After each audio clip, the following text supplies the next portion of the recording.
Hey, what's up, everybody? I'm back. You're back. Welcome back. It is Monday, start of a new week, and we are here for the last few days of April.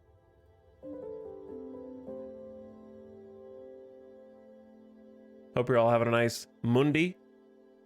I am still addicted to baseball. I am a little tired today, but hoping the coffee picks me up. I wonder why. Could it be like consecutive 10+ hour streams?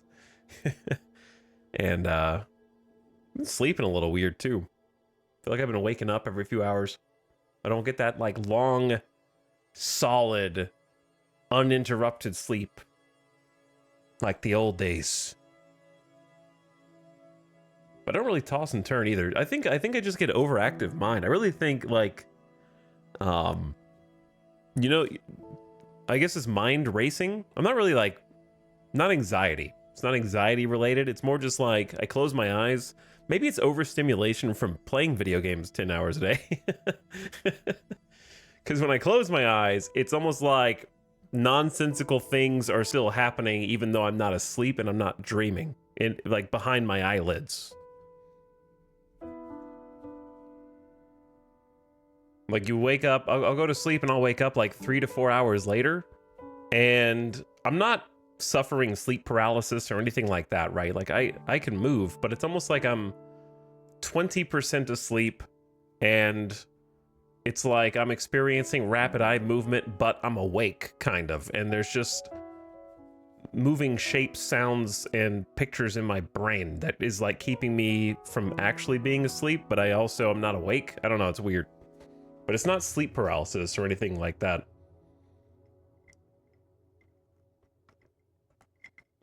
And you just kind of lay there for like 20 minutes and you finally realize like, okay, I either need to get up and like go to the bathroom and reset.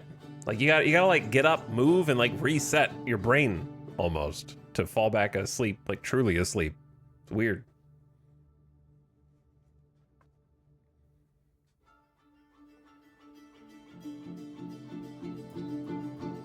It's a beautiful day for baseball. It is a beautiful day for baseball. We got a lot more coming today. Hopefully get a little bit deeper into the season, get past the All-Star break. I want to say the day before yesterday, we had seen like 8 games or something. And we were like, I'm trying to remember, 2 days ago, we were like 4-4. Now we've seen almost 30 games. I want to say we're like 27, 28, something like that. So making some headway. Gonna start getting faster and faster as well as the team stabilizes. Slowest at the beginning when you're sort of trying to establish who do you want to play every day. And then once you kind of lock that in, then you sort of just cast the die and see where the cookie crumbles.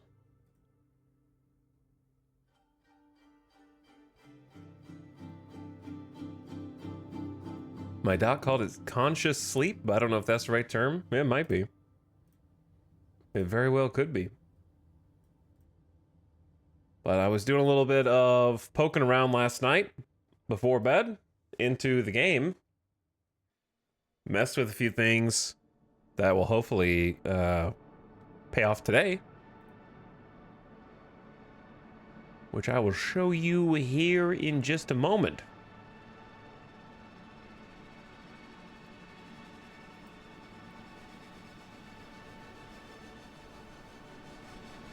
This song's too stressful.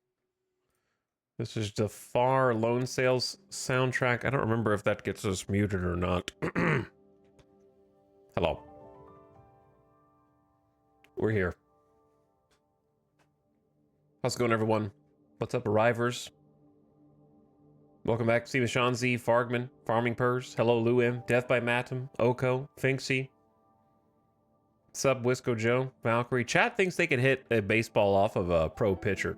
There's a couple people that are like, yeah, I could take that pitcher deep if I had 100 attempts to swing the bat. I think most of us would just injure ourselves on like the 5th swing and be like, oh, I pulled the muscle in my back. I forfeit the other 95 attempts. Yeah, I would take like 3 good rips and be like, oh, I pulled something.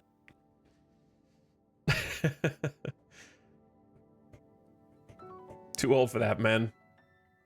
There's not very many 36-year-olds hitting professional baseballs unless they're like designated hitter or first base at this point. And they're like team veterans that have been playing for the last like 20 years. Well, I guess not 20, but you know what I mean.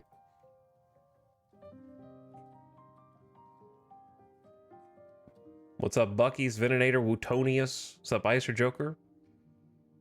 Hello, Altager, and everybody in between and besides. The Desert Dynasty continues. Let's load in. Let's hop in and start poking around. So I did a couple things last night off stream just to kind of test. Number one, I think I fixed the camera issue for the home ballpark. So that's nice. Basically, if you go to your ballpark and edit it, and you go to 3D model of said ballpark, you can select any ballpark you want from this drop-down menu. And once you've selected that ballpark, well, actually, you could, like, for this ballpark, what I did was I just clicked our home ballpark, and there's a copy cameras from parks. And when you click that, it opens a folder of all the other parks, so you can choose any other park and copy the cameras from that park to this park. So we have a bunch that might not, I just picked the park. Oh, actually it didn't save, so I need to do that again, huh? So I can do like copy cameras from parks here and pick like, oh, Chase Field. And then you pick the file. 18 new cameras added. Now I don't know if, hopefully they stay this time, but then the drop down has a ton more cameras, so we have that center field close. It's on the left side instead of the right, but I think this is a good cam. This is what I was looking for in the home games. And you've got this like first base stands, the left field line. We got the center field left wall. Where's the one that's like home plate action? No, not home plate action. There's one that looked really cool. Behind first base dugout. You can imagine what it would be like to actually be hanging out here in the stands, watching the game behind third base dugout. Got some cool perspectives. I don't remember. There was another one that was like on the field.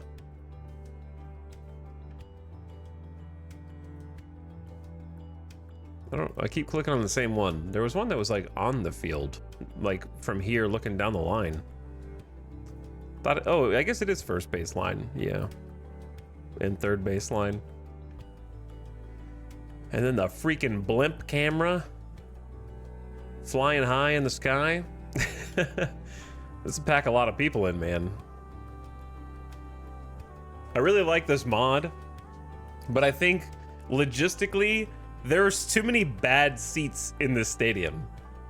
I would not want to be sitting in this area right here. These guys are facing the outfield. Brother, you have to like crane your head to the left to look at these dudes. Like, these are the best seats in the house up to like here. I'm obviously behind home plate. These ones all suck. Terrible seats. These seats are, the outfield seats are pretty good. Outfield seats are pretty good on both sides in the upper decks. Yeah, the outfield's kind of gigantic, isn't it? Which, in hindsight, isn't my favorite, but I like the park, and I figure there's been funky baseball parks in the past. Why not here? Why not here?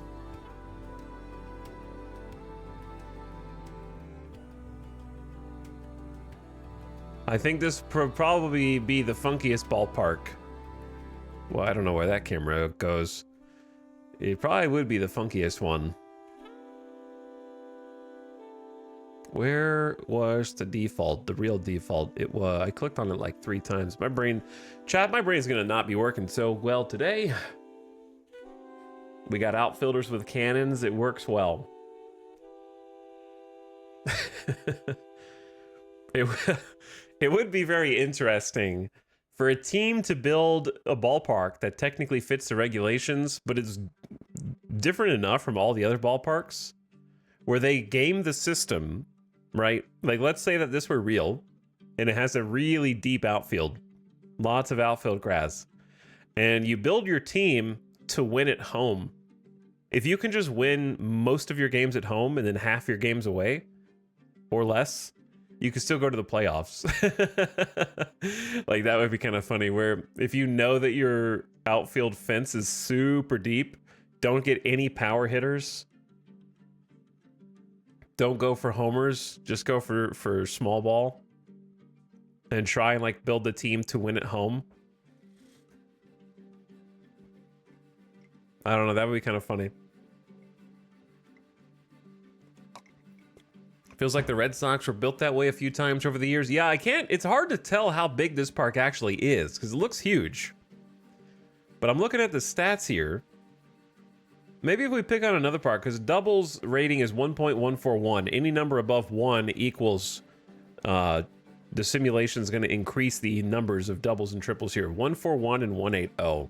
What's another park with a huge outfield? Let's to compare it to. How far back is the wall in center? It's 404, so that's like 404 is pretty normal. That's normal. Comerica? Oh shit, Comerica only has 1.0? We're like way higher than that, but they're 1.23 for triples, which is massive.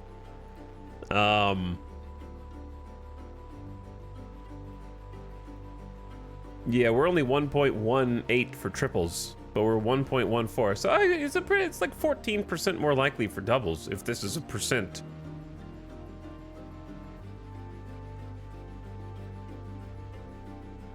The center field is in compared to the left-right corners. I like the unique dimensions. Yeah, it is a unique field. So the modder did a good job at that, but let's look at Comerica again, because Comerica is 345 feet. Oh, sorry, hold on. 345 feet to the left line, so that's like right there. So from this little line to home plate is 345 feet. And then to the right line, 330 feet. So it's a little, see how like the right field kind of juts in right there? So it's about 330 feet that way. So short right porch a little bit. I want to say the minimum, isn't the minimum like 325 or something?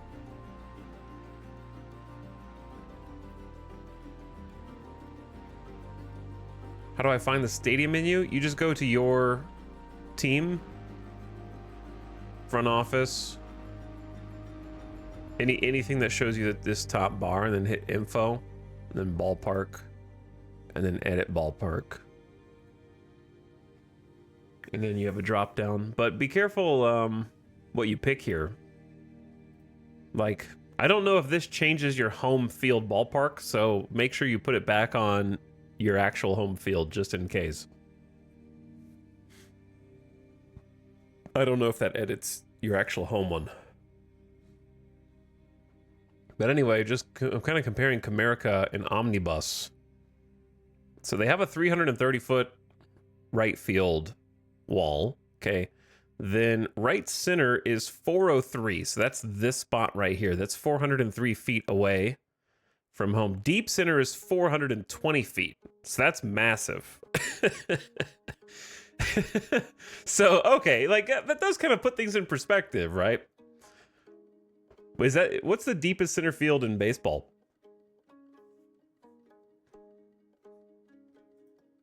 I don't know the stats of every stadium.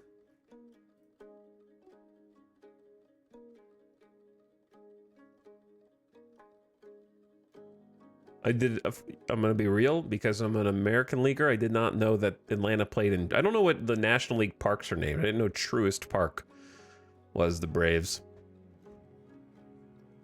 Yeah, they just have the flat 400 center field. AI says Dodger Stadium is one of the most pitcher-friendly.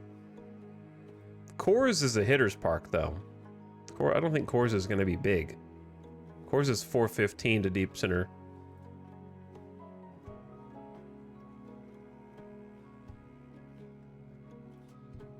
Dodger Stadium's only 400.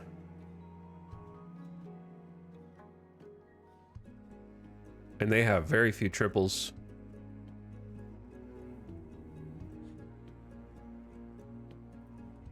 Milwaukee is 400, Angels 400, Busch 400, Chase 407, Citizens Bank 401,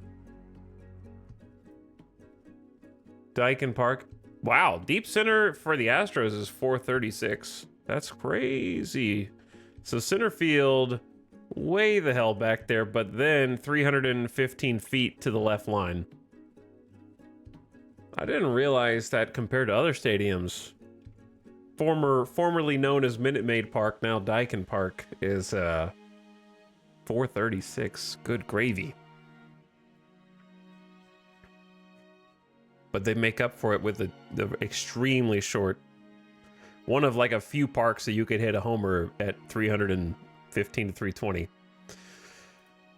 Where else we got? We looked at Dodger. Fenway is 390.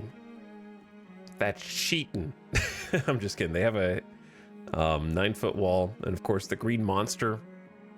I would love to visit Fenway. That'd be fun. Globe Life 400 to deep center. Great American Ballpark 404. Kauffman 410. Lone Depot 407. Terrible name. Sorry, Miami. Nationals Park 402. Oracle Park 399. Oriole Park 400. Petco 396. The Pioneers, I guess, have a made-up field. Theirs is 418. That's our made-up team right there. PNC Park is 399. Progressive is 405. Rate Field is 400. Rogers Center 400. Sutter 403. T-Mobile 401. Target Field 404. Actually might be the Astros. It's crazy. The Trop. Rest in peace, the Trop 404. And then we looked at Truist already. Wrigley 400 and Yankee Stadium 408. Wow, I really wouldn't have guessed Astros. 436 is the deepest center field in baseball, according to this game. This is not Wikipedia, so I assume it's accurate, because that's kind of the whole point of the simulation.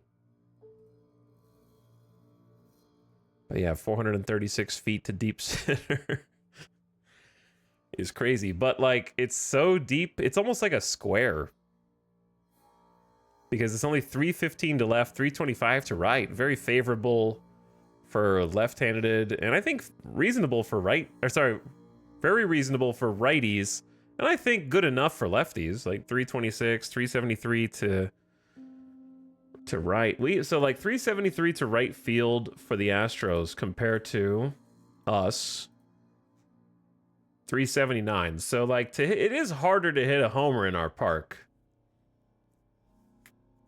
It is harder, but it's 354 feet to both lines. So you can't get there's no cheap home runs, you know what I mean? Like Fenway is only 310 feet down the left line, but it's a 37-foot high wall. 335 feet to left field, 37 feet. The wiki says the Astros is 409. That's interesting.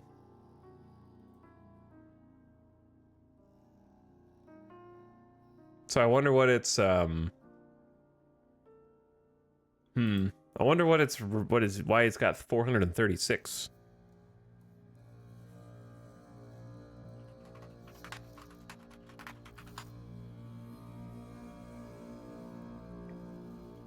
Previously, Minute Maid Park in Houston had a center field wall at 436 feet, but they removed this section.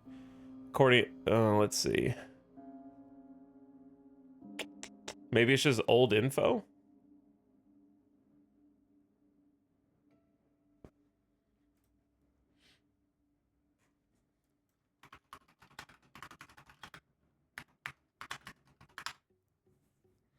Yeah, so it was 436 feet. Chat, this is crazy. You know what this means? It means that Out of the Park Baseball hasn't updated some of its stadium dimensions since Towles Hill was removed in the 2015 offseason. So that was 10 years ago. Bro, come on. It's been 10 years, man. They're getting around to it.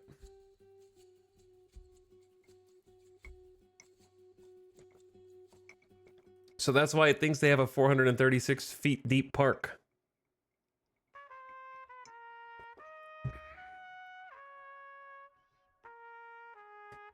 I don't know. Is that a bug report? Like, I don't understand. Hang on. Let's see. Out of the Park field dimensions. Astros Towles Hill. Let's just see if... Is this still an issue with ballpark dimensions? Park dimensions are purely cosmetic. You need to change the park factors in order to affect homers and other types of hits in your park.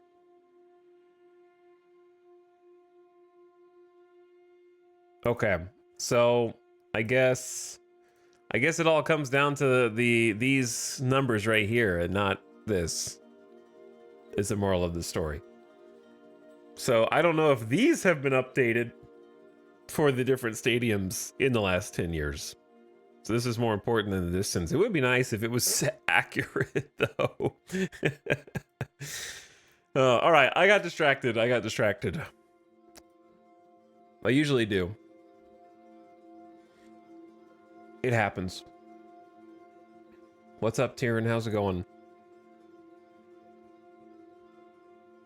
And welcome, other gamers. Okay, so we are playing as the Las Vegas Invaders, a pretend expansion team in the MLB in 2026. Well, I simulated the first year, 2025. The St. Louis Cardinals won the World Series, taking on the Seattle Mariners, winning 4-2. So that's your prediction for 2025 this year. How are the Cards doing this year? Let's see if they're on pace. They are second to last in the National League Central Division at 12-16, so they got a long way to go to fulfill the prophecy. And somehow we're playing 500 ball right now, almost. We're 14 wins and 15 losses in the American League West. And we've honestly been playing quite well, because if you look at the standings, the other expansion team that we created, governed exclusively by AI, is 7-20 at the moment. So normally when you make an expansion team, you actually don't want to win because the fewer games you win, the higher you are in the draft the next year for the amateur draft. So like you probably want to build up some decent draft positions and sort of internalize some prospects for the future and kind of build long term and not do what I'm doing. But I don't like looking 4 years in advance. I just want to see how well I can do now and maybe get some other things going for the future simultaneously. I don't like tanking. It feels dishonorable. So I refuse to tank. So I thought last night to myself, well, what could I do to maybe get some prospects? I was like, well, we've got a closer that we kind of don't need. Maybe I can get rid of him. He's been pitching really well. That's why I was like, maybe he'll be worth something. So we've got Robert Suarez. He's only rated a 45 overall, but he's pitched in 9 innings, got a 2 ERA. Last year in the simulation, 3.29 ERA. In real life, 2024, 2.77 ERA, over 60 innings pitched in both seasons, real and fake. Keeps the whip low, keeps the homers down. Solid, right? Like, obviously, you might want a little bit better than this in the simulation, but I think that 3.29 is still very respectable for where he's at. So Suarez, he's been lights out pretty much. Gave up 7 homers in 2024 and 2025. That's pretty much the only bad thing he did. But he's only a 45 overall. I was like, maybe though, maybe his performance is worth more than that. We've got him on an $8 million salary, but he's got a player option at the end of the year, which means he's going to leave us as soon as this year's over. So I was like, maybe I can trade him. So off stream, just to experiment, I tried shopping him around to see if anybody wanted to trade for him, and nobody did. So we're stuck with him, I guess. Like I tried to like offer him, be like, hey, what will you trade? And I tried like 3 different things. I tried like a prospect package, a single trade, like all the things you could try, and nobody wanted to trade for him. So I don't know. Like that was my best bet, because we have Abner Uribe, who's 25 years old and is going to be with us potentially as long as we want, right? He's got 1 year of major league service. We got another 2 years before he's even up for arbitration.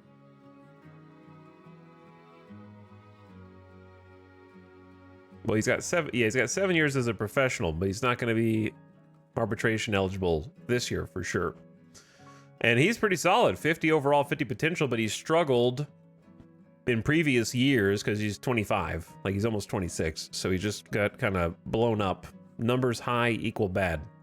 But this year, we brought him out so far in 5 games, pitched 5 1/3 innings, hasn't given up a run.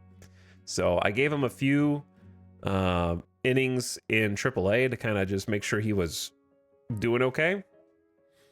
And also, the other thing was, I don't think he was at his potential before. Let me look at his scouting. Yeah, we used to think that he had a little bit more potential, but then Kang was like, nah, he's reached it. I was like, okay, if you say so. And we think his velocity dropped a tick. Potential rating drops from 55 to 50, and that was March. But he's still good. Like, he's still really good. Or at least can be good. So, yeah, we'll keep trying to shop him around and stuff. Not Abner Uribe. Like, we could use... what I'm trying to say is we could just use this guy as our closer and get rid of Suarez, save us $8 million, and also maybe get something back for the trade. But alas, it did not amount to anything else. There was something else I did last night because I just wanted to pour over this without having to spend 30 more minutes doing it on stream, and I changed the lineup card. So we'll test the lineup out today. I decided to look at all of our batters so far, most of whom have around 40 to 90 at bats right now, up to 102. Cal Stevenson has 102 plate appearances. So we're starting to get a better sample size. Look at all these freaking ice cubes at the same time. Boom, boom, boom, boom. In a slump, in a slump, in a slump. Wilmer Flores on a hot streak. Go figure. When everyone else is hitting, Flores is about to get cut. When they're all slumping, he's like, yeah, I guess I'll hit now. But yeah, lots of people slumping. But I got curious now that we have a better sample size, and I took a look at some splits. So splits in baseball are basically how well does each person hit different configurations, like versus left-handed hitters versus right-handed hitters. Some people hit better at home. Some people hit better on the road when they're at an away game, right? So I took a look, and I was really interested to see that versus lefties, Wilmer Flores is crushing the ball. He's only had 18 at bats or 21 plate appearances against lefties. But when he does see a lefty, well, he's got 2 homers and he's slugging .778 with, the double and 2 homers in 21 plate appearances. So, like, I was like, huh, that's interesting. So I think Wilmer Flores is going to get the start in every single lefty lineup. Chang is actually mashing both. I was really impressed with Chang. So if we take a look at his batting stats, we can see his 2026 splits. So versus lefties, he's hitting .292. Righties, he's hitting .299. So good for him. Though he does take more walks against lefties so far, but he is slugging better against righties. So he, as a lefty himself, I would expect him to be better against righties, but he's still very good against lefties. So Chang is actually just kind of the god of both sides. Hamilton only has 9 plate appearances, not a big sample size. Same for Hector Ochoa. Perez doing pretty good as a switch hitter against lefties. Cal Stevenson getting some walks, but having trouble hitting the ball. And then it starts to kind of trail off, right? It kind of starts to trail off. Will Banfield had 11 at-bats and seems to see the ball out of lefty hands really well. So I'm experimenting with some things. And then when I went to the other side, I went to versus righties. Justin Foscue jumps to the top of the list, and Wilmer Flores dives down deeper. So Foscue is a righty who hits righties extremely well. And this is 43 plate appearances since we brought him on. So he's got reverse splits at the moment. Because versus lefties, Foscue is all the way down here in 28 plate appearances. Barely hit the ball. But versus righties, he's at the top of the list. And then Winseal Perez right behind him against righties. Cal Stevenson, a lefty who mashes righties. Perez is a switch hitter. Blaze Alexander, I was surprised to see, as a righty himself, is also mashing right-handed pitching.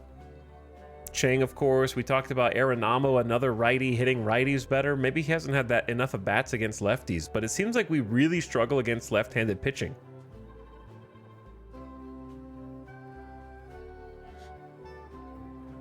So that's kind of what we're at.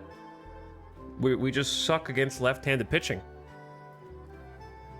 And we actually seem to do pretty damn well against right-handed pitching.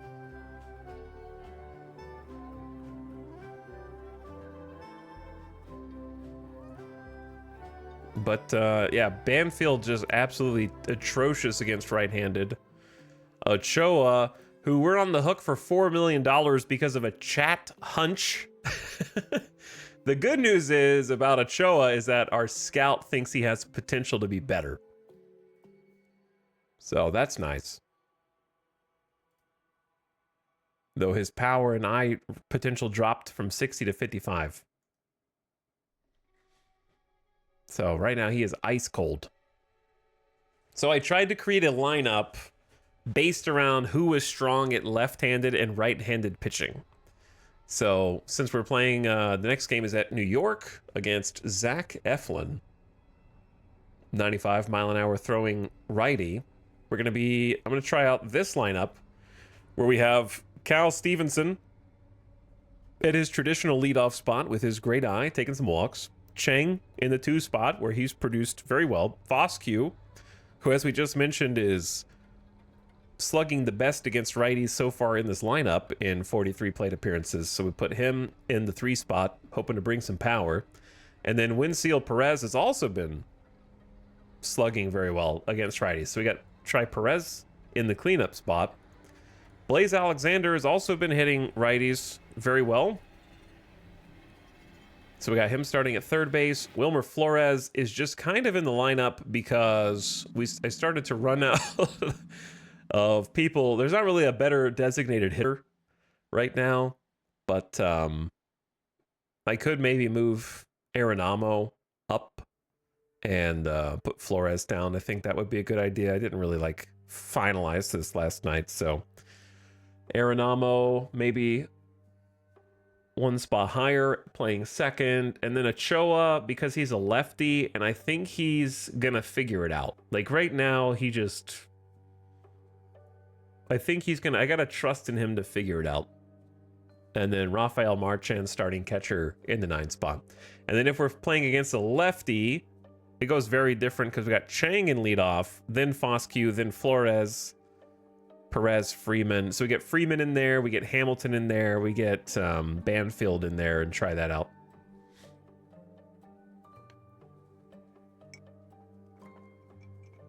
So I'm gonna give that a shot. It's also interesting at home, Foscue is hitting well. Banfield is hitting well. Chang, Perez, Stevenson. And then if we go away, then it's Wilmer Flores. He just hates our home ballpark, I guess. Blaze Alexander, Perez, and Cal Stevenson. And then David Hamilton is also in there. So some interesting, I think splits are very interesting.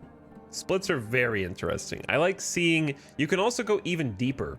You can see, if you want to go into it, who's batting best when they're in the 2 spot, the 3 spot, the 4 spot, the 5 spot. We talked about that a little bit yesterday. You can go real deep, like who's batting best in the 2 spot. Justin Foscue right now, but he's only got 10 plate appearances, right? So it's not a big sample size. So deeper into the season, once we move the lineup around a bit, but you can also see who's the best first pitch hitter.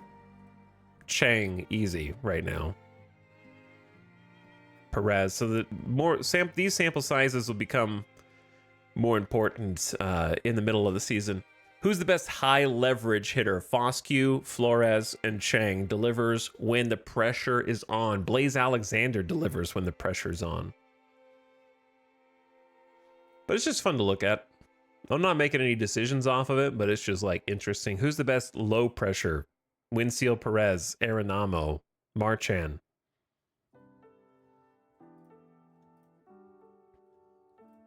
Okay, so we got that done. I'm pretty sure that we have one problem, which is we have an injury, which I'm not excited about. Bubba Chandler, in the very last game last night, is out with an elbow diagnosis pending. He has had 4 starts with us this season, 23 years old, and he's been pitching well. 1.54 earned run average, 1.24 whip. 4 games started, pitching excellently. High adaptability and work ethic, but he's out with an injury, and we don't know what it is yet. So I guess we're going to find out. I'm pretty sure that we are ready to just sim a game or play a game or whatever you guys want to do. We didn't play a game. We didn't look at a game against the Yankees, I don't think, yesterday. We could watch one. Check the waiver wire. Let me look at our schedule, and then let's just hop in. So we lost 1 and won 1 against the Yankees. So we've split the series so far. The previous game was a 2-0 win. Bubba Chandler was pitching in that game. And our catcher, Marchand, had a run-scoring sac fly to put us up 1-0. And then after that, looks like Wilmer Flores scored the other run. Okay, let's play this one. Make sure everything's correct. They've got 3 hitters on fire. Tough team. Tough team. And Bobby Miller is pitching for us. He's got a 4.44 ERA. Last time out, or his 3 previous outings, he's given up 3, 4, and 3 runs. So I wouldn't say that he is lights out, but if he could just go a little deeper into the game, his stamina is a problem. So he's only able to really pitch like 85 pitches or so before he gets tired, and the bullpen kind of has to pick him up after that. I could raise his pitch count a little higher, but I don't know if it's a good idea. We'll go like 88.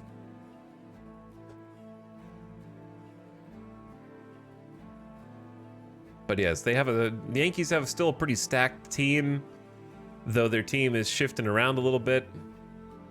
Stanton back in the lineup. Judge is having a terrible year this year. Hitting 109 with no homers through 13 games so far.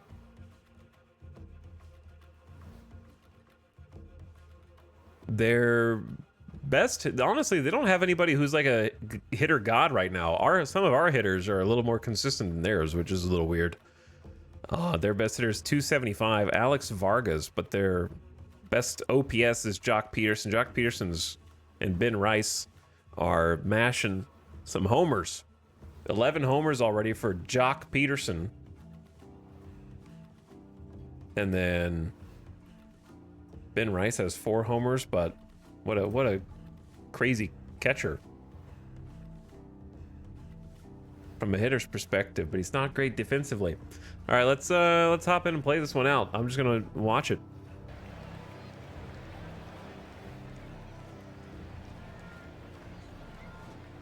Here, Yankee Stadium. You guys want to bet on it? Or I don't know if there's enough people in chat to bet on this right now, but I'll give you 2 minutes to put some channel points. How about that? We won the last game, lost the one before that, and we've got a pitcher who gives up on our side 3 to 4 runs a game so far.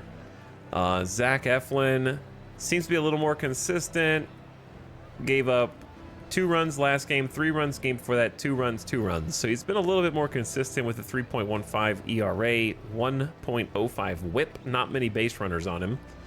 Control pitcher that we did try and pay in the offseason, but he didn't want to play with us, I think. Did we try and pay him?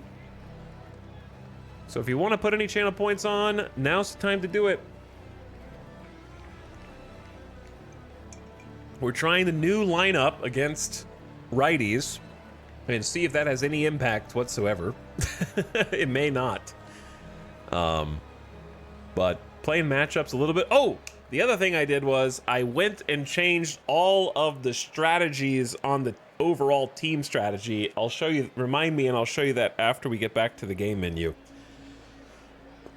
I tried to mess with it, like, for different statuses. Like, if you're winning by this much, this is your strategy. If you're losing by this much, this is your strategy. I kind of made it where we're less aggressive if we're winning by more, and we're more aggressive if we're losing by more, effectively. That's kind of the general take.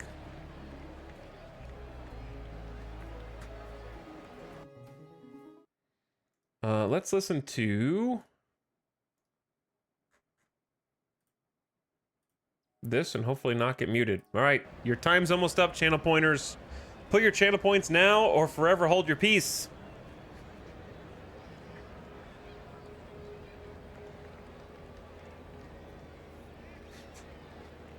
And time is up. All right, Zach Eflin, in his last few outings, has not quite made it to 6 innings. Longest outing so far is 5 2/3. Well, he's actually got 7 game starts.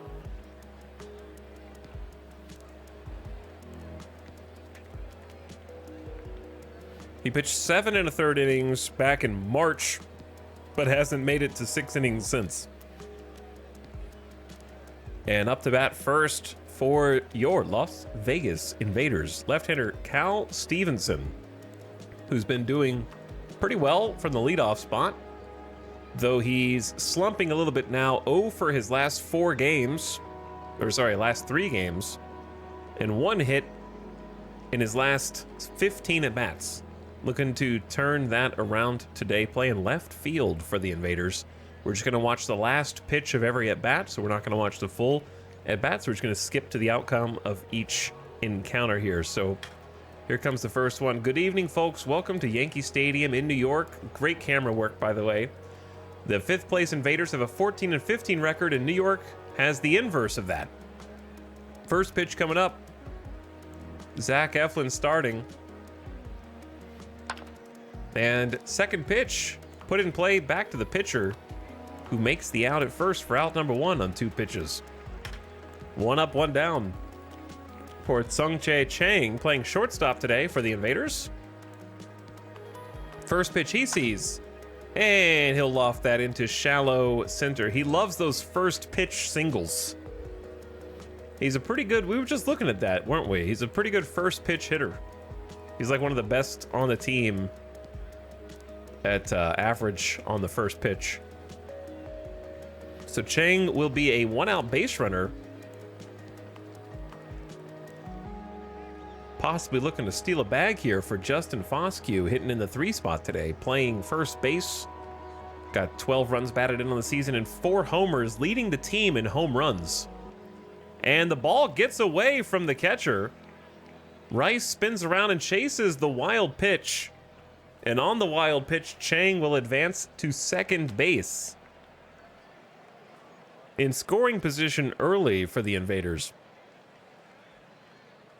Now that is possibly the downside of having a catcher who's bad at blocking. You'll have more wild pitches from your pitcher because you can't keep him in front of you. So a ball and no strikes for Foscue, and then he'll loft that one pretty deep into the gap directly between the center fielder and the right fielder. It gets down all the way to the wall. Throws it back in on a hop to the cutoff man. He's in with a stand-up double and scores the first run of the game for the Invaders. Invaders striking first. Chang comes around to score. Let's watch that one again. 96.9 miles per hour off the bat into deep right center field. Good job, gamers. That's what I like to see. Do some damage early. And there's still only one out for Winseal Perez, batting lefty against the right-hander. He's hitting .319 on the season in 47 at-bats. He's got 2 runs batted in on the season. He has a chance here for a third. And 1 strike on him. That's a pop-up on the infield. Catcher has that one, but I love the little hop that the shortstop did, like he was pretending to catch it. And that's out number 2. Blaze Alexander up, 2 outs, runner in scoring position. He's playing third today. And that one's lofted up on the infield. Towering fly ball. Caught for the out. They do this little jump in the background. It's funny. All right, well, 1 run comes across to score. Invaders up and on top in the first. And now pitching for Las Vegas is Bobby Miller. Bobby Miller had a 4.44 ERA. He's given up 3 or more runs in his last 3 starts, hoping to have a little bit better production today. And his offense has already given him a run of cushion. Jason Dominguez up first for the Yankees. Here, Yankee Stadium. He's got 2 strikes against him now. Puts it in play. Line out to the second baseman. Right to him. Cotton candy. Arenamo playing second today for the Invaders. Foscue back at first. Chang playing shortstop, trying to keep the errors down. He's leading the league in errors at shortstop, unfortunately. Maybe it's just taking some time to adapt to that position for some reason. Blaze Alexander playing third. We've got Winseal Perez in right. Ochoa getting the start today in center with his immaculate strong arm. Already got some outfield assists on the season and plays a mean outfield. And then we've got Cal Stevenson in left. 3 balls and 2 strikes for Peraza. Strike 3. And that's a strikeout for out number 2. 2 quick outs for Miller. Another full count on Aaron Judge. He's only hitting 109 on the season, and he pops this one up to the third baseman.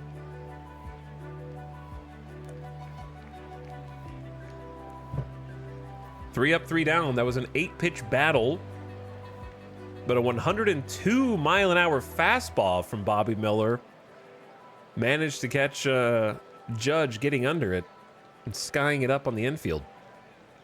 So Invaders back up to bat for Arenamo, Flores, and Ochoa now. Arenamo puts it in play on 2-strike count, and he's out number 1. Wilmer Flores at the designated hitter has been hitting pretty hot lately, when the rest of the team's been kind of slumping. But this one is a strange floater down the first base line. It seemed to have some wings gliding down like a paper airplane. Yo, he teleported. Who teleported? Let me see that again.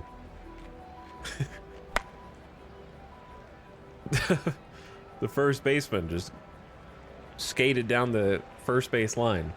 Is that a regulation ball? Oh, so 2 outs for Ochoa trying to get the bat going. 7 hits on the season for him, and he's in the hole. 0-2. Puts it in play into shallow center. And that's a 2-strike hit. There we go. Ochoa takes a hack and it falls in for a base hit to left center. So he's on first. And up comes the bottom 9-hole hitter, Rafael Marchand, the catcher. 2 balls, no strikes. That one slapped over the infielder's head into left field. Left fielder grabs it on a hop, fires it in. Some 2-out action. So bottom of the order producing, giving Cal Stevenson the baton for a chance at another score. With Ochoa at scoring position, he's got the speed. A single will score him easily. And that is right at the shortstop for out number 3. So a couple of hits, 2 men left on. 4 hits on the game now for Las Vegas. Now they just have to string enough hits together to get some more runs. How we doing, Mr. GM? First game of the day. We got the first game of the day trying to close out this series with the Yankees. So far, we're 1-1. 1 win, 1 loss. All right, Bobby Miller back out for inning number 2 for the Invaders.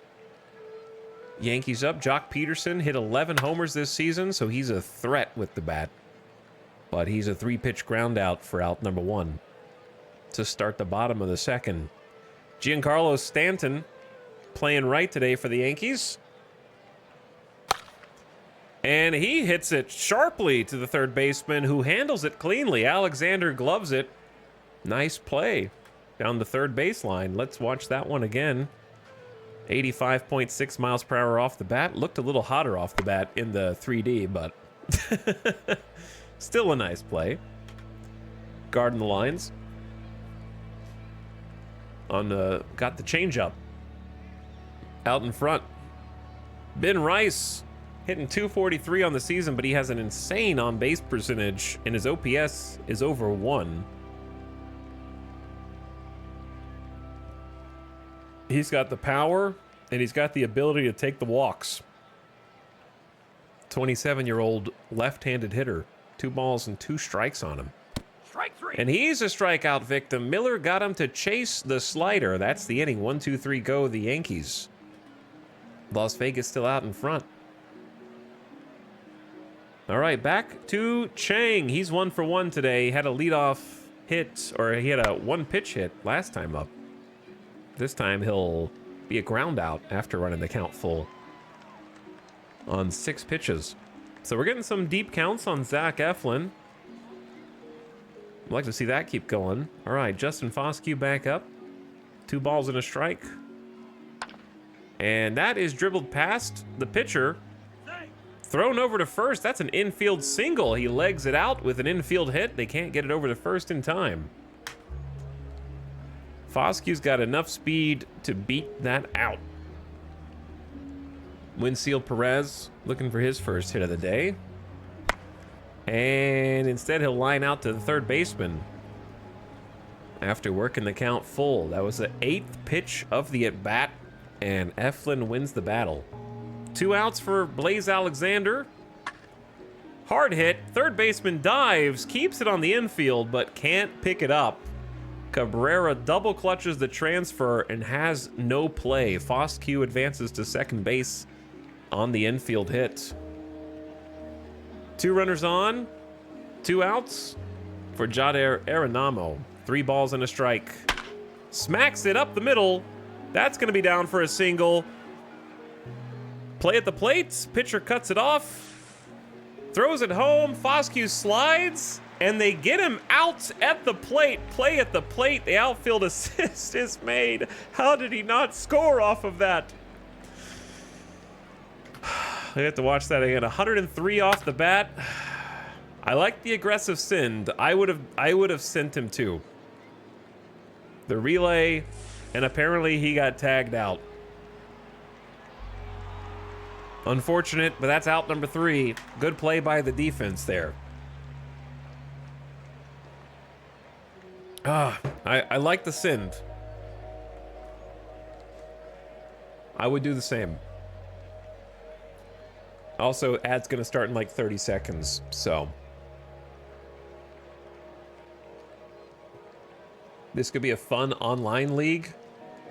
I definitely think that there's potential for a game like this to take a more online focused approach. And then everybody has like a fantasy draft, or even takes control of the real teams like a fantasy league, but you actually have to play out the games on a schedule, but you don't have to be there. You know, like they play out because you hire the managers. By the way, turn your volume down if you watch ads. The ad's gonna start, so we're just gonna talk for just a few minutes so you don't miss anything. I don't mind talking to these stinky chatters anyway. But yeah, the there's definitely the potential for like a real online fantasy baseball league that's this, but visualized. So you have the same user interfaces. You can make trades with other players who are in the league. You can do the draft the same way, and that's like at a scheduled time. And then you don't actually have to physically be there for the games because you've already hired the manager, you've already hired the first base coach, you've hired the third base coach, etc. And you can be there and watch the game like I'm doing now, or you can watch it afterwards, or you could just catch the box score or whatever, right? And it goes on like a real timetable. It goes on like there's a game a day, but all the other like general managers are real players, and then they're making decisions same as you, fighting over the same players that you're fighting over.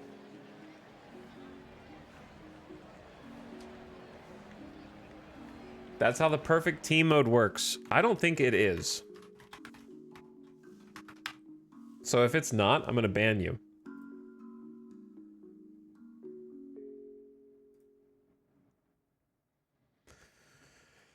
Perfect team operates a little differently than normal out-of-the-park play. There's no scouting, no injuries, no coaching staff, no finances or contracts, no trades, no player morale system. Player development is disabled. There's a limit of 25 players on the active roster. You must keep at least 20 players, 4 starters, 4 relievers, and 7 players each in the lineup. Players demoted to reserve roster. Yeah, it's not the same. See you later.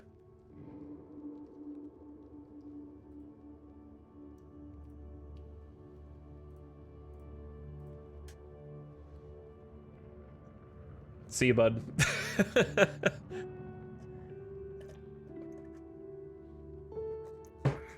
Classic. Classic. But yeah, there's literally none of the stuff that we're talking about. You just have... And also, the perfect team players are not... They're not live. That's the other most important part. They're trading cards that you open out of a booster pack that you can get rare god cards out of. That's completely different. I'm talking about you start a season and it's all the players are the current players from the real league, not you know, players from 1995 and 1960.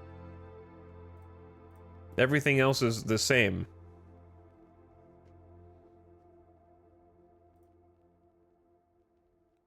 What is that mug? It's a aquarium mug.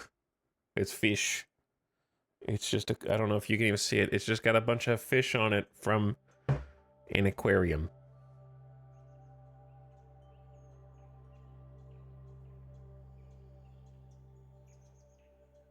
But anyway, yeah, all the things that are not in perfect teams, such as trades, the contracts, the coaching staff, the injuries, the scouting, the things that make the simulation that we're doing, are what I would want in this hypothetical online mode that we're talking about that goes through an entire season. I think it would be really cool, but it would take a specific kind of person and player like me to want to do that. All right, welcome back. Oswaldo Cabrera is up to bat now, bottom of the order for the Yankees. Miller back out for his third inning, 30 pitches in.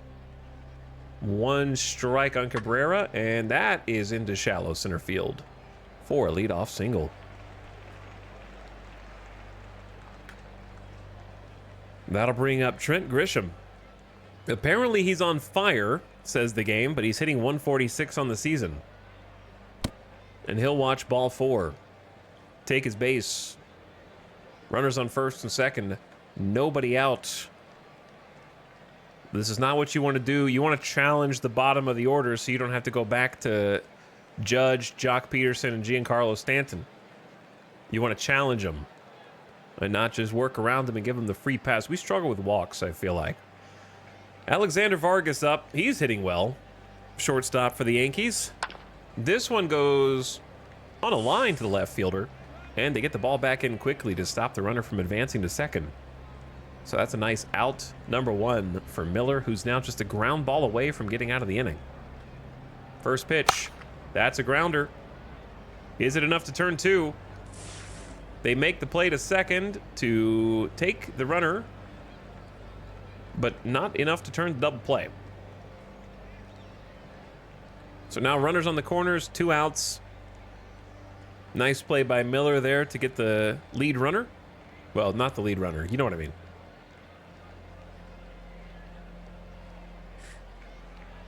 The pitcher did his best. I'd rather my pitcher take his time and throw a good throw instead of hurrying and yeeting it into the outfield like so many pitchers do and allowing the guy at third to score. So now he's got 2 outs. He doesn't care about the runners at the corners. He just needs to get Oswaldo Peraza out, who in April is hitting .329 with 5 homers.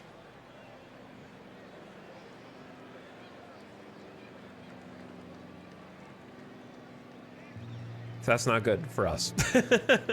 1 strike, the ball gets away, and the runner dives in from third to score on the wild pitch. That'll tie the game with some heads-up base running. I don't know how that fastball got away, but 101 miles an hour in the dirt.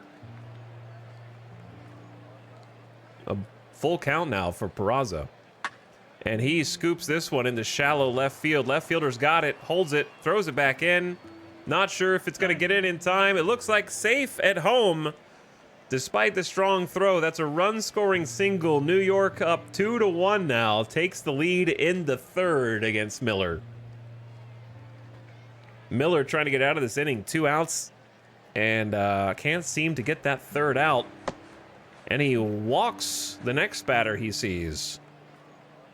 Starting to fall apart a little bit. Second walk of the inning. Judge takes first for Jock Peterson. Not who you want to see at the plate right now, Miller. And a full count put in play to the first baseman, who runs it back over for out number 3. So he gets out of it, but 2 runs come across in the inning.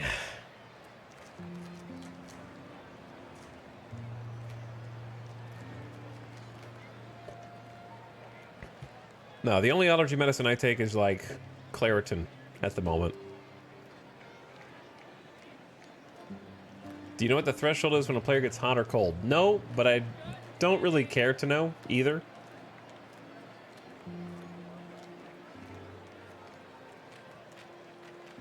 How are the Invaders doing this season? Somehow we're breaking even, Wanyeners. Somehow we're breaking even. Is there a pitch count on the UI? Yeah, it's right here. So whoever the pitcher is, pitches 50. So you can also see a bunch of their other stats, like season stats. We can see that Zach Eflin is 3 wins, 3 losses in the season. He's pitched 37 1/3 innings. He's given up 40 hits, 13 earned runs, 3 walks issued, 35 strikeouts with a nice 3.13 earned run average. Bottom of the order for the Invaders. Wilmer Flores. See if he can keep producing. Versus Eflin. He's only ever seen Eflin once, apparently.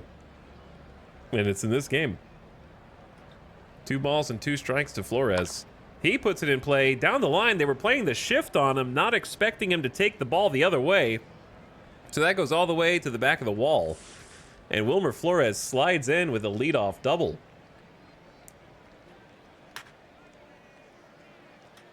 Yeah, they had shifted the right fielder over.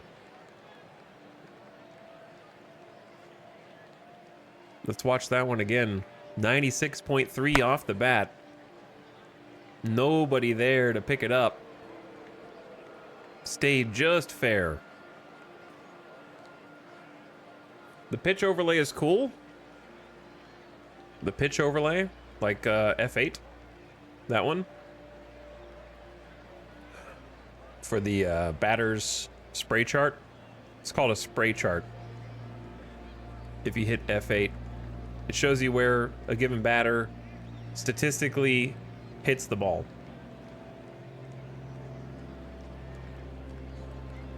Baseball is all about stats and probability. And playing the odds. No, the one you have on the top left. Yeah, you just click these buttons that are up here. Toggle whatever info you want. Though the pitch overlay is largely cosmetic. You can also get fielder positions. Don't really know what that one does, to be honest. Okay.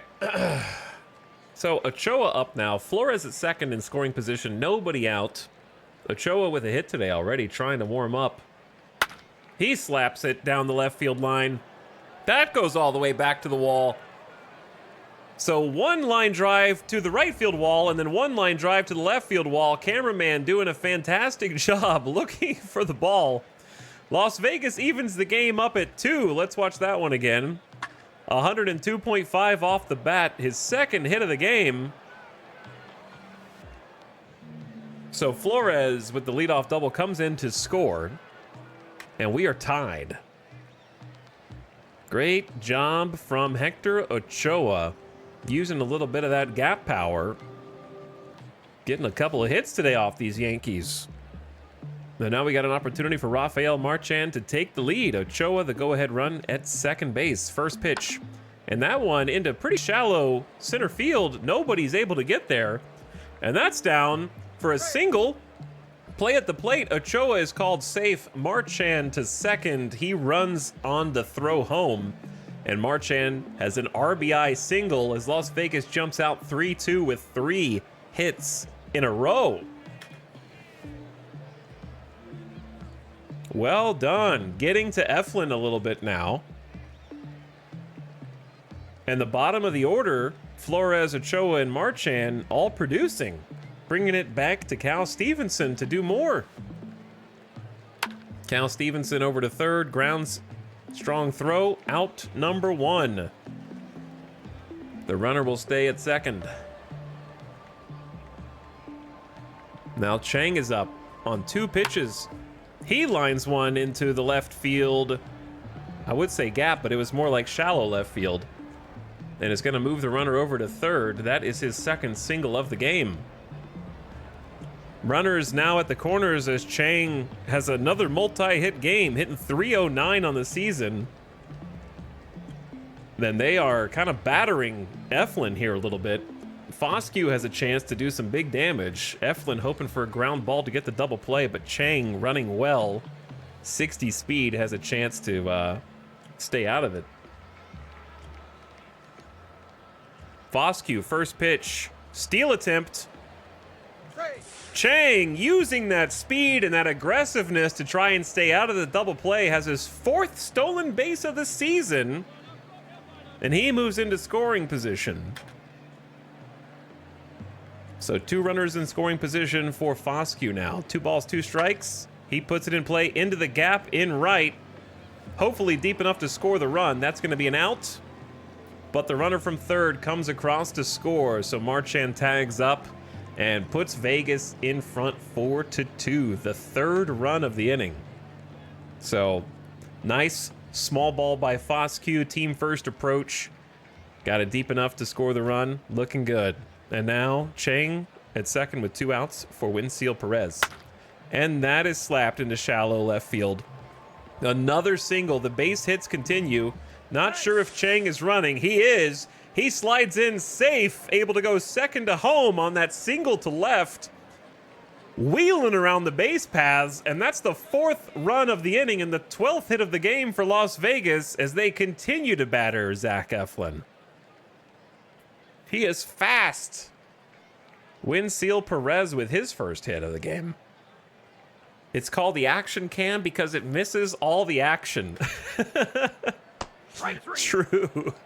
Eflin finally gets out of the inning. I don't know how many pitches he threw in that inning. pitch count, I just see 91 miles per hour. It was a cutter, 91 miles per hour, but I don't see, I wish I could see his pitch count up here. But that's okay. I'll check afterwards. Finally, Miller had a long time to rest, so let's see if he can work with this 3-run lead. Again, Stanton, Rice, and Cabrera coming up. With the bases empty, Giancarlo Stanton is hitting .093 so far this season. But he is a leadoff walk. Worked the count full and took ball 4. Miller been struggling with walks this season. The ball and a strike for Rice. The ball squirts away, but Stanton doesn't run super well and decides to stay put at first. That would have been insane if Stanton with 20 speed made it over to second on that. So good job from Marchand keeping it close, blocking the wild pitch. And on a full count, that's put into the gap, but hangs up in the air for the left fielder Stevenson. And he brings it down for out number 1. Oswaldo Cabrera back up. When a runner is on first, he's hitting .286 this season. This is a grounder to second. Second to short, and that's the only play they've got with Cabrera making it over to first. It looks like Chang was injured on the play. The trainer examines his left foot, but Chang is able to shake it off. Whew. Don't scare me like that, Chang. Don't scare me like that. Terrifying. He stays in the game. He shakes it off. Trent Grisham up now. Full count on him. The 3rd full count of the inning. And this one hit deep to left field. The Yankees answer back. That's way over the line. Home run for Grisham, his 4th of the season. And that's a 2-run shot to bring the Yankees back within 1. 361 feet to left field. That would not have been out in my ballpark. And Miller out there with 85 pitches, trying to get out of the 4th inning. This might be the last batter he faces. 2 strikes on Alexander Vargas.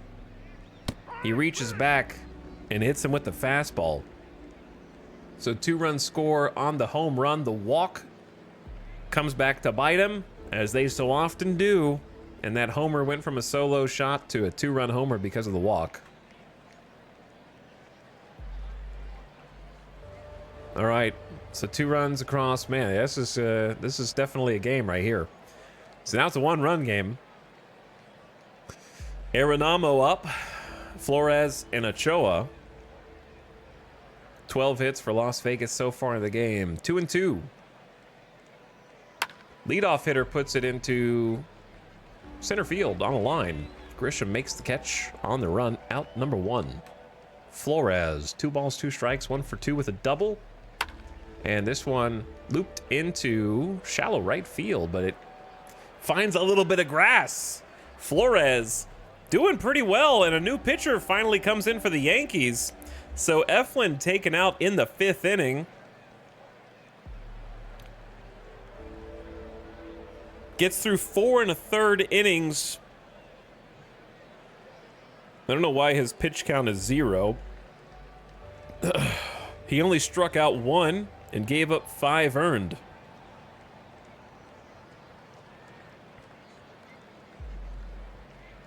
I was trying to see how many pitches he's thrown this season. So Tyler Ferguson up for the Yankees. Throws about 97 miles an hour, has a great fastball, slider, cutter, and then a little changeup he mixes in sometimes. How many hits does Flores have? I mean, he should have 2 hits, I think, today. A double and a single now. And that'll bring Ochoa back up, who also is 2 for 2 and scored a run today for the Invaders. But Strike 3. He's a strikeout victim as the pitcher gets the call on a cutter that just catches the edge. All right, Marchand. That looks like a hit to me. Lots of hits into shallow center field. First to third. 2 out magic. Let's go, baby. All right, Cal Stevenson's up. Marchand, Flores on the base paths. Let's see if Cal Stevenson can bring somebody home. Full count. And he watches ball 4 to load the bases. Getting spicy. What's up, Xenophanes? How's it going, dude?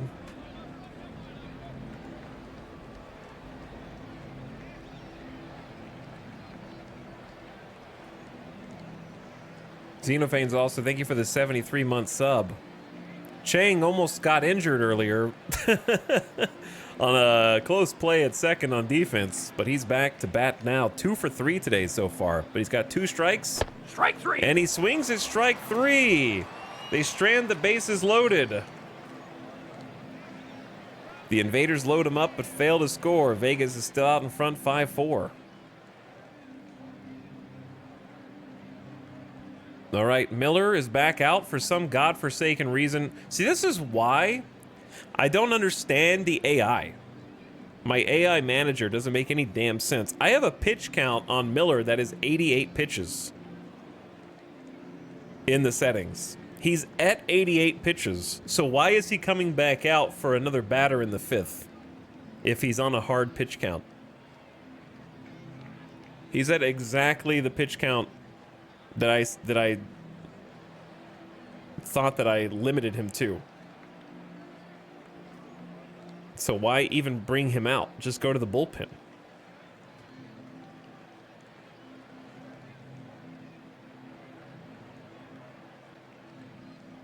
You've got Luis Gil, who's got high stamina for long relief. You've got Medina, who's got enough stamina for long relief.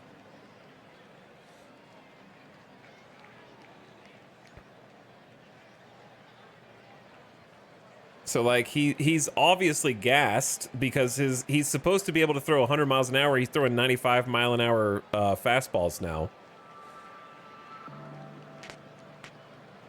I don't know, dude. I don't know, but hopefully this is... I don't know why he's coming back out. All right, Jason Dominguez, top of the order for the Yankees. 2-2 on Dominguez. He's 0 for 2. And he scoops this into center, but the center fielder comes on quickly. Ochoa handles it. Out number 1. New pitcher after 8 pitches. I'm sure that he's gassed now because he was at 88, so he's at 96 pitches. No idea. All right, well, now it's up to Luis Gil in relief. He himself is probably going to become a starter for us just because I think we have another injury from one of our other starters, but he's coming out in long relief today. He's got a 9 ERA on the season. He's given up 3, 2, and 2 earned runs in his previous 3 outings. Could not record an out last time in relief, but he has nobody on the base paths and 1 out in the bottom of the 5th. Peraza up. 1 ball, 1 strike on him. And that is put in place sharply. Second baseman dives, keeps it on the infield. Arenamo won't risk the throw. That's an infield single. And he's a 1-out base runner for Aaron Judge, who's struggling this year, and that's an understatement. Full count on Judge. And that is lofted into left. Left fielder running on. And that'll be out number 2. Now, Jock Peterson might be leading the league in homers. 11 home runs so far this year. First pitch he sees. And that's pretty deep to right. Never mind, it's really shallow. Depth perception is a hell of a drug. And out number 3. Invaders out in front, 5-4 still. Good job in relief by Luis Gil. Now we got Foscue, Perez, and Alexander for the Invaders up against Tyler Ferguson coming out for another inning. And Foscue slaps it down the line. They're playing the shift on him. The right fielder teleports into the crowd to retrieve the ball. Still can't find it. It seems to come out of the wall itself, and Foscue stands at second base in order to give that right fielder a chance to collect himself after phasing briefly out of existence. I think that's very honorable of you. Here's a replay. Yeah, they were playing the shift so far away. I feel like he could have gone for 3 even if that didn't clip through the stadium. But he's content to slide in, I guess.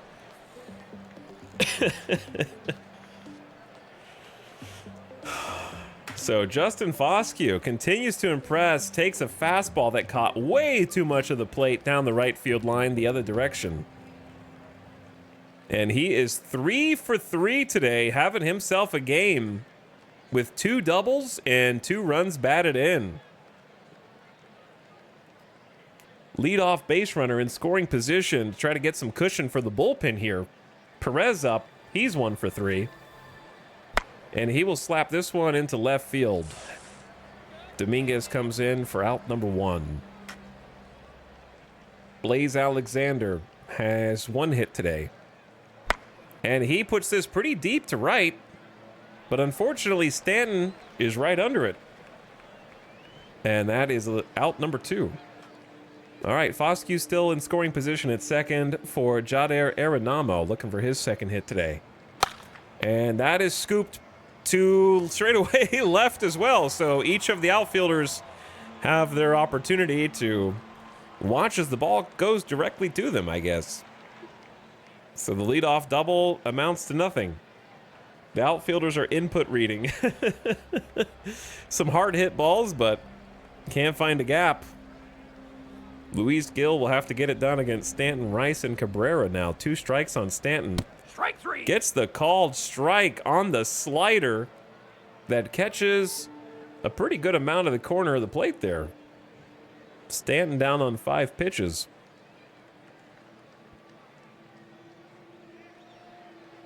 He's got 1. He had a walk today and a strikeout. All right, Ben Rice, one of the top performers on the team. But he flew out last time. He's 0 for 2 today. Strike 3. And he's a strikeout victim. Luis Gil just dialing back the 98-mile-an-hour fastball. Now Cabrera. Nobody on, 2 outs. 3 strikeouts in a row. Luis Gil looking dominant on the mound. The Yankees go down in order. The 97-mile-an-hour cheese gets by him.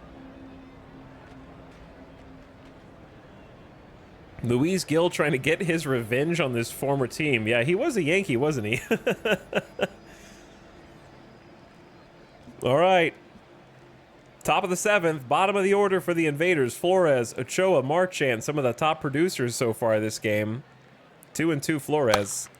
And that finds too shallow of a patch of outfield for the shortstop. Floats into the glove of Vargas for out number 1 on 5 pitches. Ochoa runs the count full. New pitcher Jose Alvarado for New York. He's got a 2.45 ERA this season. Wait, they got Judge playing first? Does Judge ever play first? That's like the AI seems to like having power hitters play first. They have Yordan Alvarez playing first on the Astros and Judge playing first on the Yankees. So I don't know what the hell is going on. So when a game starts, this sort of becomes an auto battler. Yeah, that's what we were talking about yesterday with the exact same terminology. It's kind of an auto battler. I don't know. The AI loves to put these power hitters for some reason at first base. It's very weird. I wonder what, like, behavior that relates to. Catcher for the Invaders scoops it to pretty deep center field. Going back, makes a leaping grab. Grisham makes a one-handed catch to save a hit. And that's out number 3. Luis Gil back out in long relief for the bottom of the 7th. Had 3 strikeouts last inning. Strike 3. So why not a 4th? 4 strikeouts in a row for Luis Gil. He's out here with a vengeance as they toss it around the diamond. And now the 9-hole hitter, Alexander Vargas, hitting .296 through innings 7 through 9 apparently this season. 3 balls and 2 strikes on Vargas. Strike three. That's the 5th strikeout in a row for Luis Gil. He takes a stride around the mound, strutting his stuff. 8 pitches. He wins the battle after getting 3 fouls. He gets the swing and miss on the 98-mile-an-hour cheese on the corner. And Jason Dominguez. Base is empty, 2 outs. 1 ball, 2 strikes.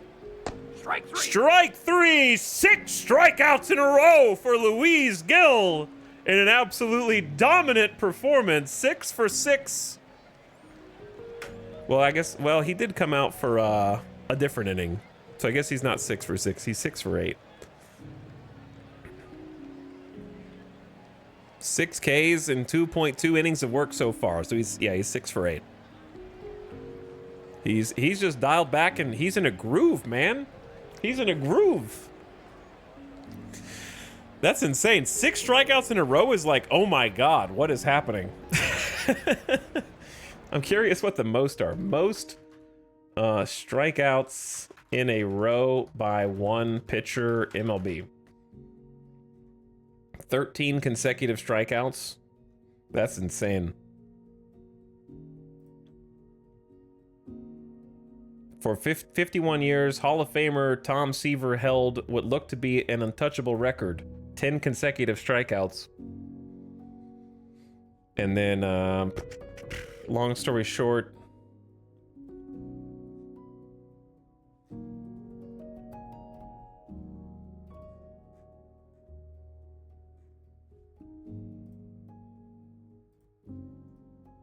I'm trying to find a more recent article.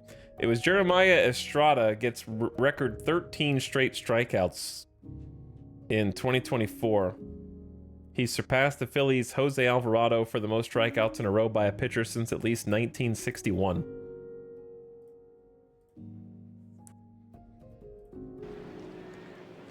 At least that's what I could find.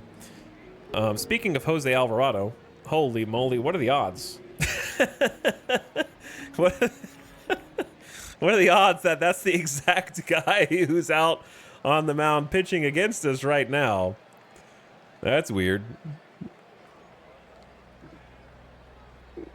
Destiny? Must be destiny. All right, well, Jose Alvarado is pitching against us. We got top of the order, Stevenson, Chang, and Foscue to try to get some more runs. We have only 5 runs on 15 hits, which is a bit embarrassing. And that's going to be slapped into shallow center field for a leadoff single. Foscue feeling good today. And he is a leadoff base runner. Wait, Stevenson. Was that a pinch hit? No, Foscue's next. I just got confused. Stevenson with a leadoff hit. That is his first hit today. For Chang, who is 2 for 4 so far with a steal. Strike three. He is a strikeout victim on the cutter. Watched it, caught the top of the corner. And now Foscue is up. 3 for 3 today. Let's see if he can make it 4 for 4. He will look at ball 4. They did not want to challenge him with the way that he is hitting today, so he'll move the runner over to second and take first base himself. Runner in scoring position for Winseel Perez, looking for his second hit. 3 balls and a strike. That's outside. Second walk in a row. A little cheerleading from Rice behind the plate. But the bases are loaded. Stevenson to third, Foscue to second. Perez takes first on the 5th pitch of the at-bat after 4 straight balls. For Blaze Alexander in a big spot here. Bases loaded. 1 out. 2 balls and a strike. And that is over the infield, shallow into left, down for a single. 1 run comes across to score. They get it back in quickly. Everyone moves station to station. And that is a little cushion for the Las Vegas relievers as they're now up by 2. Bases stay loaded. Still only 1 out. Blaze Alexander delivers in a huge spot with his second hit of the day and takes the RBI. So now Aaron Amo, acquired during the Rule 5 draft from Milwaukee, has 2 balls, 2 strikes. Strike three. And he strikes out. Huge strikeout for Bummer, who's working out of the bullpen, but came out and gave up 2 walks to load the bases and just recorded his first out. Now Wilmer Flores, who has been hitting very hot lately. I think he's been hitting lefties well. Bases loaded, 2 outs, 2 balls for Wilmer Flores, the DH. And this one right at the second baseman for out number 3, but Vegas manages to sneak a run across. And they lead 6-4. Gill back out. I would leave him out there. If the manager pulled him, I would be pissed. He's got 6 consecutive strikeouts. And that is a line out, not a strikeout. So the strikeout streak is broken. I got an Achievo for something. I don't even know what it's for. It just says going streaking. Okay. But it's still a 2-pitch out number 1 as Foscue makes the grab. And now Gill against Judge, 0 for 2 today with a walk, 2 balls, 2 strikes. Righty versus righty. Judge goes down swinging. The 7th strikeout for Gill in relief. He is looking sharp.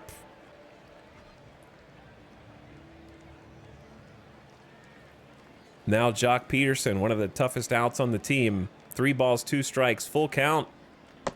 And he'll take the walk. So a 2-out walk. Jock Peterson takes first for Giancarlo Stanton.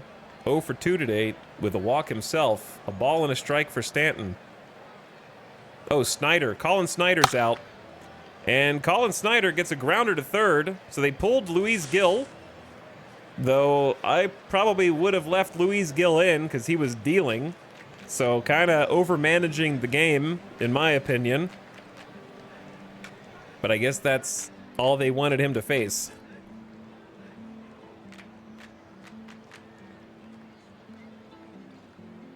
Yeah, I don't know. Kind of over-managing the game. We still got the out, which is good, but Gill was dealing. All right, got out number 3. We're back up to bat in the 9th. Chance to get some insurance runs. New pitcher for the Yankees, Hunter Harvey. Throws a 100-mile-an-hour fastball, has a slider, and then a curveball and a splitter. He's got a 6 ERA on the season. In 9 innings of work, he gives up a lot of homers and a lot of walks so far this season. Let's see what Ochoa can do against him.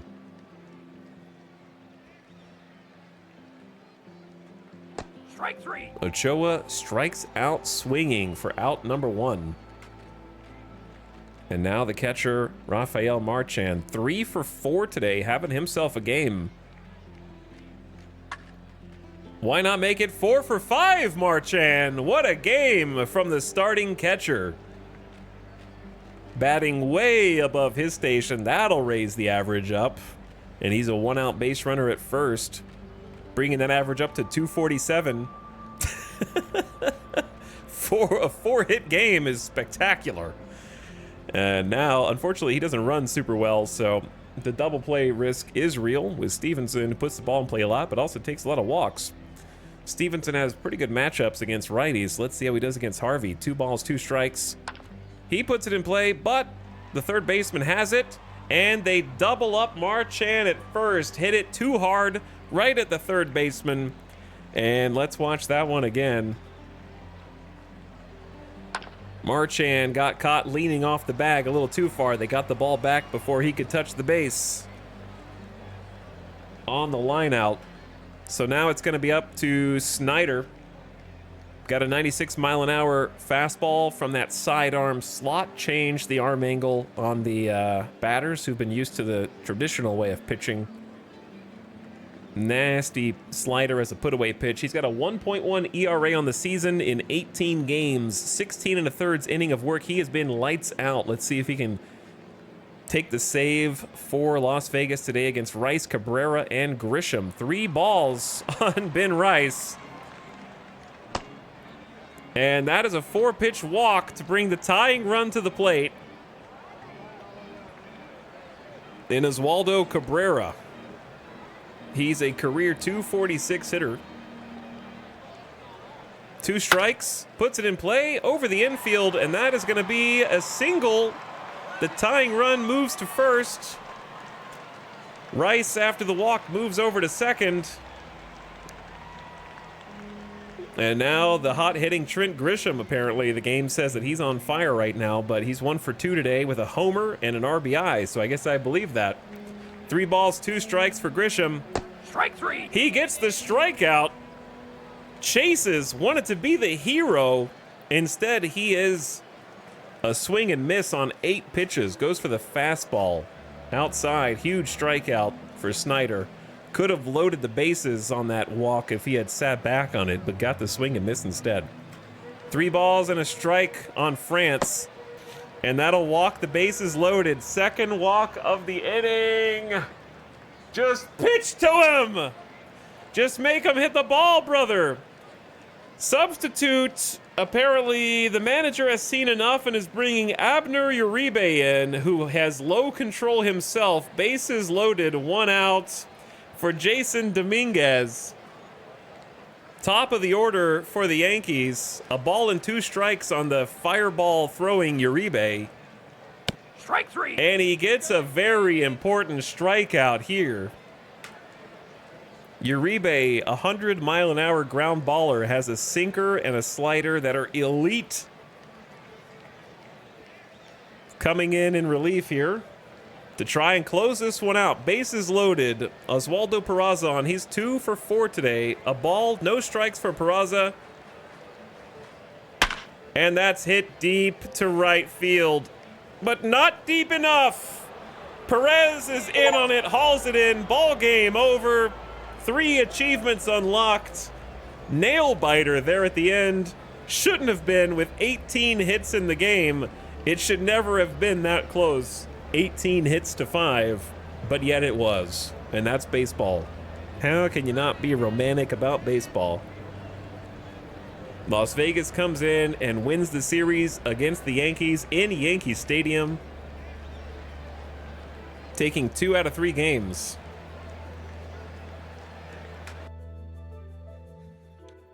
Justin Foscue was a vital contributor in the 6-4 Vegas victory over New York. The Invaders' first baseman was 3 for 3 with 2 doubles and a walk, adding 2 RBI. We need some more clutch hitting, I think, is what we need.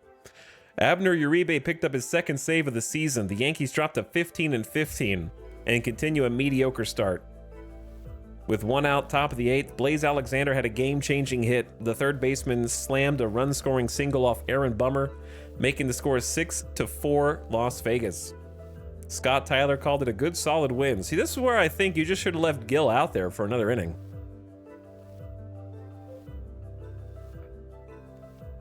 Gil was dealing. Why overmanage and pull him for Snyder to get 2 outs? And then bring him back in for the 3rd. I don't know. You can always question the manager. He got the win. He got the win.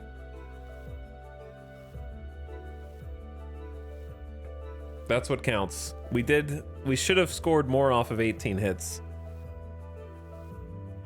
But I'm happy with the offensive production here.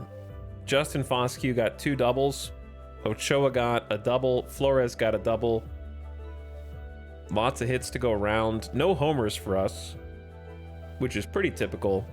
Foscue with a sac fly. So we basically kept Miller from getting the loss. Gil takes the win since he was the pitcher of record when we took the lead. Foscue player of the game. I could see that. Bro was 3 for 3 with a walk and 2 runs batted in, though shout out to Marchand, who was 4 for 5 with hit a run in and then came across to score himself. Every single player on the team got at least 1 hit.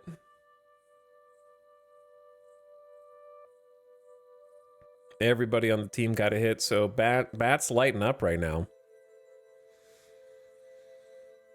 Chang keeps hitting well, hitting 302. Foscue had a nice game after a cold streak, because I think he was 0 for his last. By the way, can I just say, I'm going to take credit for that one as the GM, because I told you guys before the game I was going to try out like a new lineup based on their splits against righties and lefties. I'm just saying, the first game I do that for, we get 18 hits in the next game. I'm just saying. The people on cold streaks magically coming out and getting some hits, feeling good. We're gonna see if that continues. I got new lineups for left-handers and right-handers. They were mashing the ball. It was crazy. That was a lot of hits in that game. Whew. Good stuff. Starting lineup all got a hit. Achievement unlocked versus the Yankees. Every single person in the lineup. That's going to be a franchise first. Hit machine. First time. Marchand, 4 for 5 with an RBI. He set a franchise record. Uribe strands the bases loaded for the first time. Apparently. Or first time he did. I don't know. And then 6 consecutive strikeouts. New franchise record. Somebody put a hex on Judge. I guess so. I suppose so. So, finish the day. Do we still not know what's wrong with Bubba? Pending elbow. Still, that's not good. They don't know what's wrong with him yet. They don't know what's wrong with him yet.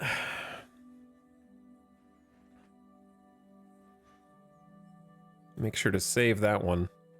Good game. Pay the believers. That was a crazy game.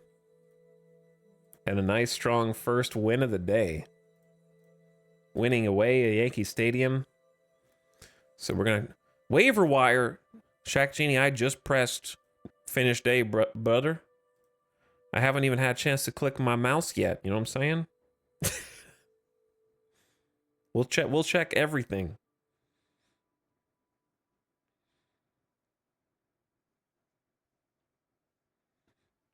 Gil has a crazy ERA, but that's the thing about managing baseball that's tough, is the stats only matter before the game.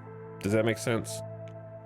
The stats influence what you do and your game plan before the game, but if you send a guy out there, because here's the bullpen, they're all tired, right? So we don't care if Medina is the worst pitcher on the team. He's the only guy that's fully rested, so he's gonna play in the next game. That's just how it is. Because your bullpen can't throw every day. Now, some of these guys are slightly tired, and we could use them in a pinch, but they're not going to be the first one that we go into. So when you have to use your eyeballs during the game, and if you send a guy out, he might have bad stats, but you could, if he's getting 6 strikeouts in a row, that guy's he's on another level right now. So like what matters is what's happening at that moment. See, that's where managers come in and they have to make decisions based on what they are perceiving and what they are seeing. So if you see a guy that's supposed to be really good struggling, you might need to make a decision to pull him.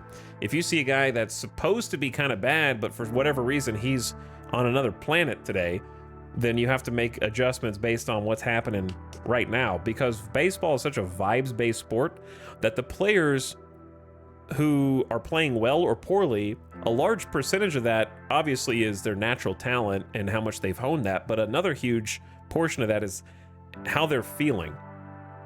Like you could, if a pitcher's in their own head and they're supposed to be really good, they might suck because they're doubting themselves, or they're second guessing everything, or they're too conscious of what they're doing, you know, or some guys just start, they get over that and then they start gliding and they're just effortlessly doing it without really thinking about it. Like they get into hot streaks, cold streaks for reasons like that. Yeah, the human factor is a big deal. So you kind of just have to observe what's happening and then make decisions. So my observation was Luis Gil was, he took it up to another level. He's supposed to though, like he's supposed to be good. So I'm hoping that builds some confidence for him. And he's probably gonna have to be a starter for us because of that stamina. So we'll have to try and give him a start because I think Bubba Chandler's, he's worrying me.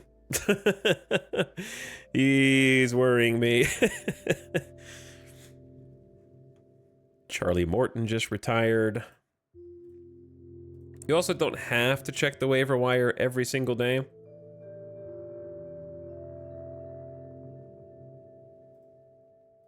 Are drops enabled today? I don't know. I didn't even know if this game had drops. I'm just playing it for fun. I don't have drops turned off. So they should be on by default, but I didn't even know there were drops.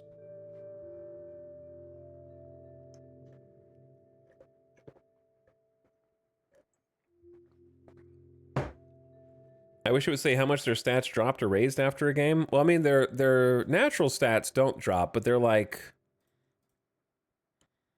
their statistics do. So like if I click on a player, like I want to see my catcher went 4 for 5, so I can see last game he was hitting 206, now it's a 247, so you can kind of look at the difference game to game, like his OBP, his slugging, his OPS, so you can kind of see like how they changed from one game to the next. But I don't know if that's what you mean. Either way, great game. This is the Sound Redemption. This is the Sound Redemption. We're still second to last, but we're like only 2 games back in our division.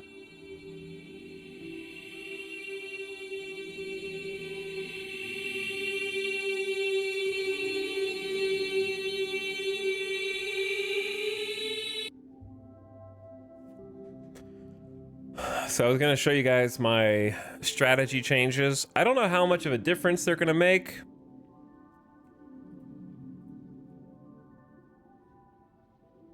So I went through and kind of determined, like, if we are trailing by 4 or more runs, then we are extremely aggressive stealing, extremely aggressive base running, use the hit and run.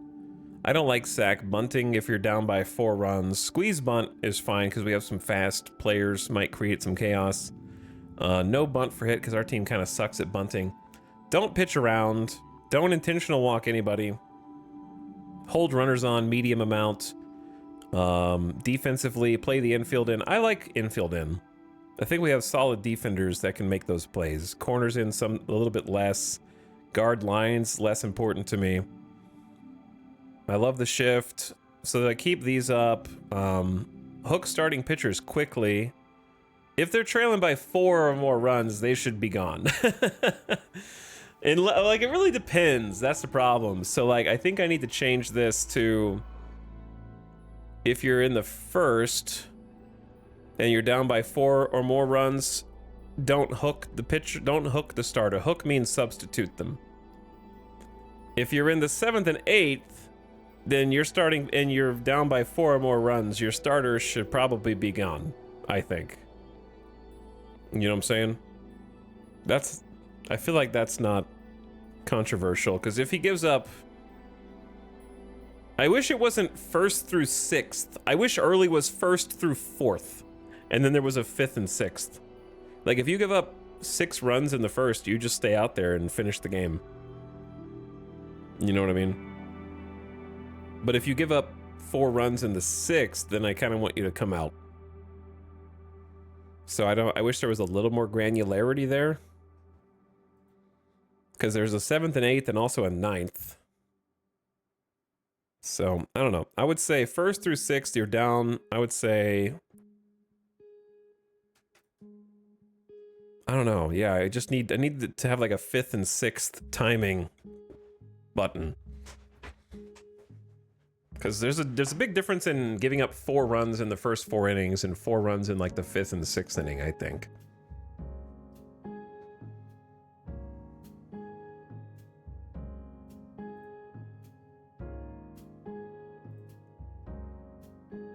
Okay, anyway, sorry. So like 7th and 8th, then your starters should get hooked very slow. Or I mean, very quick. And your relievers probably pretty slow because you're already losing by a lot. And then in the 9th, doesn't really matter. Leave the reliever out there at that point.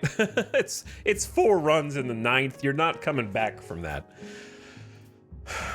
Most times. Okay, anyway. So then there's like small trail. So the difference is, these are what I chose, that we're a little less aggressive on the base running.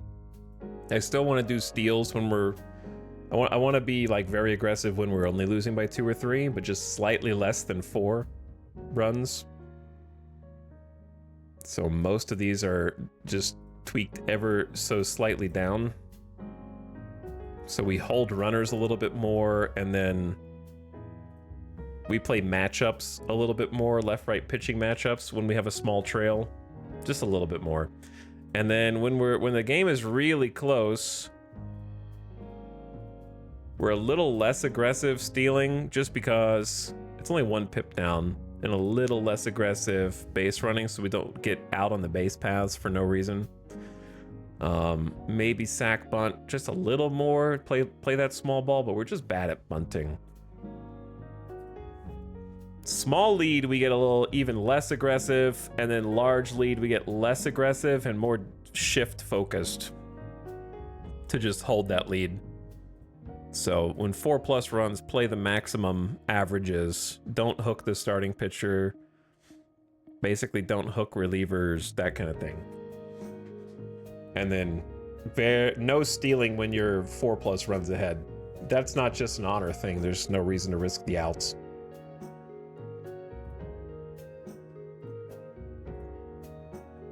But I would say if you're trailing by 2 to 3 runs early in the 1st through 6th,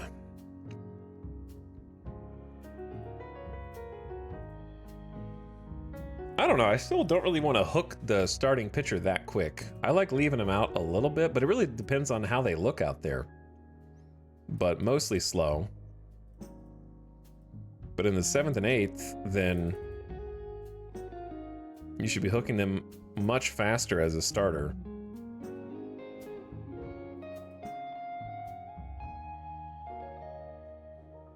And then in the 9th, they should be gone. And you should be slower on hooking the relievers.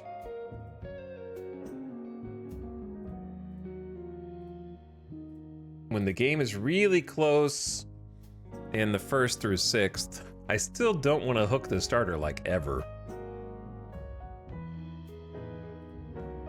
Same for the relievers.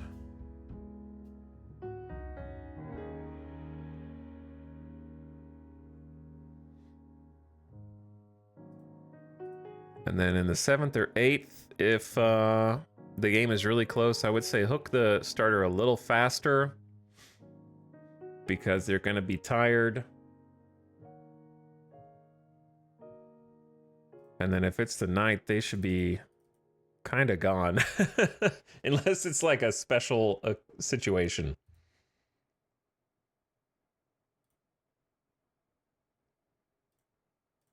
I'd say hook relievers less fast. I want to trust the relievers, but it kind of depends on how bad they are.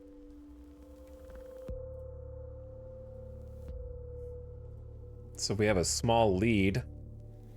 If we have a small lead early in the game, don't hook the starting pitchers. If it's the 7th or 8th, a little faster. And if it's the 9th, faster still.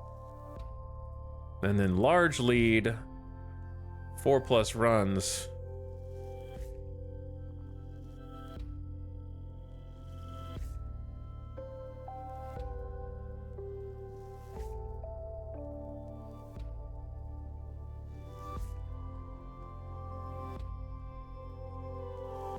Wait, what's this doing? Okay.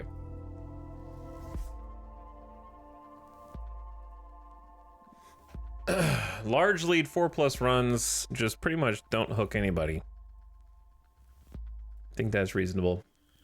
Sorry. Whew, it's crazy how much control there is. There is a lot of control, yes. There is much control. All right, we got an ad coming up. But first, Xenophanes, thank you for the 73 months. I appreciate the Prime sub. G. Franco's back for 77. Thanks for your Prime. Boom You says, hell yeah. Happy 4 years, Boom You, and thanks Maritanapa for the 79 months. Thanks, guys, for the subs. Man, Atlanta Braves doing off to a great start in this timeline. I think I'm just going to sim the next games like a few games now that we've kind of got like a lineup. Though Cal, Stevenson, Chang need a day off. Marchan probably gets a day off anyway.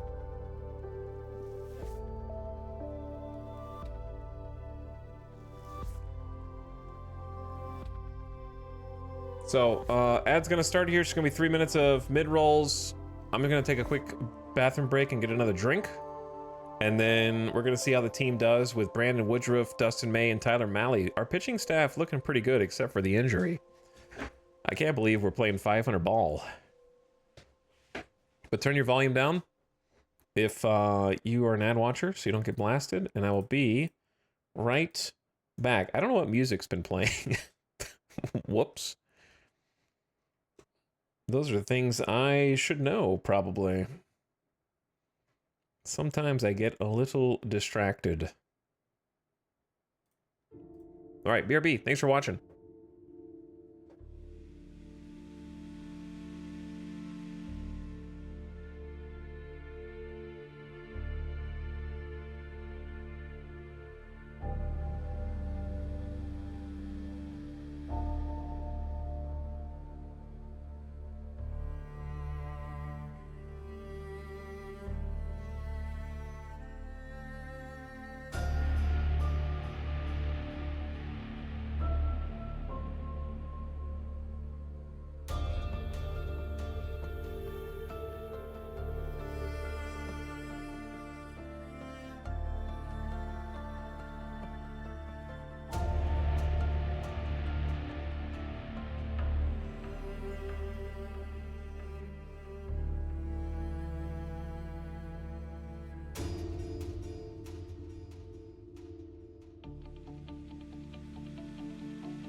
Whoops. This is weird.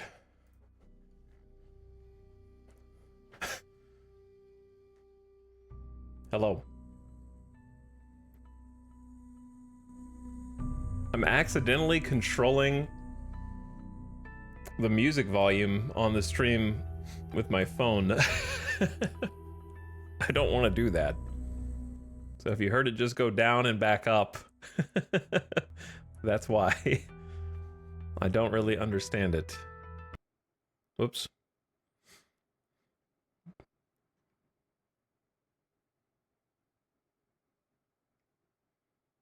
That's so stupid, man. How do you make it not do that?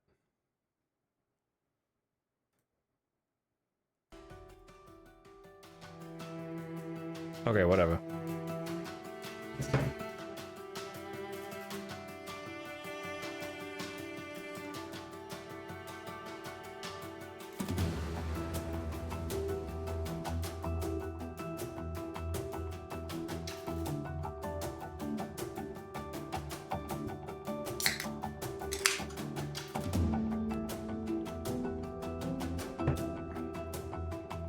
Okay, thanks for waiting. Be back.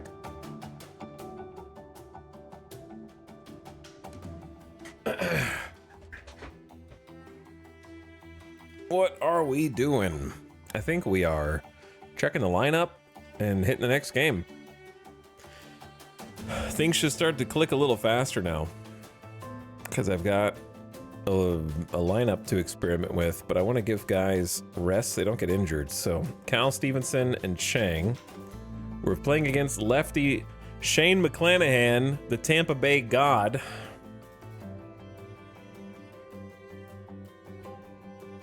$10 million salary. He's up for arbitration. And they're expecting $16 million on arbitration. He could get way more than that in free agency, and he freaking knows it. But he's pitching 4.63 so far.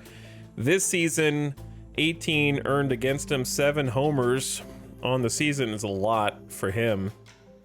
So his homers are up, his walks are up, his strikeouts are down. He had league-leading strikeouts and strikeouts per 9 innings last season in the simulation. So here's what we're gonna do. We need to give Chang and Stevenson a day off. So Alexander and Mangum are coming in.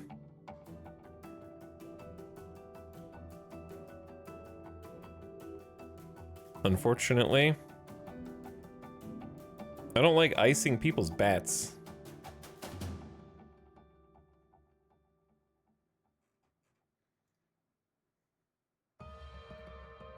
Well, Stevenson's bat's already iced. Chang has just been hitting consistently well, so I don't think he's going to have a problem.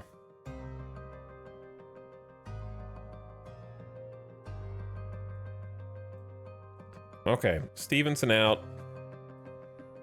Alexander in at short. He plays a decent short.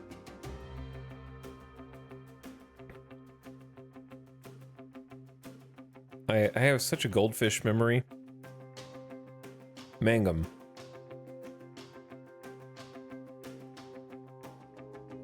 In right. Okay.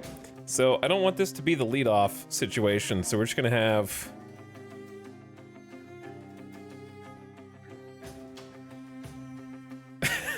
no, not Mangum at leadoff. It's gonna be such a strange lineup.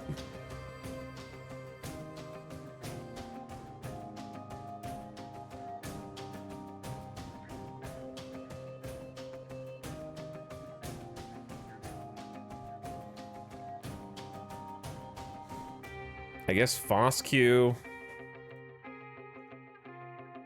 then Perez, then Flores.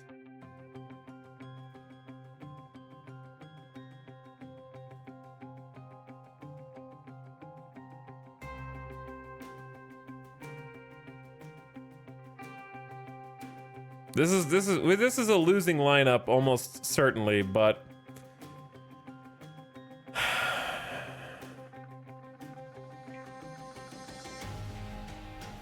we're gonna give it a try. because a couple of my key guys need some rest. So send it. I guess we have good pitching, Woodruff pitching, but they have good pitching, so I'm just gonna sim it, see what happens. Lost 2-3. Damn. Bubba Chandler has been diagnosed with bone chips in his elbow. He'll be out 5 to 6 months. No, Bubba. Bubba, no, man. He's gone. The first major injury of the season.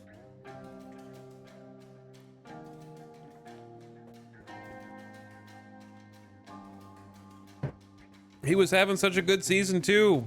4 starts, 1.54 ERA. He was dealing. He's only 23, almost 24. It's rough, man. Now he's got to go on the injured list, 60-day injured list. So it says 60 days, but that just, you can just keep upping it from that point on. That's not a maximum, that's a minimum. Just throw with your other hand, bro. Learn how to throw lefty. It's easy. So we put him on the injured list. Very sad. Rest in peace, Bubba. Your season's done. I'm sure he's not happy about it, because if I'm Bubba, getting to be a major league starter is probably a dream. He got his first 4 starts as an invader. He was a reliever for Pittsburgh. But on the injured list means we have an extra spot that just opened up on the active roster. And the secondary. We're just going to leave a spot on the secondary open, which is convenient.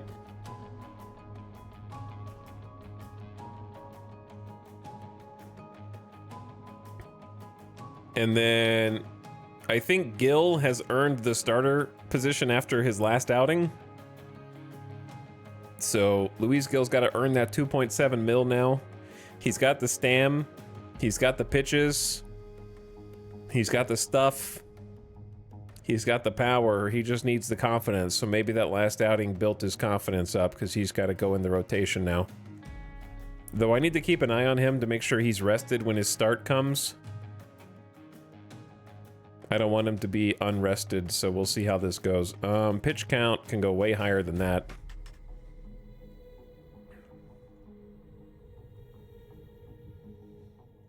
I'd say like 90. So we're missing a reliever now.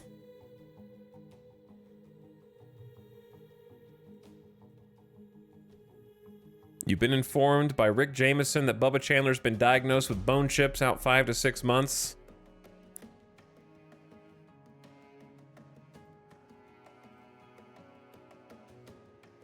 Bubba Chandler headed to the injured list. The 23-year-old starter's out. Yep, he's gone. Washington defeated Los Angeles 5-3 and took some joy out of Mookie Betts' 300th career home run. I just wanted to get a good swing on the ball all day, and I did, he said. Despite the loss, it was a good game for the 33-year-old Dodgers right fielder. He had 3 hits, scored 2 runs, and had 2 RBI. The Nationals manager said, "You could see he was aggressive up there. The worst thing we did was throw him a strike. Probably would have been better if we threw the ball outside of the strike zone every time he came to the plate, because he seemed like he was in a hurry to get it over with." In his career, he's hitting .292 with 301 homers. So we had a tough loss. The Tampa Bay Rays scored a tight 3-2 win over the Las Vegas Invaders at Omnibus. Tampa Bay pitcher Shane McClanahan held his own in the contest. Vegas now has a record of 15-16. McClanahan's performance can only be described as masterful. He notched 5 strikeouts in 8 innings, allowing 3 hits. McClanahan is tied 8th in the AL in strikeouts with 41, goes 5-1 on the year with 41 strikeouts. Main thing is, I just wanted the team to win, he told a reporter after the game. Just have to go out there, take care of my job, and give him a chance to win. Yeah, we were kept to 3 hits in the game. Arenamo and Foscue with doubles were 2 of them.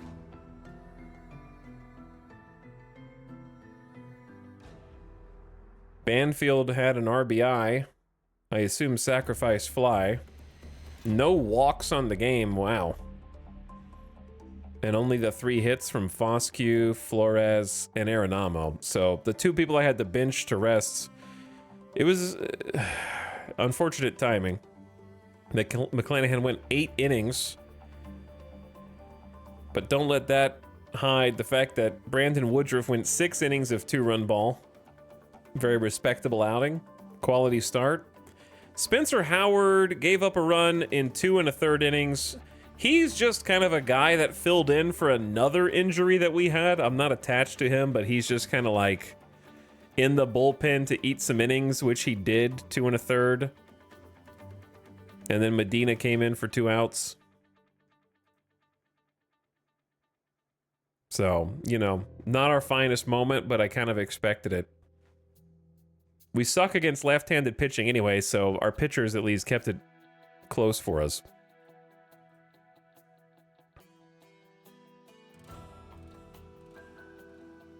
The Las Vegas coin flippers. Yeah, 500 ball's tough, but it's actually excellent compared to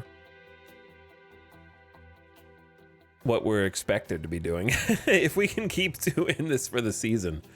So Woodruff got another nice start. I noticed that our attendance is down.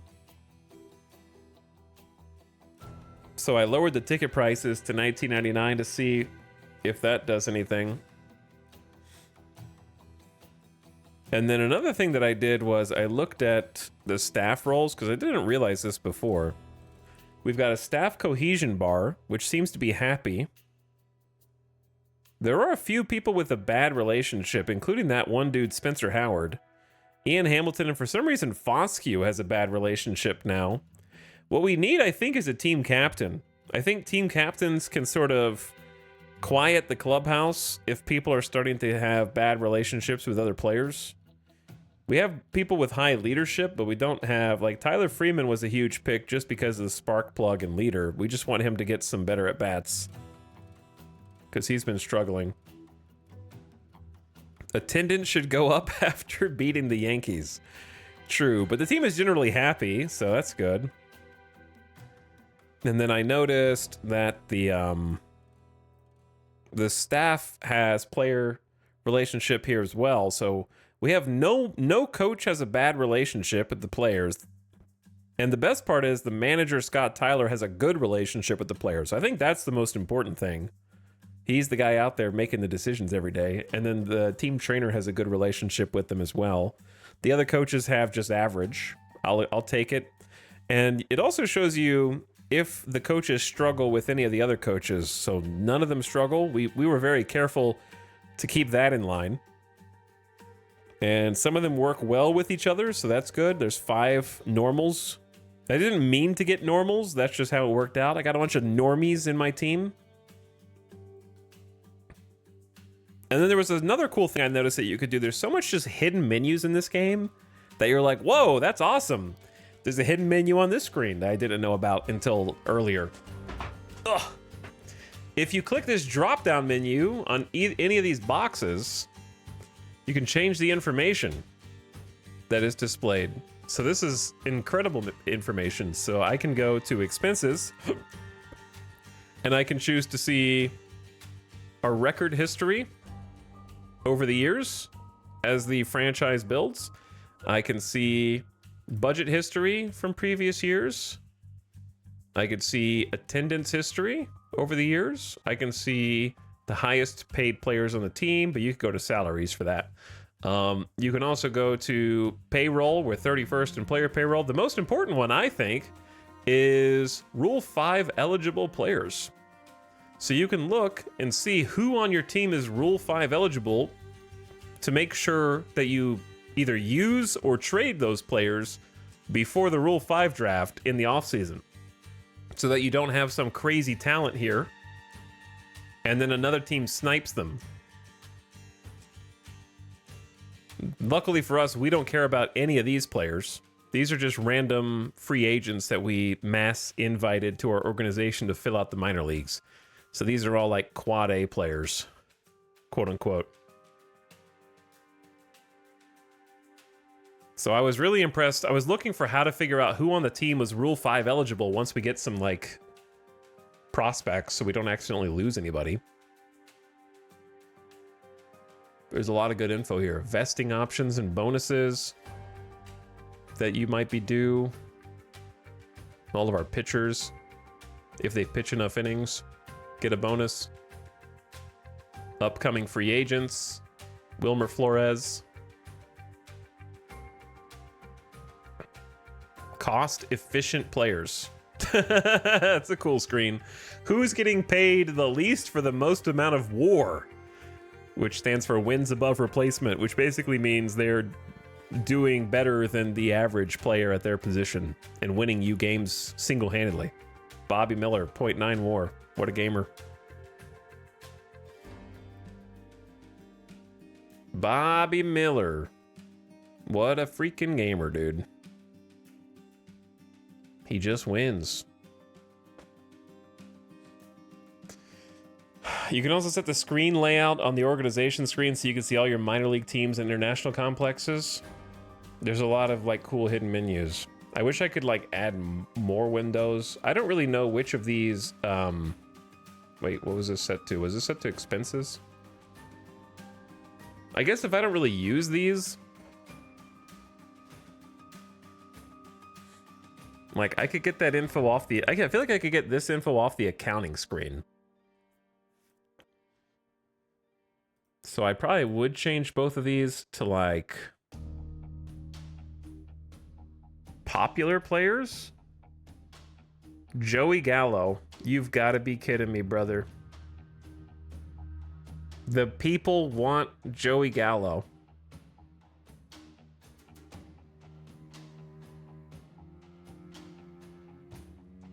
The people want Griffin Canning.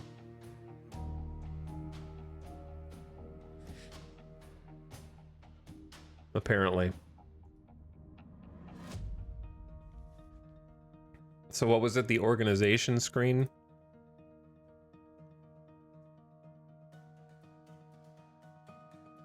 I mean, I knew that you could change these drop downs, yeah. But that's cool too. There's another way to see your international complex though, which is just the international tab. So I like that as well. Antonio Del Bosque has somehow moved into the top I think he's number 31 in the top prospects, weirdly. How do you pick a captain? You put someone on the team that has the captain personality trait. Question on the new development center stuff. Is it active all season or just during the spring training window? It's not even spring training, it's the off season.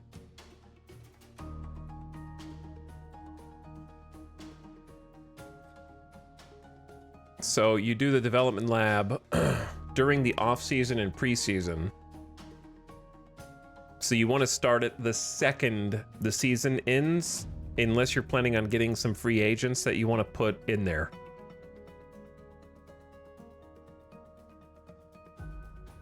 So the second the World Series is over and the off season begins, you can start thinking about that.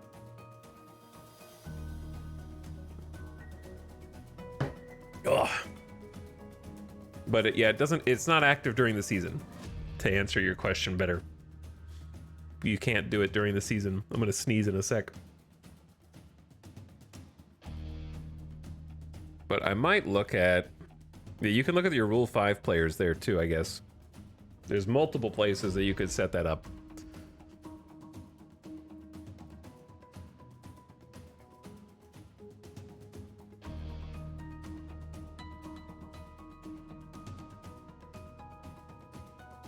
Very cool. All right. Anyway, what was I gonna do? What was I gonna do? It's very easy to get distracted with all this.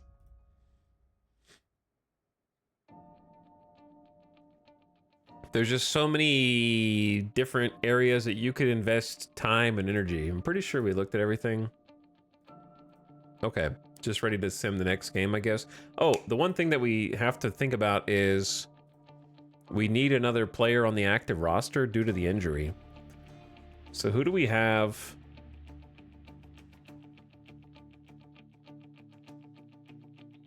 On the secondary roster to call up to fill in for our poor pitcher. Seth Blair is not doing so well in AAA, so we're going to leave him there.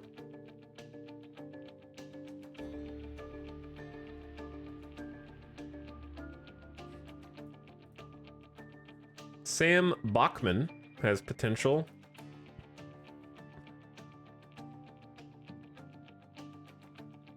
I mean, we could bring up that dude who was popular that we just looked at, right?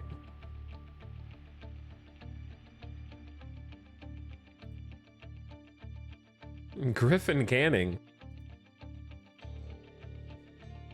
It's gonna have to be a 45 overall pitcher anyway. We don't have anybody else. Why not bring the popular guy who's also... Wait, is he just pitching in Double A right now? I mean...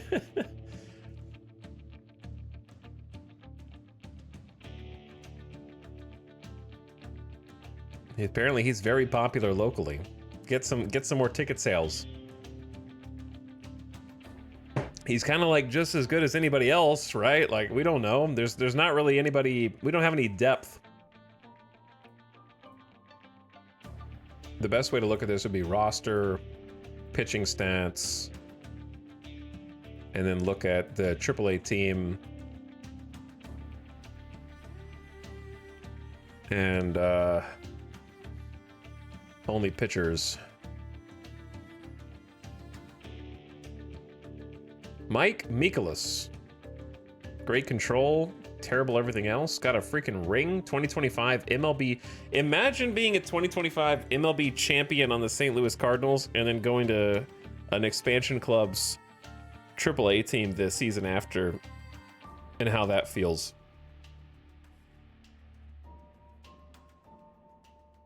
Feels bad, man. Feels bad. Here's a question.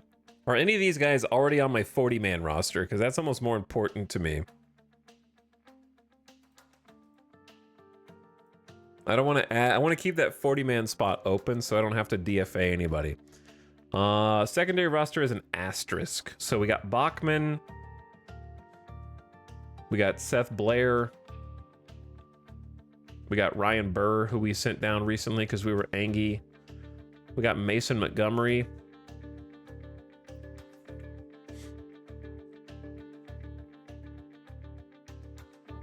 Mason Montgomery can be called up. We've already paid him. Why not, right? He's got a good fastball, good slider, good changeup. He's only rated a 40 overall by the scout, but he has potential to get better, and he seems decent despite the 40. Maybe just not enough movement on his pitches. I say we're already paying him, so let's just bring him up.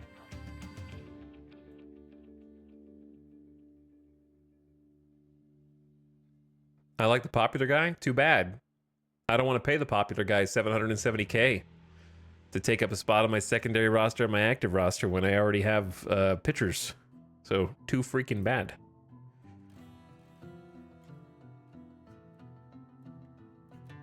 All right, Mason Montgomery, you're in, and you are a 40 stamina. I'm going to put you in as long relief, and your secondary role, emergency starting pitcher. Boom.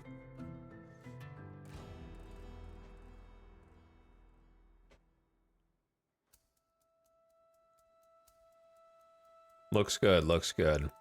I will pay him nothing.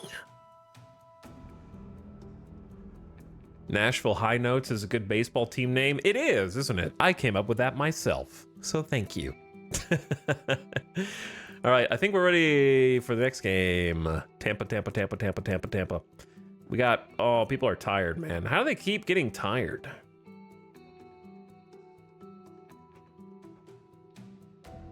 I want to put my best lineup out, but they all need an off day at the same time. Or I could just make them work a little harder. But I don't want them to get injured. Okay, Foscue and Arenamo are tired. Foscue, Arenamo. It's like they play every day or something. So we move Flores to first. David Hamilton gets to start at second.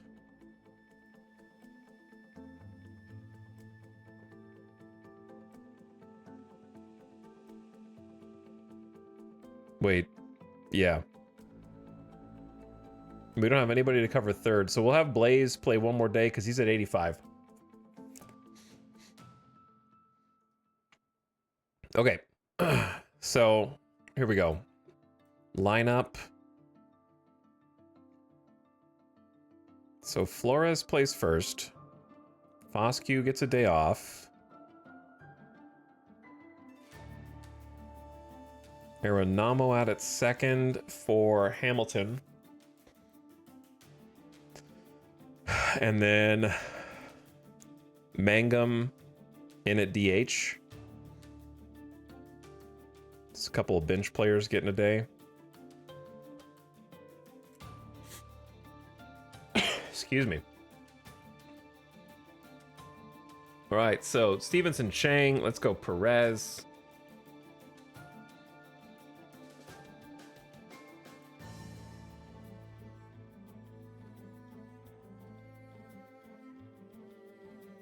The reason why Flores is not higher is because I took a look at his batting splits, and he's amazing against lefties and okay against righties, but he's getting a little better against righties.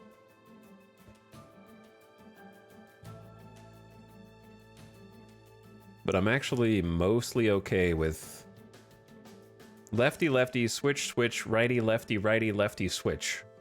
So I'm actually trying to play the lefty-righty matchups now. We got a lot of iced bats. Let's see if they can shake it off. And pitching for us today is Dustin May. All right, send it. Win at Tampa Bay 8-2. All right, we lost the first one, won the second one. 6 runs scored in the first. Holy. Riding a 2-hit performance of the 34-year-old designated hitter Wilmer Flores. All I had to do was threaten to take him off the team. I said, if you don't get a hit in your next game, you're off the team. And then he got a hit, and then he got 2 hits, and then he hit a homer, and then now he's the #1 guy, apparently. The Las Vegas Invaders stopped the Tampa Rays 8-2 in 9 innings. The win gives Vegas a record of 16-16.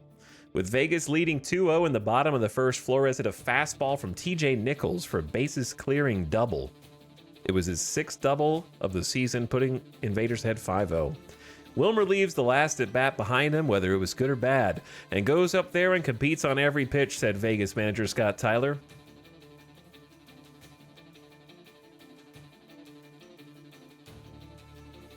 So let me look at the game log. How did that go down? So Dustin May pitched first because this is a home game. Strikes out looking, single, strikes out looking, fly out. Pretty solid. Bottom of the first.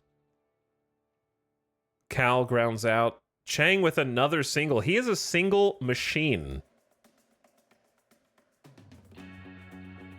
He had a 3-hit game. Oh my God. Chang, best shortstop in the league, despite the number of errors. Mangum takes a walk. Blaze Alexander with a single to score Perez. Oh, Perez had a triple. I didn't even see that. Perez hit a triple to score Chang. Okay. Then Mangum takes a ball, or a walk. Alexander with a single. David Hamilton with a single. Wilmer Flores with a double to score 2. And then Hector Ochoa with a single to score Flores. Marchand with a double. Exit Vila 105. And then Cal Stevenson with the flyout. Huge first inning. Chang is literally Derek Jeter. The Flores jersey was selling for $10 last week. Yeah, now they're selling out. Oh, that's funny. Strikeout, ground out, ground out, ground out, ground out. Mangum with a single. Dustin May was dealing. Another strikeout, single, a walk, fielder's choice. Hamilton takes a walk. New pitcher comes in, bottom of the third. Whoa. Strikeout, double play. And then Dustin May back out, fly out, walk, double play. Invaders batting, ground out, double, fly out. Dustin May, strikeout, ground out, strikeout. Ooh, the strikeouts, though. Invaders, 3 outs. Top of the sixth, Dustin May. Solo homer from Carson Williams. Strikeout. So he gave up 2 solo homers. Yeah. Dustin May, you did great. But I think after the 2 solo homers, I'd probably pull you 2. Luis Medina gave up a single, strikeout, flyout in relief. Good job. I think that's reasonable. Pitched 88 pitches. But I think if you have a 5-run lead, I wouldn't hate leaving him out for another batter, but his pitch count was getting a little high.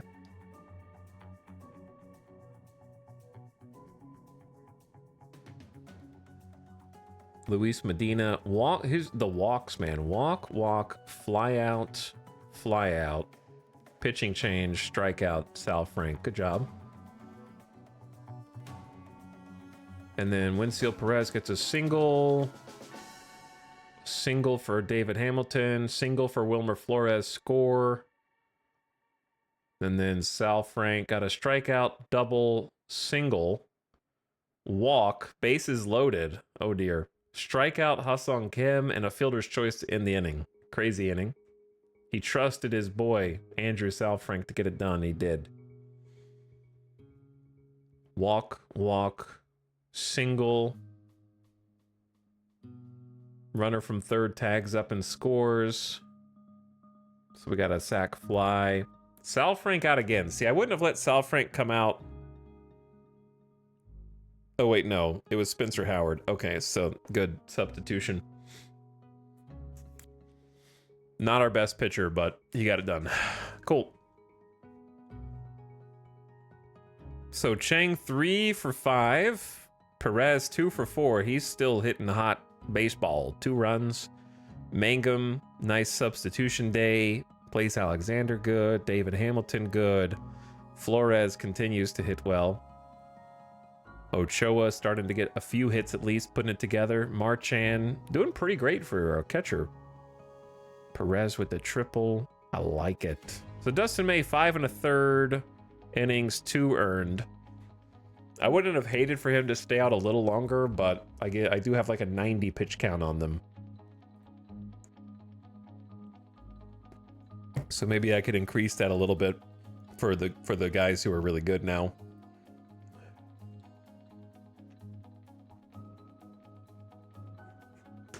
Okay, good day. I'm still sad about Bubba Chandler getting injured. Weekly team power rankings. Where are we? 15th, somehow. Back to 15. Any major changes in this version other than roster and stat upgrades? The biggest changes were to the development lab, I think. Mostly it's the same game, to be honest, Trinsic. So if you have 25, you don't have to go out. I would maybe wait for Out of the Park 26 to go on sale and then grab it. I just bought it because I want to support the devs, because the thing with these simulation games is there's only like 3 of them I can think of. And if one of them goes under, you know what I mean? There's not really an alternative to go to instead. Like if they're like, okay, we're done with Out of the Park, it's like, oh, I guess I'll never play a baseball simulator again. But yeah, it's there's a couple things, but I don't think there's anything that's like so big you're gonna miss out on it if you don't get this one. But they changed the development lab. They say they upgraded the AI, but you don't never know what that means. It just says batting, pitching, and fielding ratings have been painstakingly modified. Movement and stuff for pitchers, catcher framing, like a bunch of AI throughout the game has been improved. More player development control, new rosters, improved historical mode.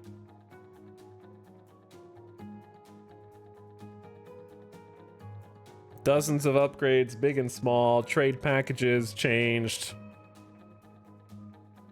New manager decision history screens.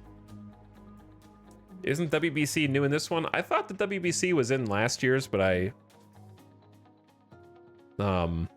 think that the changes are good, Trinsic. Like, I don't know. I'm enjoying this, and I think chat says a draft combine is new. So they're still adding new stuff to it. And it feels pretty smooth. I honestly haven't had any crashes in this version since I was setting up the game, knock on wood, so it still crashes every so often, so you gotta save frequently. But it's been a good time. So if you like last year's, you'll like this year's. It's just the same, but a little better. In my opinion. Unless you play perfect game or whatever, I have no opinion on that. People are pissed about the booster pack mode. I have no idea because I don't play it. Yeah, there's still a memory leak, so restarting your game every, 5 hours, 6 hours is a good idea as well. But it would seem like a good time to sink my teeth back in. Carlos Hernandez, 45 overall pitcher. Don't think we need to bite on a $1 million contract. 15th in power rankings somehow. I don't know how. GG's for these gamers. I keep thinking there's something I'm forgetting. Am I forgetting something? That's why I'm so hesitant to just go straight to the next. We're going against Taj Bradley. He's got a 50 overall rating, but I don't think he's been playing to that rating, giving up too many homers, too many walks, too many hits. He's got good stuff, though. 25 years old. Pretty young guy. So we got a righty coming up. The only guy who's tired is Blaze Alexander, so let's give him a day off. Move Arenamo to third, which means Hamilton plays second.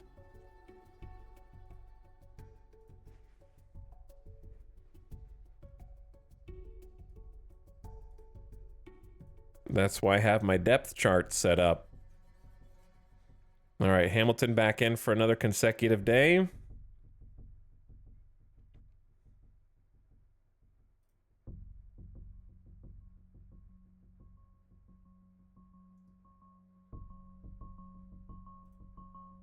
Hamilton, the reason I have Hamilton above Flores is because looking at the splits versus righties,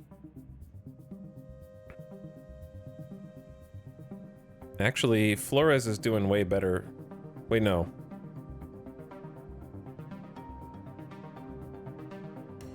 Yeah, Flores is doing way better.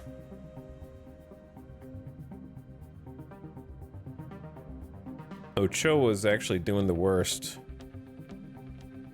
So if we drop him to the 9 spot, Marchand gets up, and then we got a switch hitter in between them in case they do a pitching sub. All right, looks good. Who's pitching for us? Tyler Malley, gonna have himself a day. We'll just sim this series, and then, I mean, we could play this one out. But then I want to probably sim the next series. Oh man, look at that Tampa lineup. 50, 50, 50, 50, 50, 50, 50. We're underdog energy for sure. This is some Moneyball moves right here. I'll give you guys 2 minutes to put channel points in. Will the Invaders win or lose this game? Just watched Moneyball again a few nights ago. Yeah, it's time, Trinsic. It's time. Just reinstall or grab the new one. The nice thing is, whenever you do grab the new one, you can import old saves. But yeah, it's definitely time. Chat, put your channel points in right now. Are we gonna win or are we gonna lose? We won the last game, lost a close one the game before that. We got hot-hitting Wilmer Flores in the lineup. That's a guaranteed dub, I think. We're going up against Taj Bradley. He's 50 overall, but he's got a 5.73 earned run average so far this season. Look at that 1.07 whip on Tyler Malley. I don't know who's available in the bullpen tonight, though. Let's see.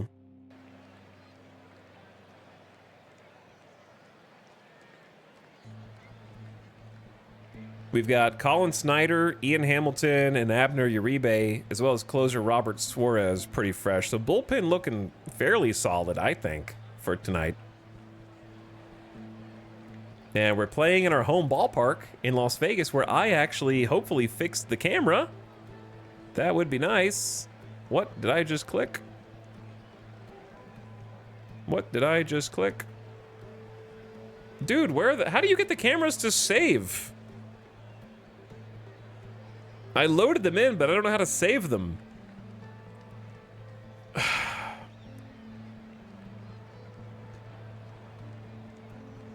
Because now they're gone again. I don't want to watch the whole game from this camera view, but I also don't want to force quit the game and reload it. So I guess we'll just watch it from the wide angle. All right, last second for channel points. Last second for channel points. And the betting is over. All right, we're pitching first. Up to bat, Carson Williams for Tampa. With the bases empty, he's hitting .222 so far from the leadoff spot. Good evening, baseball fans. Welcome to Omnibus Park. Tonight, it's Las Vegas versus Tampa Bay. The fourth place Rays have a 16-16 record, as do the Las Vegas Invaders. Tyler Mahle getting the start for the Invaders, and first pitch of the game is put in play, but running on to shallow center is Ochoa. Good range, good speed on him. He makes the catch for out number one. Jonathan Aranda up now, hitting .311 on the season with 3 homers. Strike 3. And he's a strikeout victim for out number 2. Junior Caminero. Junior Caminero is 22 years old, almost 23 in this season, and he's getting the start today at third base for Tampa. They're hoping for big things for him in the future. But he'll ground out to short, make a strong throw to first, and that is the first inning. 3 up, 3 down. The Cox ad kills me. I think that's the best part. There's just a big old ad for Cox out there after everything they've done to take my streams down. This is my first time seeing our park, and it's gorgeous. It is, isn't it? It is. All right. Las Vegas Invaders up to bat. Cal Stevenson again from the leadoff spot. At home, he's had 50 at-bats, hitting .260. He's got 2 homers so far on the season, 14 runs batted in, runs the count full on his first AB. Against Taj Bradley, he's got 34 strikeouts on the season. And he'll issue a leadoff walk. Good at bat by Cal, taking his base on 6 pitches. And now Chang, who has been a single machine these last few games, had a 3-hit game last night in the win against Tampa. 3 balls and a strike on Chang. He'll bunt. A rare bunt. And they get the out at second. Trying to catch the defense sleeping. Bradley makes a fine play. Trying to catch the defending Tampa Rays off guard a little bit. Doesn't work, but Chang will take first. 1 out for Foscue in the 3 spot. Strike 3. And Foscue swings and a miss and punches out on the 7th pitch of the at-bat. The splitter on the corner gets him. 3 balls and a strike for Winfield Perez. He will watch ball 4. So runner in scoring position now with 2 outs for the young Jodar Arenamo, getting the start at third today, moving over. Hitting .271 on the season, coming up from Double-A, his first major league season. And he slaps this one to right, but it doesn't find any grass. So 2 left on, 3 outs. Mahle back up for the Las Vegas pitching. On the infield, we got Foscue at first, David Hamilton taking the start at second today. Chang at his familiar shortstop, trying to get more familiar with it. Arenamo at third instead of second.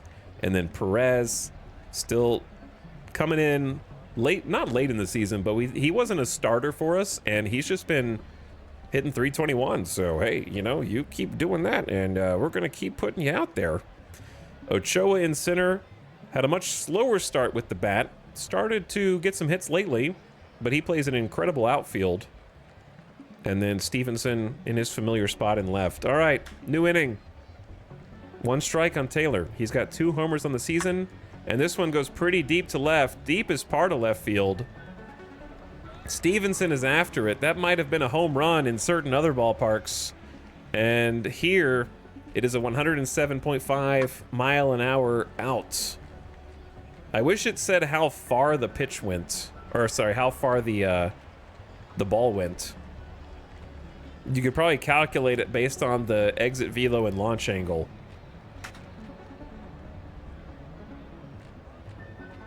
But he's allowed out number 1. Xavier Isaac with a strike. And that's up the middle, over the infield, for a 1-out single.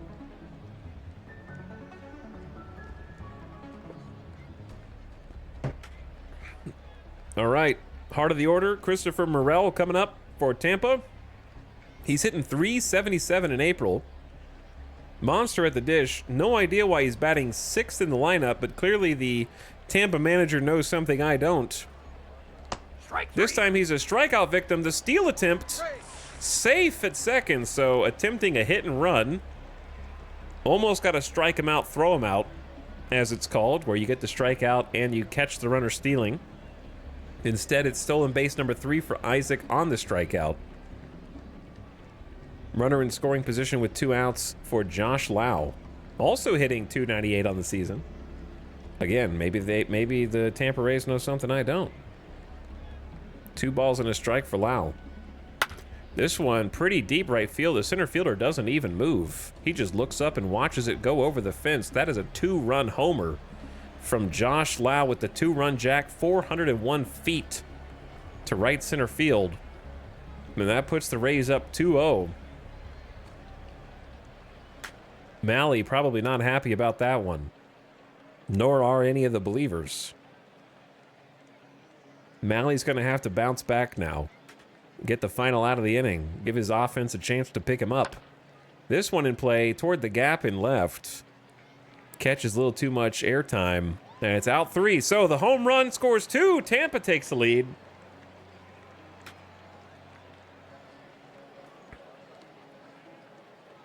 Kapashi, there's no way that could be 433 feet because there's no part of the ballpark that's 433 feet deep.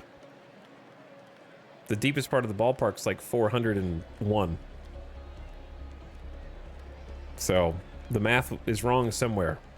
Or the numbers are wrong. That might be more likely. Your math might be correct and their numbers are made up. One or the other. That would have been a homer anywhere in our ballpark. All right, the Invaders are back up to bat. We got Wilmer Flores, David Hamilton, and Rafael Marchand. 3 balls and a strike to Flores. Wilmer thrives in the limelight, says the game. He's batting .291, and he takes a leadoff walk. Not very fast on the base paths, no threat at stealing, and a double play risk. But he'll always take that walk. Now David Hamilton is going to try to move him over. Getting the start today for the 2nd day in a row. Runs the count full. And a swing and a miss, a strikeout. Gets him with the cutter.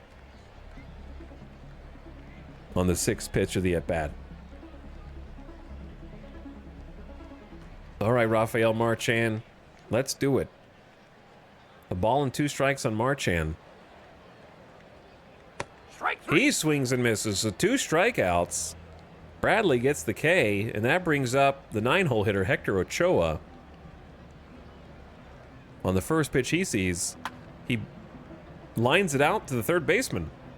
Caminero has it, so leadoff walk is erased, and a 0 put up for Las Vegas in the bottom of the 2nd. All right, Malley back out, facing Johnny DeLuca, the Tampa center fielder, who dribbles it over to first base. No need for the pitcher to cover. He takes it to the bag himself. Out number 1. Now back to the top of the lineup. Carson Williams. 0 for 1 today. 198 average on the season, but he gets a full count. Slams this one to deep left field.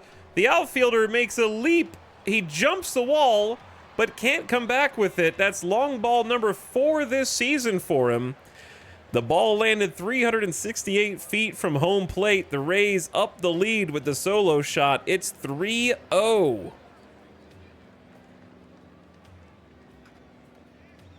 368 feet. 94.4 miles per hour off the bat. Just hooks almost around the foul pole to one of the shallower parts of the park. Carson Williams hits a dinger. All right, now Jonathan Aranda. The ball and 2 strikes. Malley needs to find it. Strike 3. Got him with the fastball. All right, Junior Camanero's up. 2 outs. And that's scooped to the shortstop for out number 3. Chang snags it.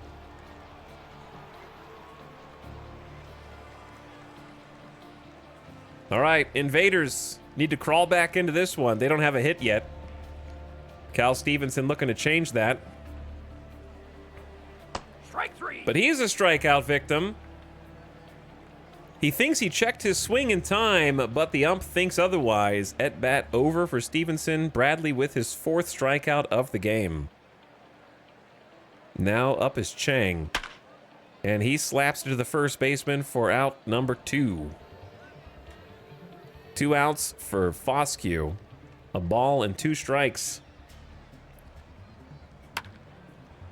Puts it in play to the third baseman. Gathers and throws, and that's out number 3. Nothing doing for Las Vegas through 3, and Malley is back out 44 pitches in to the top of the 4th.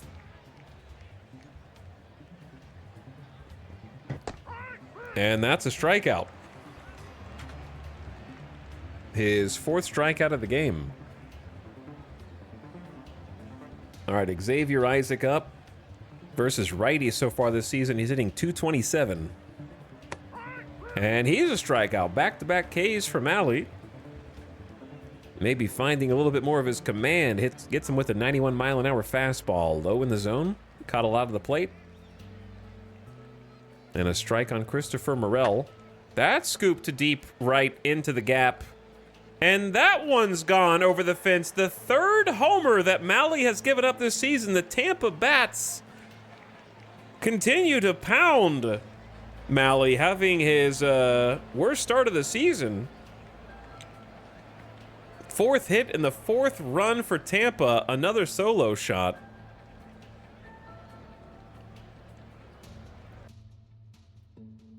Not looking good, gamers. Not looking good. Malley has given up 8 homers, and 3 of them are in this game. That was a fastball. High and outside. And Morel muscles it opposite way. Now Lau is up. He has a homer today. This time he'll punch it over to third base for out number 3, but another run comes across to score on the solo homer. And the Invaders are back up to bat now. All right, Perez, Arenamo, and Flores trying to get something going for the Invaders. The switch hitter's up. He walked the first time. This time he scoops it deep to left field and says, "We can do that too." There it goes. Starting the inning off, taking Bradley deep. Winseal Perez hit that one 396 feet, and it's the first hit of the game for the Invaders.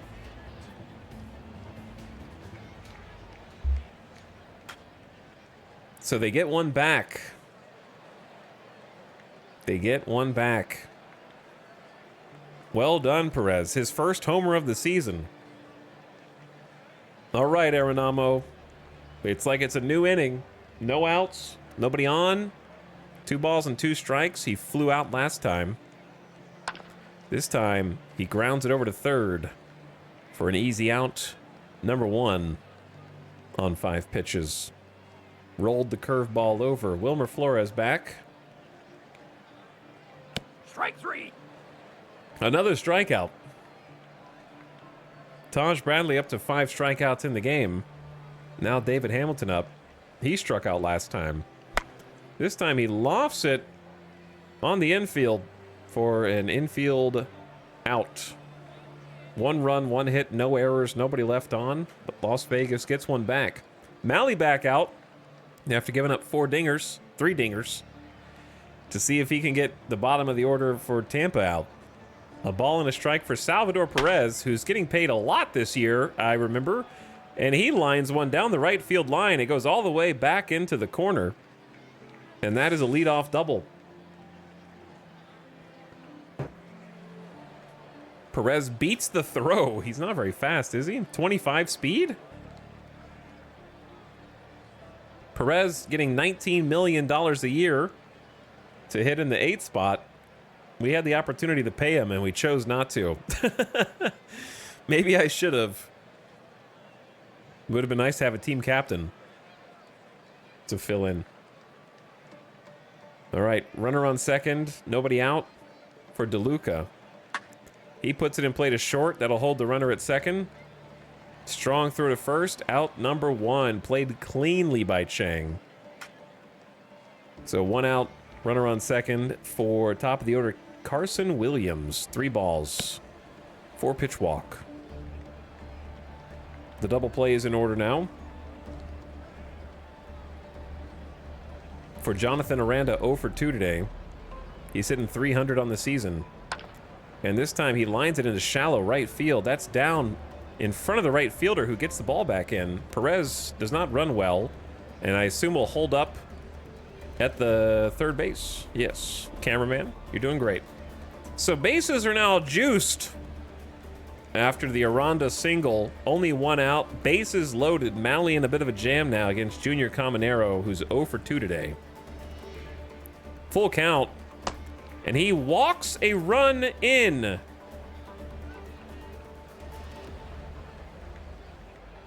On a 6-pitch at bat, does not get the call on the fastball on the corner. And he walks a run in. Second walk of the inning, I'm thinking? I don't remember.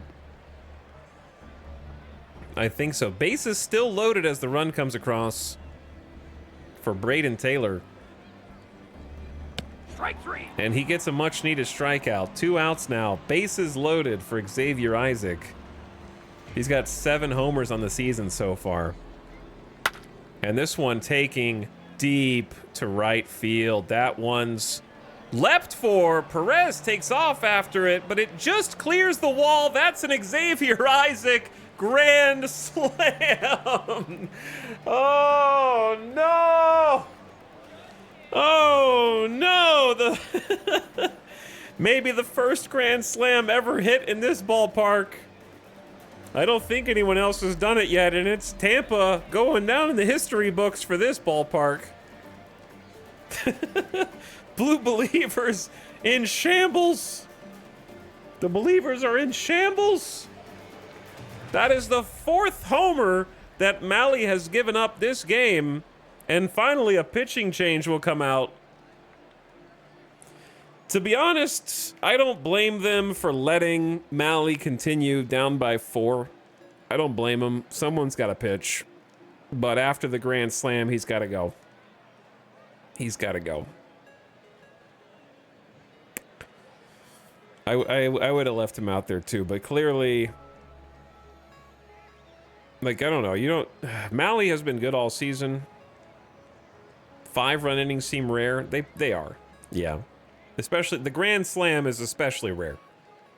It's not like they're anywhere near the rarest, but teams can go years without having one.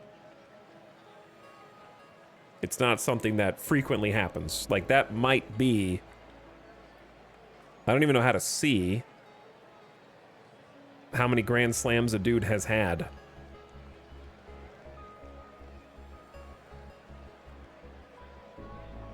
Is there such a thing as a grand slam stat on the scorecard?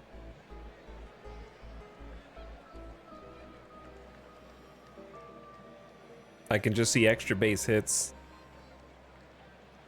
I mean, this dude's 22 years old. That had to have been his first career grand slam. The history lists it. Game achievements, Grand Slam versus the Las Vegas Invaders on April 27th, 2026. He's only 22, so he's gonna be, well, I guess he had one in 2025, actually. Grand Slam versus the Baltimore Orioles. What? This guy's crazy. A grand slam in back-to-back years as a 21, 22-year-old? Holy. What a gamer, man. His 8th homer of the season. Those walks will come back to bite you. Also, the ad's going to come to bite you here in just a second. Let's see if we can get the final out real quick before the ad starts. Mason Montgomery out in relief. Grounder, second to first, out number 3. But the grand slam opens the game up. It's 9-1 Tampa, and we got 5 more innings to play. Could one of your players become a captain over time? I don't think so. It seems like the personality traits are fairly locked. I'm not sure.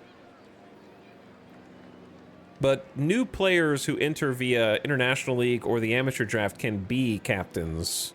It's sort of just like their innate personality.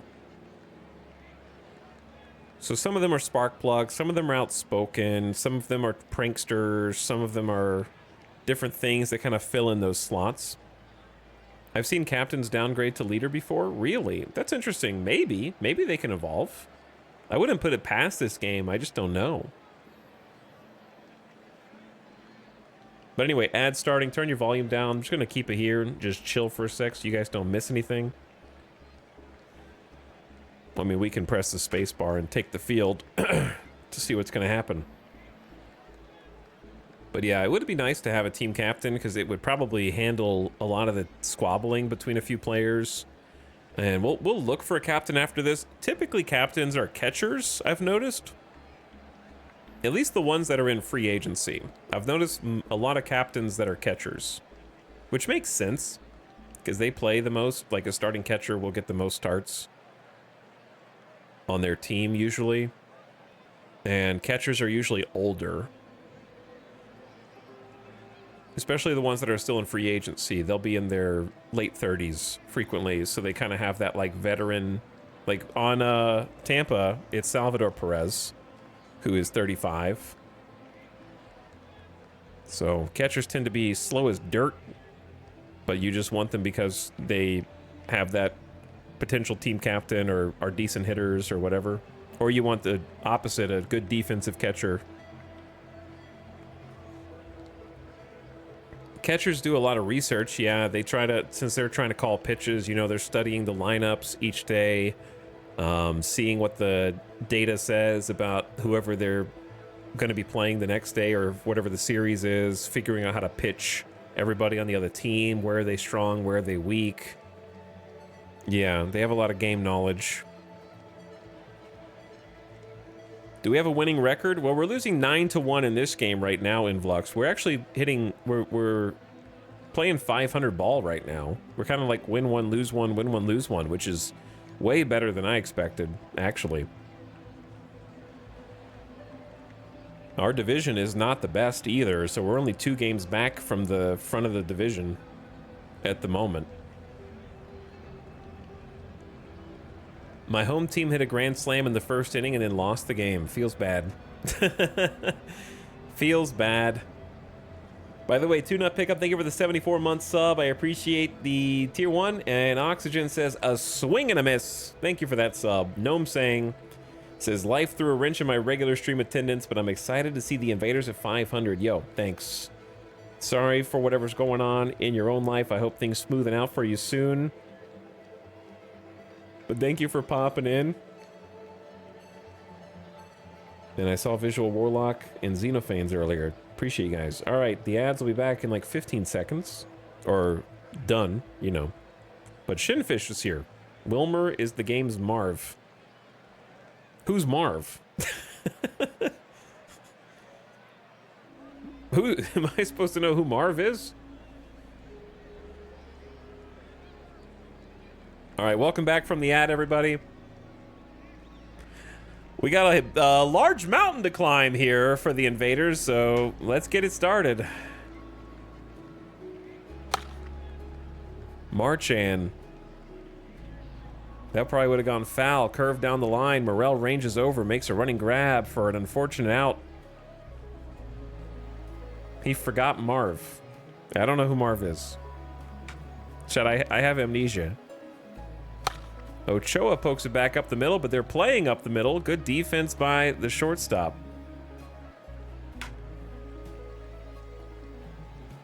And Cal Stevenson runs the count full. He'll take a 2-out walk on 6 pitches. All right, you guys gotta just listen. If we just score 2 runs an inning, we win. I believe in Chang.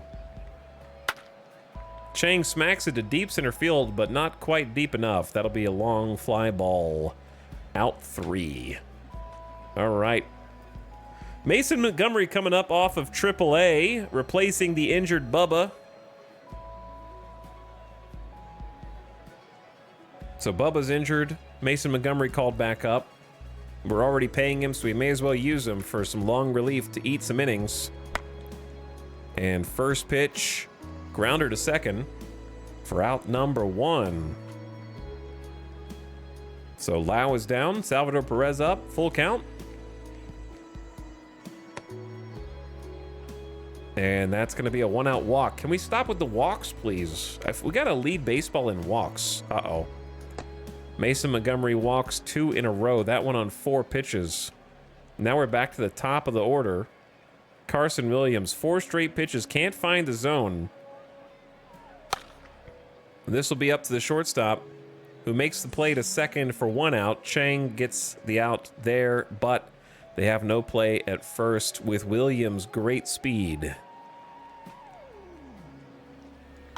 That's a pop-up on the infield for Jonathan Aranda for out number 3. So the walks don't do any more damage, and Montgomery gets out of it. All right, we got Foscue, Perez, and Arenamo up for your Invaders. Let's go, boys. That is a 2-pitch grounder to shortstop for out number 1. Bradley is dealing 88 pitches into the 6th inning now.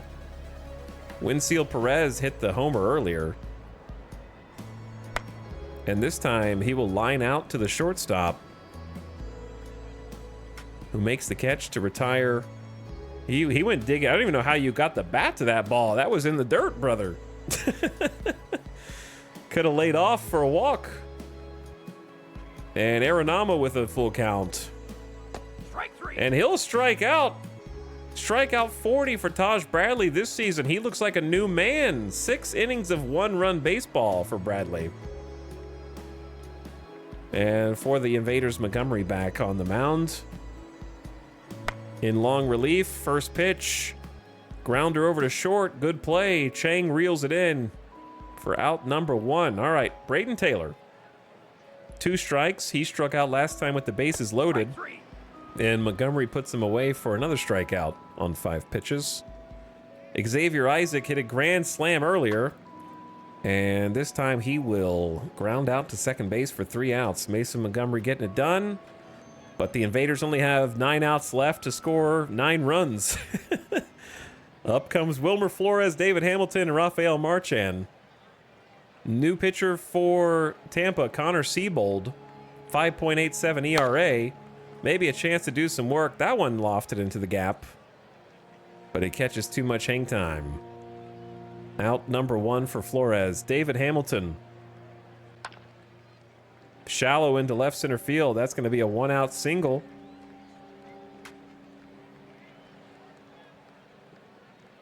Siebold is not very good, so I'd like to score some runs against him. He's 30 years old. And a steal attempt. No one covering the bag as Hamilton moves up to second. The game counted that as a steal, but I'm pretty sure if the defense doesn't make an effort to stop, it doesn't count as a steal, right? I don't know what it counts as. But in the game, it's a steal. So Hamilton moves up. 2 strikes on Marchand. He gets the call on the inside corner. Marchand can't be happy about this at bat. Where is the zone, ump? The second pitch outside called a strike. And the 4th pitch inside called a strike. Where is the zone? You're calling the inside and the outside. New pitcher, Angel Perdomo. A lefty to face Ochoa. He's down to 2 strikes. Some dominant pitching from Tampa today.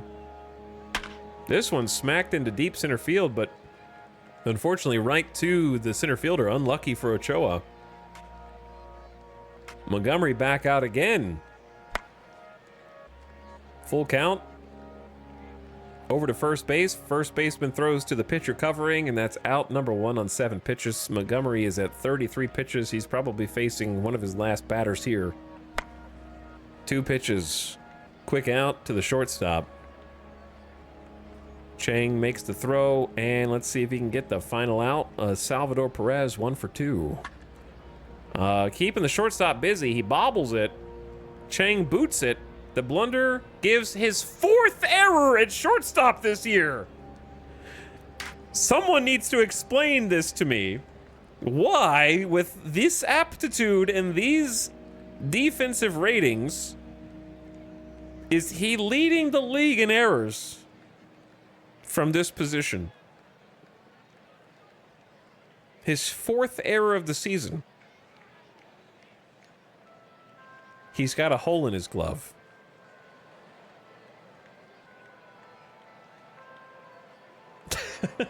I don't get it, dude. All right, I need a different soundtrack. A different game soundtrack, please.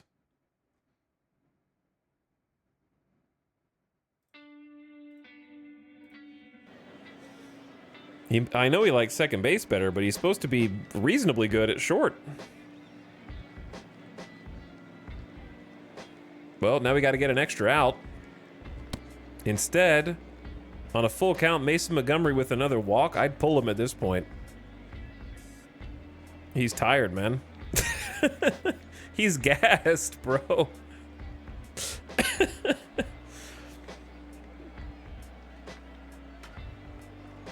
Strike 3. But he gets the strikeout anyway. He finds something extra deep in the tank.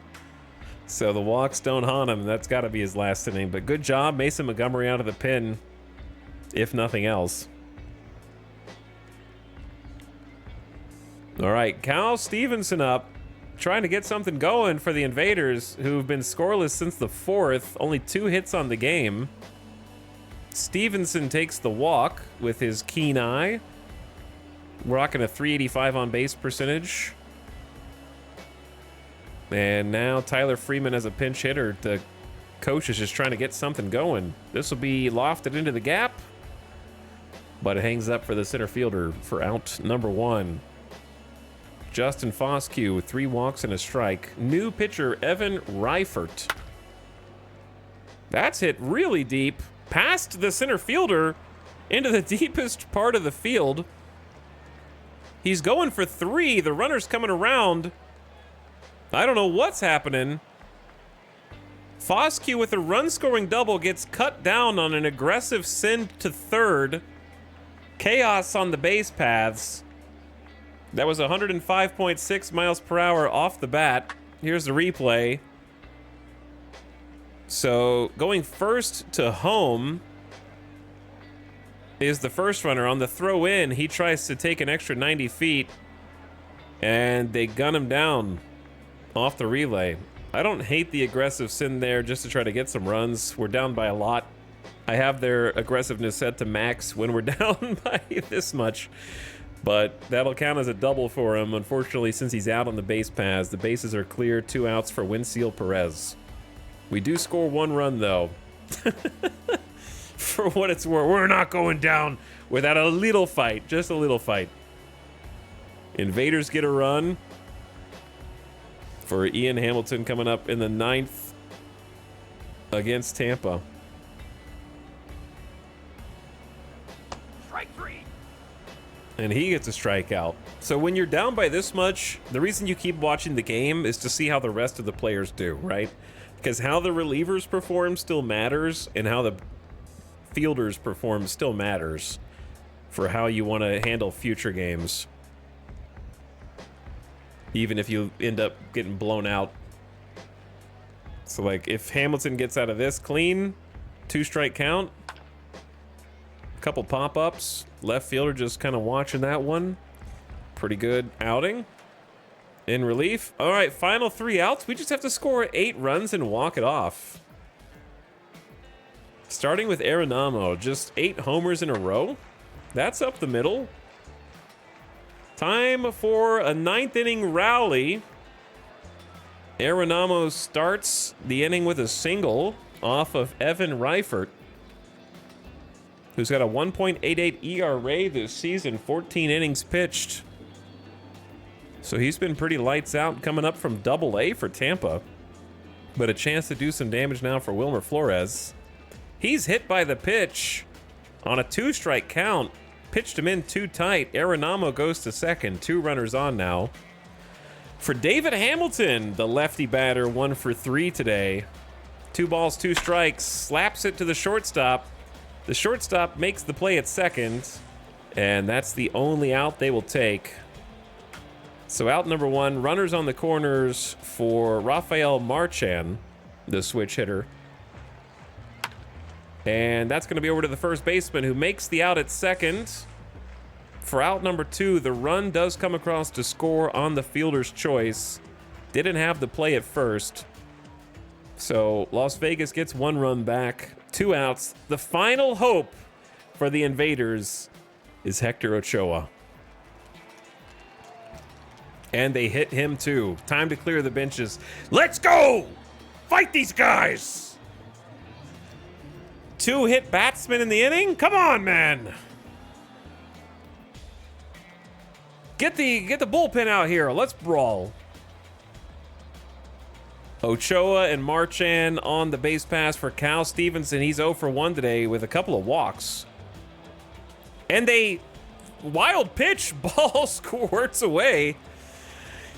Ochoa goes to second, Marchan goes to third, so 2 outs, 2 balls for Stevenson, who gets 3 ball counts and watches ball 4 to load the bases. 2 outs, bases loaded. Stevenson sets the Las Vegas Invaders regular season record for bases on balls with 4. That's his 4th walk of the game. Evan Reifert might be hurt, and they have to take the pitcher out of the ball game. And they bring in right-hander Jacob Vogspak. I don't know how to say this name. A 32-year-old reliever who's been with Tampa for a few years now. Had an 8.53 ERA last season in 6.1 innings. Not a big sample size. So far in 20 innings this season, he's got a 3.5. Doesn't give up the homer, but does walk many batters. And now we got Tyler Freeman. His bat is on ice right now, but he has a chance to give some fight into Las Vegas. He's the final out. 1 strike and the pitch. This one over the infield. That's into shallow left. Gonna score 1 run. The runner at third holds up. Everyone goes station to station as Marchan scores and Ochoa takes third. The Invaders score 1. It's 9-4 with 2 outs. And Justin Foscue has a run batted in this game with a hit. Let's see what he can do. 3 balls and a strike. He is going to watch ball 4 to walk in a run. It is now 9-5 Las Vegas, and the tying run comes to the plate with 2 outs. For Winseal Perez, who already has 1 home run so far this game. A ball, no strikes. And Winseal Perez grounds it to the second baseman, over to first, out 3, game over. Doubters win. But we score 3 in the 9th to make it close. I got a Chivo. That's a close one. That's a close one. Despite not being a close one, it was a close one. We had a chance. There was a chance. 5 runs, very respectable. It's just Mally got blown up. Mally got absolutely nuked.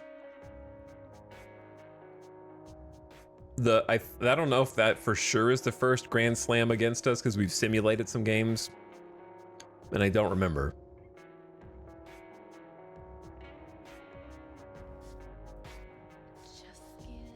Okay, hold on. We can't listen to that one. So only 5 hits in the game, so I'd love to see that better, but Bradley was just dealing. He had our number. 1 hit over 6 innings, 103 pitches, 4 walks, 6 strikeouts. He was just dealing.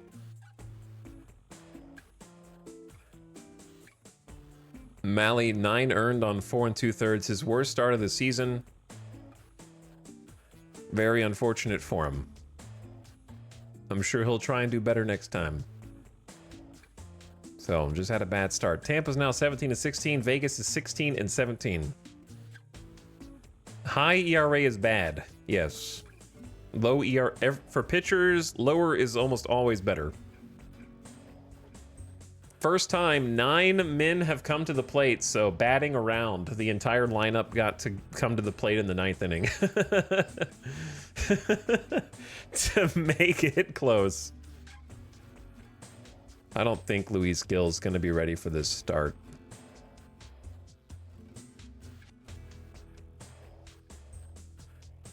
Yeah.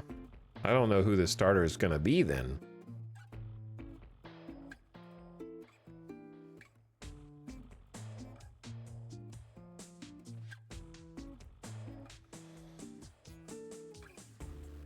I mean, I could just let him start and just pull him really early. Like, I could just set his pitch count really low.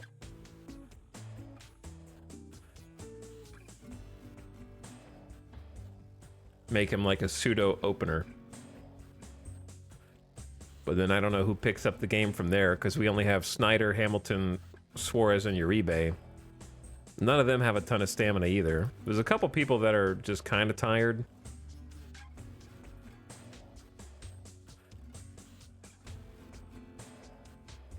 So if a dude normally might pitch, let's say 90 pitches, and he's 70% tired, maybe like a 65 pitch count or something like that, just to do like a funky opener.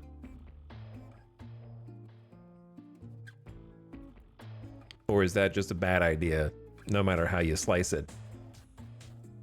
Be nice if we had a day off today to rest. But we don't. Oh, I need to pay out. Close one, boys. Close one. Win, lose. We lost the series against Tampa.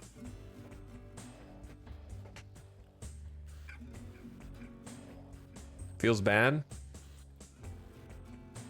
Definitely could have won if we didn't give up 9 runs.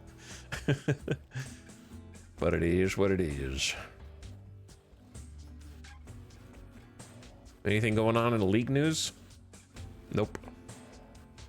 Playing at Cleveland against Shane Bieber.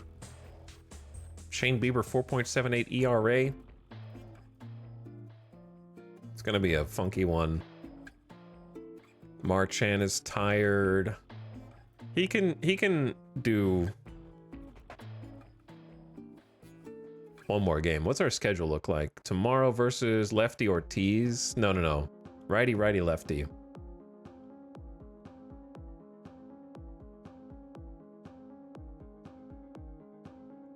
Like, I don't want to grind Marchand into dust.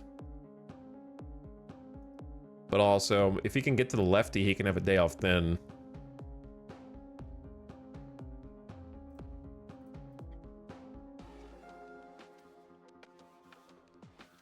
I want to try the kind of same lineup that we had before. Foscue is going crazy. Perez is going crazy. Flores is going crazy. Ochoa is not going crazy, but but the thing that I have with Ochoa is, I believe,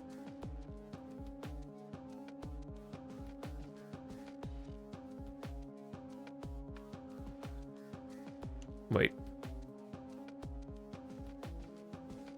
I don't believe in much, actually. I don't know. He's just got to wake up, brother. He's just got to wake up. I believe in his 75 outfield arm. That's what I believe in. All right, save game, and then this is going to be a weird start because we don't have like a fully rested starter. I don't know what the proper thing to do is for that. I lowered his pitch count, hoping for the best. What is this exclamation? Is just that? Lost 3-6. Bullpen, what are you doing? Willie Castro impressed in the 6-3 Cleveland win over Las Vegas. Castro, who finished 4th in the AL in triples with 6 in 2021, went 3 for 3 with 3 singles and 3 RBI. Emmanuel Clase earned the save, his 13th. The Guardians, 20-14, lead by 1 game in their division. Cleveland took a 6-3 lead on Angel Geno. How do you say his name?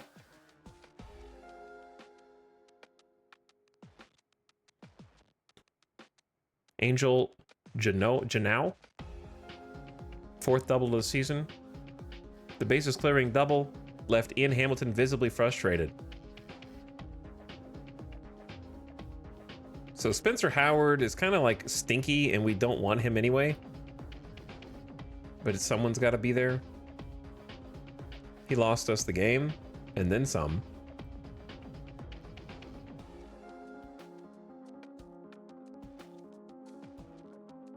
But he has had some decent outings. That just wasn't one of them.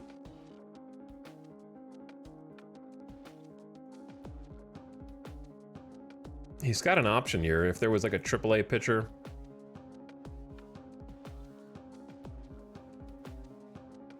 Who had Miles Mikolas is a potential starter. He's doing good in AAA, but he's kind of a quad A.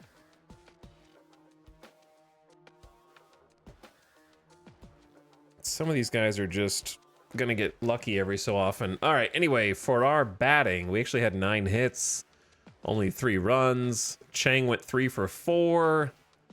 Tried to carry the team on his back. Stevenson 1 for 3 with a walk. Foscue 0 for, but with a sac fly or something. Perez 1 for 4. Blaze 0 for 4. Arenamo 1 for 4. Flores 2 for 4. He's still hitting well. Ochoa 0 for, okay. I mean, like the Ochoa experiment is Ochover. You know what I mean? Chang had a double, a triple. Flores had a homer. Nobody on.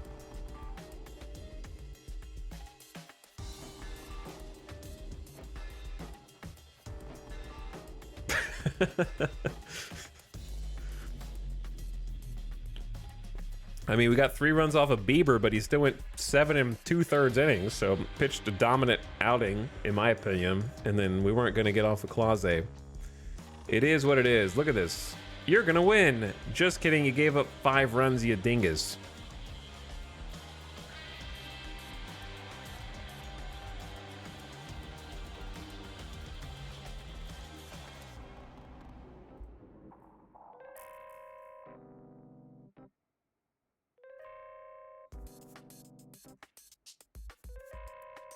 Okay. Is there anybody on the pitching staff that I freaking hate?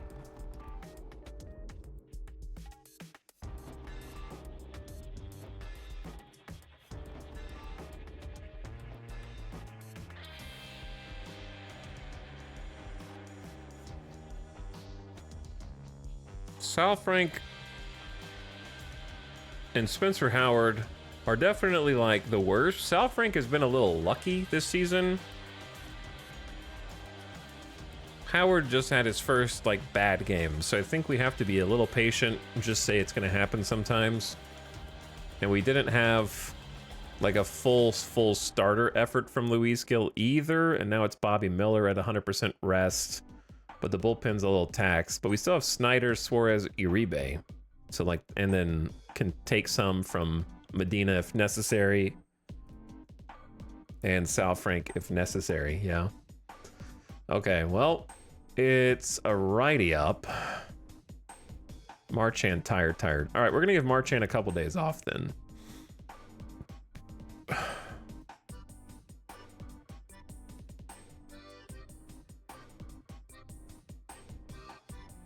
Everything else stays the same. You could argue that Flores needs to be moved up.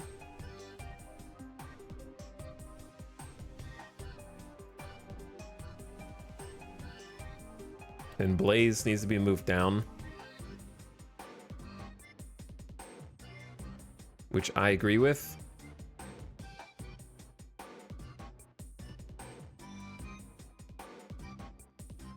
Because if we just look at the numbers versus righties, I like Foscue with that 429 OBP in the top 3. Cal Stevenson at leadoff with a 411 OBP. Takes a lot of walks, gets on base, but Foscue also has slugging. So I like him in 3. And then Winfield Perez has some good slugging and great OPS too. So like our top 4, I'm actually very happy with.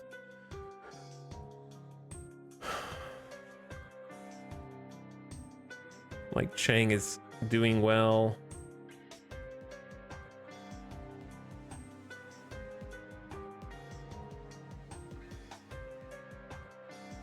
I think it's time to sub Ochoa and just get Tyler Freeman some more at bats.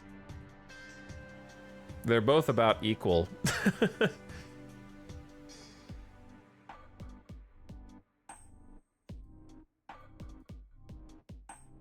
So let's get Freeman back on the field.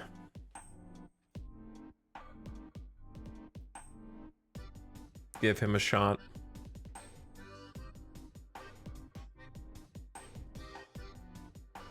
The problem is that he's a righty. I just like the matchup with Ochoa as a lefty.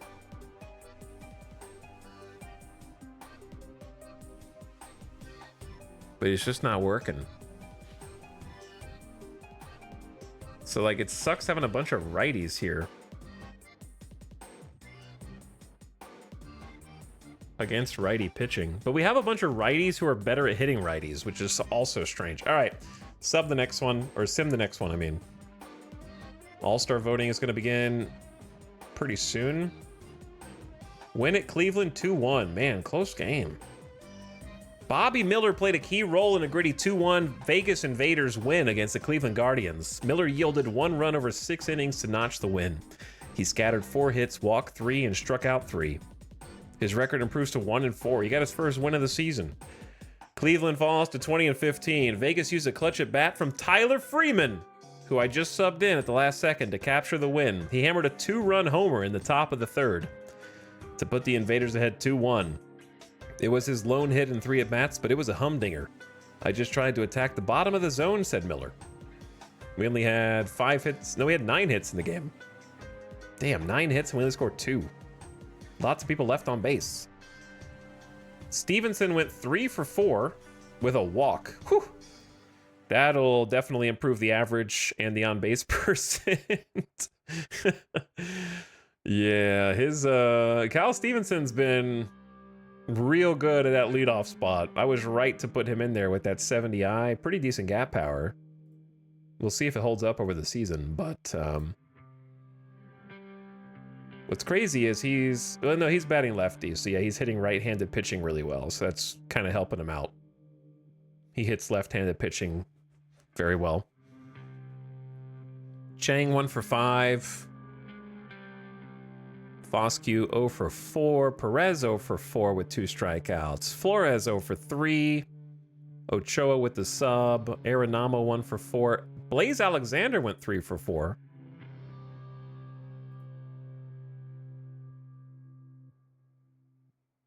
And a stolen base. Good for you. Freeman with the homer. Banfield 0 for... I kind of expected that, but our starting catcher needed rest. Runners left in scoring position, 2 outs. Chang, Perez, Arenamo, Banfield. We got to get clutch. We need clutch.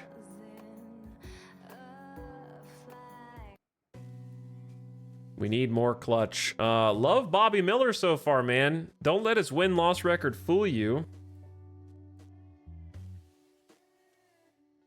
He's been pitching pretty well. Yeah, he gave up 4 runs last time out against New York, but I mean, bro's only... He's got potential to be even better.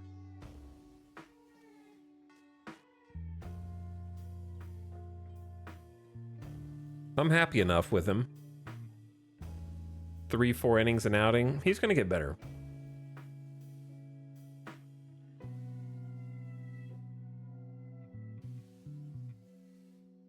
Mostly lost us the other way around.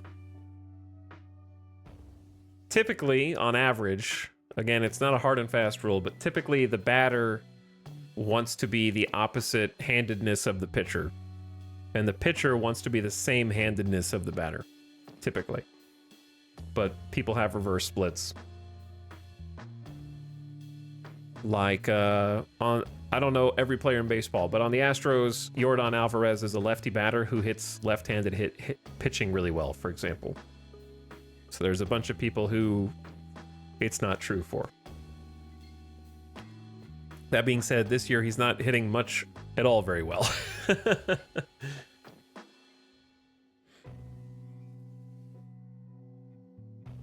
Bobby Miller, player of the game. I agree. They were cooking, dude. And Uribe's been cooking, man. He hasn't given up a run yet. That's not going to last forever. You can't be perfect forever. But Uribe, good pick. Snyder got an out. And Suarez picked up his 8th save of the season. What more can you ask for?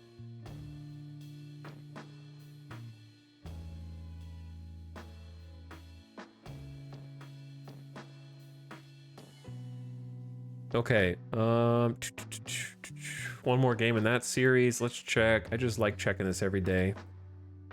Nobody. League news. Nobody. If there's something I should do besides waiver wire and league news each day, feel free. I should check ticket sales. Ticket sales are getting pretty bad. Let's bump this down to $19. Actually, let's bump it down to $18.75. Tickets, season ticket holders are pissed. It's time to get Joey Gallo in there. It's time. Just kidding.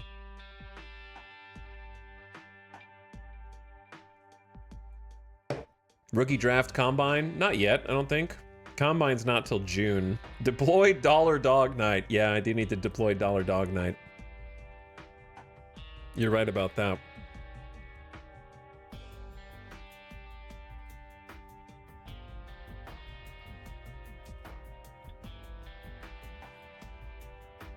But I don't think that there's... I always feel like I'm forgetting something other than need to make some trades, but I haven't been able... Oh, that's a good idea. Check every so often. We don't need to do this every day, but every so often check the trading block and just see who's around.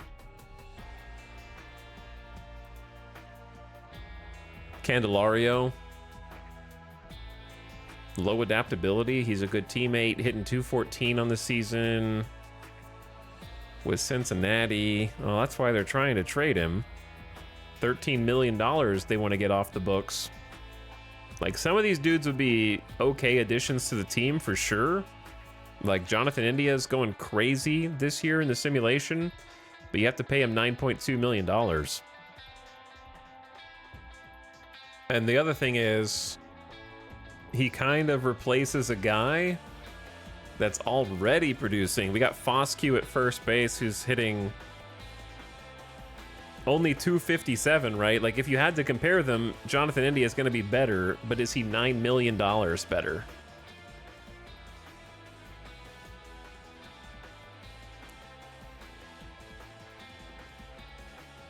Foscue has 2 doubles, same number of homers. India has more at bats, but he has like a higher average, much higher on base percentage, right?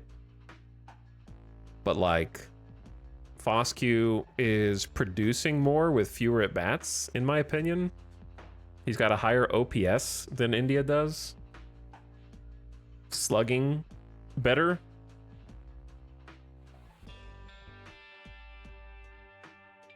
Their OPS plus is very similar. So, like, would he be good? Yeah, but Foscue right now is good. And he's only 27. So we have him on, like, a cheap contract for a while. He might not be good for a long time, though. We'll see. Tyler Stevenson at catcher. Hitting 452, but only 31 at bats. High leader, high work ethic.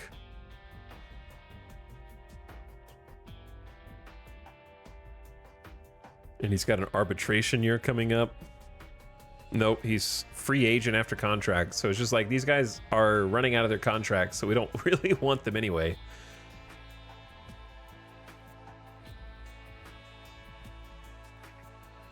Yeah, they're in like their last contract year.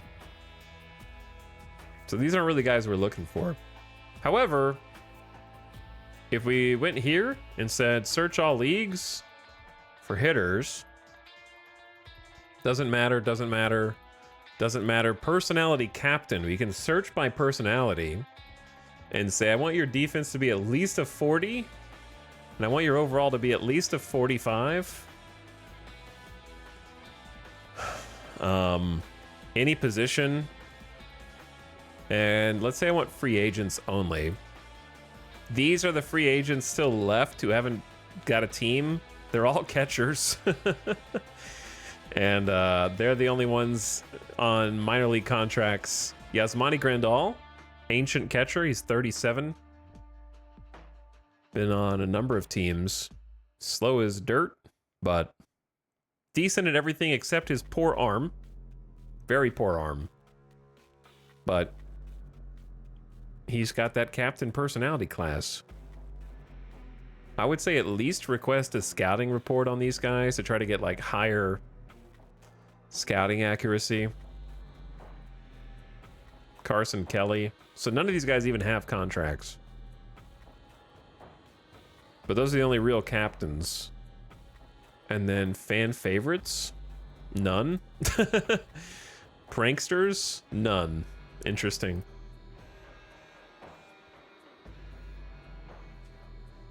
There's only like this many. Mauricio Dubon is still out here. Dubon, the infamous... Dude, I'm still shocked.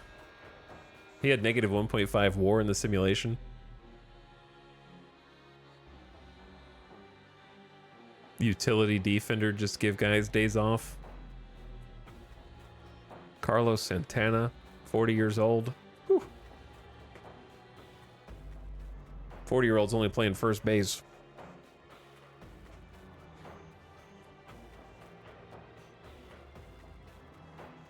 Yeah, they all pretty much expire this year, short and soft. But I was just curious if any captains were available, I guess. All right, playing at Cleveland against lefty. Who's pitching? Brandon Woodruff back up. We got Montgomery, Medina, Suarez is available, and Snyder. Reasonable choices out of the bullpen.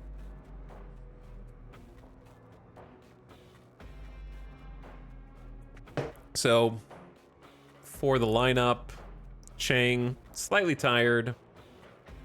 Stevenson, a little more tired. I feel like there's always somebody tired. I'd say let's try and win this game and win the series with our strongest lineup and then give guys a day off game the following game. Just field our best lineup here.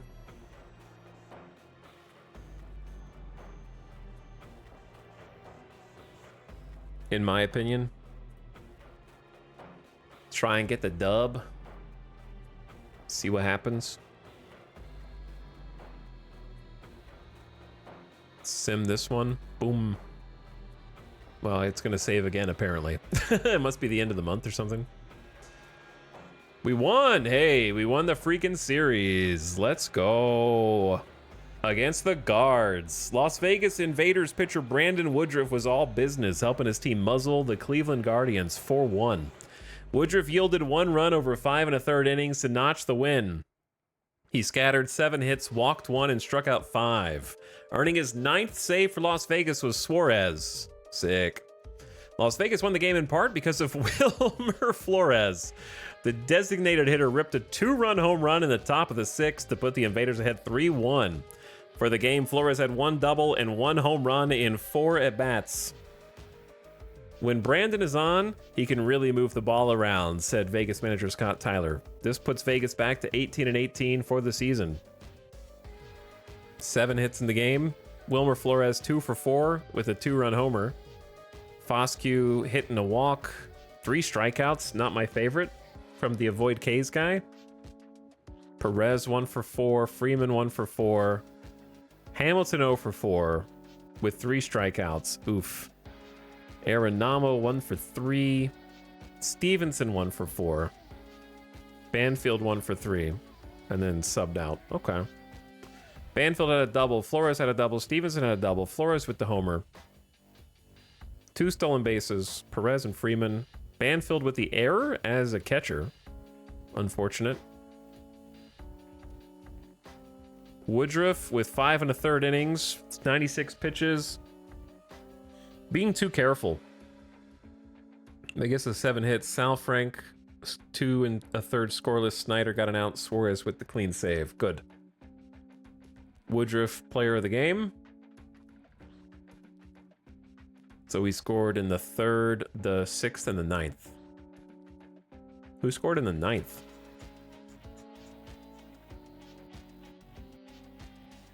Freeman with a single. Hamilton strikes out.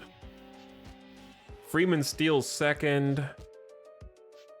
Ground out for Arenamo. Freeman to 3rd. And Cal Stevenson with a double to score Freeman. Nice.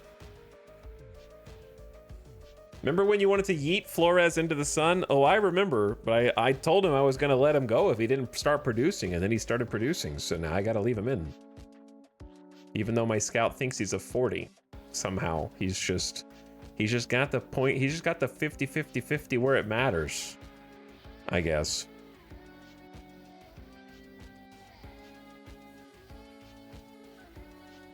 Player development updates. Good morning! I've compiled scouting reports published since Wednesday, April 1st and included notable player development changes.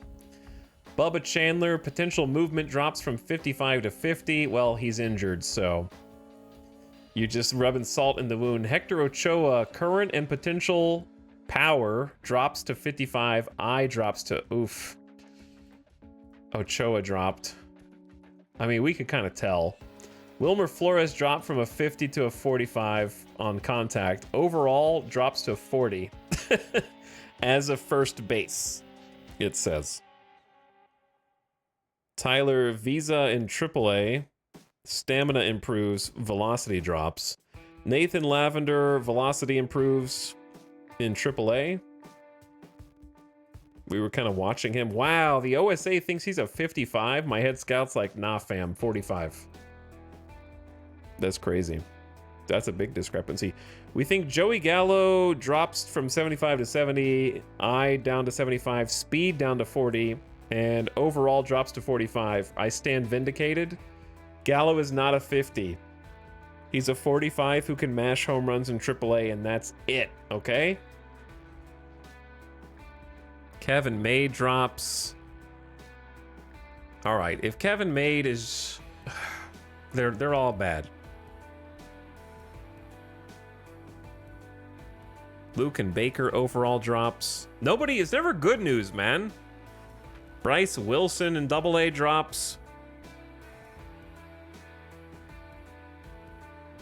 None of these guys are getting better. They're all getting worse. This is a bunch of AA guys that I don't really care that much about.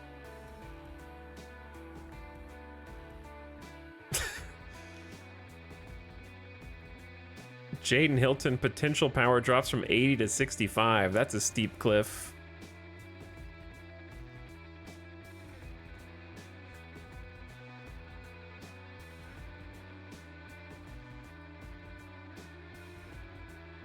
All right, Danny Jansen, we got an updated scouting report. He's pretty similar to what we thought he was. And then Carson Kelly, we think he's a little worse.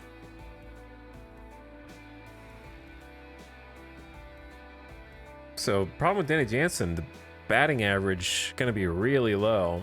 He's got some power and some walks in him, but when he puts the ball in play, not much is going on. But he's also got low adaptability, which might make it tough. Lots of league news today. I guess because it's May 1st.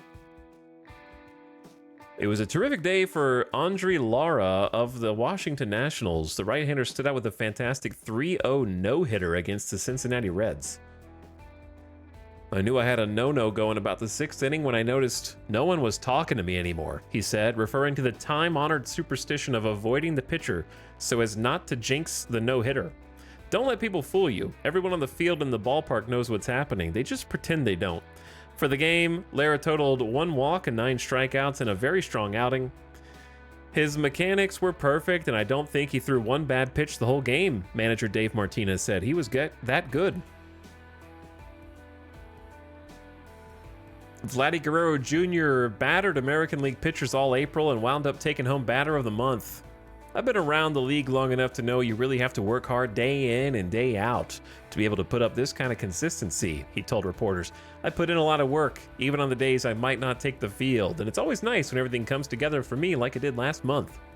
He hit .306 with 11 homers, 22 runs batted in, and scored 24 runs. NL batter Ronald Acuna Jr. made a name for himself, banging out a .323 batting average with 30 hits, 7 homers, 21 RBIs, and came around to score 21 times.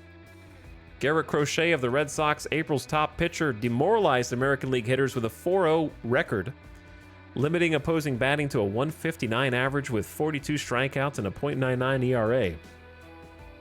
Schwellenbach, best National League hurler for the Atlanta Braves, bewildering league hitters with a 2.7 ERA, struck out 44 and walked 4.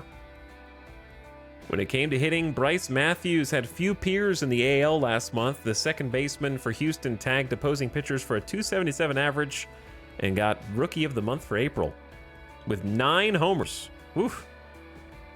Bro, 9 homers as a 24-year-old rookie in 1 month?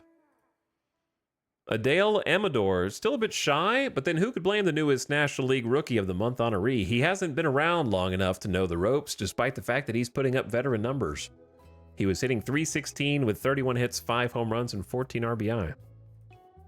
The Dodgers have finished a deal with all-star caliber reliever Brusdar Graterol that will extend his stay in Los Angeles for 2 years and pay $19.5 million.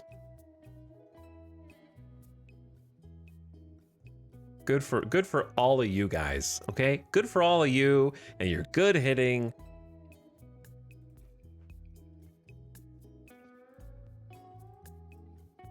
Don't talk to me about that. Chat, is it wrong of me to just kind of ignore all the waiver wire people who are just 40s and 45s? Do you normally look at those guys and be like, huh, maybe they've got something?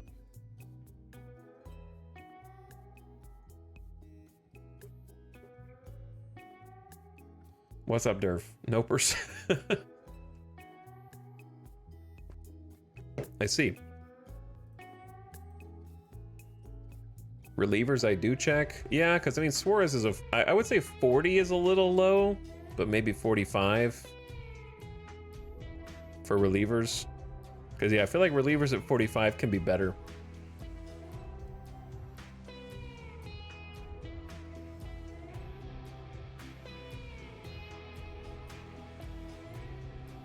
I feel like we saw way more good waiver transactions last year than we did this year.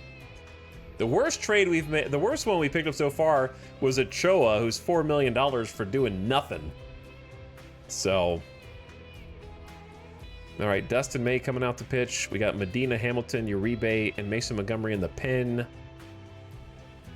This is going to be an off day for the boys. We're just going to give everyone a rest. Mangum for Stevenson, which means I guess Perez can stay in because we don't have...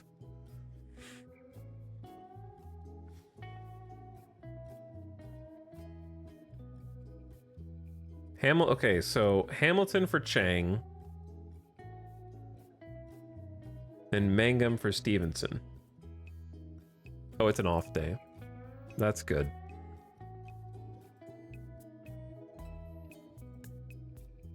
So everybody should get some rest. Yeah, excellent. Standings wise, we're actually third in our division. 3 games back from the Mariners. 1 game back from the Astros. I don't know how. I don't know how long that's going to last. No idea where that came from.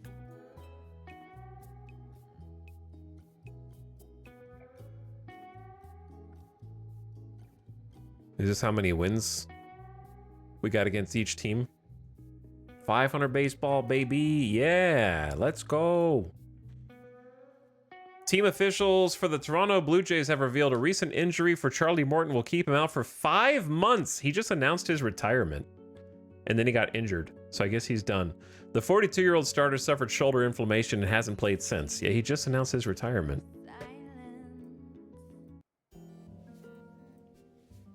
Okay, then let's just check.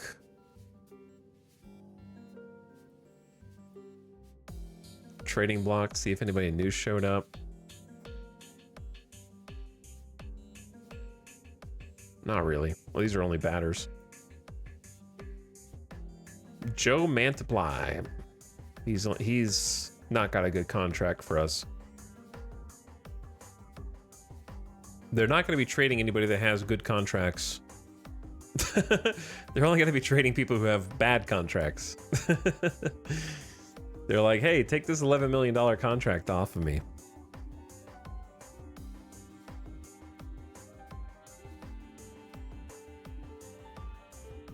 There's just so many screens you can click.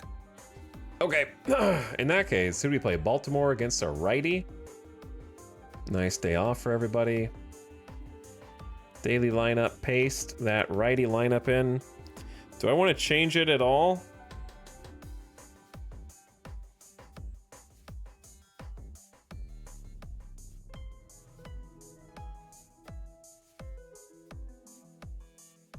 I mean, I think we're good on it.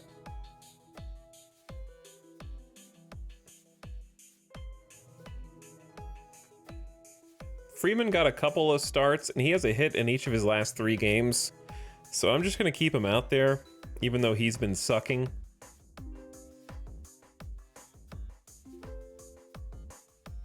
And then if he has a bad game, then we'll just put Perez back in. We'll just keep Freeman in for 2 games, then give Ochoa back in. All right, sim it, boys. Win versus Baltimore, 7-2. We're above 500. Let's go. 19-18. Let's go. The Las Vegas Invaders locked up a win at Omnibus Park, knocking off the Baltimore Orioles 7-2. On the mound for Vegas was right-hander Dustin May, who played a major role in the triumph. May picked up the win for Vegas, going for 6 innings, giving up no runs on 3 hits, with a record of 6-0. The 4th-place Orioles have lost 4 consecutive. Though it wasn't a flawless game, few are. The fans who filled the stands seem to enjoy watching the American League action. Dustin is pitching with a lot of determination and a lot of fire, said the manager.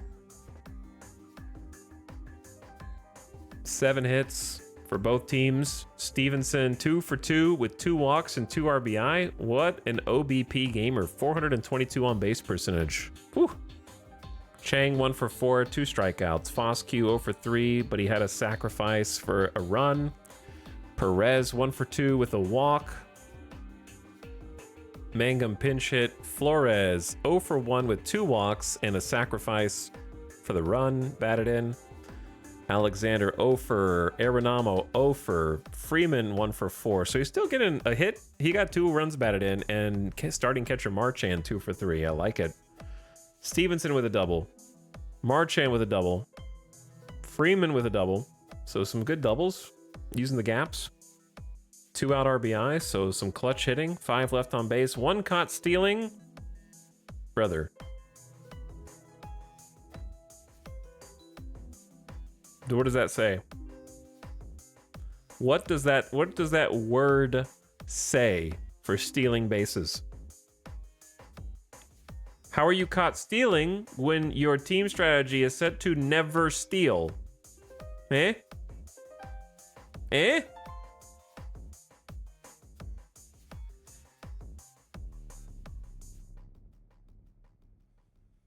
Don't understand it.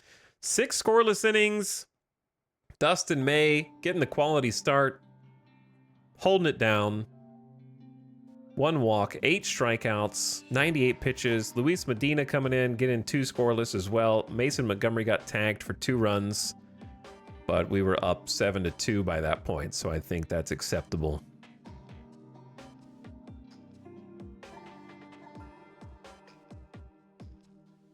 All right, ad's gonna start in like 15 seconds.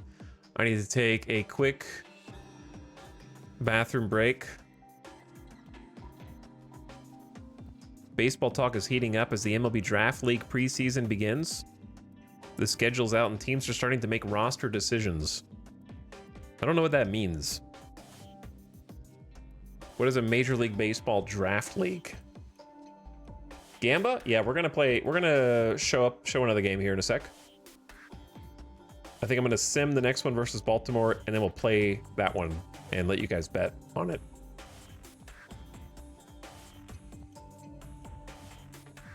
So, very happy with this one. I'm a little surprised. All right, while the ad's going, I'm gonna take a quick bathroom break. Somehow we're 4 hours into the stream already. Where does the time go? Dude, Angels crashing and burning here.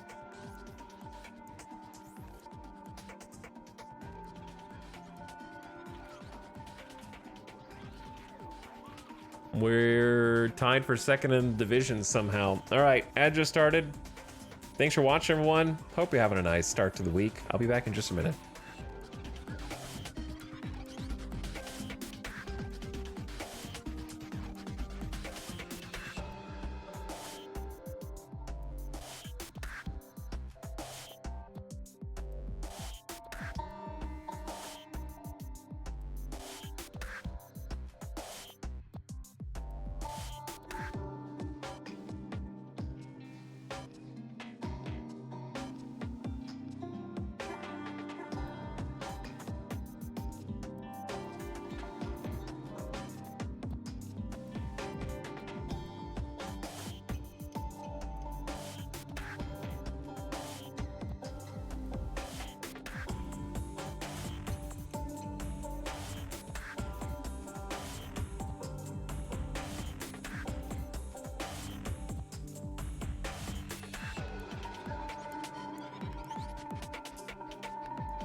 Step out beyond the edge and start the motion. Look out below. I know there's no decision, just collision. It's all arranged.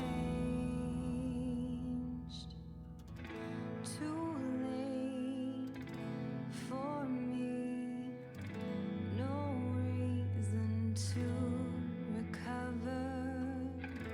If I should choose to rise, I'm still descending, never ending. I fall, and we all are sending smoke signals.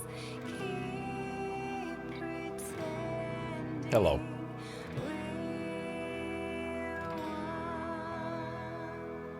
Oh no, words. That's okay.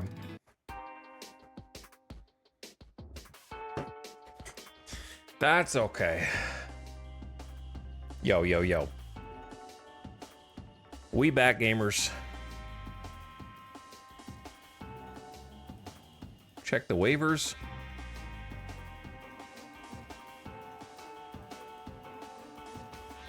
David Villar. Mostly a first baseman. Check the news. Does anyone know what this is? What is the MLB Draft League preseason?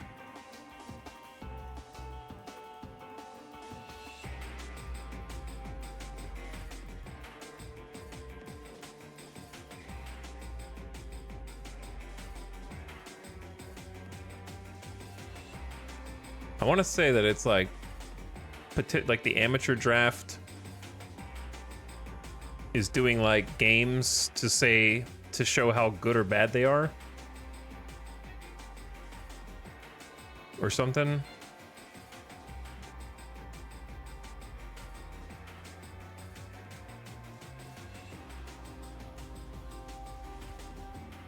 Like, I think it's all the people in the amateur draft playing mock games to show scouts if they're good or not. I think. Would be my guess. All right, let's sim the next game. Because, like, I mean, we're winning. I would like to get more than 7 hits, but 7 runs on 7 hits is crazy. How do we even get 7 runs on 7 hits? It was mostly it was the first, second, fourth.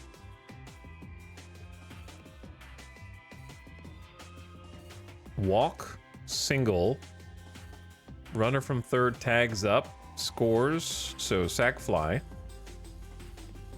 Walk, so basically just being patient at the plate.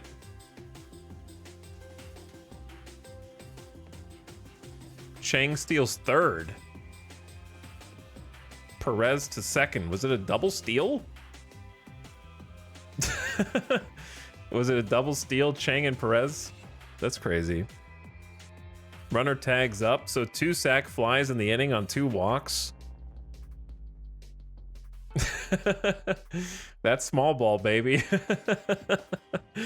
That's so funny. Okay, and then the second... fly out, walk. Dude, another walk. But then it was a double. Scored. No. Runner from third tries for home. Safe throw by left fielder to trailing runner. Safe at third. And then Chang strikes out. So the walk's coming around to score, basically. And then it was the 5th? What did I say?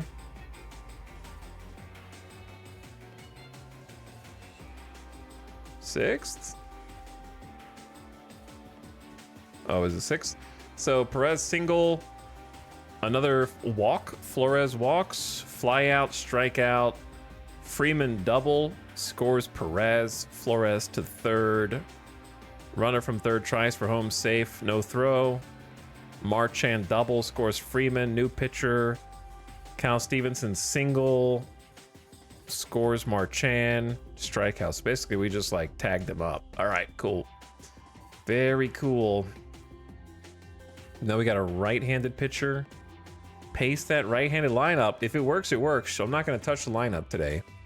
And then pitcher, oh, it's Malley. Malley got hit for 9 earned runs. We watched that game. It was devastating to watch. So he needs a good outing. Most of the bullpen's available. So let's see how the manager handles it. Loss 06. Oh! Starting pitcher Grayson Rodriguez was a major factor in the 6-0 Orioles triumph. We got shut out. Rodriguez was the winner, now 3-1. In 6 innings, he gave up 2 hits, striking out 5, walking 1, and allowing no runs. The Invaders have been locked in an 0-0 tie going into the top of the 5th. That changed quickly when 30-year-old Lane Thomas came to the plate. He hit a solo homer on a first pitch fastball from Malley, his 4th of the year. My gosh almighty, Grayson was tremendous, said manager Brandon Hyde. Malley gave up 1 run in 5 2/3.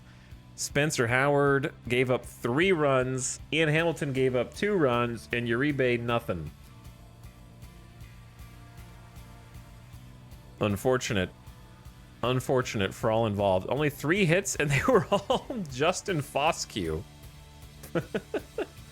Okay. Well, the only dude who could see the ball out of the hand, apparently.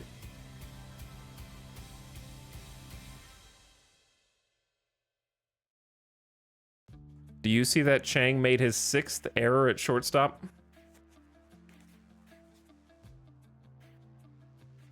Is it time to try and swap a couple players around? From short and third?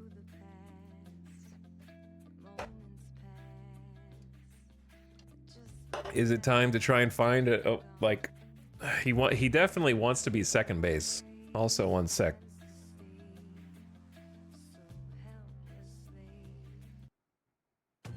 I gotta find another soundtrack anyway. There we go. But he's supposed to, the thing is, everyone thinks he's good at shortstop. Except for him, apparently.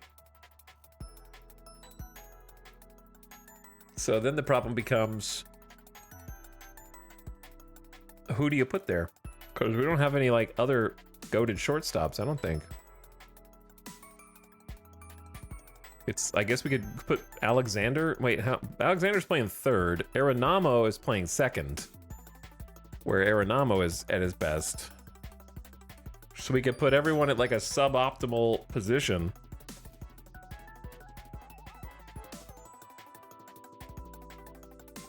Or just leave it the way it is. Other than errors, how do you tell how good someone is at fielding their position stat-wise?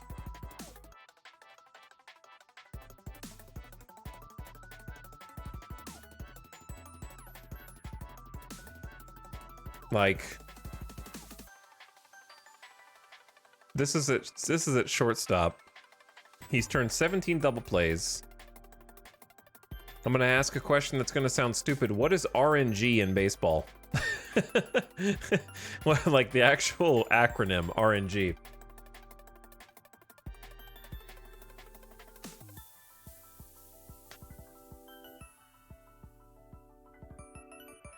It's just range. So higher numbers better? Or I don't know what a good range is.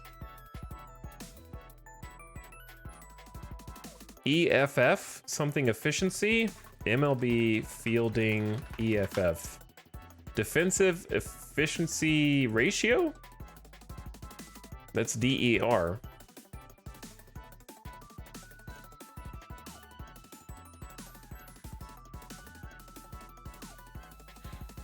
I gotta learn some acronyms.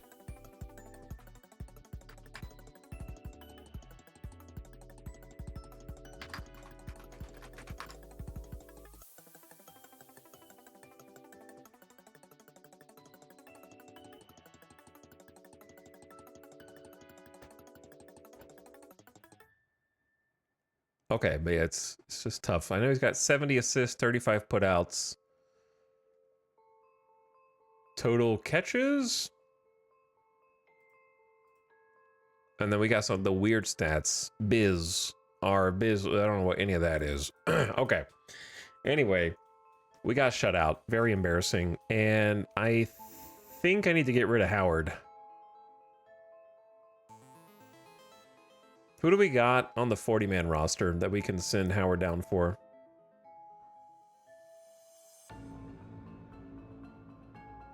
He's not the guy. He is not the guy. So anyone with an asterisk next to their name's already on the 40-man. Could ring Bachman up and give him a try. We got Seth Blair and Ryan Burr. Not a lot. We do have Nathan Lavender, who came off the IL. He's got a nasty changeup, okay slider, not a great fastball, highly adaptable. We've already sent him down once this season. We could just try bringing him back up. TC's total chances, okay. The thing is, it's impossible to tell how these guys are gonna do until they actually hit the big leagues, you know what I mean? Until they actually get in there.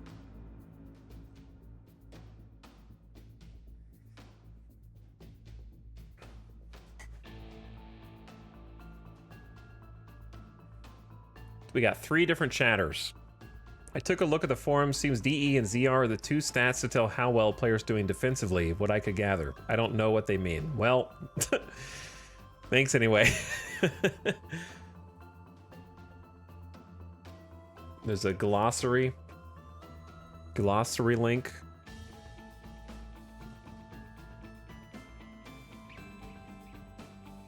All right, I'll look at that in a sec. I think I'm just gonna send bro back down.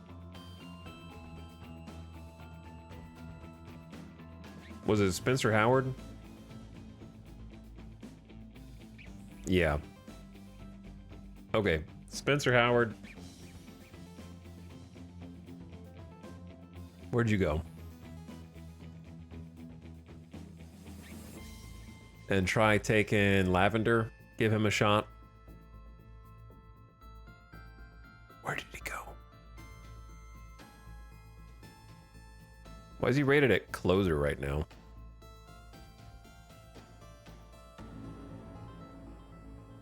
All right, now he's just a reliever.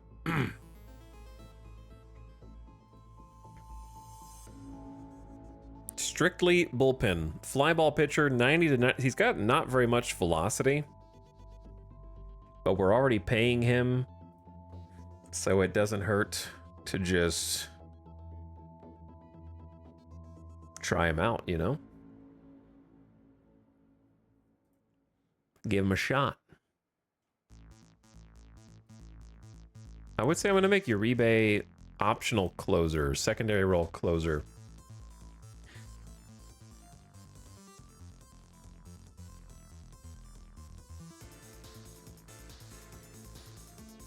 Is it normal for teams to have... I don't think it's normal for teams to have 2 setup guys, really.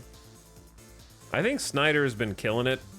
He'll give up the occasional run, but he's been killing it in the setup spot. I wish they would give him a full inning.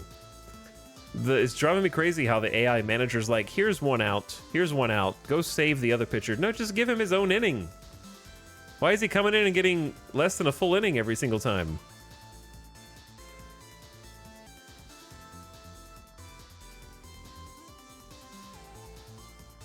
Maybe I can change that in strategy. There is no force roll for that. I don't know how to, like, make it where he gets sent in with a clean inning each time. It would be nice if there was an option for that, though. Like, hey, just let the guy have a full inning to himself. Stop letting the other guy come back out for another inning. Maybe it has to do with reliever hook, and maybe I have the reliever hook set too slow as a team. I don't know. But I'm not really sure. Out of the park, OOTP, how to force reliever to take a clean inning.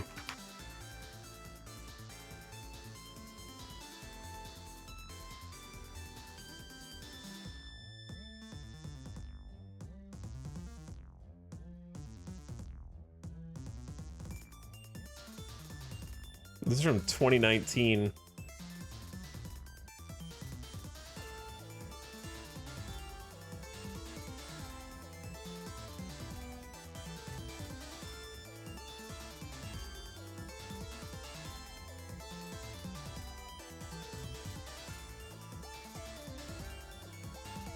People are trying to figure it out. I noticed my manager often brings my closer in the 8th inning and leaves him in for the 9th. Sometimes that happens, but in real life, like they'll bring the closer in to get 1 out in the 8th and then close the 9th as well. Like I've seen that a bunch, but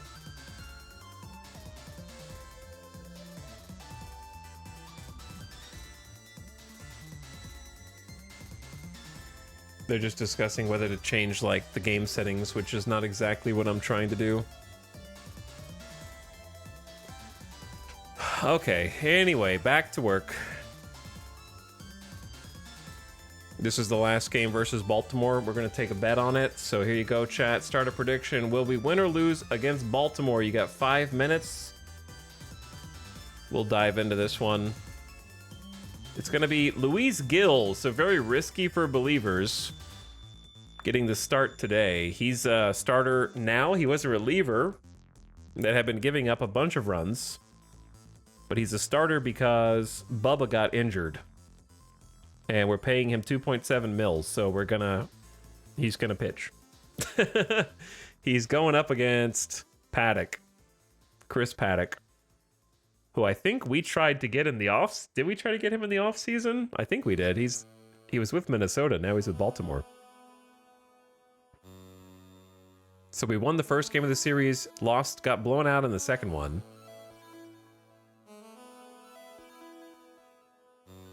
I'll take a look at the lineup now and see if I want to mess with it.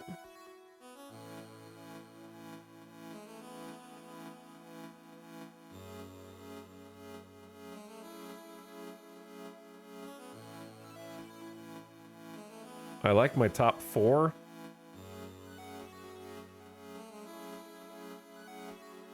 Somehow Marchand is hitting righties even better than Wilmer Flores. So we're gonna upset the balance here. Move Flores just down 1. Actually, we'll keep Flores where he is and move Marchand behind him. I like the switch hitter kind of balance here.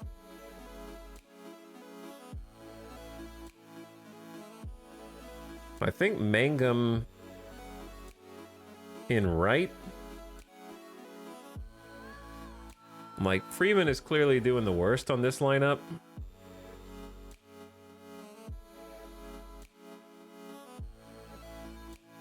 But who's going to play center if we give Mangum a start?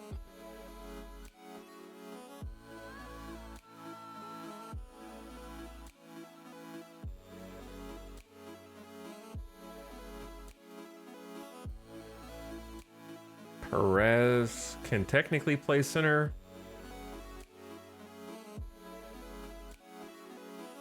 They're not as good defensively.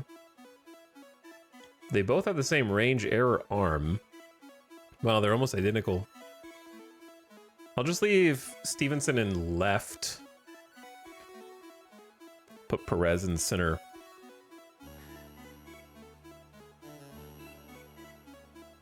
Okay.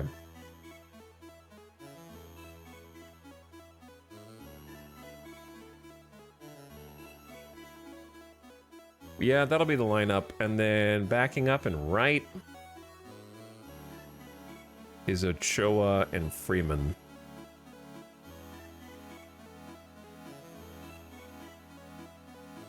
So let's have Freeman as a pinch hitter available.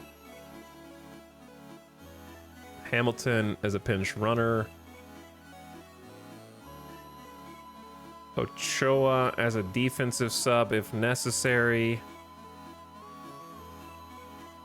For all 3.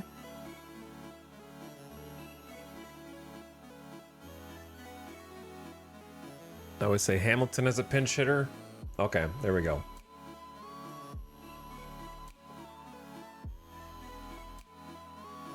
Did you change Gill's pitch count? I need to, yeah.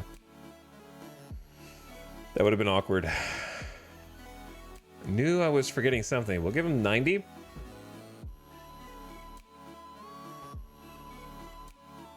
I think we're ready.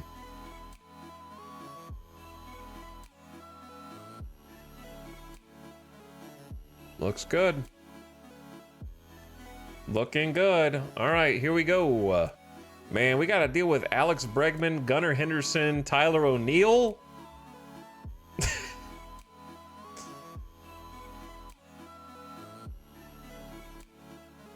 Our best hope is just getting to Chris Paddock.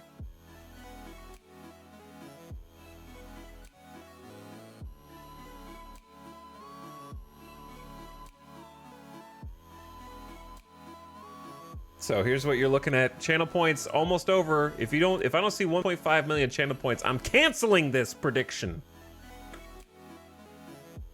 I don't care if you're poor channel points.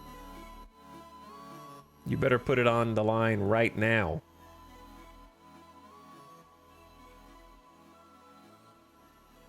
I bet the maximum. All right, I guess I'll let it slide. Even though this is a weak effort, and you guys got to do better. Weak effort. You guys are only at like 1.3 million. I got in at the last second. There you go. All right, game time. Please, Mr. Streamer, 70 is all I have now. All right, let's go. 5th in the American League with stolen bases. Up to bat, Colton Cowser for the Orioles. We're playing here at home in fabulous Las Vegas, with right-hander Luis Gil getting his third start of the season, trying to earn that paycheck. 50 stamina, good fastball, good slider, good changeup. Just needs to hold it together long enough to get to the bullpen, where we've got many arms available. So let's see what he can do, replacing Bubba, who unfortunately got some bone fragments in his arm. In the infield, backing up Gil, we have Foscue at first in his normal position. Arenamo working second. Chang at short, hoping not to make an error today. Blaze Alexander covering the hot corner in third. Mangum getting the start in right. Lots of room to work with out there. Perez in center, moving over from right. And Stevenson in his familiar left, close to the pool. Nice and cool. Let's get it started. Welcome to Omnibus Park. Tonight, the Invaders will host the Orioles. Baltimore has a record of 20-18, third in the AL East. Las Vegas has a 19-19 record. First pitch coming up. Luis Gil gets the start with a 5.29 ERA. Here we go. Chat, I forgot the cameras. Again. Oh my God, the cameras. That is going to be a leadoff double. 3 balls and a strike. Good hitters count. Fair ball bouncing all the way back to the corner. We'll watch that one again. There we won't, because it's going to do the whole camera movement. 5 pitches, took that 98-mile-an-hour heater low in the zone into deep left field on a line. And that'll bring up Alex Bregman, signed on a big deal in the offseason after taking his player option in 2025, after his 2025 season, where he amassed a league best on-base percentage, slugging percentage, and OPS. He placed third in the MVP vote in 2025. And the Orioles snatched him up for 5 years for about $36 million a year. $180 million total value for him. Now he's up to bat, a ball and a strike. This one, dribbler at the plate, or is that a pop-up? I don't know what's going on. Way up there. I thought that it looked like it hit the ground and bounced up again, but it's just a weird physics pop fly that Foscue handles for out number 1. Okay, runner still at second. Now Gunnar Henderson up. Top Orioles player, 24-year-old phenom, hitting .254 on the season so far. Slow start for him, but he's still hitting well. This time the ball gets away in a 2-strike count, and the runner at second advances to third. That'll be ball number 1. So runner at third, ball deep enough. Will score. Cows are running on contact. Full count, puts it in play towards center field. Center fielder has it, throws it back in with a strong throw, but it's too late. Cowser takes home after moving up 90 feet on the wild pitch for the first run of the game. Bases clear, 2 outs. Tyler O'Neill up. He's hitting 185 when he's not playing at home. And that is strike 3. All right, 1 run comes across to score on Luis Gil. Now your home team. Cal Stevenson up. Hitting well this season. 277 average. He gets on base a ton with that keen eye of his, and he works the count full here. Strike 3. But he swings and misses that one. Strike 3, 1 out.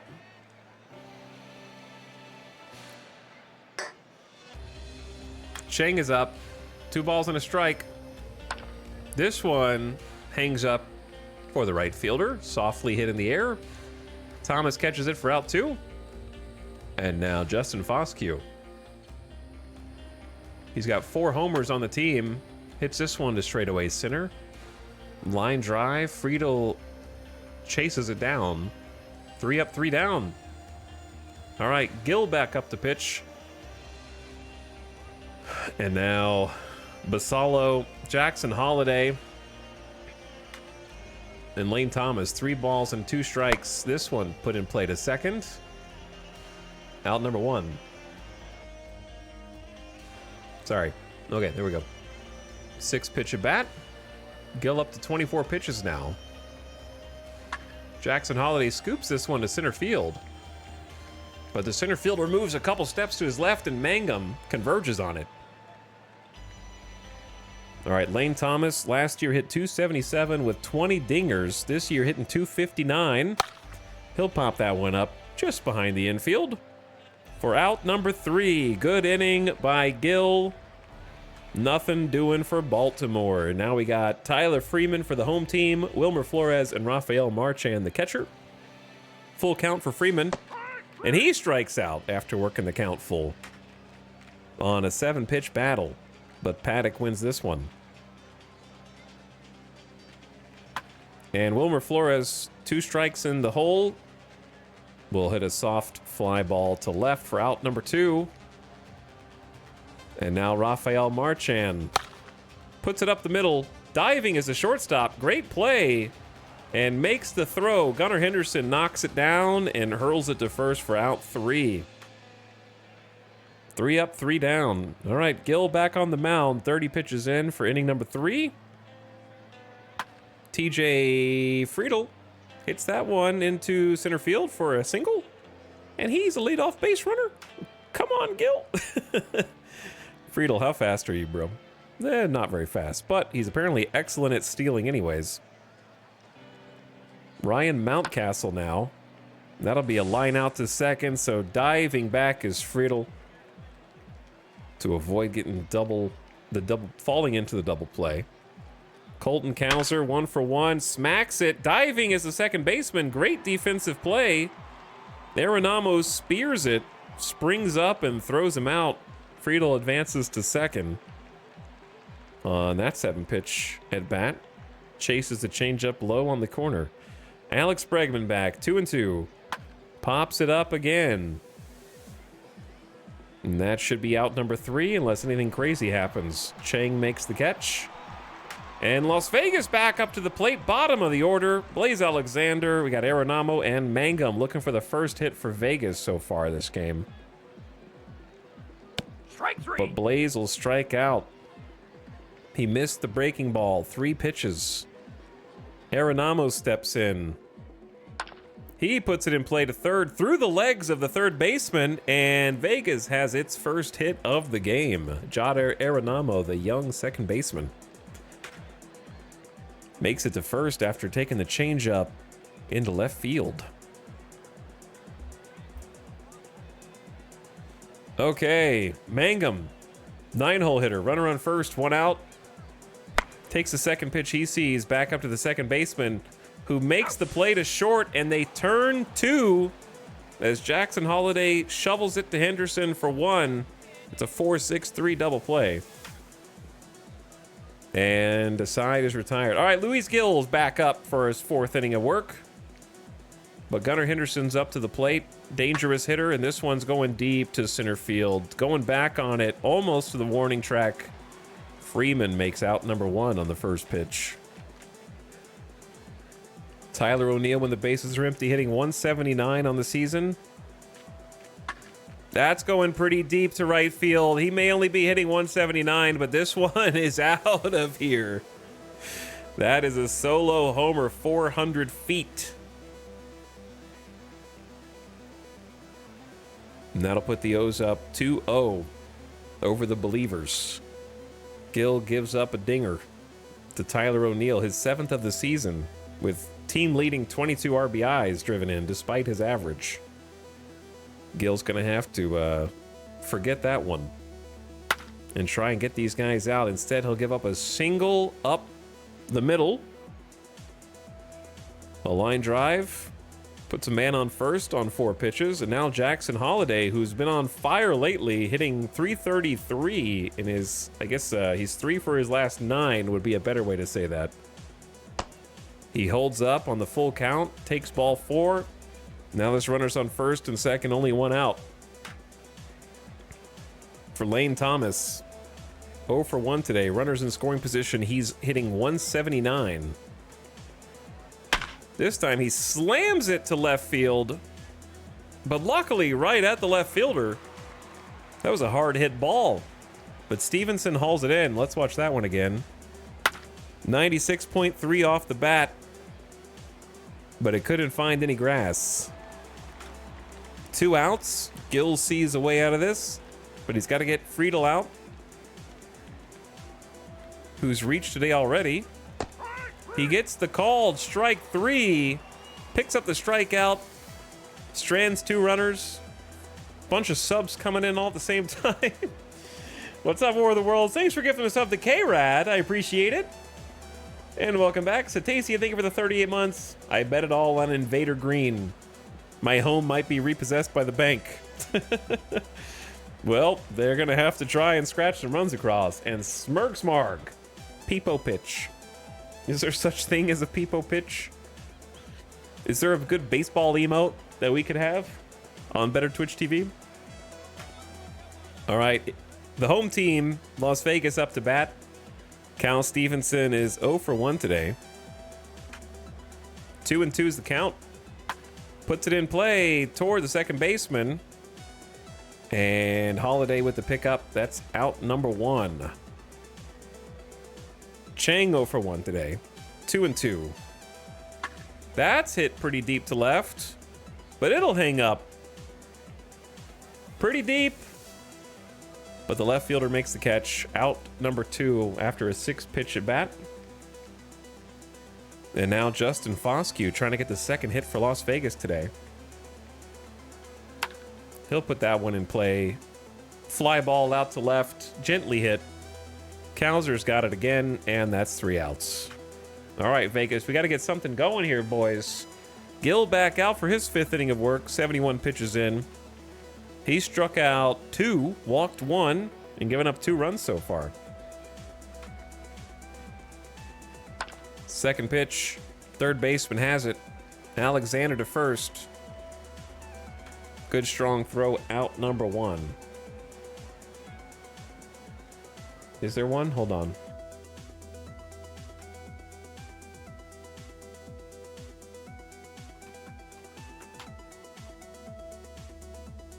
Chat, I don't want just like a static emote. I want like a good animated emote.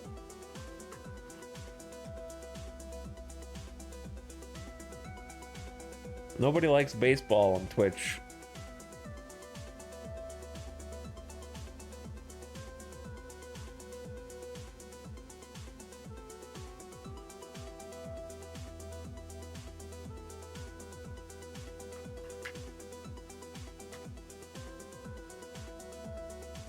If you search for pitch, it's all pitchforks.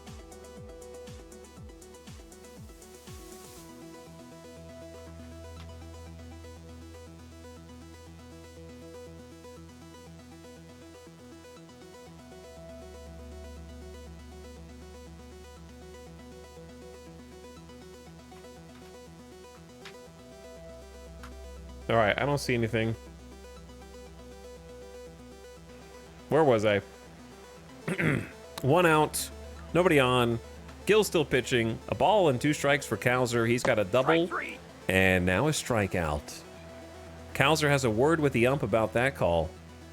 Well, it was right down the middle, and you swung on the first pitch, so not sure what you were looking at there, Kowser. 2 outs for Alex Bregman when the bases are empty. He's hitting .328 with 2 homers. This one's pretty deep to right. Right fielder under it, out number 3. 3 flyouts for Bregman today.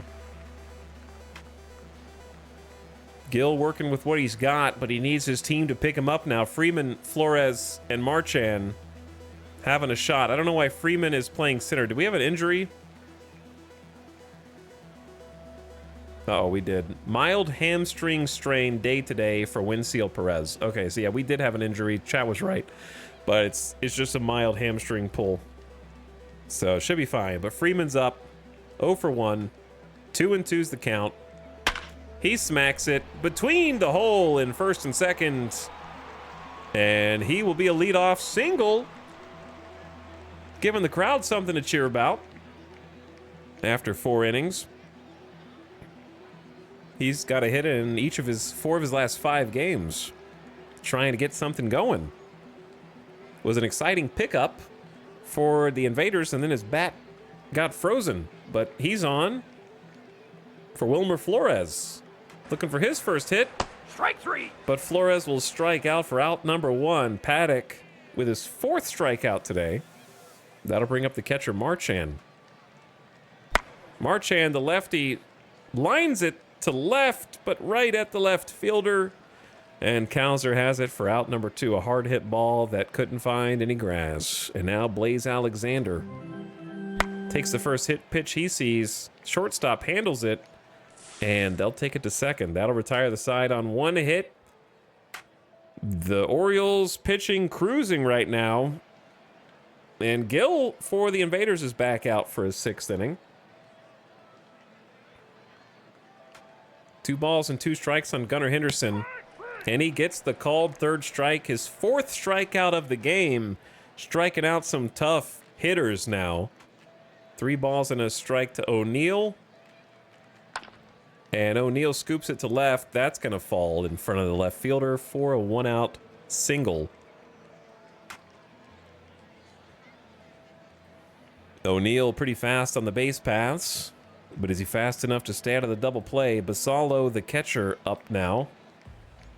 1 for 2. And that's scooped to right. But it'll hang up there for the right fielder. Mangum on the move. He has got it. Out number 2, Jackson Holiday. Last year hit 250 and 496 at bats. This year he'll strike out. Strike 3. Luis Gill got himself through 6 innings of 2-run baseball, which is all his team could ask of him. But now he's got an opportunity for Arenamo, Mangum, and Stevenson to pick up a couple runs and save him from taking a loss. Maybe even a win. But Arenamo will take the first pitch he sees the opposite way. And he's out number 1. That was a fastball right down the middle. Strike 3. That was Lavender, not Gill. I don't care, chat. Just shut up. You commentate then. I'll just watch.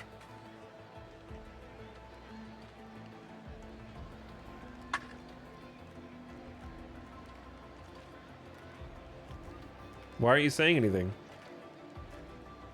You guys haven't announced anything yet?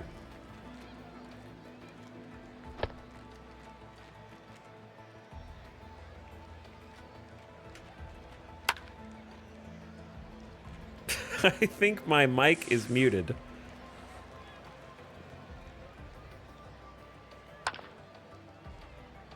Lots of ground balls, but no double plays.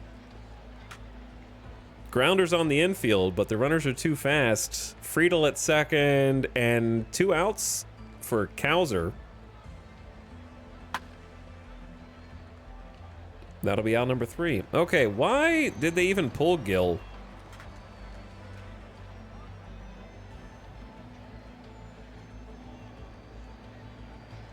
I don't know. It never updates how many pitches. 5 1/3 innings. He didn't throw that many pitches, I don't think. He only gave up 5 hits. All right, well, the Invaders are back up after a scoreless top of the 7th for Chang, Foscue, and Freeman. He was at 90 pitches. Okay, well, I guess that's good enough. New pitcher, a lefty, J. Willie Wilson. 38-year-old reliever from Baltimore, Boston previous year, and Cincinnati the year before that. Had a good ERA last year, 3.86. With a low whip, it'll be tough. We got some righties coming up, and Chang hits left and right pretty well. We need something doing, boys. Strike 3. Chang strikes out instead. All right, Foscue is up. He puts it in play to straightaway left. And Kowser's been busy today. Lots of fly balls to the pull side. Tyler Freeman with 2 outs and a strike. And that's chipped, but the first baseman handles it. 3 up, 3 down. Not giving the crowd much to get excited about today, that's for sure. Only 6 outs left. Lavender out for another inning of work for some reason. Once again, I would just rather the AI manager go to another reliever and give them a clean inning instead of trying to squeeze extra outs.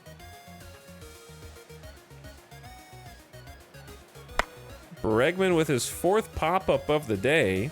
Almost finds some grass in this massive outfield.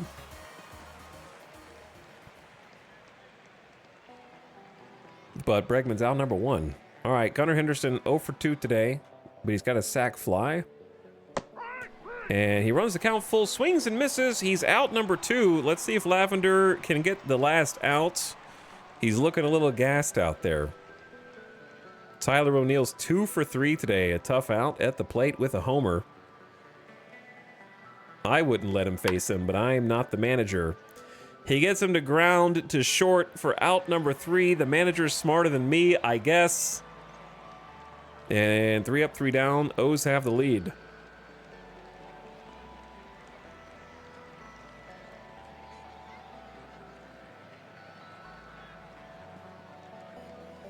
All right, 6 outs remaining for Vegas. Flores, Marchand, Alexander trying to get something going. Flores struck out in the 5th. Strike 3. And he'll strike out again in the 8th. Basallo nudged that pitch back into the strike zone. He gets the call, catches the edge. Rafael Marchand bat and switch. And this will be right at the second baseman on the first pitch. Not really working the counts too deep today, I don't think. A lot of first pitch outs. Blaze Alexander's 0 for 2. And that'll hang up there for the center fielder. 3 up, 3 down.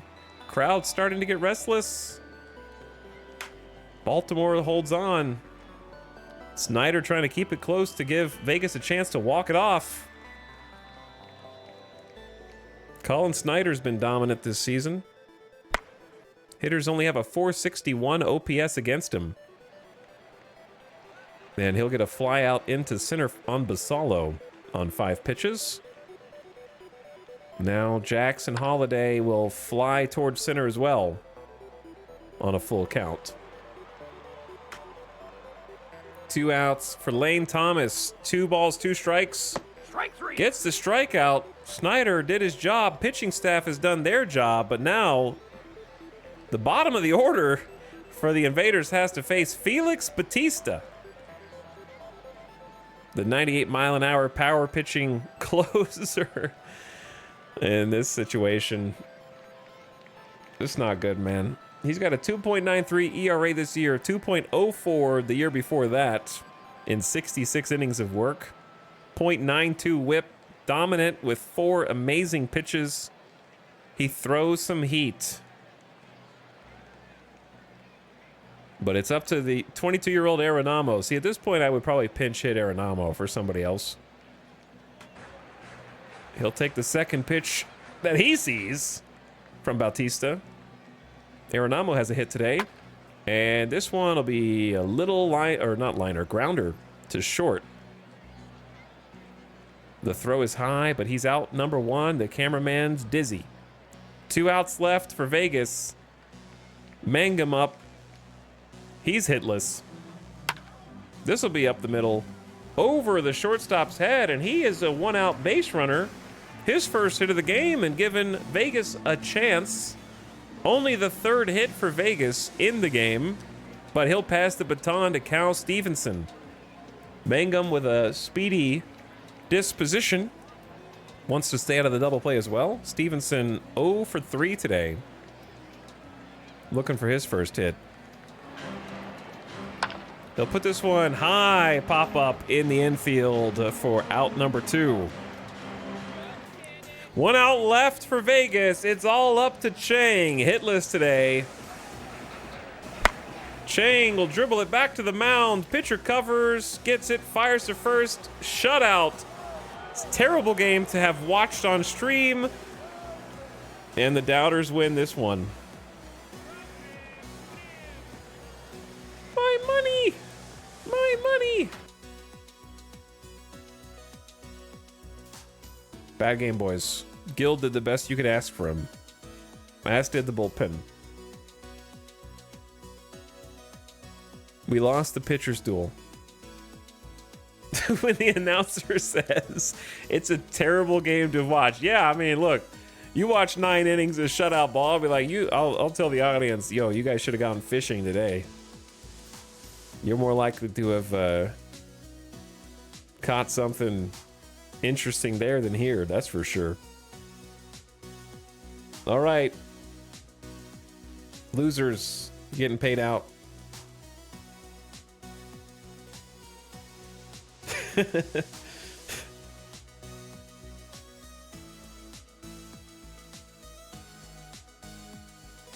They just outmatched us.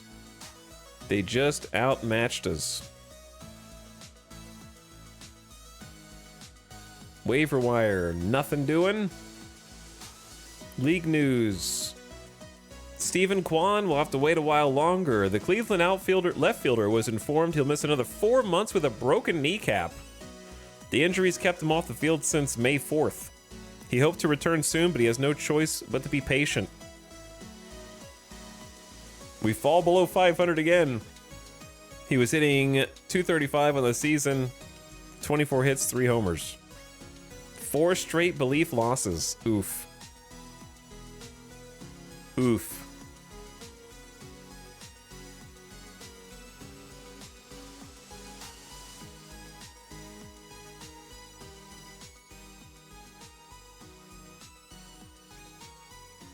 But yeah, I know what the problem is. I just don't know how to fix it. The problem is we have some real stinkers on the team from about here down. No offense, Blaze Alexander, but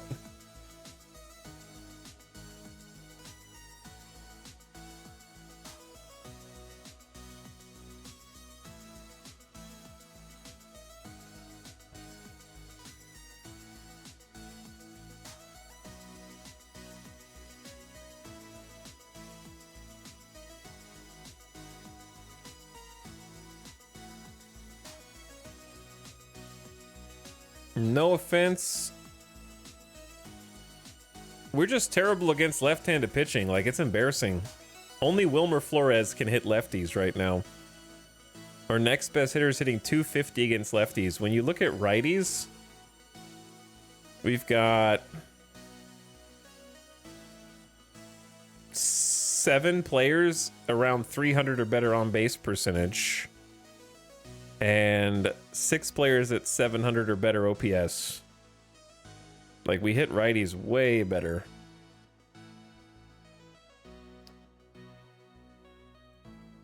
Which is interesting. How's Perez looking day to day with the hamstring? So he's just not going to be able to play for a couple days. All right, now we have to go up against Scooble. I'm going to pass on watching the Scooble game. I think. Bobby Miller versus Scooble. Who would win? I believe in Bobby.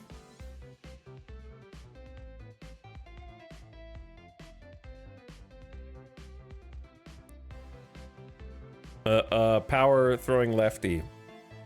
No shot. So I want to keep Perez off for now. Unfortunately, that means Mangum.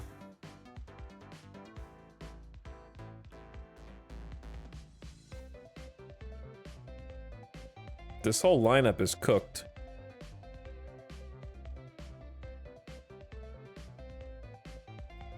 Against lefties.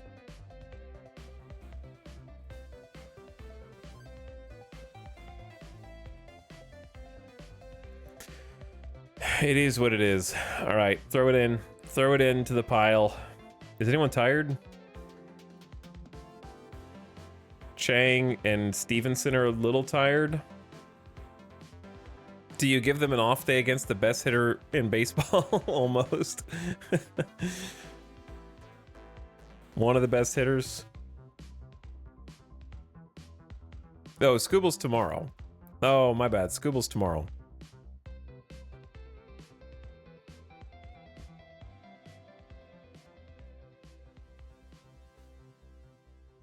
So do I want... I'll rest him today then. I'll rest him today. Hold on. That changes things. That does change things.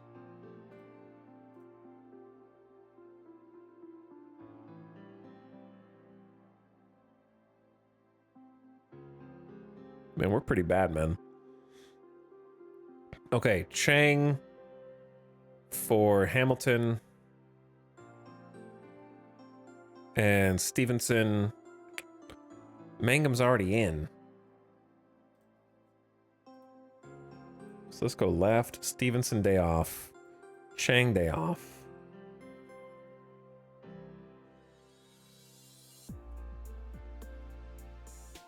Hamilton at short doesn't make any damn sense. Who made this lineup? It was me.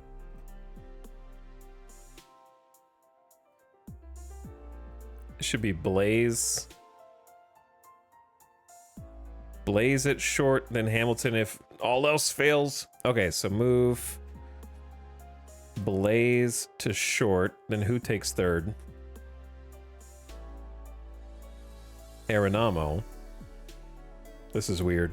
Okay, so Arenamo takes... Wait, okay. You take short. Arenamo takes third. And then who the hell takes second? Hamilton. Or Freeman.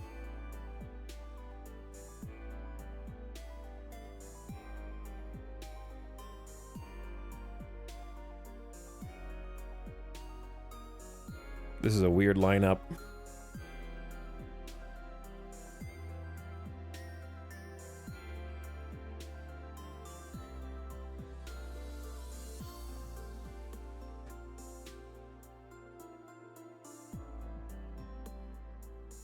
Hamilton is a lefty, so I'll just play the matchup.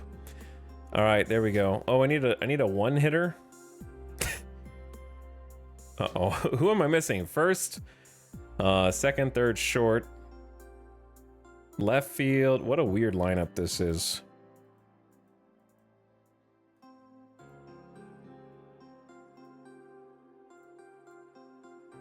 So Freeman at center. Perez is supposed to be out of the lineup. What the hell? Brother, I don't know what I'm doing, apparently. Just get a Choa in here. This is the worst lineup that I've put together, and I am not going to apologize for it. I apologize to the pitcher. It's Bobby Miller. Just send it. Maybe we'll be surprised. Nope, not surprised. Lost 3-6. Detroit pitcher Jordan Belazovic did his part helping his team beat the Invaders 6-3. He kept batters from doing much damage.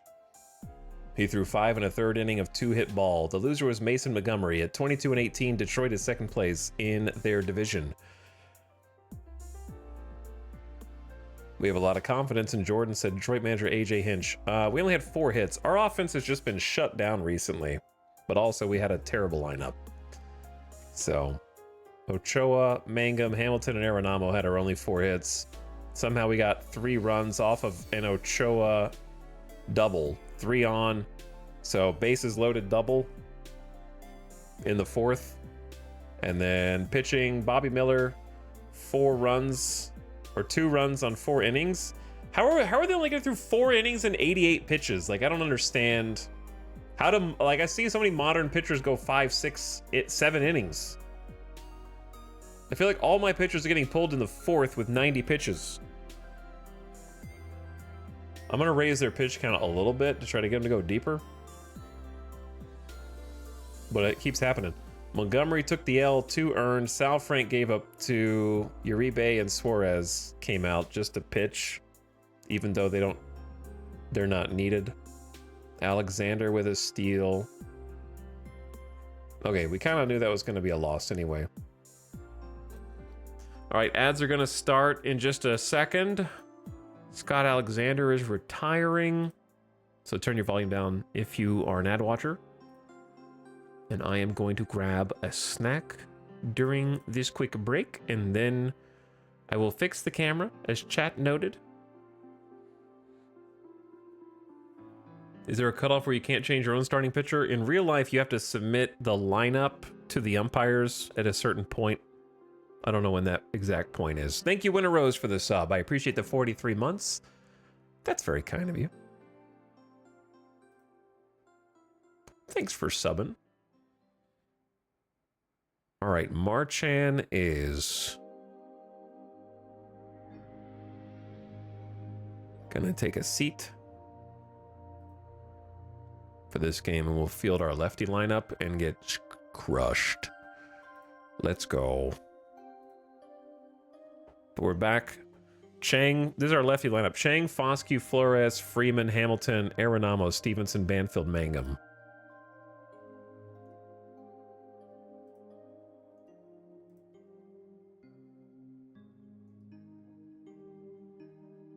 But I'm going to swap these two.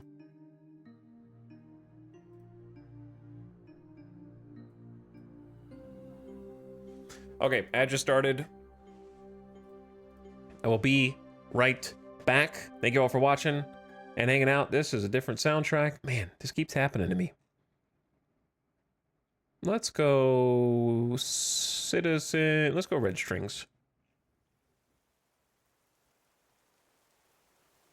All right, BRB. Appreciate you guys. Hang tight.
Hi, gamers.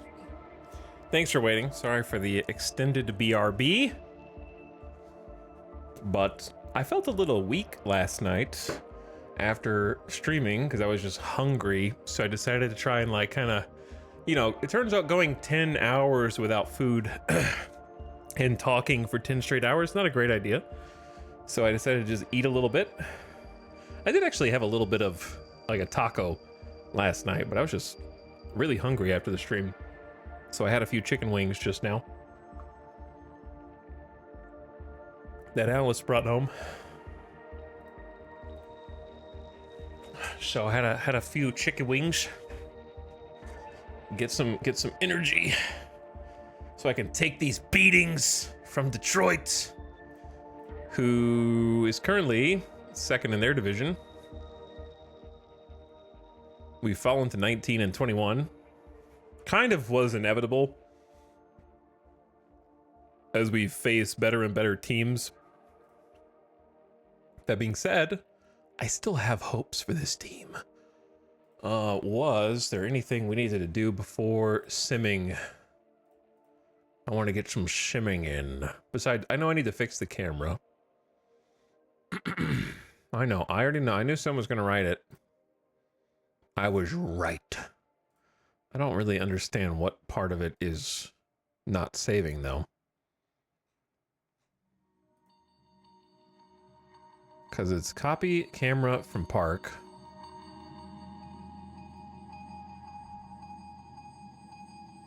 And you just pick a park.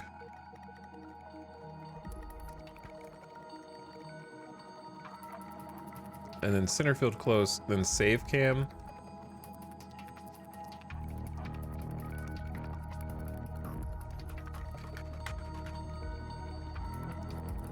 And then it's saved, but then how do you like keep that? Do I have to save the 3D model? Maybe that? That's the only thing I haven't done before is click save 3D model. Hopefully that does it, I don't know. Pitching staff, Woodruff back up. Medina, Hamilton, Suarez, and Snyder available in the pen, possibly with some other arms. Mason Montgomery hasn't been great in his last two outings. Not really surprised. Our bullpen is proving to be the weakest part of our, other than our often cold bats. But our starting pitching has been very impressive, I think. With just a few bad games every so often. Considering the budget that we're on, I think they've been pretty stellar. So... we're playing lefty Scooble.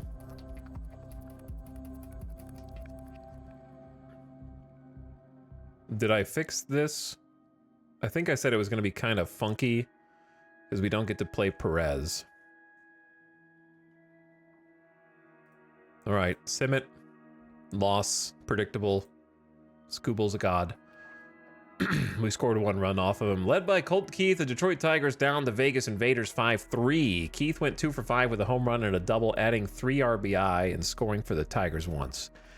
Las Vegas' current losing streak has reached 4 games. Early in the game, Keith had a 2-run homer for Detroit, his 3rd of the season. We can always improve and get better. We're feeling confident after that win. Woodruff gave up 3 earned on 4.2 innings. See, another 4.2 innings, 99 pitches. I feel like they're just never, like, for example, they had 5 hits, 99 pitches. We had 8 hits against Scooble, but he still went 6 1/3 on 102 pitches, only 3 more pitches. Gave up 3 more hits. And yet he goes for almost 2 extra innings. Medina going 3 innings of shutout baseball is pretty good for him. Snyder gave up a run. That's going to happen every so often. So it looks like an error on Foscue cost a run. His first error of the season. Because they scored 5, but we only have 4 earned runs here. So one of them was off the error.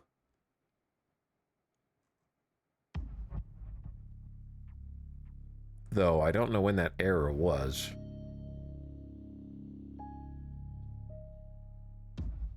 It would be difficult to find it in this lineup. All right, we had 8 hits. Flores 1 for 3. I think everyone's kind of just going cold at the same time. Freeman got a couple hits. He needed those. Stevenson 1 for 4. Banfield 1 for 3.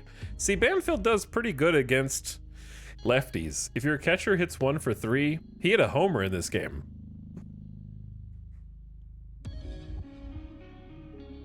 Off of who? Third inning off Scooble? Wow.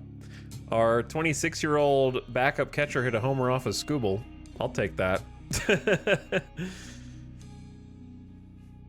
Like, he seems to be pretty good against lefties, but not against righties. So I'm trying to like play matchups. The unfortunate thing is I need the other guys. The other guys in the lineup were honestly just hitting better than their stats, and I think they've started to regress to the mean. Given our search for a cheap starting pitcher, we should look into 22-year-old lefty Jackson Ferris.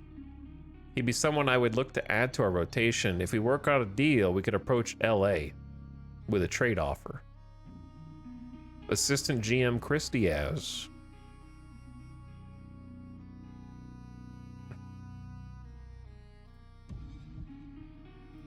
Oops, sorry, keep clicking on the wrong guy. Jackson Ferris. Let's get a scouting report on him first before we start getting into all that. He's 22 with a 50 potential. Like, they're not gonna let him go easy. He's had a couple of iffy, he had a really iffy start in AAA, but he's a young guy. Be good to have in AAA.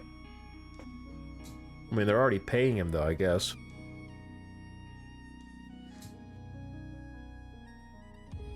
Is David Hamilton leading the league in stolen bases? Kind of hard for him to do that when he's a bench player for me.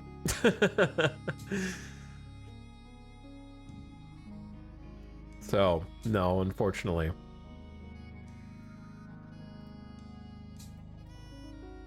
I feel like last year when I played 24, there were a lot more good waiver wire picks. So far, we haven't got much.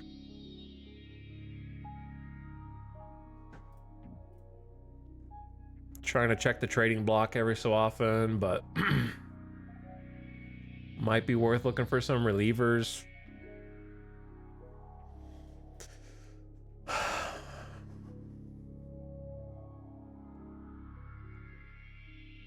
But yeah, Hamilton did get a hit this game. He's got a hit in 4 of his last 5 games. Good for him. But nothing that's really moving the needle for the team, I would say. All right, I say we just sim this one too. I want to sim some games to kind of get further, deeper into the season. Like, when is All-Star voting? Is May 17th? That's coming up. I did title the stream All-Star Break, so we have to at least get to that point. Plus, the Tigers are good, and watching a game that we're likely to get swept on isn't the most fun. I have to do my lefty lineup again. Arenamo needs a sub for today, so Blaze gonna get the start.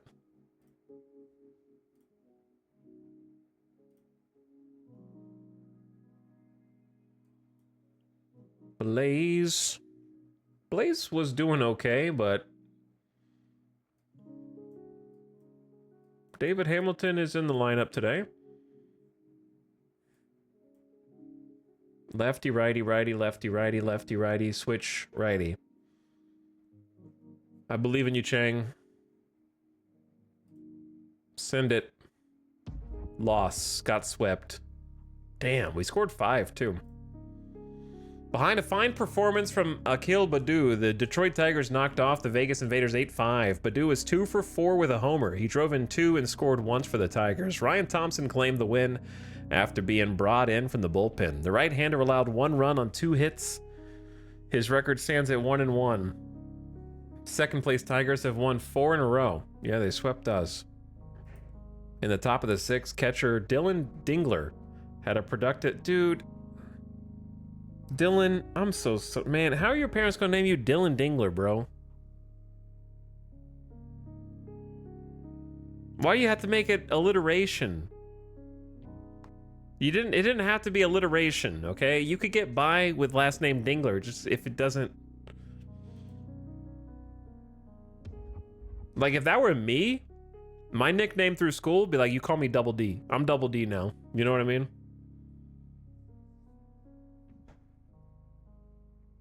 That's what I'm going with. That's a cool nickname, Double D. Hey, D. You're just gonna call me D from that point on. We're not exactly playing great right now, said Scott Tyler, the Las Vegas manager. We had 11 hits, man. You just couldn't string them together. Honestly, the bats were awake. 11 hits, 5 runs. Who screwed it? May had a kind of bad iffy. He had his first iffy outing of the season. This is the most runs he's given up. So May gave up 4 on 88 pitches. I'm gonna increase all their pitch counts a little bit. 6 strikeouts, gave up a homer. Ian Hamilton with the blown save, gave up 2 runs. Honestly, Hamilton's been pretty garbage. I don't think that's a stretch. We're paying him $2 million to suck. He's given up 2 earned in each of his last 3 outings, and he's got the blown save today.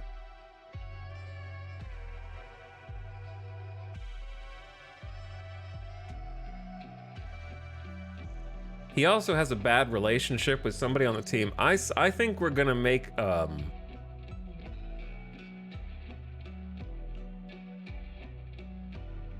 wonder if I get a captain, if he'll start playing better, because he has a bad relationship with the team. Sal Frank gave up a run 2. Lavender came out scoreless. His second appearance.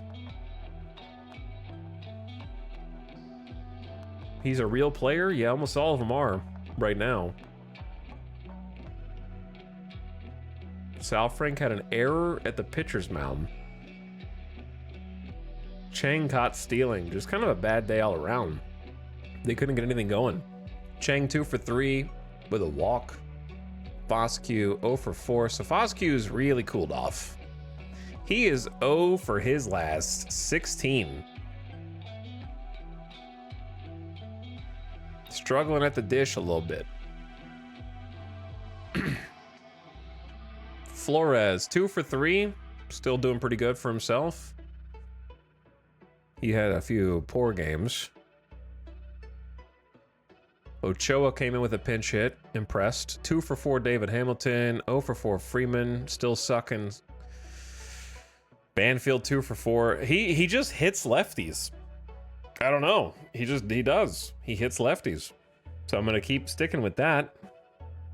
Mangum was just an impromptu sub, or Blaze was, but he had 1 hit. I don't know. Let's just forget about that series. We have to go to Minnesota now.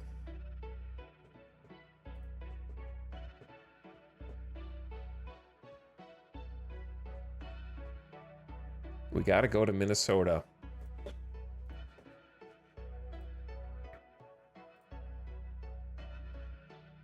Brennan McNair. I would like to do some trades, but I have no one to trade for. Or I have no one to trade with. Yo, Max Muncy, how much is your contract? 10 mil?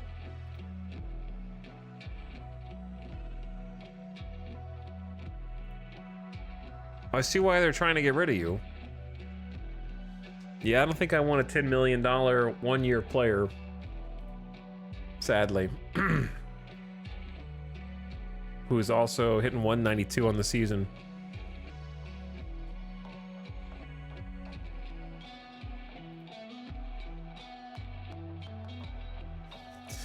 Well, we've fallen to 19 and 23 on a, are we 4 or 5 game loss streak? 5 games in a row we've dropped?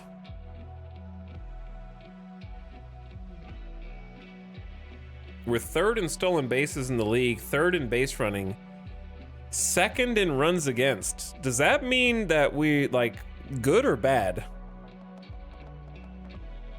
5th in, that must be good. We're 5th in starter ERA, 7th in bullpen ERA. What? 4th in defensive efficiency. Second in zone rating. I don't know what that is. Fifth in errors. I guess Chang, without Chang, we'd be first in errors. It's just our batting average and run scored that we're struggling because the whole team cooled off simultaneously, it seems like.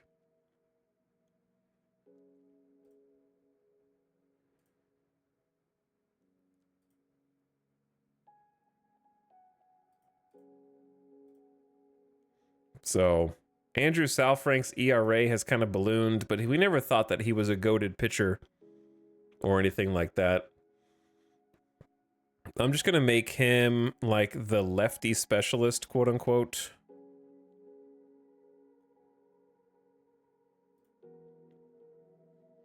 Secondary role, middle relief, if necessary.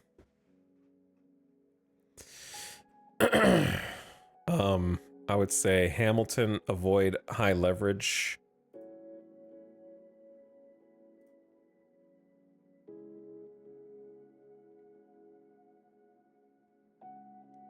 And I might say like Uribe use more often. Our bullpen does suck. Oh, I don't know how to make it better. Usually there's relievers that come through the waiver wire that are pretty easy to snatch up, but not so far this season. Yeah, Uribe's good. He's just young and he struggles kind of like with that inexperience. Like he had 24 games last year in the sim, had a 6.6 ERA, he struggles with control. So he had 7 walks per 9, which you don't want. So the walks get him. So far, he's kept it kind of down. Would love that to go down even more. Let's do a little lineup adjustment based on splits.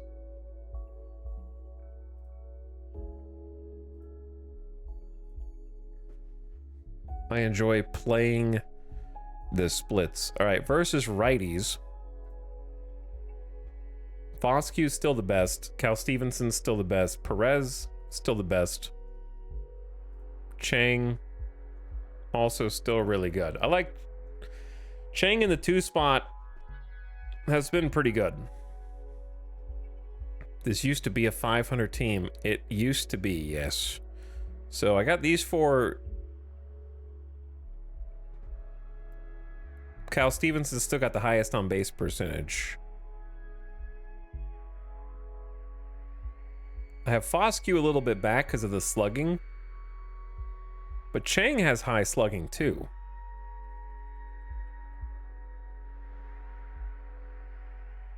They're all very reasonable.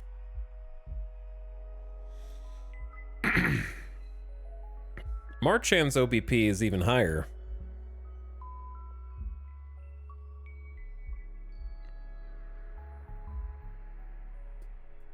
We're gonna make some moves. I'm gonna randomly move my catcher up to the 2 spot.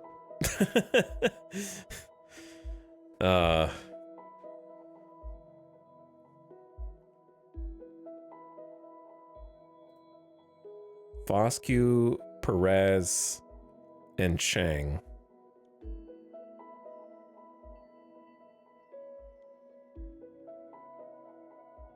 So let's go lefty, switch, lefty, right, switch, right, right, right, switch. Yeah, I don't love that. And it's possible that some other dudes need some starts. Like, we got to give Ochoa another shot over Mangum. But Mangum's actually hitting 242. It's just his OPS is terrible. Because he has no power, but he has gap power.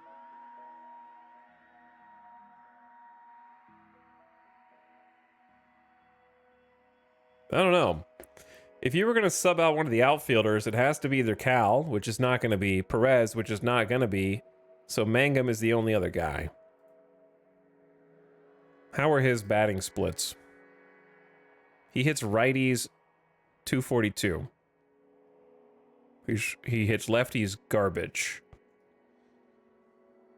The problem is, I want Ochoa to be better, but I don't think he is. He doesn't have anything. 61 at bats versus righties. Hitting 180. It's not good, brother. Paying him $4 million to sit on the bench.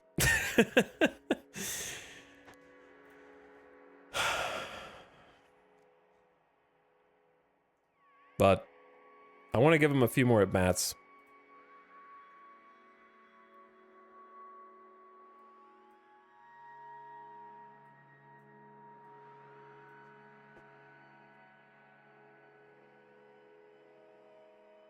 It be like that sometimes. That it does. I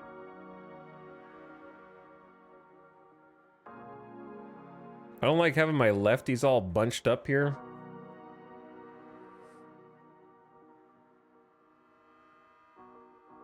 But I also think moving Flores and Perez is a mistake.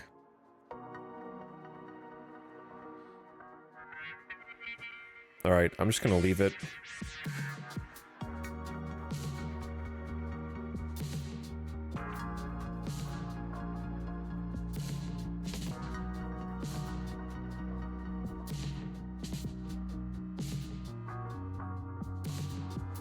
The invaders got a little streaky, maybe.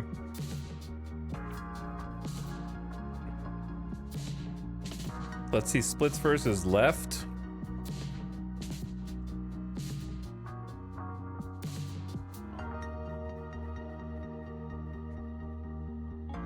Flores in the 3 spot with the slugging. Chang and Cal with the highest on-base percentage still. So I'm actually gonna like shift Cal back up. That way we have Cal, Chang, Foscue has to get out of the left-handed lineup. He just got to get out.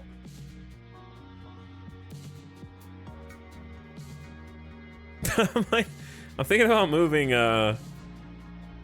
like David Hamilton is actually hitting left-handed pitching pretty well. Banfield is randomly slugging. I'm moving Banfield up. We're going funky, man. Then Hamilton for the lefty bat. That means Flores has to play first. And Perez in as a DH.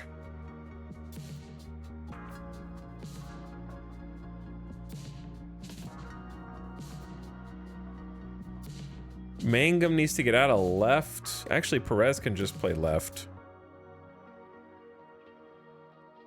And then we can just DH whoever the heck we want. But there's nobody really good. Dude, imagine being Foscue. You're hitting 4th in the lineup versus righties and in the 9-hole versus lefties. I feel like that's too dramatic.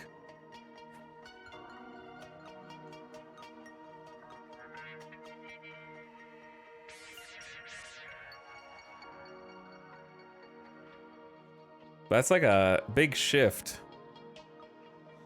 But these guys are all just god-awful. Like, maybe just give Ochoa a random DH? I don't know, just to try it out.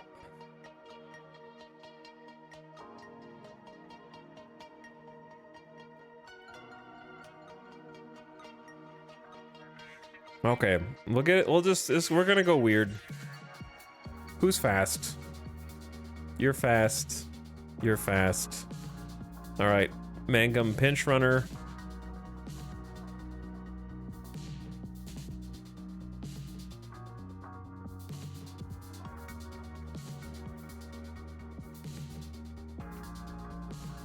There, I don't know. I'm just trying to see if anything will work.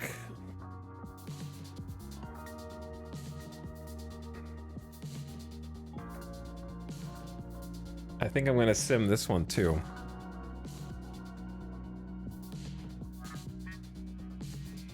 I guess it doesn't hurt to look at pitchers and look at their pitching stats. Because pitchers have splits too, right? Like you can see versus lefties, Louis Varland has an 8.85 ERA, but versus righties of 4.05. So like clearly worse against lefties.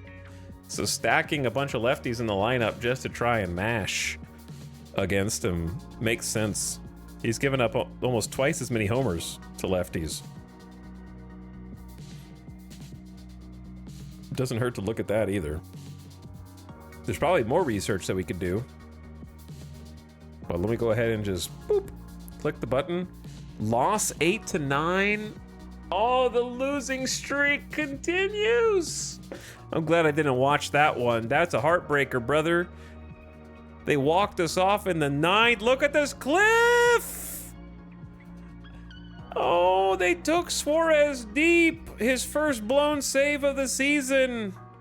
No shot, dude. Look at this. We gave up 4 in the 8th, 2 in the 9th for the comebacker. Embarrassing, man. Medina's gotta go. I'm firing. No, I can't fire you. We don't have anybody else. I'm gonna blame this one on the manager. I don't know who else to blame. But what's up with this? See, all my starting pitchers are like 4 1/3 inning, 100 pitches.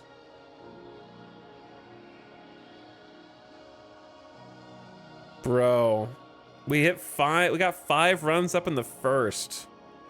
Royce Lewis was a contributor to the 9-8 Minnesota win over Vegas. The Twins' third baseman went 3 for 4 with a homer, a double, and hit by pitch. He drove in 5, so we just got beat by Royce Lewis. The losing skid has reached 6 games for Las Vegas.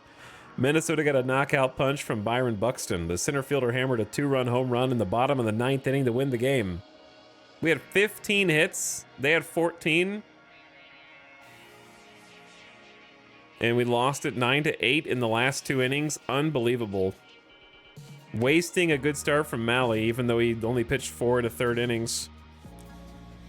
They walked us off. And with Suarez closing his first blown save of the season. Oh, so unlucky, dude. Like, clearly the lineup tweaking worked, man, because I moved Marchand up. And he went 3 for 5 with an RBI and came around twice. Chang went 2 for 5 from the 3 spot. Foscue got a hit and a RBI. Perez 2 for 5 with an RBI. Flores 2 for 4, 2 RBI. Alexander 1 for 4. Arenamo 2 for 4. Ochoa 1 for 4. 15 freaking hits.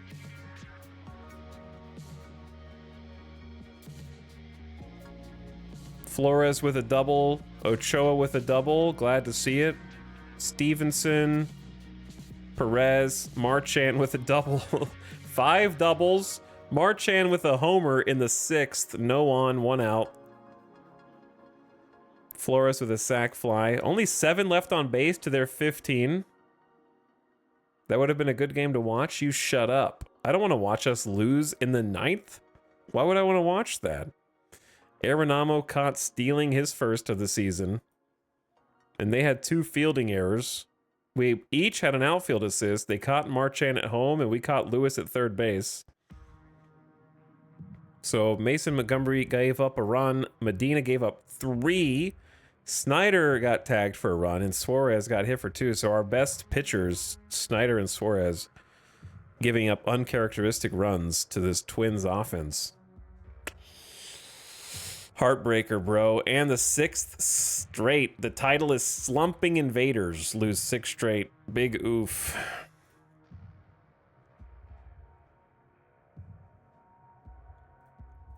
So my scout thinks that this is a 55 out of 40. What did we think he was before? We thought he was a 50. Now we think he's even better? The Dodgers are not going to give us this guy. Potential stuff actually went up from 55 to 60. The Dodgers are not going to give us this guy. 22-year-old lefty from Mount Airy, North Carolina. He leans heavy on a swing and miss slider, which is the best of his 4 pitches. When he's on, he's unhittable, but he's susceptible to the long ball and wandering command. He may not have the talent to anchor rotation, likely a number 2 guy for most teams. We need someone to anchor us right now, brother. The bullpen needs to anchor us.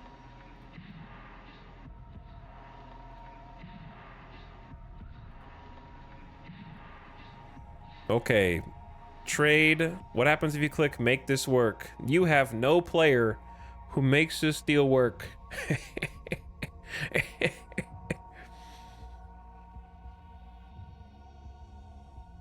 Classic.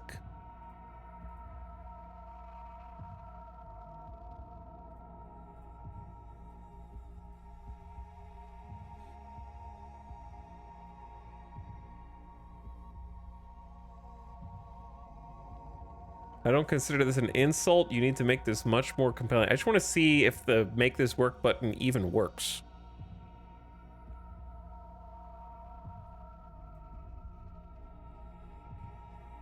What happens if you give all the money in?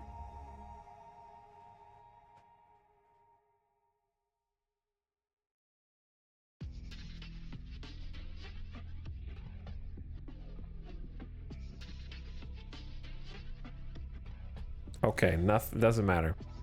Trade the whole team. Okay. Yeah, this is not gonna work. I got nothing. They want a shortstop and a catcher. I've got neither of those things.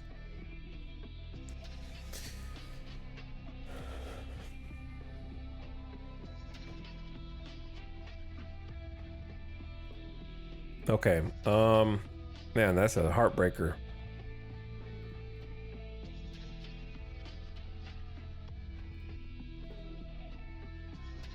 Show me the pictures.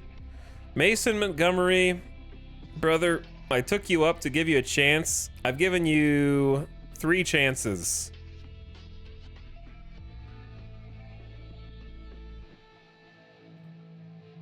Or I think I'm just gonna take him back down now.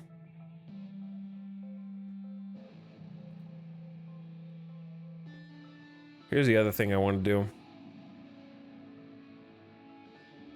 Well, I want a captain, but maybe just higher leadership will do it as well.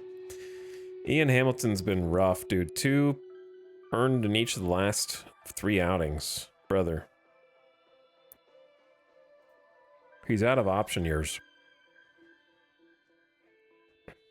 Here's the thing: just DFA him and see if anyone takes him off of your team. But the problem is, we don't have anyone to replace him. We just keep shuffling around pitchers.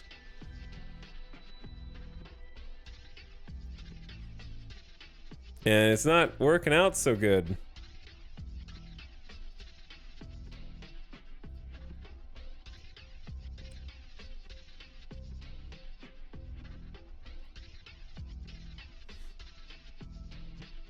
I want someone that we're already paying, because I think I'm already paying Sam Bachman.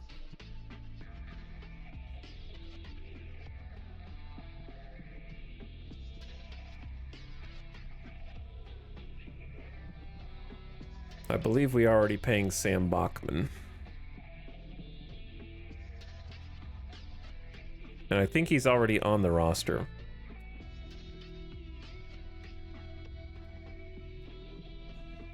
All right. Send in Mason Miller down. Bachman is up. Long relief. Secondary role, middle relief. Okay. Actually, I don't want a secondary role for you. Fire the team, sell the club. Oh no. We're selling the club already? Tragic. All right, Bailey Ober. Bailey Ober. His pitching splits, he's given up, he's got 7 ERA against righties, 8.8 against lefties. So he's just not having himself a good season. So if we can't get to him to break this losing streak, then I don't know who. 2 earned runs in his last appearance, 1 in the previous, 5 in the previous one, 6 on April 12th.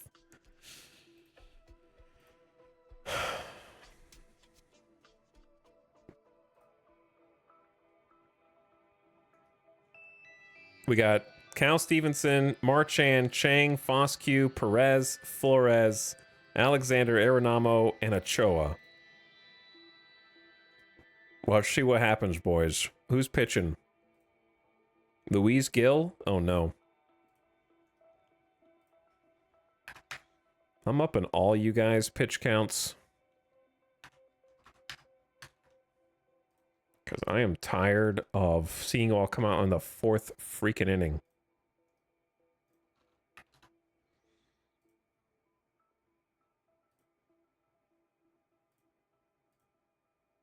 It all went downhill after Bubba. That's true. Win! We broke the curse. 2-1. Pitchers actually wanted to win, and we scored a run in the 9th to win. Not a walk-off because we were playing there. Luis Gill brought his A game to help Las Vegas defeat the Twins 2-1. Suarez earned his 10th save after closing out the game. There you go. I know you gave up the blown save last time out. Bring it back, buddy.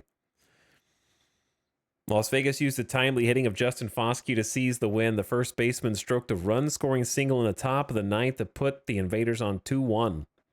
His only hit in 4 at-bats, but it was a game changer. Man, a pitcher's duel, 4 hits to 3 hits.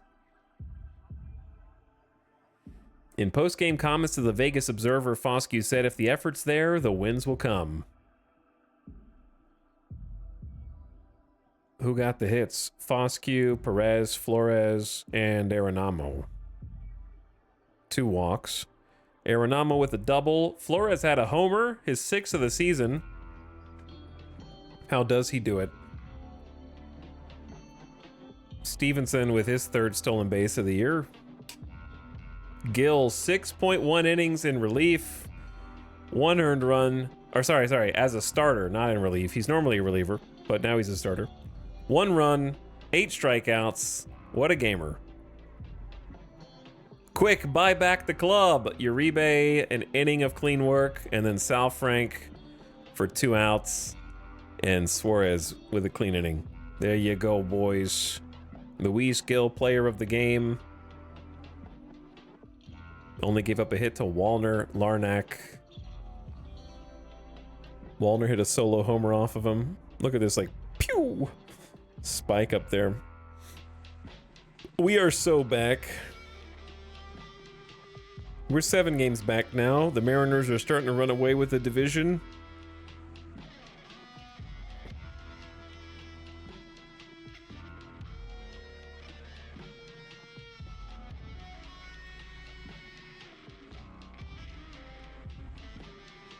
Seeing if anybody's around. Okay. And then it's righty Zach Littell. All right, we can watch this one. Zach Littell's at 8.35 ERA. Has given up 3 or more runs in each of his last 5 starts.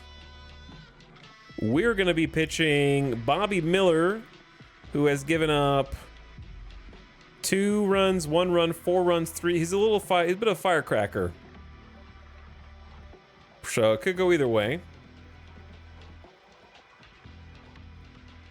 Unfortunately, we're going to have to sit.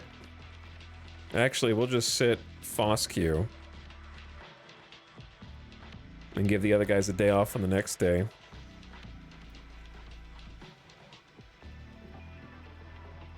So Flores at first.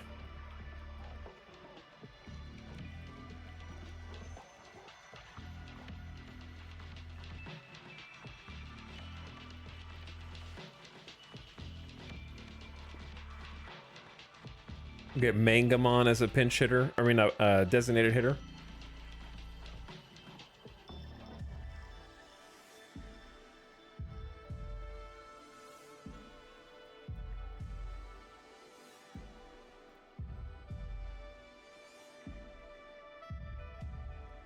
Why is Wilmer Flores second base? I must have clicked the wrong thing. There we go.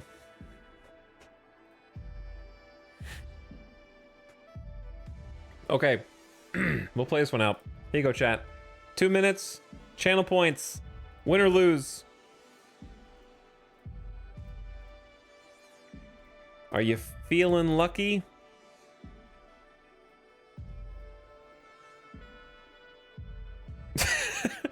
Twins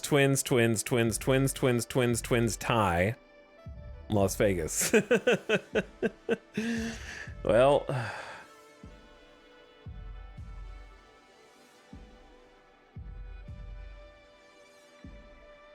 honestly, the Twins' best hitter is Mickey Gasper. I never even heard of Mickey Gasper. Boston in 2024. Hitting 312.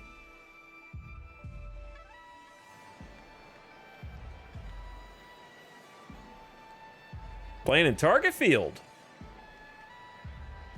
All right, you got like a minute to put your channel points down for this one. We broke the losing streak after 6 losses. Let's see if we can start ourselves a winning streak. 3 games is a winning streak. Righty Zach Littell, $14 million in free agency. Kind of glad I didn't sign him now. He's got an 8.35 ERA to start the season. He wanted to play hardball with us and did not want to sign, so you know what? Now it's time to take him deep.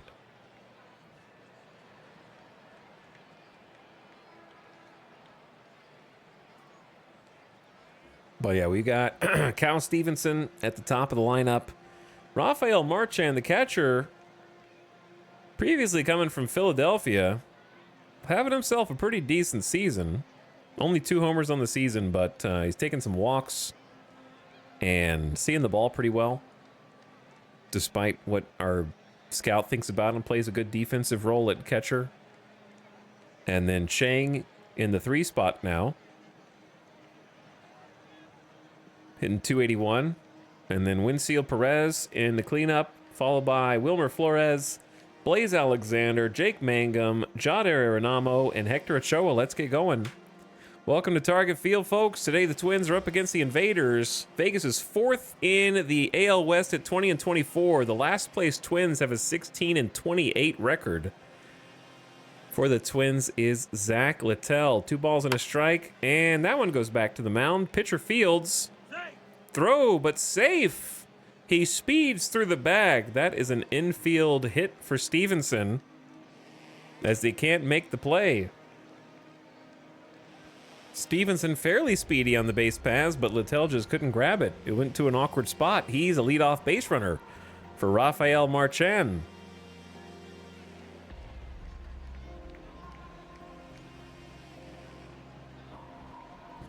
There we go. Marchand is 1-1. A steal attempt, the throwdown. He's out. Stevenson had a poor jump. Gasper's thrown out 4 of 18 base stealers, and the leadoff infield single is erased on the caught stealing. Did you get the camera positions working at Vegas? We haven't tested it yet since I tried saving the 3D model, so we'll have to try it and see next time. I can't tell whether it's gonna like apply to the game or not. We tried saving the 3D model. Strike 3. Embarrassing. Caught stealing and then a strikeout. Feels bad, man. Chang is up. He'll take the first pitch he sees and bounce it over to the shortstop for out number 3. Okay, well, Littell faces the minimum despite allowing a hit. Where's Canario in the league now? I don't know. We'll have to look. I think we looked at some point how he did in 2025. I don't remember. All right, Vegas on defense. Bobby Miller up to pitch. Went 4 innings last time out. He's looking to go a little deeper into this one. Backed up. Wilmer Flores at first. Arenamo at second. Chang at short. And Blaze Alexander playing third. In his outfield is Cal Stevenson. We've got Perez playing center, even though Ochoa's in right. Wait, yeah.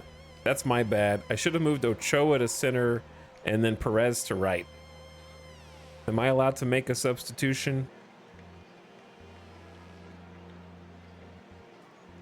Or if you, it's not a substitution. I don't know how to flip their position. Whoops. The better defender for center is definitely Ochoa, so my bad. Miller versus Matt Wallner. He's got 3 homers on the season so far, but he's got a ball and a strike here for Bobby Miller. The bet is rigged. Puts it in play, back to the mound. Pitcher has it. Out number 1. Good job, Miller. Filled that position. All right, Brooks Lee up. He's got 7 homers on the season, 15 RBI. And third pitch over to shortstop on the ground. Out number 2. And now Jorge Soler. He's got the team leading 10 homers on the season. Strike 3. But he'll get punched out on a called strike 3. Marchand finessed that pitch back into the strike zone to get the call on the slider. All right, Vegas up with Perez, Flores, and Alexander. Perez strikes out. And that's Zach Littell's second strikeout today. Now Wilmer Flores. Skies it to center. On a line, squeezes it. Buxton's got out number 2. Full count for Blaze Alexander. And he strikes out. Well, 3 up, 3 down for Vegas. Bobby Miller back out on the mound against Byron Buxton. He's hitting 197. And this one is slammed. I don't think that one's coming back, but it is. Loud off of the bat on the warning track. Line out. 96.3 off the bat, but the game made it sound like that was 107 off the bat. I thought it was gone for sure. And he's allowed out number 1. All right. Trevor Larnach hitting 252 on the season. He's got 3 balls and a strike, and he'll be the first walk Bobby Miller has issued. Mosey on down to first on ball 4 on 5 pitches. Spat on the 100-mile-per-hour fastball. Bobby Miller throwing some heat, 100 miles an hour from a starting pitcher. He hit 102 on the fastball, so Miller's got some insane heat. If he paced himself a little more, he could probably pitch deeper into the games. Royce Lewis with a full count, and that is popped up on the infield. Wilmer Flores has it for out number 2. Runner on first for Edward Julian. Twins first base. And that's over the head of the first baseman into shallow right. A 2-out hit. Larnach goes to second. Runners on first and second for Luke Keschall. Keschall? No idea. He'll slam it into deep left field. Diving is Stevenson. Short of the wall. Makes a spectacular catch. No runs on 1 hit and a walk. Stevenson just saved at least 1, maybe 2 runs with a 4-star catch. Hit 106.9 off the bat. Fantastic defense out there. And now the Invaders back up to bat. Bottom of the order, Mangum, Arenamo, and Ochoa. Mangum hitting 219. That one over the head of the third baseman. So playing that matchup pretty well. Mangum with a leadoff single. Pass the baton to Jadair Arenamo. I wish it gave the expected hit percent on replays. That would be cool. That would be cool. That was not the outfielder I started at the wrong position. No, it was the center fielder and the right fielder. The right fielder is great. The guy who's in center is the suboptimal one. Okay, and Arenamo, first pitch he sees. That one scooped into right field on a bounce to the right fielder. A first pitch single. Ambushing the pitcher here. Mangum moves up to second base on the single. Now we got runners. 1 in scoring position. Arenamo on first for Ochoa at the bottom of the order. 3 balls and a strike. And a patient approach is rewarded. He issues a walk. Now the bases are loaded on 5 pitches. Nobody out for Cal Stevenson. So some trouble early here in the 3rd inning for Zach Littell. And Stevenson 1 for 1 today already with a hit. Let's see what he can do. With the bases loaded, He smacks it towards the gap and right, but the right fielder is there, hopefully deep enough to score the run from third. Mangum tags up and scores, running in from third after the catch is made. So a sacrifice fly will put Las Vegas on top 1-0. So a little bit of production there, but Marchand, the catcher, looking to do some more. Strike 3. Instead, he'll strike out. A critical strikeout for Littell, who's got 4 Ks so far in the game. And now it's up to Chang. He will strike out, back-to-back strikeouts. Vegas gets the bases loaded with nobody out, but only manages to score 1. Littell very happy with that outcome. And now Bobby Miller back up for Las Vegas. And here's Mickey Gasper hitting .312 on the season from the 9 spot. And he's hit by a pitch. 2-2 clips Gasper. He'll take his base. That was a 82-mile-an-hour changeup, so clearly no intention on an 8-pitch at bat. Leadoff base runner for Matt Wallner. With a full count, he slams it toward the gap and right, but the right fielder, Ochoa, speedy, hauls it in on a 92.5-mile-an-hour shot. Nice little catch there on a 3-star play. But the Twins are working the count, getting 6 pitches, 7 pitches, 8 pitches in.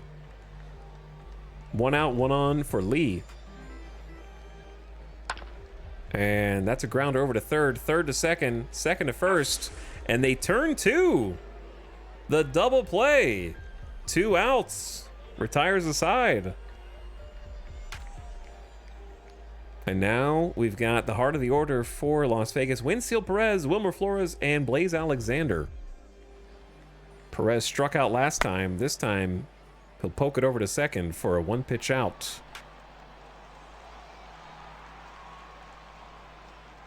Now Wilmer Flores. Flores scoops it to center. Lazy fly ball into deep center field, and he's out number 2. So some quick outs for Littell here. Blaze Alexander works a walk. There you go. All right, we don't want to have 1-pitch outs, 2-pitch outs, and let them go 7-8 innings. So Blaze Alexander on first, thread at the base pass with his speed.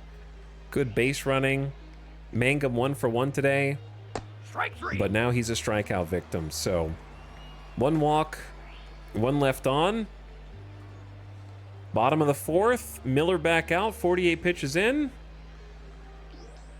And Jorge Soler has himself a single.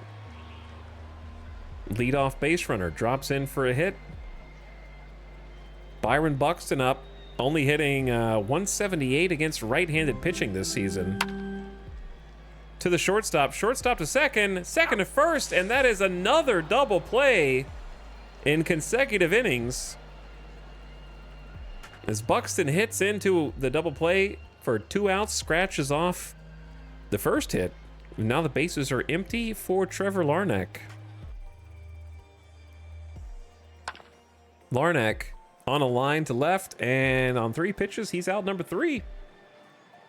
Defense getting it done. Yep, turning 2. Defense getting it done. All right, Arenamo, Ochoa, and then back to the top of the order for the Invaders. That is a 2-pitch pop-up on the infield for Arenamo.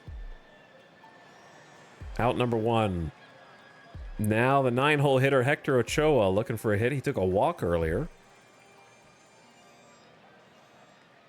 This time he'll slap it into center. But center fielder is there toward the gap. And Buxton hauls it in for another 2-pitch out. Not loving the approach at the plate today. Strike 3. And Cal Stevenson looks at strike 3. The sinker catches the inside corner. 1, 2, 3.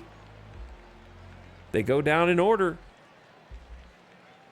All right, Royce Lewis up first for the Twins. 0 for 1 with a pop out. And that'll be another lead-off single. He's going for 2. They seem to have some trouble with the exchange.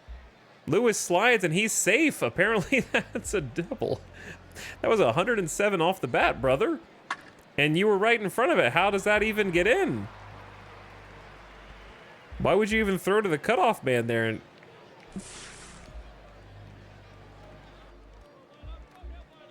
I have no idea how that was a double.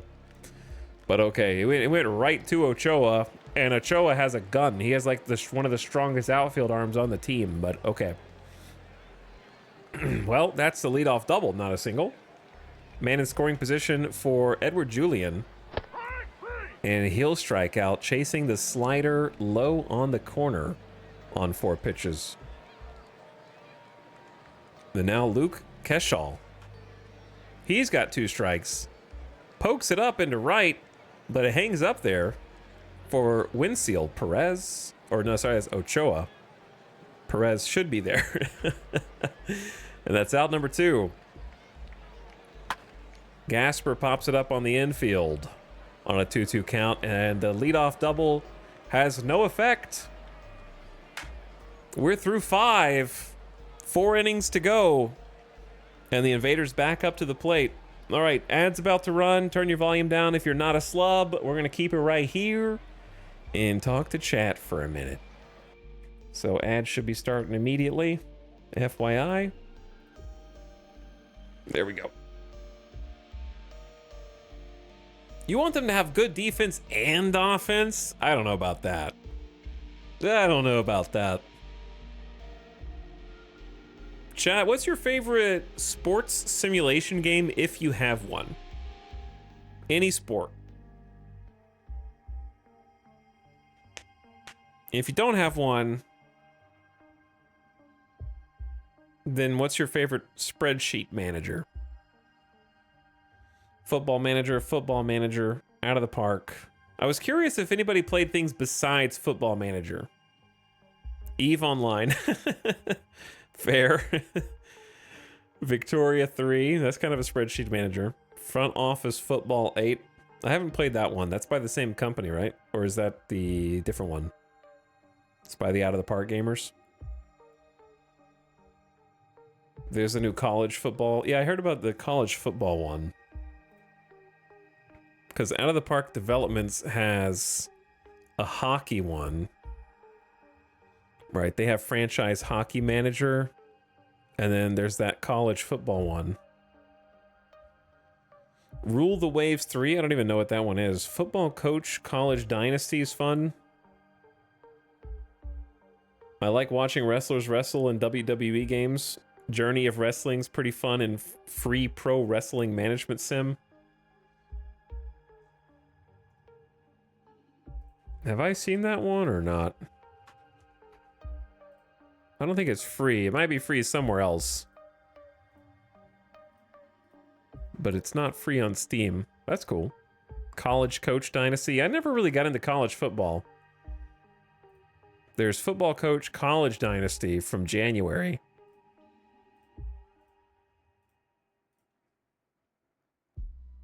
Front Office Football is a bit older, but it's cool.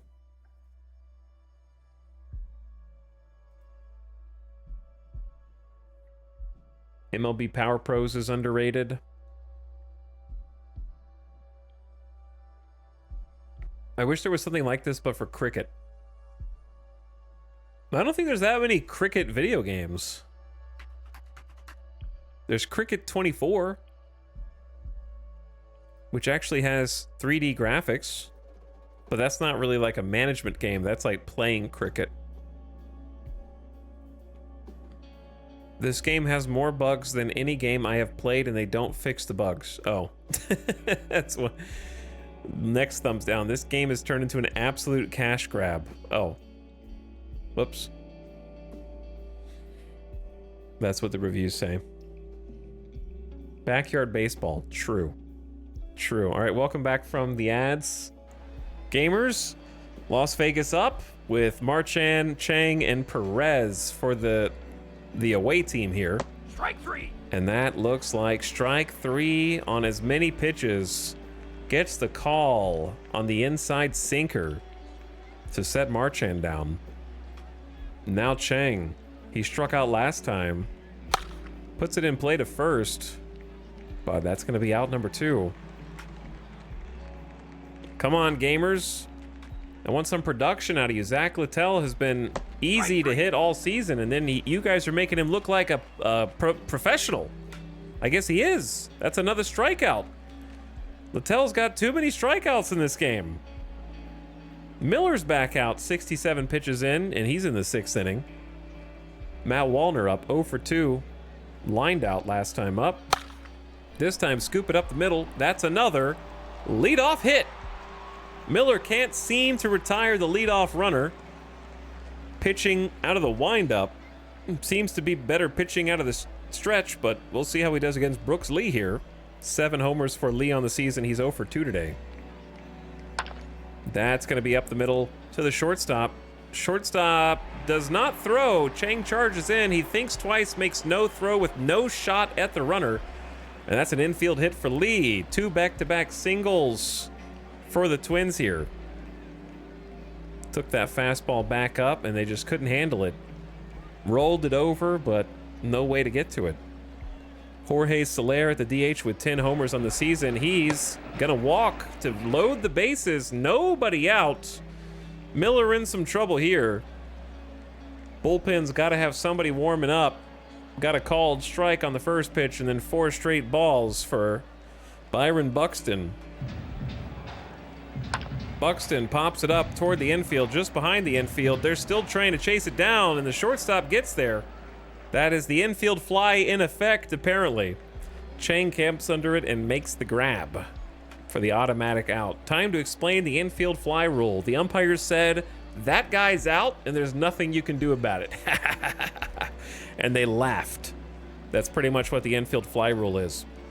So bases still loaded, 1 out. Miller looking for a grounder here for a double play to get out of the inning. Infield is playing in close to home so that there could be a play at the plate. If the ball is rolled to them, they could try and throw home and get the force out for Matt Wallner. 3 balls, 2 strikes. Slammed up the middle. That's down for a hit. Gonna score 2 probably. The throw coming in. Safe at the plate. RBI single for Larnack. And new pitcher comes in for Las Vegas. Manager has seen enough. Abner Uribe charged with getting out of this inning and keeping it close for Las Vegas. With Royce Lewis at the plate, he's dangerous. 34 runs batted in for him on the season, team leading. Career .243 hitter with 60 home runs in his career. But right-hander Uribe, one of the most promising up-and-coming power throwers in the Las Vegas lineup, throws up to 100 miles per hour with the sinker and then has a knockout slider to try to finish the job, but struggles with control sometimes. So far has not given up a run, and he will strike out the first batter he sees. Looking, watch that sinker catch the bottom of the zone. And now Edward Julian runs the count full. He'll put it in play to the first baseman, who makes the snag and takes it unassisted. So 2-run score on a bases loaded, nobody out jam, but Uribe comes in and gets it done out of the bullpen. So Vegas back up. Only 3 hits in the game for them. Looking to heat up those bats because Zach Littell's got 9 strikeouts against them so far and only 3 hits. But he will walk the first batter he sees. Wilmer Flores held up. And he will be the tying run at first, with now the go-ahead run at home for David Hamilton, pinch hitting. Acquired in the expansion draft from Boston. Now he'll punch it to third. The third baseman apparently can't make the play to second, but will take the out at first. So no double play on the fielder's choice. Runner in scoring position for Mangum. Runner moved over by Hamilton. And Mangum up the middle. That's a single past a diving shortstop. But Wilmer Flores does not run well and will hold up at third, unable to score from second there on a hard hit ball up the middle. He plays it conservatively. So runners at the corners, new pitcher Brock Stewart, former Las Vegas Vulture in the fictional 2025 save of the Vegas Vultures, and he is now a freaking 60 overall pitcher. He was not that good for me, I will tell you that. He was pretty good, but he wasn't that good. With a 2.78 ERA, he's been lights out this season. Home runs, he's only given up 1 homer and 7 runs on the season. And they bring him in to try to shut down the rookie, Jadier Arenamo, who's trying to do some damage with only 1 out, runners on the corners. Strike 3. And he gets the strikeout. Arenamo's kicking himself after chasing a bad pitch in. Ochoa holds up on a full count, and that'll load the bases. They say he held his swing. Then he passes the baton to Cal Stevenson. So good at bat from Ochoa out of the 9 spot. Stevenson with a chance to take the lead. Stevenson hits it into left on a line. And unlucky right at the left fielder. The Invaders load the bases and leave him stranded. 7th inning stretch time here at Target Field.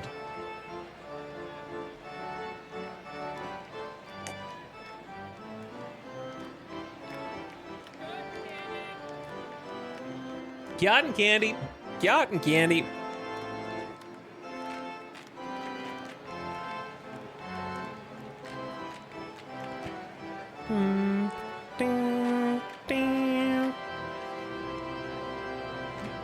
Okay. Uribe out for another inning of work after getting 2 outs in the last inning. He'll face the 8 and 9 hitter, Luke Keschall. Keschall in play to short. Handled. Out number 1. Cleanly fielded by Chang. And now Mickey Gasper 0 for 1 today. He popped out last time. And he will take a walk over to first. 1 out base runner. Back to the top for the Twins, Matt Wallner. Strike 3. He got a base hit in the 6th, but this one will catch him swinging on the changeup. Nasty changeup below the zone, changing the speed from 94 miles an hour. Trying to hit, looks like it's going to the same spot almost at 82 and just dips under the zone away from the bat. Now Lee, he's 1 for 3 at the plate. Catcher fields it, makes the throw, and I think that's out number 3. Lee is retired into the home 7th. Walk and nothing else. 6 outs left for Las Vegas. 6 outs left for Las Vegas. Marchand, Chang, and Perez up this time. 3 balls on Marchand. Puts it in play to short. And he is out number 1. New pitcher, Gregory Soto for the Twins. 99 mile an hour fastball, sinker combo with a slider. Got a 2.51 ERA this season with just a .91 whip. Only given up 4 runs on the season, so he's a tough pitcher for this young team to be facing right now. Pinch hitting Tyler Freeman to play matchups, righty versus lefty. I don't remember who was in the 3 spot because I would never be able to be an announcer because I can't remember anything older than 60 seconds ago.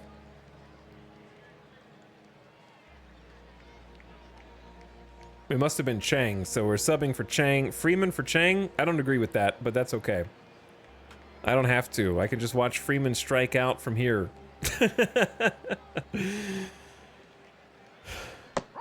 There it is. 96 mile an hour fastball on 3 pitches. Got him with the fastball inside. Winseal Perez takes this one back to short. Handled. Out number 3. So out of the bullpen, locking it down. Snyder out for Las Vegas here in the bottom of the 8th. Gave up a run in his last 2 outings. What's up, Tesla Zap? Tesla Zap, glad you're having fun, bro. All right, this music has to summon the Las Vegas pro ballers. They need some better vibes because they're giving up a leadoff single again. Hit into shallow center.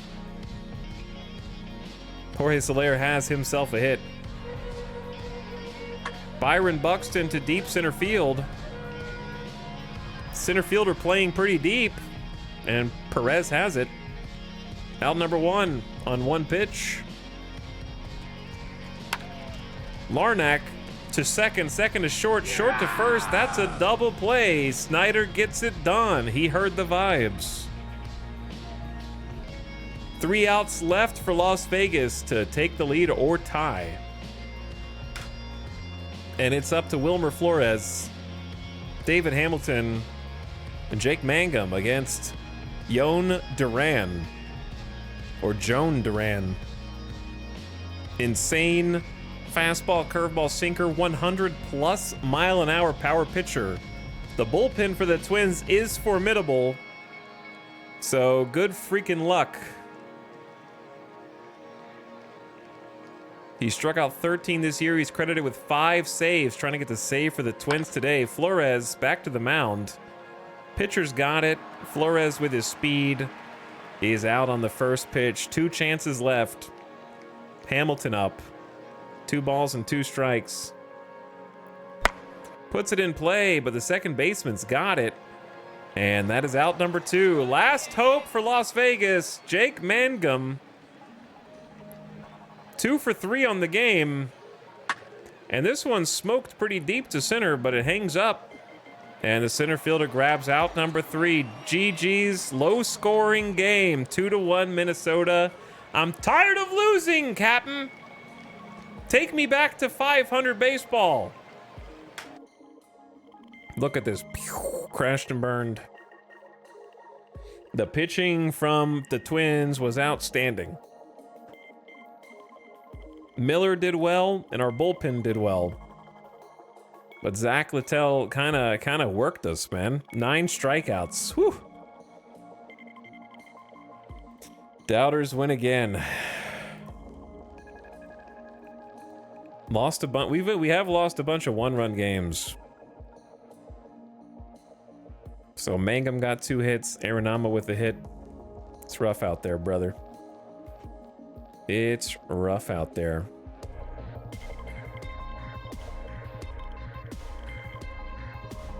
Power rankings. We have fallen to 28 from 15.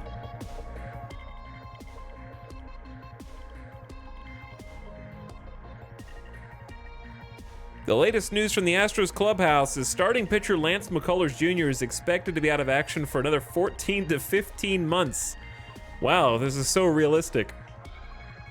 He has a torn flexor tendon in his elbow sustained on May 6, 2026. McCullers Jr. expressed a bit of relief. At least I know. This game is so realistic. I keep forgetting that Lance McCullers is on the Astros. I haven't seen him pitch in so long. We have not gone to extra innings yet. Nope, we have not gone to extra innings.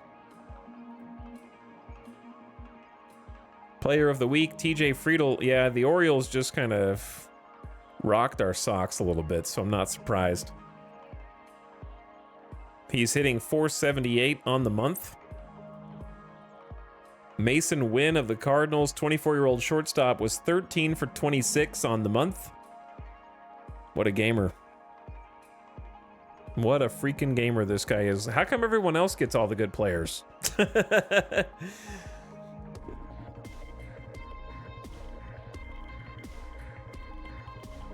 Flanked by his 2 young children, Craig Kimbrell said, his reason for retirement is simple. I want to spend more time being a father, the Padres reliever said in announcing his season to be the last in pro baseball.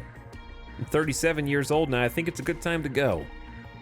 During his career, he's accumulated a 59-48 win-loss record with 1,346 strikeouts with a 2.84 ERA.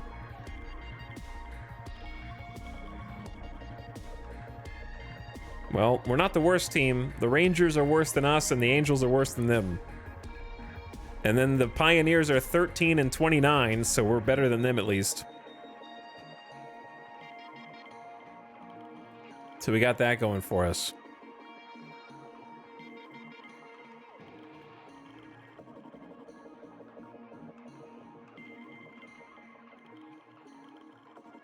Okay, what am I trying to do? What was the schedule for us? We lost... Man, look at this streak. 6 in a row, won 1 against Minnesota, lost the series. Now we go back to Toronto, where we lost the series earlier. Okay. We're going up against a righty. Stevenson's tired. Chang is tired. I'm gonna sub him out. So Mangum for Stevenson. When Chang is tired, the substitution is just so confusing.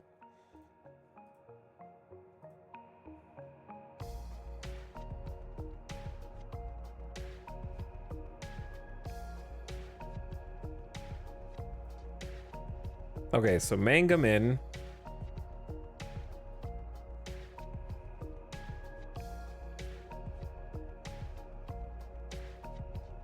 This is against a righty. I want Freeman to get some more at bats. When was the last time Freeman played? Yesterday and the day before. Okay, I mean he was a pinch hitter. He does have 95 at bats on the season though, so I mean, we got our hopes up. He's still got potential. It might be worth just sending him down to AAA. To be honest. The nice thing is that he does play second and center, but we have enough outfielders and we have enough infielders. So I know what you're thinking, chat. I know exactly what you're thinking.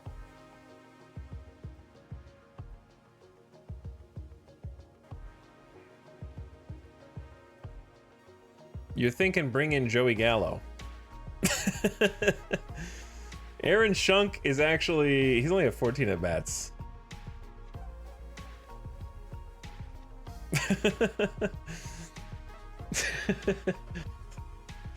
I mean, it can't get much worse, can it? The problem is we'll just have 2 DHs.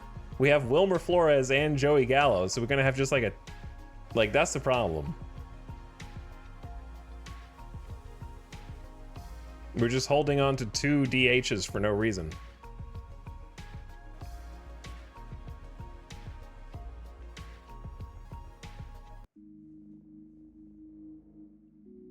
Void K's. Oh my god.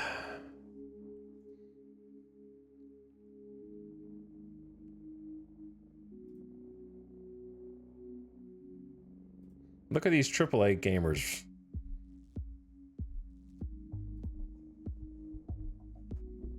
Drew Ellis only has 7 at bats.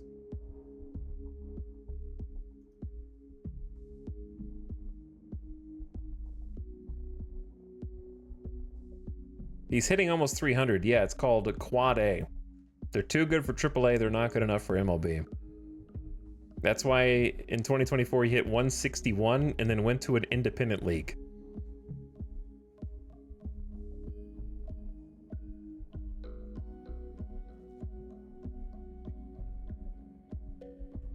And is now in AAA.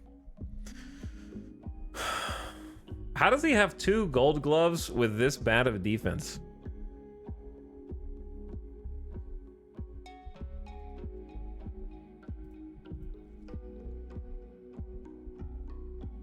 Foscue has kind of cooled off.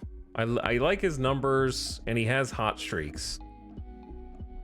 He's gotten a couple RBIs in the Minnesota series, which is nice. Kind of just breaking even.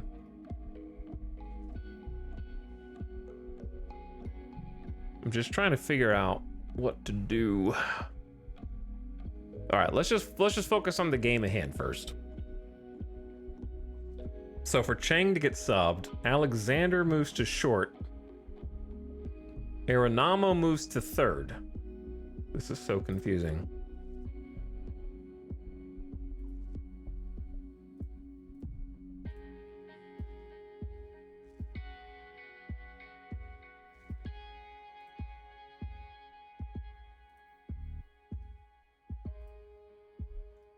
So Perez goes left. Mangum goes right.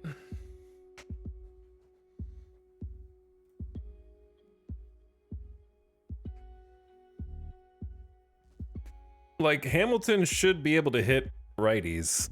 I'm just gonna get Hamilton in.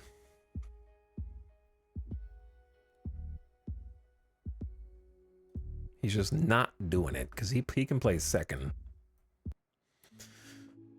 Who the hell is leadoff? This is a screwed up lineup, brother.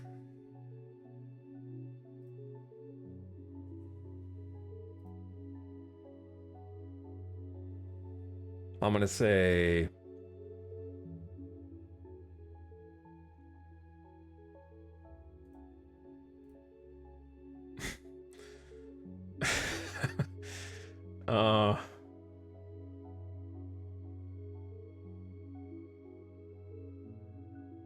our catcher at leadoff is not my ideal. He doesn't really have the speed. Definitely not Hamilton.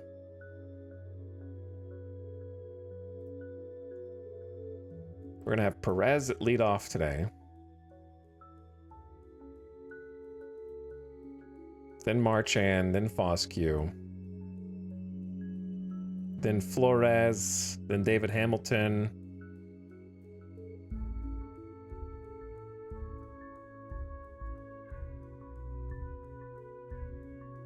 Something like this. Who's pitching? Brandon Woodruff. Good luck, brother. Good luck. Because I'm simming these. Try to give our guys some rest. Win 3-0, of course. Of course, the one we don't watch. That's like a day off for our actual hitters. In a low-scoring tilt between the Vegas Invaders and the Toronto Blue Jays, Brandon Woodruff finished 4th in the NL in ERA with 2.56 in 2021, was a difference maker. The Vegas right-hander spearheaded the 3-0 win. The 4th place Invaders improved to 21-25. Woodruff overpowered the Blue Jays. The Vegas right-hander allowed 4 hits over 8 innings while recording 10 punch-outs. With the win, he is 3-4 on the season. This is a great group to be a part of, and it's a big win for us, he told the Vegas Observer. Doubles for us. Flores, that's it. We had 8 hits. Perez 1 for 3 with a walk. Pinch hitting Freeman on. Don't hate it. Marchand 3 for 4. Our catcher sometimes just randomly goes on 3-hit tears. Foscue, Ofer, he's ice cold. Flores 1 for 3 with a walk. Don't love all the strikeouts. Hamilton 2 for 4 is nice. I want to see him do better because I think he can do better. Alexander is the weakest part of the team by far. Like, he just needs to be on the AAA team until he realizes his potential or something, but I can't get rid of him because we need that infield utility right now to move people around. Mangum walk, Arenamo, Ofer, Ochoa 1 for 3. Keep doing that. Double play, caught stealing, 2 stolen bases, 1 caught stealing.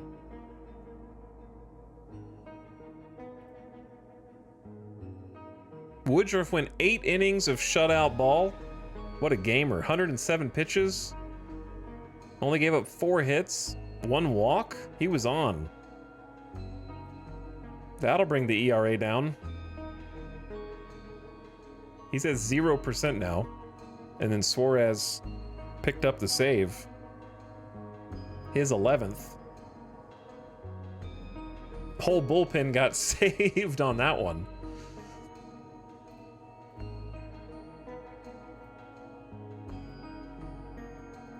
Man, the waiver wire sucks. I don't know what's going on. Maybe we're just not far enough in the season. Who are these guys?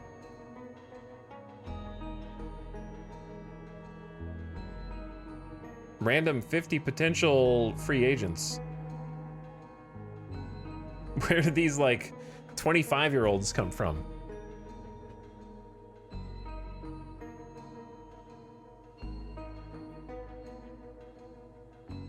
I guess you just pick these dudes up, throw them in your farm, and just hope for the best. Well, I guess we need a scouting report first. That would be nice.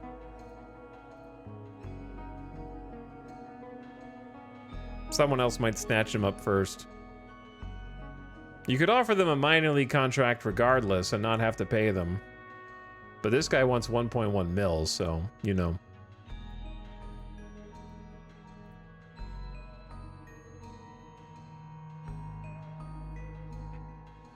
Can their overall exceed their potentials? So it's a complicated question because in the game, we don't know if that's their potential.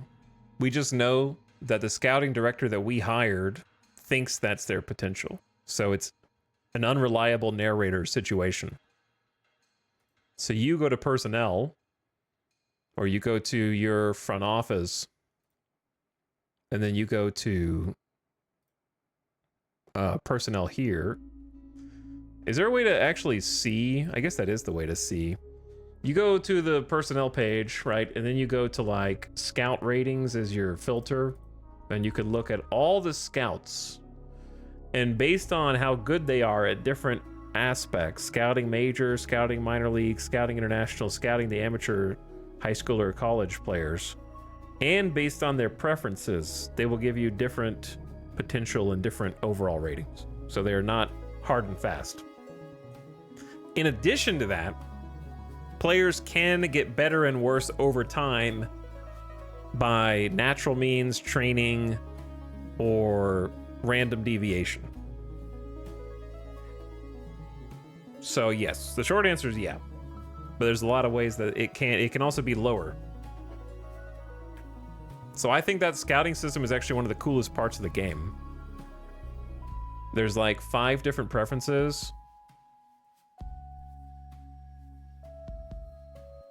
There's neutral, favorability, highly favorability, favor tools, and highly favor tools. And each of those scouts will give you different ideas about each candidate.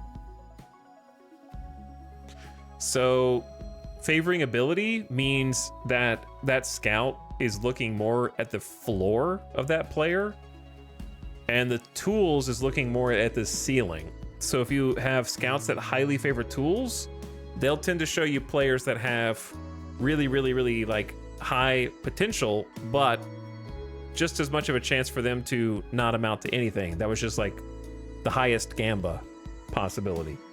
These are like the biggest jackpots, but these are the most consistent picks. Because these guys are going to have like the best starting point to develop their skills from. Whereas these guys might start at like a 20 overall or something like that. And neutral is kind of in between. So different players have different preferences on what kind. I prefer neutral so far. I don't have very much experience with it, but we have a favor tools scout this time. Because he just had the best.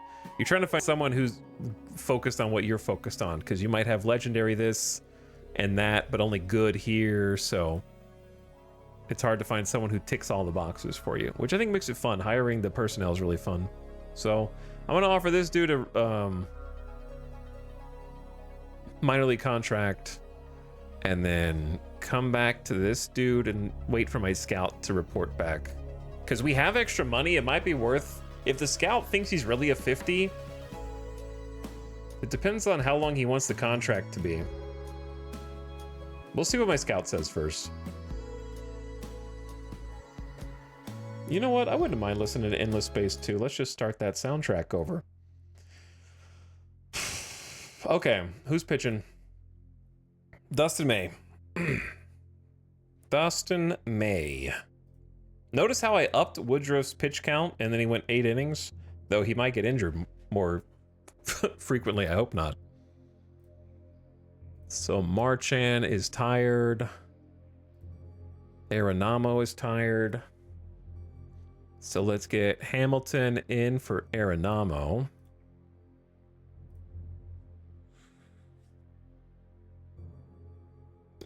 Yeah, Hamilton in for Arenamo. And then Banfield in for the catcher.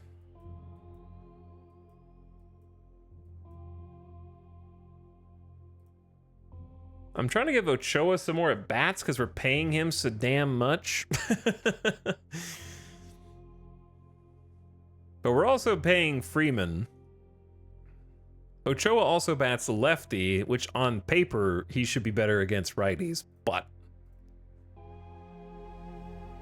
he's bad against both, is what I would say. How many starts has Ochoa got?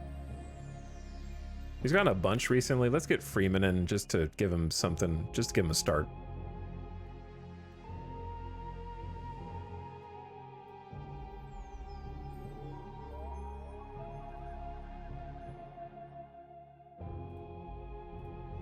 Okay.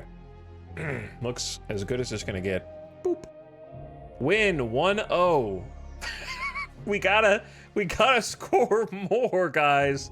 We're getting actually some dubs on the other side that we normally lose. I'm surprised. Vegas Invaders got a marvelous performance from pitcher Dustin May. The right-hander kept the Toronto offense from ever getting much traction. The result was an impressive 1-0 victory at Omnibus Park. Now they have a record of 22-25. May was in the zone all game, frustrating Toronto hitters while giving the Invaders 7.2 innings. We got some good outings from our starters these last two games. He threw 93 pitches, allowing 4 hits and getting 12 punch-outs. Dustin was really good, wasn't he? Said Las Vegas manager Scott Tyler.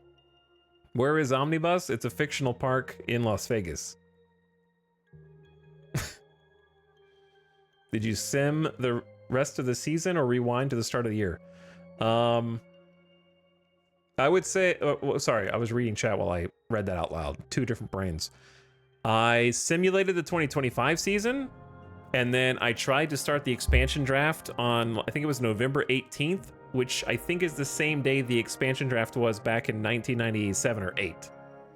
So I simmed the first year, because if you don't sim the first year, you can't have access to any free agents, because the simulation starts you 2025 in March.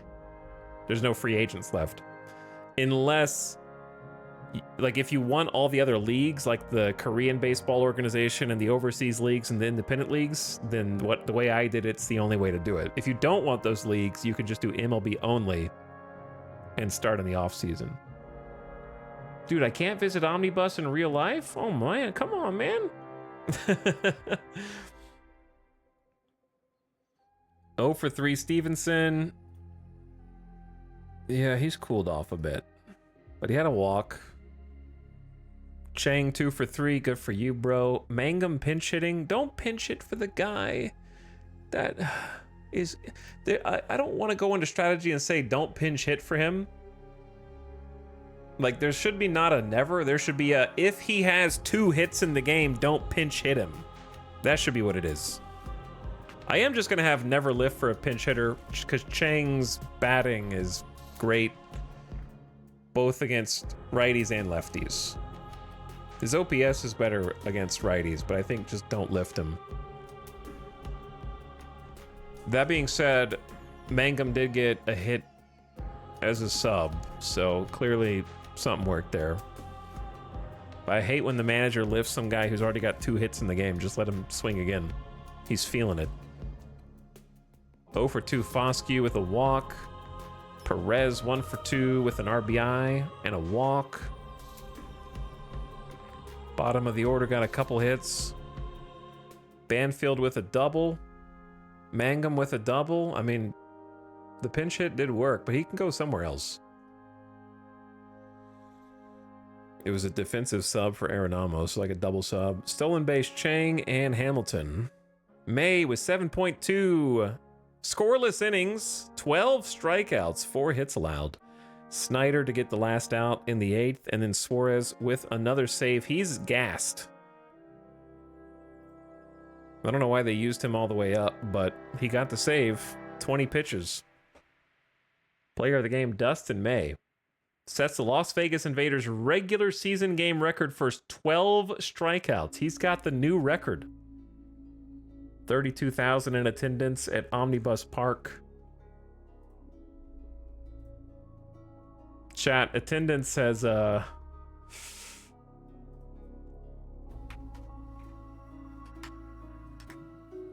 attendance is down. Our fans are not loyal.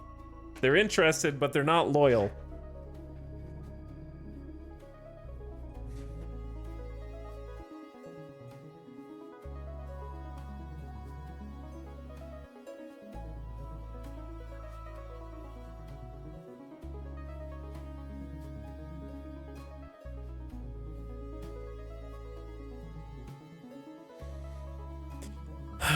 Okay, so we're gonna have to go in and look and see kind of who's crashing and burning here soon. I tried to give Freeman a start. He went 0 for 3. Let's sim out the last one. I'll play a game, like we'll look at one after this series and the day off. Mally is up. Is it almost dollar beer night? Yeah, we need something to get the people going. Everybody's fresh. So I should be able to use the lineup that I want.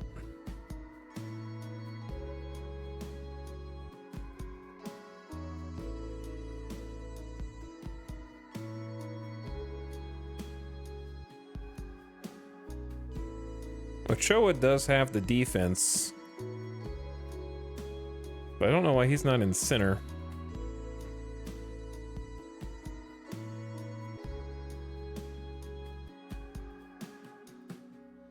Just looking at the splits, I want to get Ochoa off against lefties and get somebody else in, like Jake Mangum, who hits switch.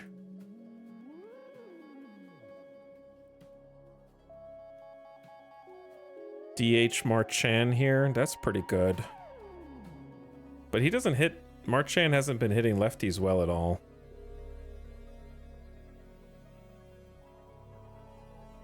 Nobody has. But let's give him a opportunity. My players are gonna be pissed. Marchand's hitting like 3rd, now he's 9th whenever there's a lefty up.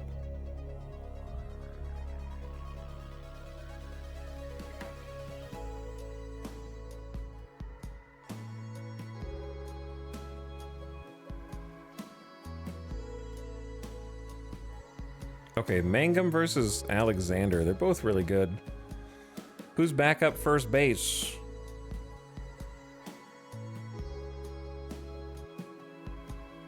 Foscue.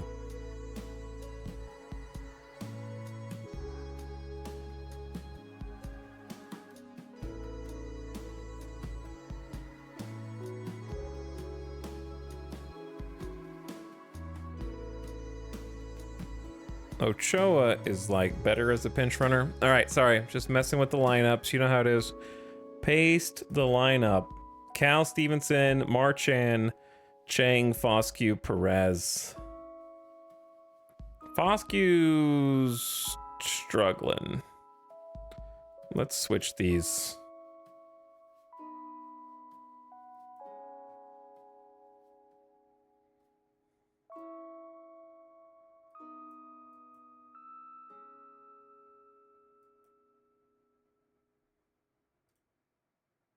Flores back in the cleanup, then Perez, then Foscue, then Blaze. Okay, sure. Give it a try. So we have a chance to sweep Toronto against Bowden Francis. 6.46 ERA. We're pitching Tyler Malley, 4.28 ERA. The whole bullpen's available. Give it a shot, brother. Generating FL season predictions. Win versus Toronto. We swept them.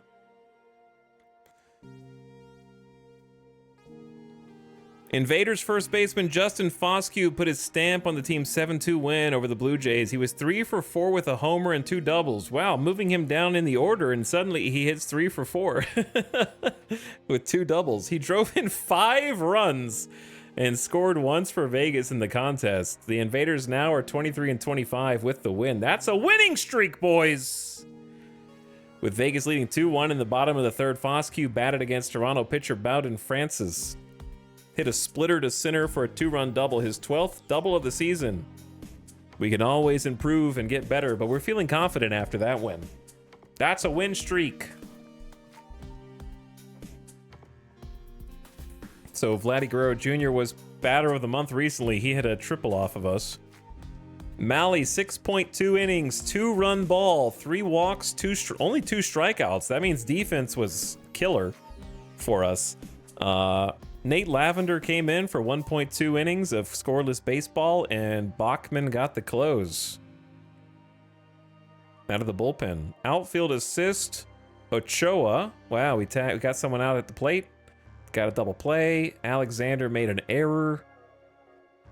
9 hits, 2 for 4 Cal Stevenson. 1 for 3 Marchand with a walk. 1 for 4 Chang. 1 for 3 Flores with a run batted in. 1 for 4 Perez. 3 for 4 Foscue with 5 RBI. There you go. There you go. That'll improve the average. Alexander starting to fall down into the pit. He's starting to fall down into the go to AAA pit, I think. He's up to 131 at bats, hitting 191. I think we just send him down, but we need someone else, potentially. He's got a lot, he's out of option years. Oh, okay, well he can just sit on the bench instead. So that means he'd have to clear waivers, which he might do. So we'll just bench him instead. Arenamo 0 for 3, he's finally cooled off. And Ochoa still continues to suck, no matter how many opportunities I give him. I see why your other team tried to get rid of you. I feel like we have enough good outfielders that we don't need Ochoa. But I'm paying him $4 million. You could put him on waivers and hope another team claims him to take the money off, but what am I going to do with that money?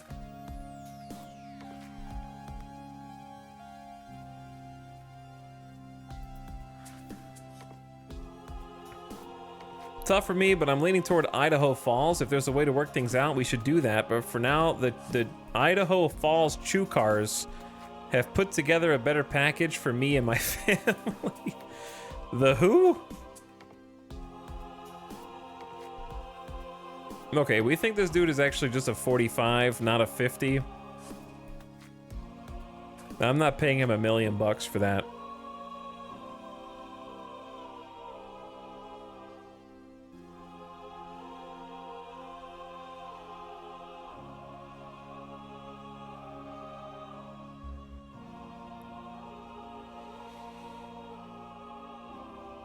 Are there lemon laws on players? God.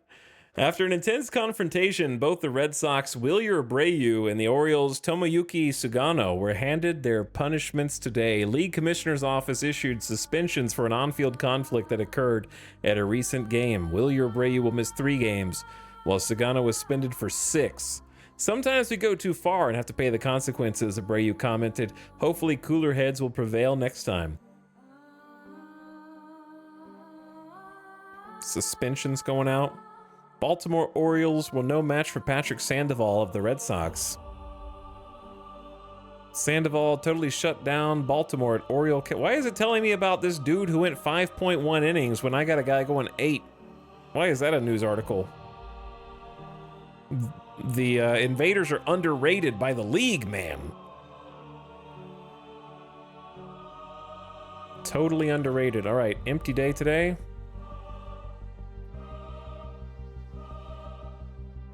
Yeah, we think this dude's a 40 out of 30, 35 out of 40, so I'm not going to offer him a contract. I'm glad I didn't pay for him.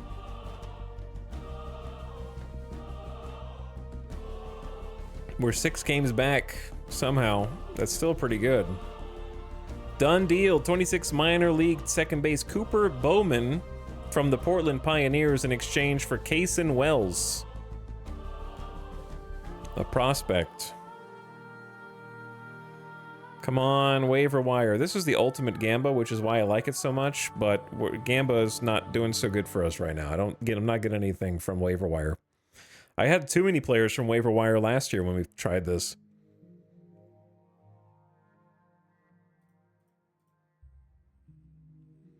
Wait, I actually don't know if we'll make it to the All-Star break today. I titled this stream incorrectly.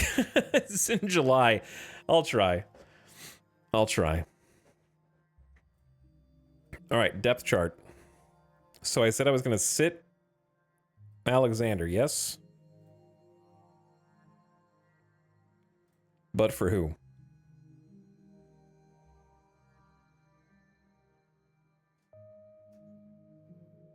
He plays third? So we get David Hamilton to play second. And then Aerodamo at third. That works.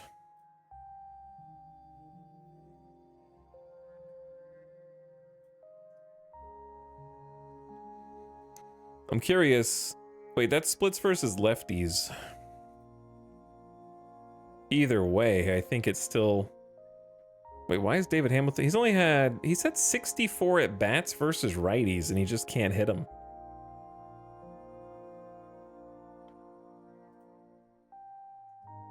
Wait, can't, Tyler Freeman can play second.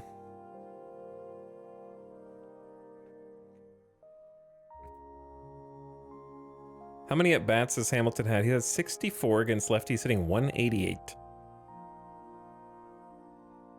That's better than Tyler Freeman, though, with the same sample size.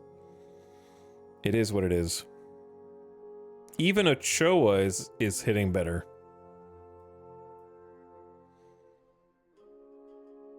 What has the world come to? Okay, Blaze Alexander back up. Tyler Freeman back up.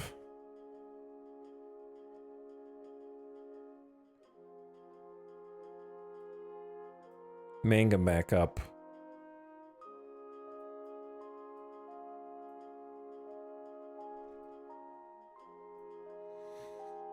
I know I keep messing with this every 5 seconds.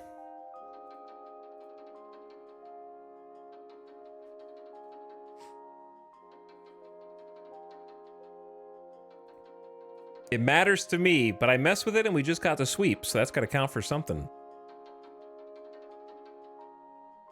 Look at this schedule. Boom, boom, boom, boom. Toronto got swept. And now we go back to Kansas City. Didn't we get wrecked by Kansas City?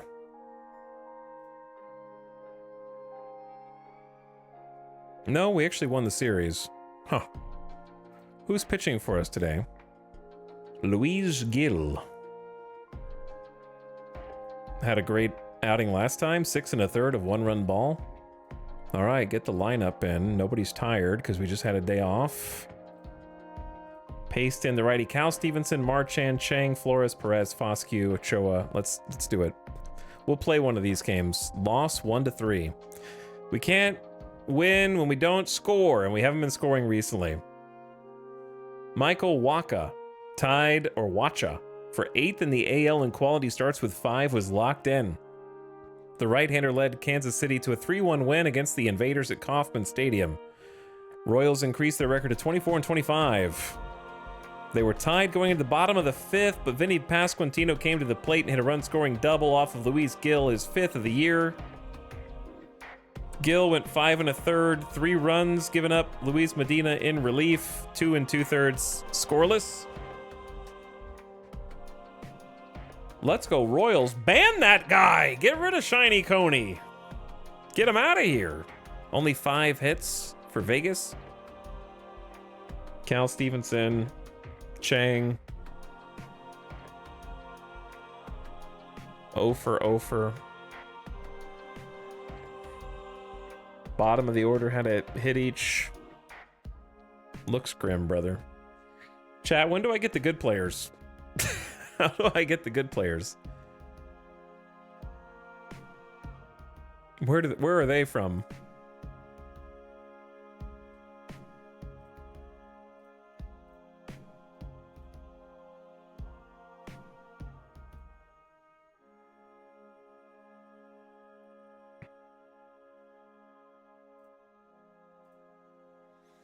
All right, left-handed time.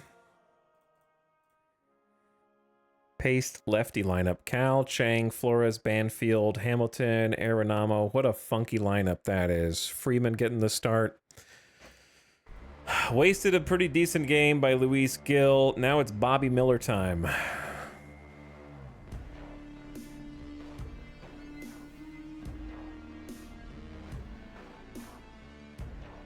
Send it. Loss 2-4. Seth Blair's rehab time runs out in the minor leagues. He must be placed on active roster or DFA'd. I forgot about Seth Blair.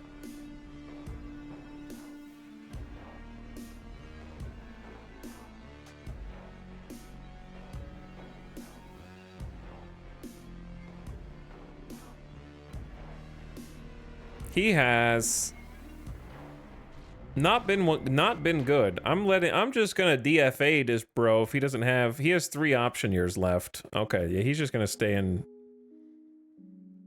where he is. And if they want to get rid of him, they can, because he sucks.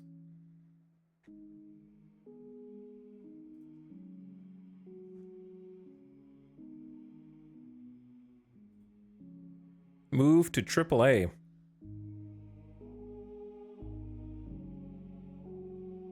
Or do I have to designate him for assignment?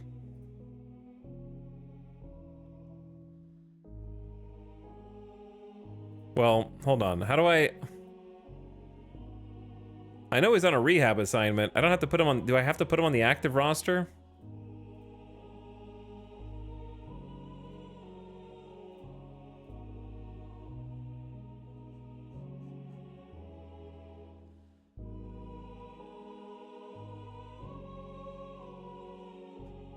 Which invader do you think will be at the All-Star game? Suarez? I forgot about Seth Blair. He's got 3 option years left, so how do I just put him on AAA?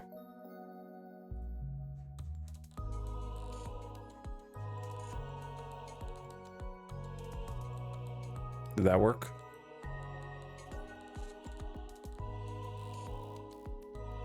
Or did that do nothing?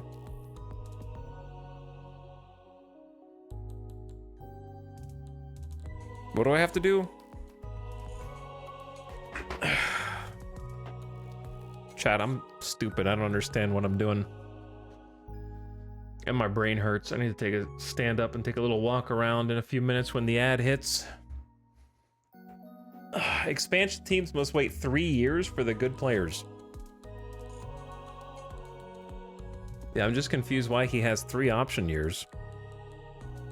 That means I should be able to just say, you stay there. Maybe I just leave it alone? We'll see what happens. He must be placed on the active roster or designated for assignment. Okay, then designate for assignment. So then it says he must be on waivers first. He's on the secondary roster. Why can't he stay on the whatever. I don't understand why he has to go through waivers when he has 3 option years left. It sounds like I could put him on the active roster, then send him down. Is it because there's 33 players here? I have no idea. Do I really care if someone takes him, though? Not really. So I'm just gonna do that.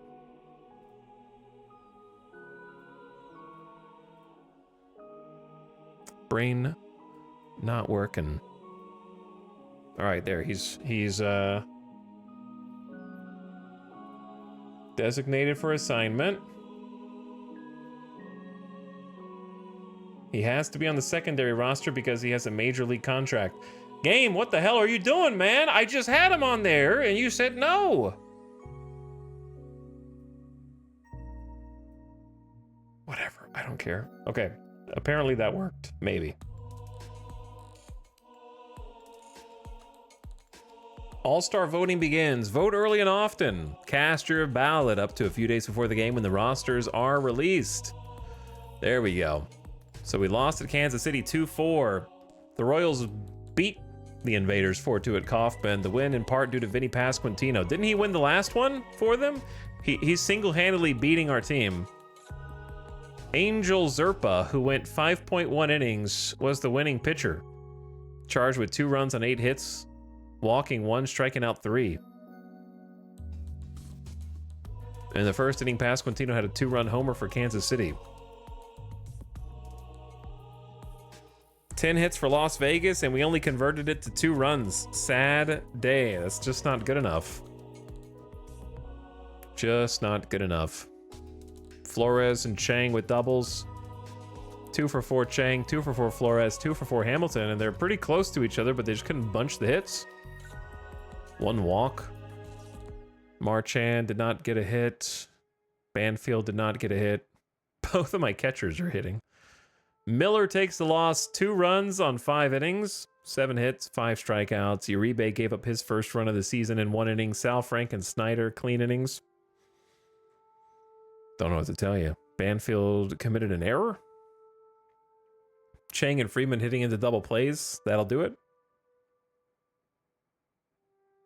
It seems like the batters are missing 1 good power hitter. Yeah, we need like someone who's like someone like Kyle Tucker, a consistent hitter who's also a power hitter. Someone on a 10-year contract or so, just to get all these other guys in. Huh? If only we had that. Okay, so here's what we're gonna do. We're gonna try playing the next one. It doesn't say who the pitcher is gonna be. So the ad's about to start. 3 minutes of ads. While that's going on, put your channel points on the line. We're gonna watch this game, and we are pitching Brandon Woodruff, 3.2 ERA, having some good starts for himself, okay? Will the Invaders win or lose? You got 5 minutes to put some channel points on. We lost the last 2 against Kansas City. I don't know who's going to win, but I'm going to bet on Believers because I don't think we're going to get swept. I hope. Someone's going to wake up. Yeah, let's just trade Houston for Kyle Tucker. We have a lot of players they might want, I think. Bring back Vegas legend Rhys Hoskins. Hoskins was incredible. Rhys Hoskins, currently playing for the Yankees. He's only got 3 homers, hitting 257, so, you know. And then someone asked about Canario. He's hitting 273 in AAA. 45 overall, if you were curious. Okay, ad just started. I'll be back. Put your tab in, put your channel points on. Brandon Woodruff or not. BRB.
Got some water.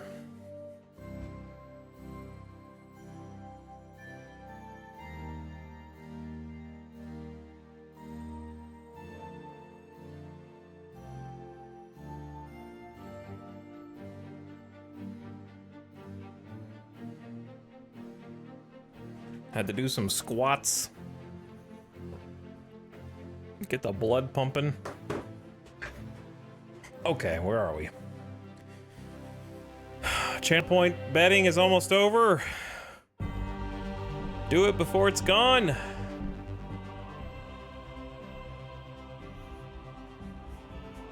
This is the Sound Redemption. That is the Sound Redemption.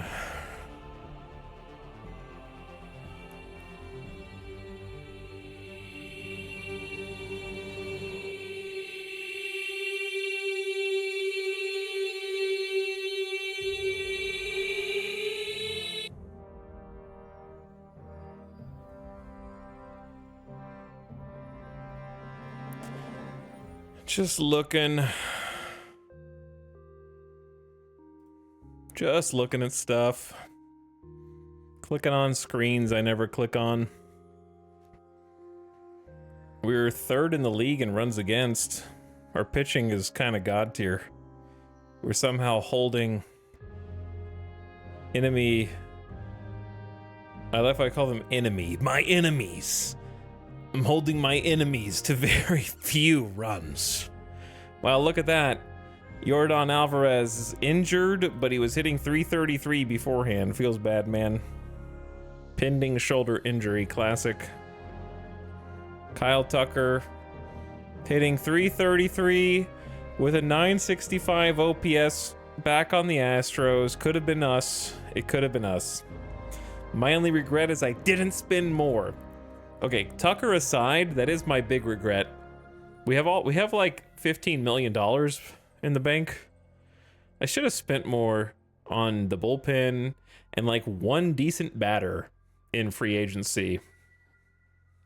I'm proud of what we got for pretty cheap from starting pitching. I wish I would have spent a little more. We didn't go far enough. Every single player is my enemy.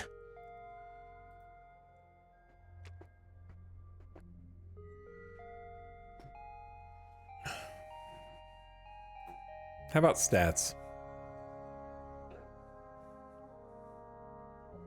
Juan Soto, 447 on base percent so far. Highest OPS. Cal Raleigh with 2.9 WAR.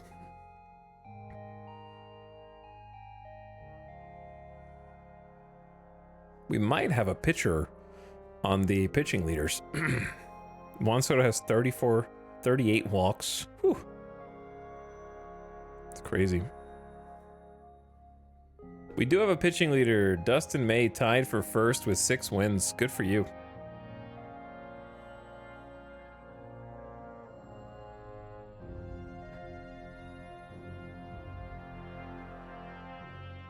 For what it's worth, he's got the best ERA out of all of them. Crazy. Is it May Day? No, it's Brandon Woodruff.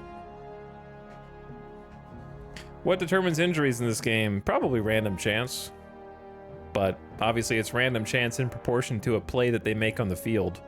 Like sliding, diving, throwing.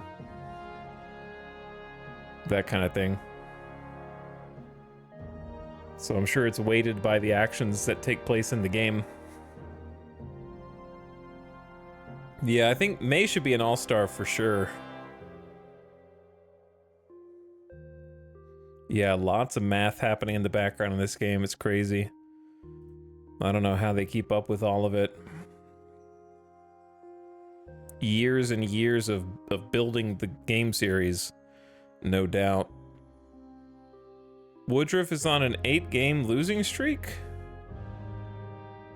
That can't be true.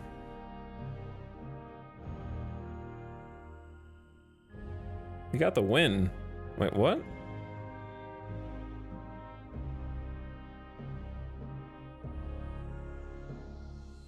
I don't understand this stat. Foscue, 6-game extra base streak. That was earlier.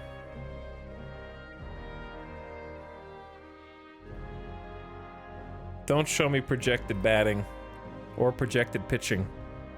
They predict May having 19 wins on the season. That's insane. Snyder having 32 holds. Malley having one of the lowest batting average for opposing batters. Okay. All right. Are we ready to play? That depends. Lineup against... We don't know if it's a righty or a lefty, so I'm going to assume it's a righty. I don't know. I could let the manager pick. That'd be funny. Cal, Chang, Flores. Wait, why is Banfield in there at right?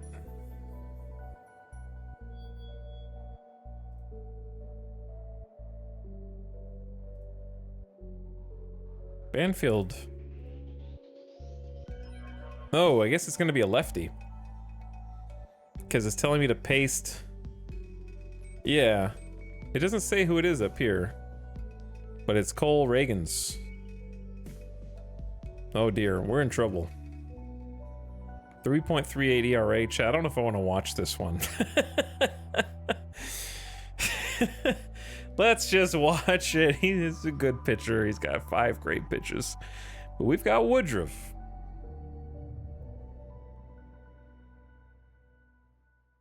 Or something.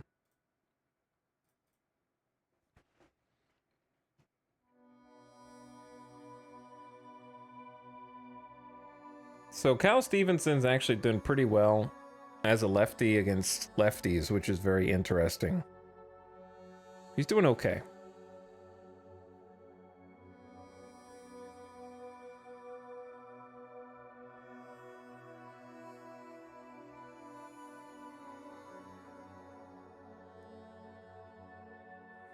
I'm gonna change a couple things.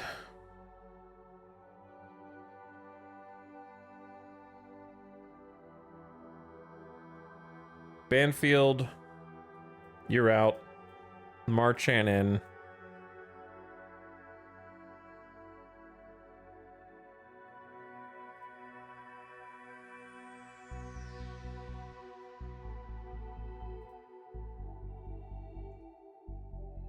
Move Chang back up to the 2 spot. He seems to be okay in the 2 or the 3.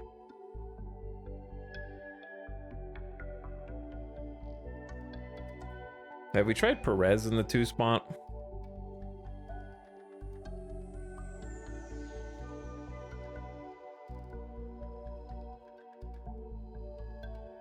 Okay, I dig that. Now, for lefties...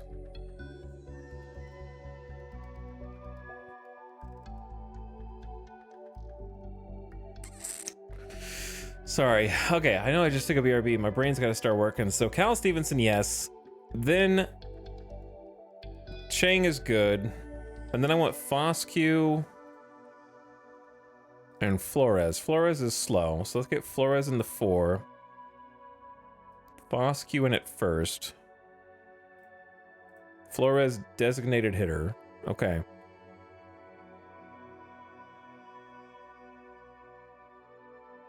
And then Perez over Hamilton, then Arenamo.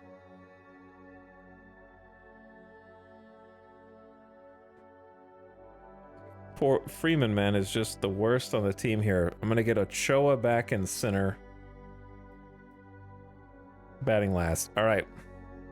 Text is still on. Getting out of bed to tell you the text is still on the screen. No, it's not. What are you talking about?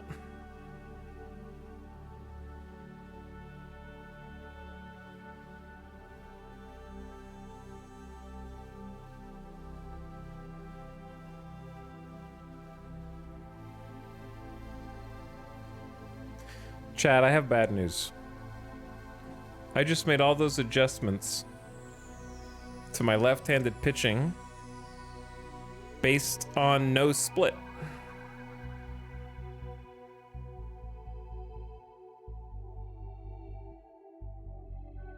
I thought that I had left-handed split selected.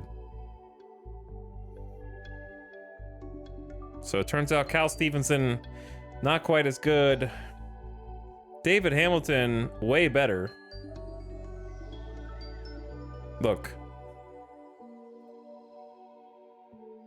It's gonna be easier if I just do this real quick. All right, Flores, 3.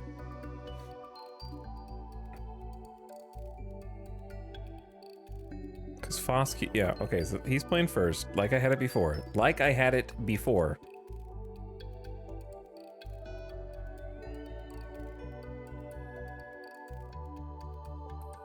Banfield catching.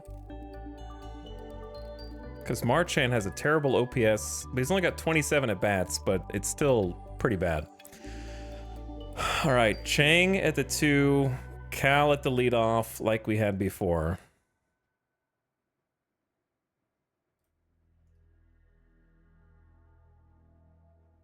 This is such a weird lineup, bro.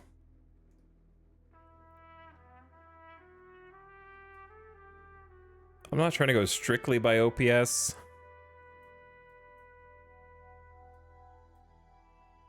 Trying to balance out the switch hitters and the righties. Perez needs a field, probably right or center.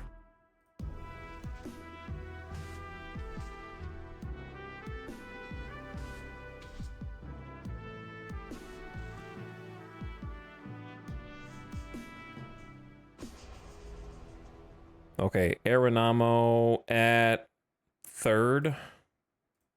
Who am I missing? Designated hitter. DH Justin Foscue. This is a funky lineup.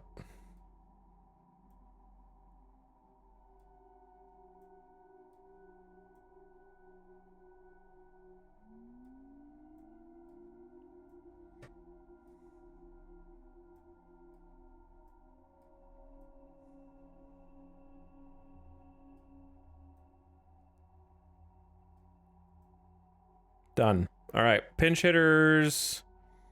Marchand. Ochoa, pinch runner. And then, I guess Freeman. I don't know. All right, done. There, finished.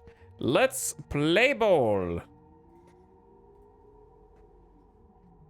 I love how in-depth this game lets you get. Yeah, I can just, as you see, can spend hours. Oh man, we're rough. They think Brandon Woodruff is better than Cole Reagans, though, so we got that going for us. Where is this, by the way? Is this in art? No, this is in their park. That's why I can spend dozens of hours just tweaking things here and there, because it is so in-depth. All right, so Reagan's out to pitch. Throws 97-mile-an-hour fastball with a 5-pitch mix. Great fastball, really good curveball changeup, and a pretty good slider cutter mixed in. Very, very good pitcher. Got a 3.38 ERA on the season. And we got some familiar faces in here because we played Kansas City already this year. So now, Stevenson, Cal Stevenson up, lefty versus lefty. Getting it started, got a good eye, and gets on base quite a lot. High on base percentage, mostly against righties. We're going to just do the true outcome of every at-bat. We're not going to watch every pitch, just what happens. Kansas City's 25-25. The season series is 3-2 in favor of Kansas City, so we got to come back. We got to bring it back. Cal Reagans on 4 pitches walks the first batter he sees. 29 walks this season for Stevenson. Probably leads the team, if I had to guess. As a non-American, I find this far more interesting than actual baseball. The thing is, you know what's crazy, Mumbles? As a non-American yourself, I don't blame you for not being interested in baseball. But as, I may be biased, but I like to think this is not biased. This is actually how interesting regular baseball is, but the thing is, you have to choose to be interested in a team. The reason why you might find this interesting is because you've chosen to be interested in this fictional team of real players.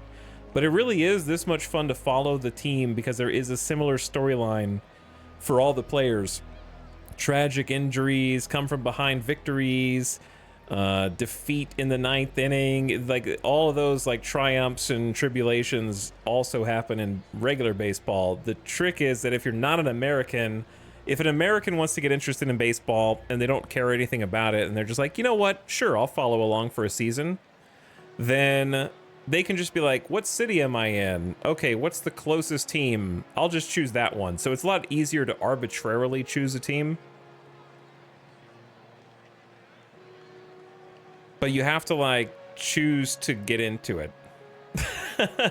Gonna try to watch a real game and realize how much faffing about was skipped. The thing is, I'm faffing about between games quite a lot, as it were. So, but yeah, to their credit, they have made the games a lot easier to watch now. What I would recommend is watching full games is good for learning the rules of baseball. But if you already know the rules of baseball, then there's nothing wrong with following a team via highlights. To be honest, don't let the baseball purists hear me. But like, I love baseball, but I only catch maybe one full game every week or two. And then the rest of the time I just watch the 10-minute highlights to see what the players are doing each game. And you can do that too. So you could get even faster content, but that would require you to kind of already know the rules to follow along, since they don't really stop to break down what every play is. You kind of have to know. But yeah, I catch the highlights every day, pretty much. It's just like a 10-minute highlight for each game. I'm streaming the rest of the time, pretty much. But yeah, I think the biggest thing is just being interested and invested in a team's success or failure, and that makes it more fun to watch in real life. Otherwise, it is just like a bunch of noise. So Stevenson's on first. Chang is up. Nobody out. Second pitch he sees, a steal attempt. Stevenson playing some small ball, pilfers second base with his 4th stolen base of the season, runs on the pitch and the throwdown. Let's watch that one again. That was 100 miles per hour from Cole Reagan's in, but he gets in ahead of the throw. Safe. The only time I can sit through a whole game is when I'm at the park. See, I enjoy being at the park, but I can't watch every single pitch. I want to get up and walk around when I'm at the park too much. But I do love going to games as well. I'll have to check out the AAA team here in Vegas. Go to a couple games this season. Chang with 2 strikes. Strike 3. Strike 3, down on the changeup. 60th strikeout for Cole Reagans this season. Runner still at second in scoring position for Wilmer Flores, actually playing first base today. And he'll slap the first pitch he sees on a line to the right fielder for an out. Out number 2. Now up comes catcher Will Banfield, normally substitute catcher, but in on the lineup against lefties to try and get something done playing matchups. He'll push it back up to short. Strong throw, and he's out by a single stride. A walk, man left on base. Okay, now for the Invaders, we've got Brandon Woodruff today. One of the best pitchers in the league right now. Trying to get it done for his away team. Backing him up on the infield. Wilmer Flores playing first today. David Hamilton playing second today. Chang still at short. And Arenamo playing third today. And in the outfield, we got Winseal Perez in center. Mangum in right. And on Perez's other flank, Cal Stevenson in his normal spot. Woodruff has a 3.2 ERA on the season. He's allowed 5 homers in 56 innings.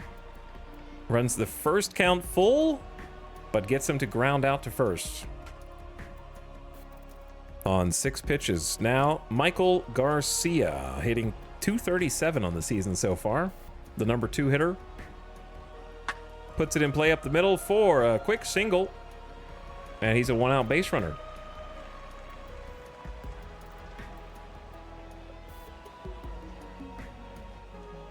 I could smash a couple hot dogs right now. Man, hot dog sounds pretty good. Vinny Pasquantino, the hero of the last 2 games that we simmed for Kansas City, has single-handedly been beating the Las Vegas Invaders. Sometimes that happens. Sometimes in real life, a team will just have one dude on another team who's like the Las Vegas Invaders killer. Maybe Pasquantino is the Invaders killer. He will take a 1-out walk on 5 pitches. The fastball misses low and in, or out actually, because Pasquantino's a lefty. So 2 on, moves Garcia over for Bobby Witt Jr., hitting .308 on the season with 22 RBI. He'll put it in play to short. Shortstop over to second, second to first, and a great double play spearheaded by Chang to retire the side and pick up his pitcher. Let's go. Let's go. What's up, Ace Tech? Thanks for the tier 2 sub. How you doing, dude? Also, Private Pile says E for 11 months. Ace Tech, thanks for the 2 subs in 1, brother. Welcome back. Now we got David, Hamilton, Perez, and Arenamo to try to get something done against Reagans. That is scooped into right field on 3 pitches. Easy out for McCutcheon. Oh, McCutcheon found a team. Getting $4.4 million. Good for him. Good for him. 1 out for Winseal Perez, who gets a full count. And he pops it up on the infield. Second baseman calls him off, and that is a high out. A rainmaker, says the game. I have dementia too, Ace Tech. I can't remember what I was doing 5 minutes ago even. All right, Arenamo's up. And he scoops it into center field for out number 3. No hits for Las Vegas. 1, 2, 3 go the Invaders, and that'll bring Woodruff back up against Michael Massey. 2 pitches, slapped into left field. Left fielder is there, takes the line drive down, and that's out number 1. Long line out. Got him to chase at the high changeup at 80 miles an hour. A changeup, a curveball, and a changeup. Now, Andrew McCutcheon, longtime player, been on a bunch of different teams. Philly, Milwaukee, Pittsburgh, Houston, now Kansas City. He'll take a hack. Can't quite get to it is Chang. Full count, that's a single for a 1-out base runner. On 6 pitches, takes the changeup and pulls it into shallow left field. Now, Josh Palacios. He's hitting .231. Stabs this one to third. Not enough time for the double play. McCutcheon advances to second. The throw to first gets out number 2. All right, Carter Jensen up, full count. Puts it in play to second. And that's out 3. Okay, a couple full counts. Nothing on 1 hit for the Royals. And the Invaders back up to bat with Mangum and Foscue and Stevenson. Mangum in play to third base on a 2-strike count, and he's out number 1. Foscue up 2-2. And that's a line out to the right fielder. McCutcheon grabs it on the move. And now Cal Stevenson. The Invaders still looking for their first hit of the game. But they'll have to wait until the 4th inning to try again. That's it for Las Vegas. 1, 2, 3 on the strikeout. All right, 9-hole hitter Kyle Isbell for the Royals. Woodruff back out, 35 pitches in. Now he's in the bottom of the 3rd. Strike 3. He gets the call. Ump says he went around. That's a strikeout swinging on the 3rd pitch, his first strikeout of the game. Jonathan India up, and he'll slap it to third. Diving at third is Arenamo, but they botch the throw. The throw is off the mark to first. India is safe. I assume that's an error. Reached on an E5. Error E5. Well, should have been out 2, but instead there's a 1-out base runner. And now Michael Garcia up with 1 on, 1 out. In play to third, chance for redemption. Over to the second baseman. No relay throw, so they get the lead runner for out number 2. Man on first for Vinny Pasquantino. First baseman handles a hot shot, and Flores takes it for out 3. Okay. Error doesn't come back around to bite him. And now we've got Chang, Flores, and Banfield. I'm not sure how this game works. Did you just rename a team or create it? I created an expansion team, a fictional Las Vegas team. And we did an expansion draft where every other team got to protect a certain number of players on their roster, and those they didn't protect were subject to a draft. So we drafted out of the leftovers of all the other teams to create our own, and then paid some free agents to come pitch for us. So right now, we're playing not quite 500 ball anymore. We were actually breaking even, which is fantastic for an expansion team. But now we're sub 500 by a few games. Trying to salvage a series against the Royals before the All-Star break. There's still like a month before the All-Star break, I think. All right, Chang up. Trying to get the first hit for the Invaders. And that looks like that'll do. 2 balls and a strike turns into a single into right field. Invaders with their first hit of the game. Chang, a leadoff base runner. Now Wilmer Flores up with 2 strikes. He'll scoop that into pretty deep center, but it hangs up a little too long for Isbell, who makes the catch. Chang tags it first, and with his speed makes it into second after the catch. So still a productive out for Flores, getting Chang into scoring position for Banfield, who is 0 for 2 after the strikeout. Cut and a miss on the curveball. Hamilton last chance for the Invaders, and he strikes out. Reagan's dealing. Strands a runner on second. Nothing for either team so far. Now the heart of the order for Kansas City, Bobby Witt Jr. And we got Massey and McCutcheon coming back up. 0 for 1 for Witt Jr. That'll be a single into shallow center. And he's a leadoff base runner. Witt Jr. keeps his hit streak intact at 11 games. Wow, this game is realistic. Hey, this game's just like real life. And now Michael Massey, he'll belt one into pretty deep left field. Still going back on it, looking up, and that's just over the fence. A cheap shot maybe, but his 5th home run of the season.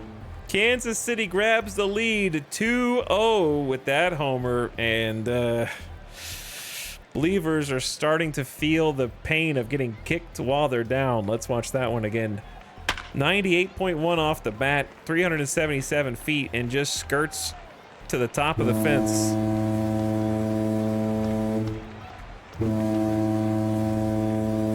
So only 4 hits given up, but one of them a homer. Still nobody out in the inning. Man, up comes Andrew McCutcheon. Woodruff looking to bounce back, but instead the ball is bounced back toward him right up the middle. On a 2-strike count, McCutcheon with a 2-strike single put in play on a hanging slider that caught way too much of the plate. And now Palacios bats with the runner on, nobody out. He puts it in play, and that's through the legs of the shortstop. Back-to-back singles after the homer. McCutcheon thinks about going to third and holds up. Another 2-strike single. Now there's 2 on, nobody out for Carter Jensen. Pitch count climbing for Woodruff. And that's slapped past a diving second baseman. Everyone goes station to station. 3 singles in a row. A better defender might have reached that one as Hamilton dives and can't make the play. Bases are now loaded. Nobody out for Kyle Isbell. Woodruff in some trouble, but he gets a gift. A little pop-up. Infield fly rule is called, and that's out number 1. So Woodruff just needs a good grounder here for the double play, but he's facing Jonathan India, who scoops it into pretty deep center, deep enough to score the run from third. McCutcheon takes off and gets in for the third run of the inning on the sacrifice fly. Took the changeup deep enough for the sack. And now Michael Garcia. Michael Garcia into pretty deep center field. But that'll be out number 3. So 3 runs in the inning on the 2-run homer and the sac fly. It could have been worse with the singles. Kansas City out front. Believers crying. Begging Winfield Perez to do something. Anything. Strike 3. Except strike out. Strike 3. He's out number 1 after a 7-pitch battle, which Reagans wins. Now Arenamo lines out to the left fielder on 2 pitches. Hard hit, but can't find anywhere in the outfield. And now Mangum, who grounded out last time. This time he'll loop it into shallow left field for a 2-out single, the second hit for the Invaders. Trying to get something going with Justin Foscue as the DH heading in the 9-hole today. Foscue belts one into center field, but that'll be out number 3, keeping the center fielder busy. 1 hit, nothing for the Invaders. Cotton Candy, Reagan's dealing right now. Woodruff back out for another inning after a pretty bad previous inning. They didn't really buy him much time to rest, did they? And on the 4th pitch, a little grounder to second base for out number 1 on Pasquantino. Bobby Witt Jr. up. Bobby Witt Jr. scoops it between the hole in first and second, and he has himself another hit. He just keeps on hitting and keeps on hitting. Strike 3. Woodruff comes back after getting a full count and gets the strikeout on Massey. Only his 2nd strikeout of the game. And the ball gets away, and the next batter gets past Banfield. And the game is... Witt Jr. takes a second. Okay. He just takes a second. The at-bat continues against McCutcheon. On a full count, scoops this one to deep left. But chasing it down to Stevenson, he brings down the out. 3 outs. Royals still in front 3-0. All right, top of the order for the Invaders. Let's get something going. Stevenson, Chang, Flores. And on 2 strikes, a little line out to Bobby Witt Jr. at short. For Stevenson, Chang up. Watches ball 4, takes a base. That is the 2nd walk allowed by Cole Reagans. He's 84 pitches in at the top of the 6th. And a steal attempt. And the ball squirts past the second baseman. On the throwdown, error number 3 for Jensen at catcher.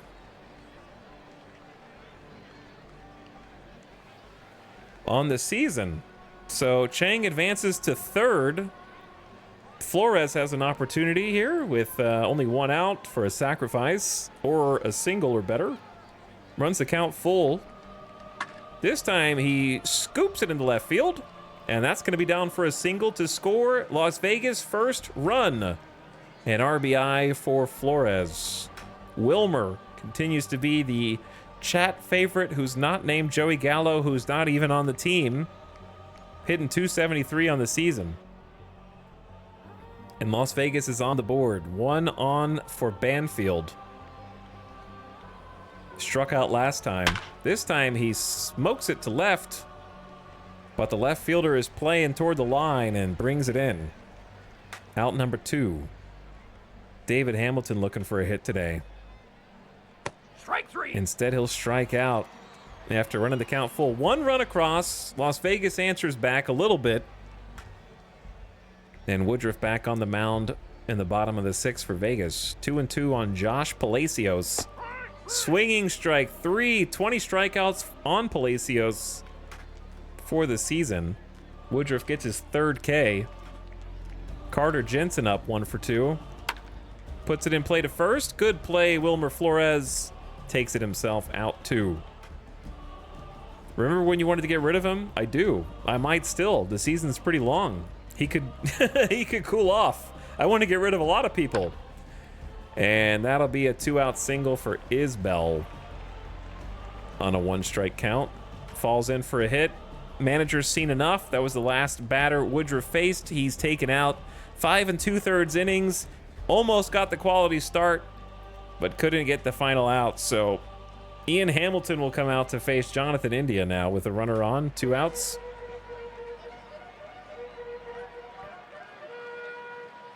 And that'll be lofted into shallow center field for a single. Jonathan India is going first to third.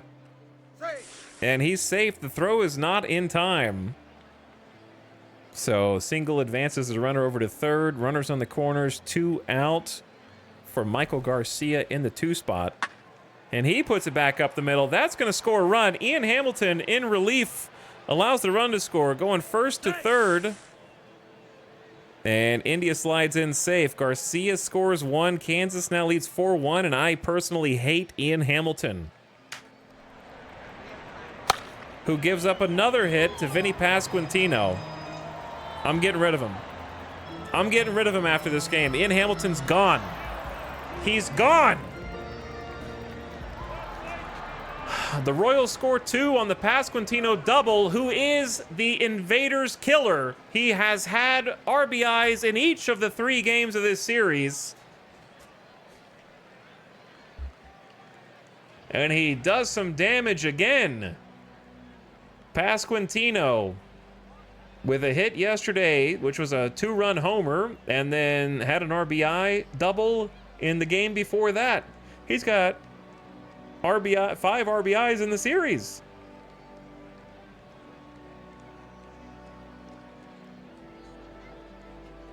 Trying to get 1 out, and then he walks the next batter that he sees on 4 pitches. So Bobby Witt Jr. takes first, still 2 on, trying to get 1 out here.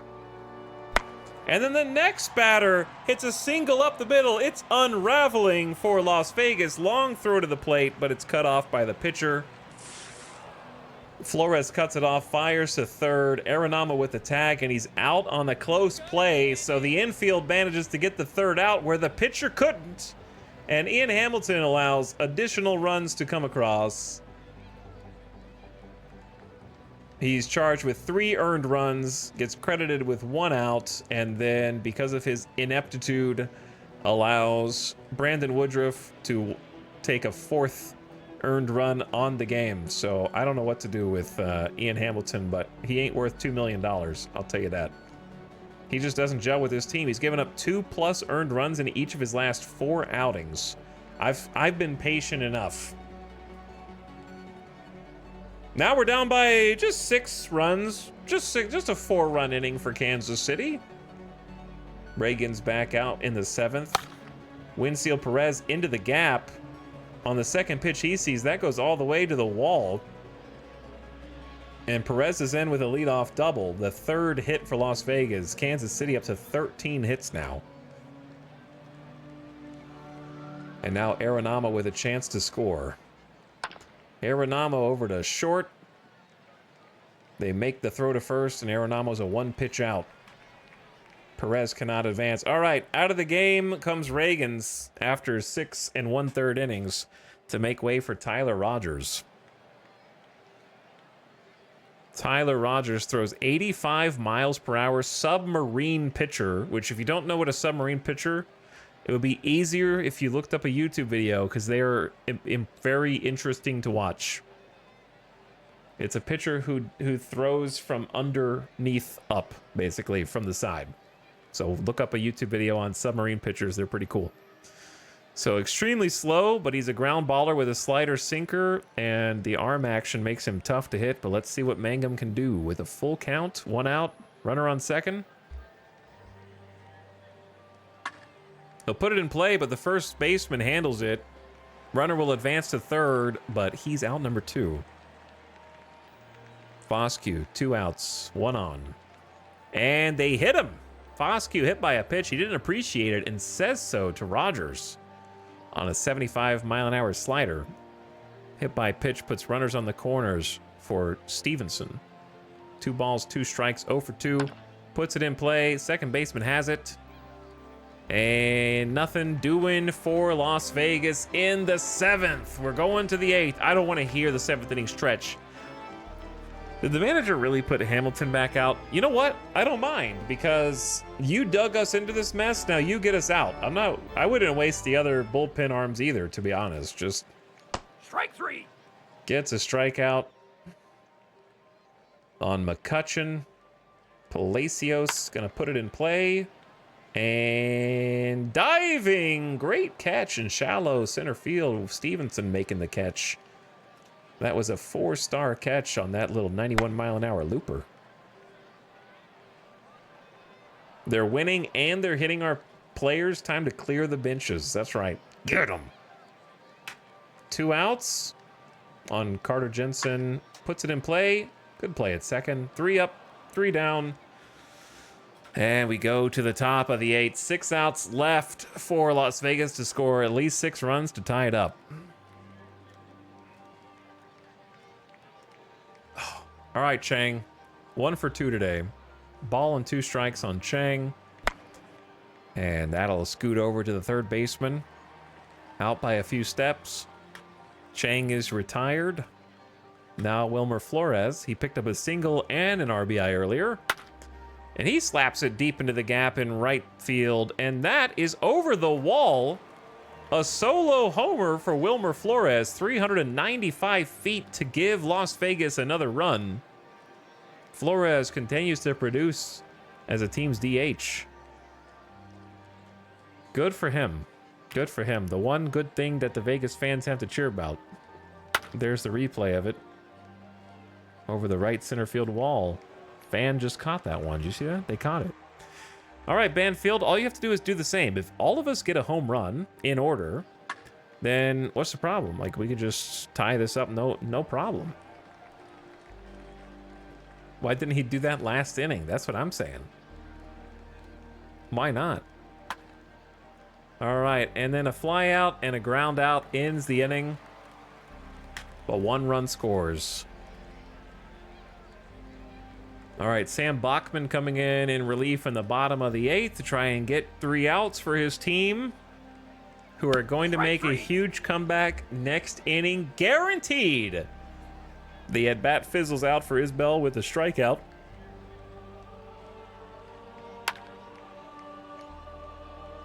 Play at the plate, or not at the plate, but the ball rolls just shy of the plate. Banfield throws him out at first. Catcher had to pop out. 2-2 on Michael Garcia. Strike 3. Beautiful pitch on the outside. Side retired. 1-2-3. All right, boys. Winseal Perez with a 2-strike count. James MacArthur has a 7.36 ERA. Now's our chance. Do some damage. That one's deep center field. Perez all the way back to the wall. And he's going to be in with a stand-up leadoff double. We're going to win. Look at this guy. I mean, come on. They sent MacArthur out here. He's got 14.2 innings. He gives up 2 home runs per 9, 4.3 walks. People are hitting 400 against him on balls in play. Come on. This is the guy. Perez at second for Arenamo. Arenamo with a lazy pop-up. And the center fielder has it too shallow to advance the runner out number 1. Mangum up. Mangum slaps it past the third baseman. That's going to go all the way to the corner in left. The runner from second will score. The throw comes back in. The cameraman becomes enamored with the crowd, and now the dirt. And it's a 2-base hit for Mangum. Scores 1. That was a 106-mile-an-hour scorcher past the third baseman. No chance to get him at the plate.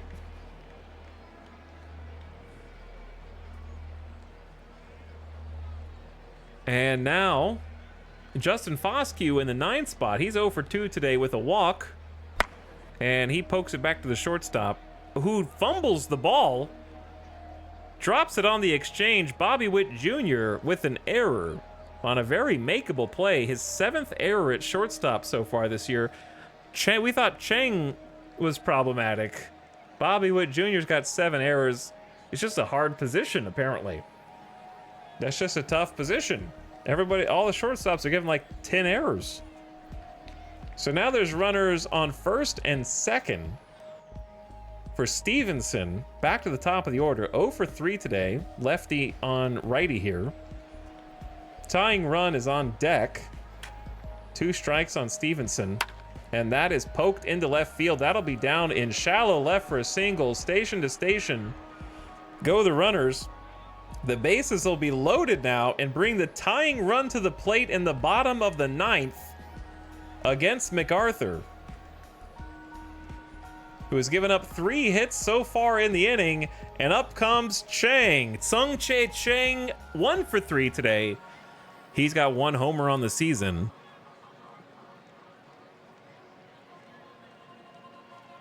"24 years old, making a splash here in Las Vegas. Had his first year in the MLB with Pittsburgh, where he also had 1 home run. So he's tied his career best. Let's see what he's got. 2 strikes on him. He could tie it up. Instead, he'll strike out. MacArthur gets a very important strikeout there. Reaches back and punches out Chang. And now it's up to a bizarre decision from the manager. He pinch hits Ochoa against MacArthur in the 9th. One of the worst hitters on the team coming in off the bench to try and win this game instead of letting Flores hit. He always pinch hits the weirdest people, but let's see what happens. Ochoa, 2 strikes.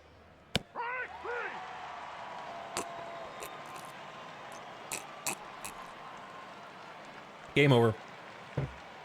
Great job, manager. Well done. The Reddit threads are already forming. The Reddit threads are already forming. How are you going to take Flores out for Ochoa there, brother?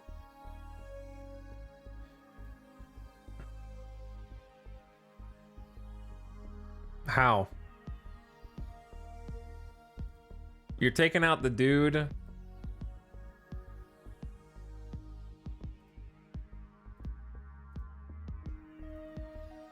Wait, not pitching, you dingus. You're taking out the dude who's hitting lefties at 381? Wasn't that dude a lefty? No, he throws right. Okay. I see where the effort was, but it was misplaced.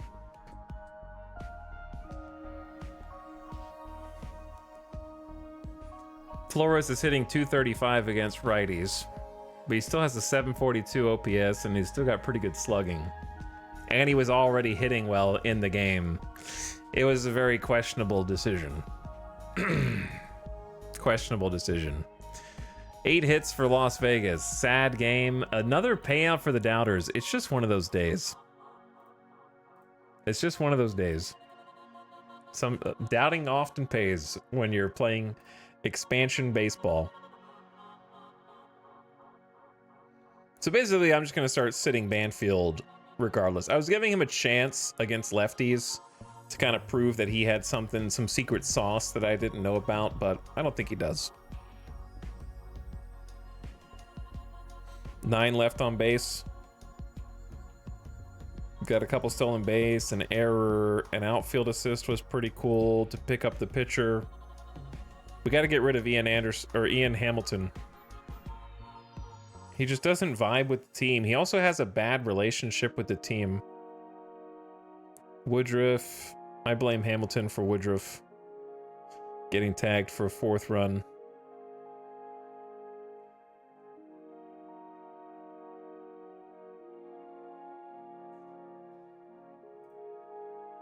I've lost all the points I won yesterday. You know, that's how it goes. Often. That is often how it goes. Team power rankings. We've devolved into 26th place in the power rankings. The best AL player, Brent Rooker, banging out 13 hits and 24 at bats for a .542 batting average. Scored 11 homers in that time. Player of the week, Spencer Steer. Going 11 for 21. Imagine going for 11 for 21, chat, with 11 home runs on the season. Houston loses Alvarez for 3 to 4 weeks, sidelined with a separated shoulder. At least he's not out for the season. Up 100K points. Oh, Doubter's eating good today.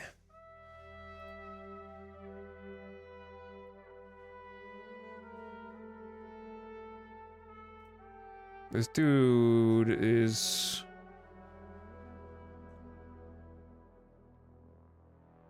I can't really tell how long... If we claim this dude, how long will we have him? Low loyalty, high adaptability, high baseball IQ, 29 years old. $1.6 million. Oh, chair. My chair's stuck.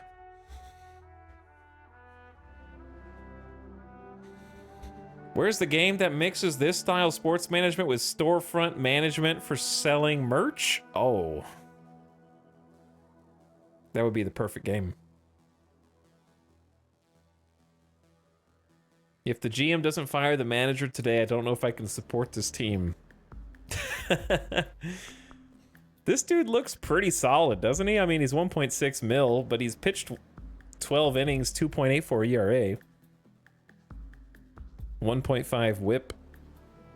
The walks are a little high. The BABIP is a little high. Yeah, I don't need him. I don't need him. I don't need him. What do I need? I need to freaking win. Do you guys want Sandy Alcantara for 17 mil?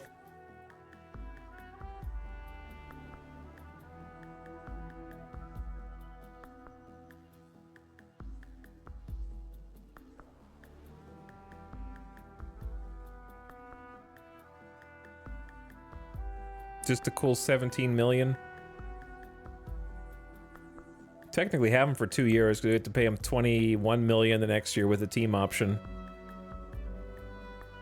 Probably not a good deal, but it's interesting to look at. He's not a free agent. He's on the trading block.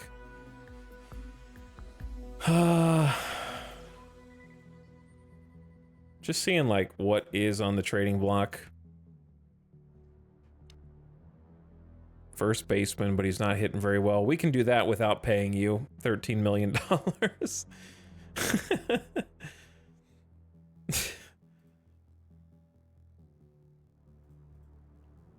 Okay. Let's do Dustin May's on freaking fire. I need to change some lineups.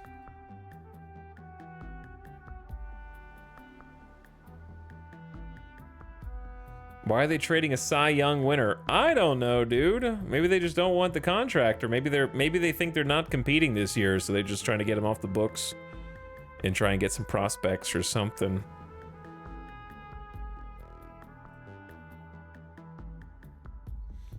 All right, Banfield and Marchand are swapping places here.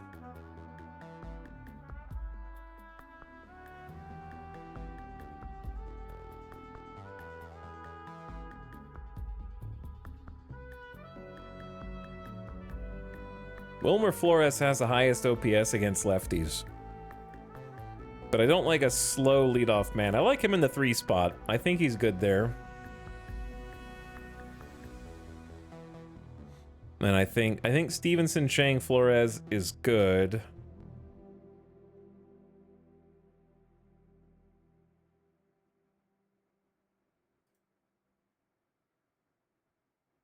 Banfield is still slugging the best against lefties. He just isn't getting any hits. So I would say move David. David Hamilton is hitting 300 against lefties as a lefty. Move him up to the 4 spot.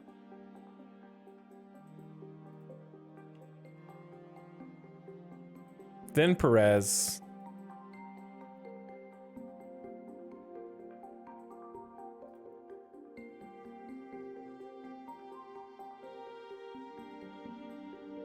And then it just gets really bad from there. Why do we struggle so much against lefties?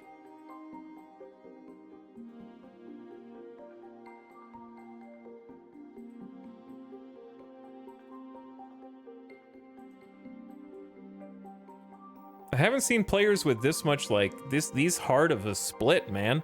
Like, Foscue, look at him.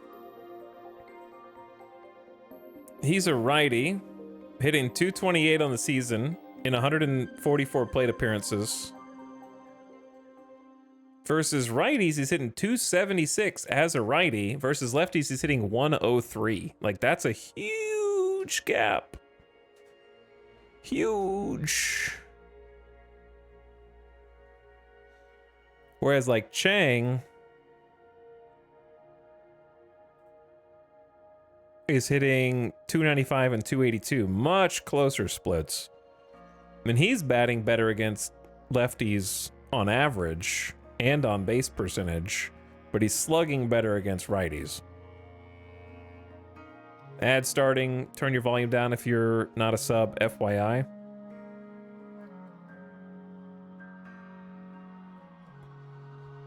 And it'll be a quick little 3-minute break.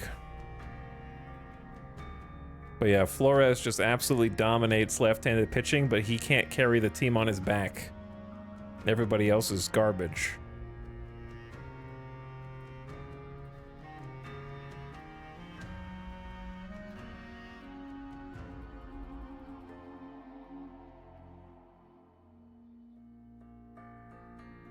And then against righties,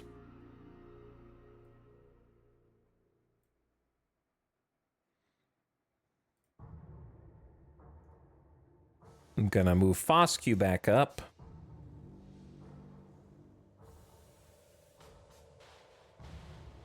Marchand has a crazy OBP against righties as well. Flores is like, he's there.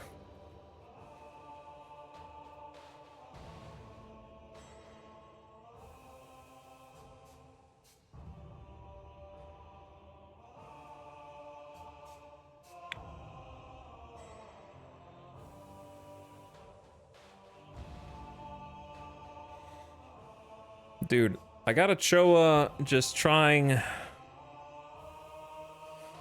I don't know, man. I paid for him. At least I get the elite defense.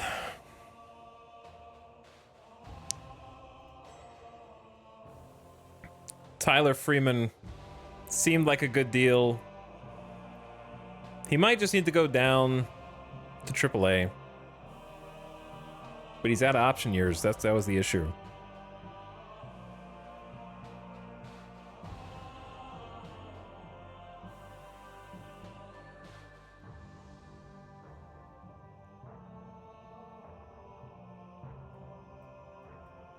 I'm gonna get Freeman at second. Ochoa's backup center.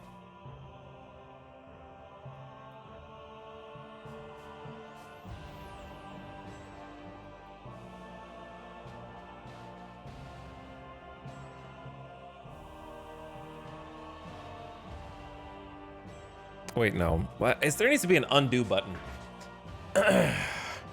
I always forget to change the split to versus left on this page. It drives me crazy.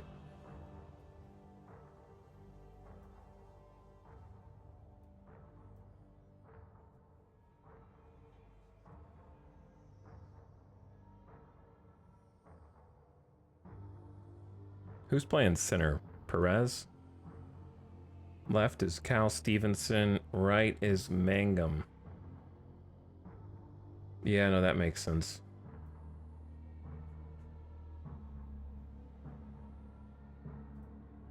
Okay. All right, dude, I should have taken a quick BRB. I'm hungry. And the ad's already going. But I'll just stick it out for a little longer. Yeah, there's a lot of reverse splits, and we definitely need platoon bats, 100%.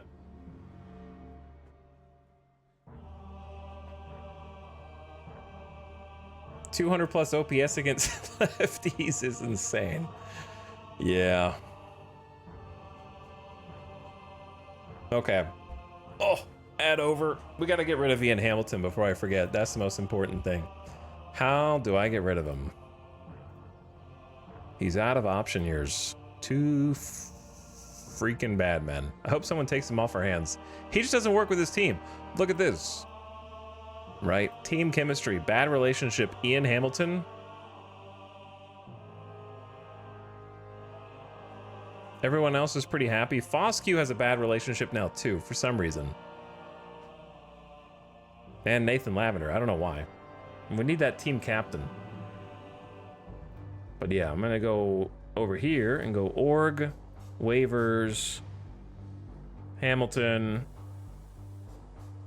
I'm on irrevocable waivers, and maybe someone will take him off. He's getting DFA'd. Ugh.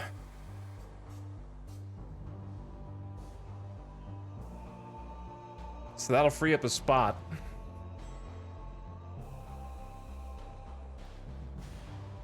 The problem is, who takes that spot? We don't have any good pitchers. That's kind of the big problem.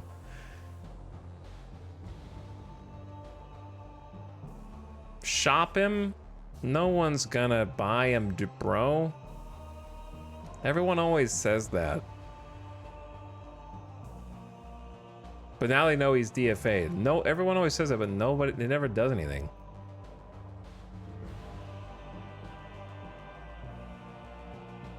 Oh. They do. This time I was wrong.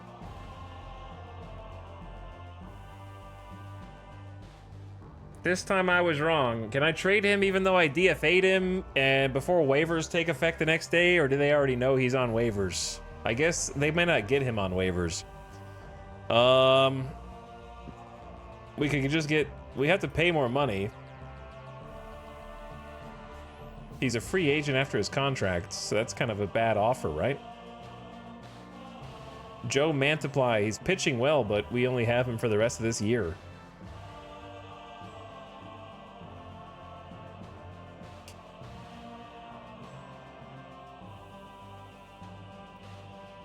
Let's do a prospect package.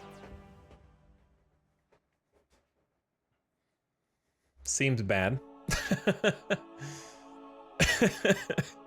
Allow AI to include additional players for your team. Doesn't that... Okay, here's my question. The player knows when they're being shopped. They, like, the game tells them. If you allow AI to include additional players, do those players that the AI includes also get the "you're being shopped around" notification that's like, hey, they think you suck?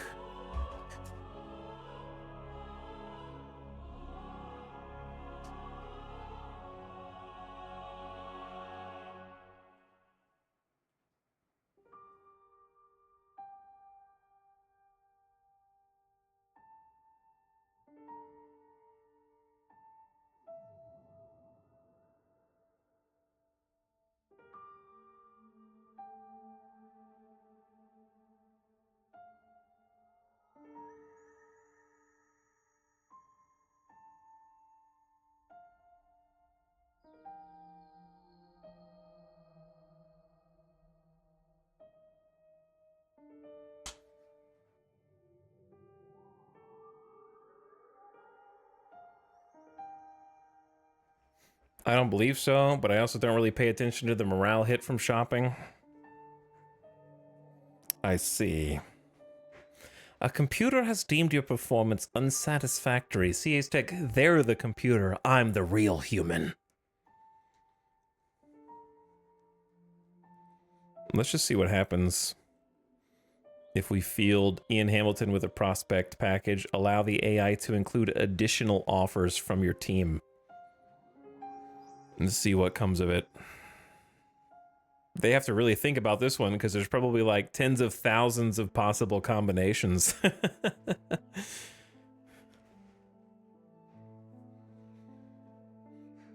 Who did they pick? They want Cal Stevenson and Ian Hamilton for Cooper Kinney. This dude looks exactly like what's his name from the Vultures last time. 23 years old, potential 50. But they want Ian Hamilton and Cal Stevenson.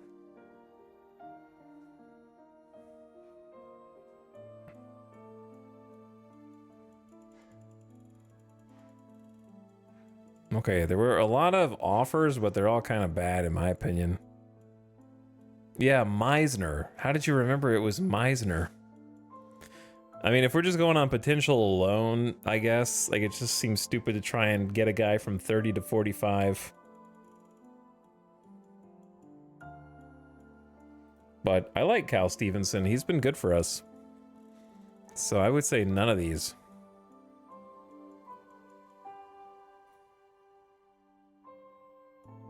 They're trying to get rid of Joe Mantiply.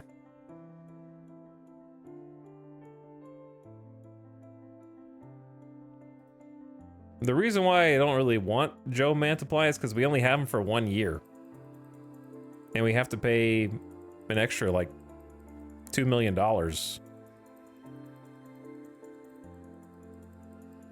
Just to keep him for 1 year. What's left of this year. So I don't know how valuable that is. It doesn't seem very valuable. I already put Ian Hamilton on waivers anyways.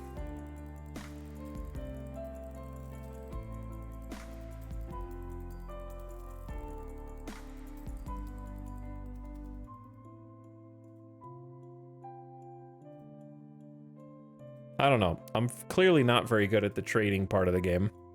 I need some work. I keep clicking the wrong button also. Derek Hill being traded. He's only on a 1 year.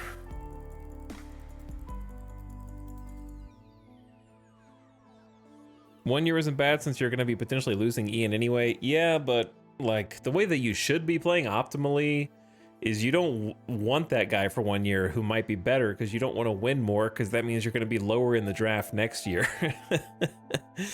It's only good if we're trying to like win more now, I guess, which I am for reasons of just having fun, I guess. But yeah, it was Joe Mantiply. Pitching stats. He's terrible against lefties in 10 innings. 6.97 ERA against lefties. 1.45 against righties. He throws lefty, which makes it even stranger.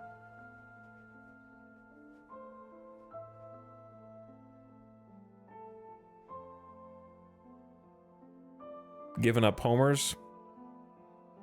8 earned runs, 7 hits against. It must have been some bad hits. Maybe just a little unlucky because he's got a 231 BABIP. Yeah, I mean, if maybe we do just take Joe Mantiply here. High loyalty, high adaptability. Low whip, low homers, low walks, high strikeouts per 9 so far this season. Good WAR, good ERA. 3 pitches that are okay. Supposed to keep the home runs down. Good control.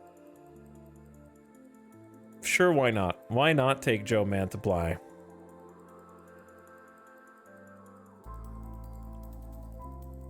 All right, they wanted...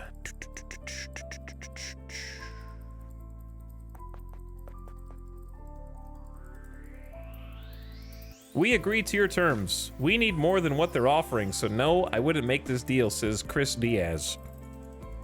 Brother, what else are you gonna get from them? How is Gio Urshela only a 40? I thought he was better. In real life, he had 265 with a 711 OPS. That's pretty good, man. I thought he was a little better than a 40. See if they'll retain his salary? True. This isn't the worst deal. They agree. Will they accept 100? I'm still mulling over your proposal. They'll take 75% of his salary. Okay.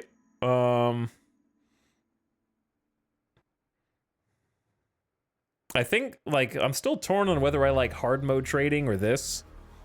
The downside of hard mode trading is it is really annoying to keep sending it back and forth, back and forth, back and forth, and you don't even know if it's going to work. Whereas this is a little too, like, experimental.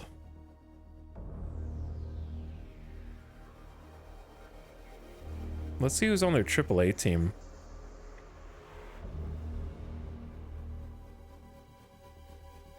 Gavin Conticello. A 50 potential.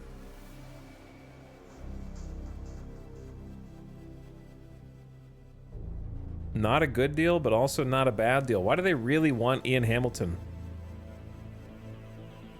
I should be ready to make a decision as soon as you submit your offer. Just see if we can... he's not going to say yes, but the assistant GM says not sure. How is getting this other 50 potential first baseman? They're going to say no, right? I think taking a 50 potential first baseman is better than them retaining some of the salary. And just see if we can develop him. I don't know. You got to get some prospects at some point. Submit.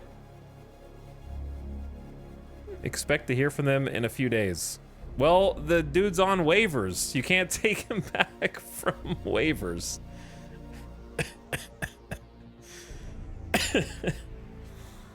Whoops. When was the last time I saved? Uh-oh. Yeah, I'm not going back in time 3 days. I think I just have to live with my terrible decision.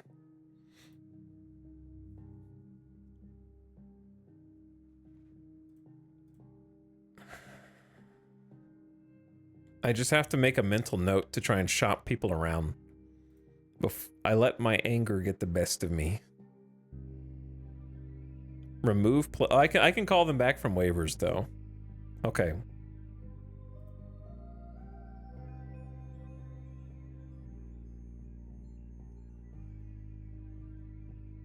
Because yeah, waivers, you don't lose them. So I should just advance time, and if somebody claims him, I just take him back. Right? That way I have both things happening simultaneously. I'll just leave a spot open on my active roster for him. I think that's acceptable. Okay. Game versus Astros. Sorry, I got a little sidetracked. Against right-hander Zach Gallen.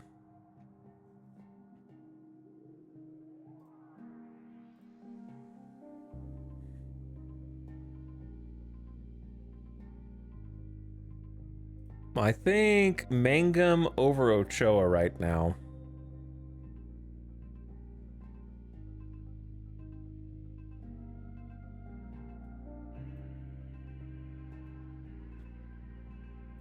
And then Ochoa as backup defense. Okay. And then... What else was I about to do?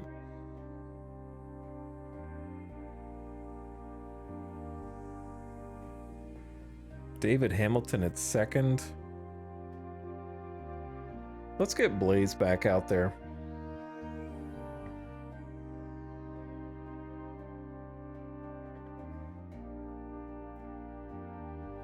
All right, sorry guys. All right, ready. I'm ready. Who is pitching for us? Stevenson, Perez, Chang, Foscue, Marchand, Flores, Mangum, Arenamo, and Blaze Alexander. Pitching for us is Dustin freaking May against the Astros. Send it. He rejects your trade proposal. We lost 1-7. If we keep at it, we may be able to close the deal if you add the following players. Okay. Discuss trade again. I got too greedy. So let's go Mantiply.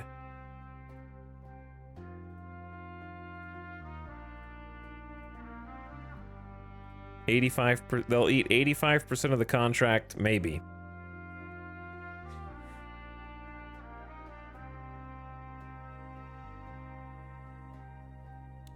The trade is completed. Any players you received have been DFA'd or placed in your lowest ranked minor league team. Go to the team transaction screen and make the moves. All right, we got rid of Ian. And welcome aboard Joe Mantiply. High loyalty, high adaptability. I can't believe we got him to eat their contracts. They're taking 85% of Joe Mantiply's contract.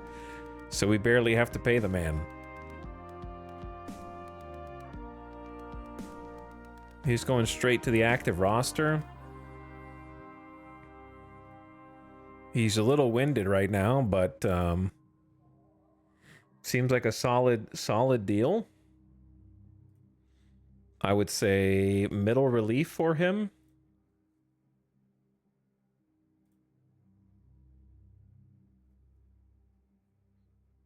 And then after that, I don't know, some kind of like...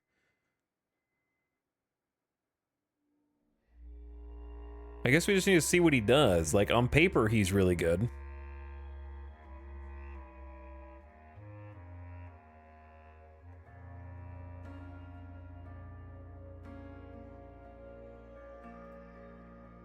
I don't know what a follower is. Is that what comes after an opener? Mop-up sounds like... I don't know if mop-up is you're winning by a lot or you're losing by a lot. Let's say high leverage. And see what he does. We got another left. Hey, he's a lefty in the bullpen too. So that's nice.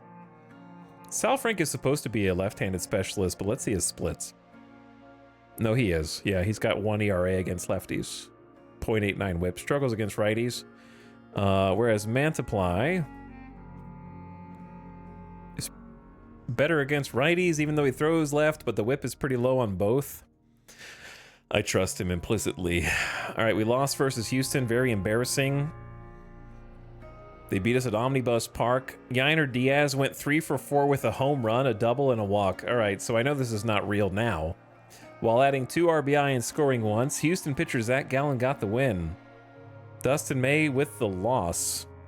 Diaz had a 2-run homer in the first, his 5th homer of the season. Yeah, now I know this is all made up.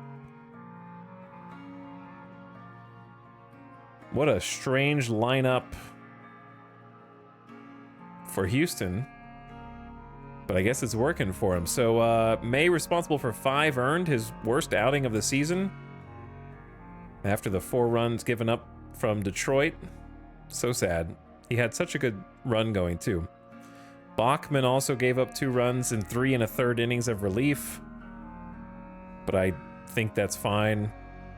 I don't know why they brought Suarez out just to give him something to do, but I would not have brought Suarez out for that. Terrible. If you force the roll, I guess that means do they always come out to close? Like, I only wanted to be out in like a save situation, but I don't know how to like bake that into the strategy.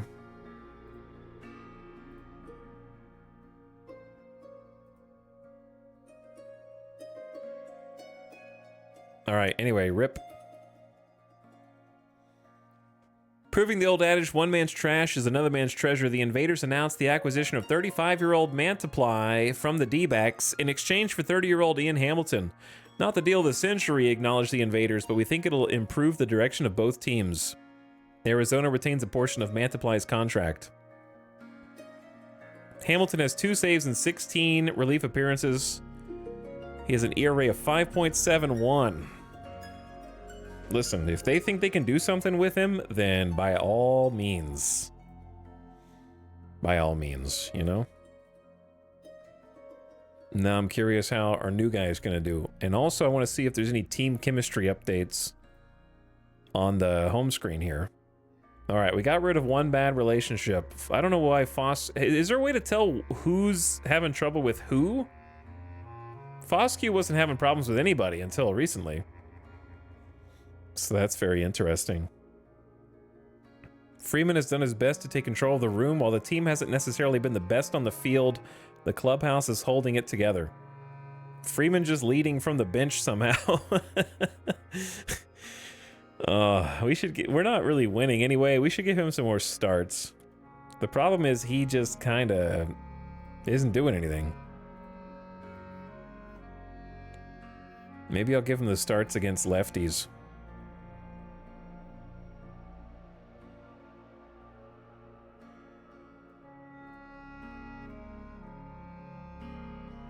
The problem is Hamilton's doing pretty well against lefties, and Hamilton doesn't really have another base. I could move Perez over from center.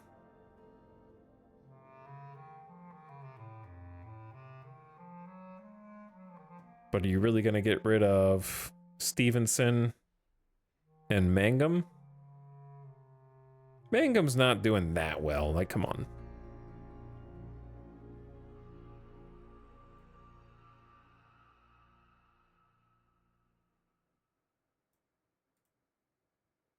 Mangum's not doing that well.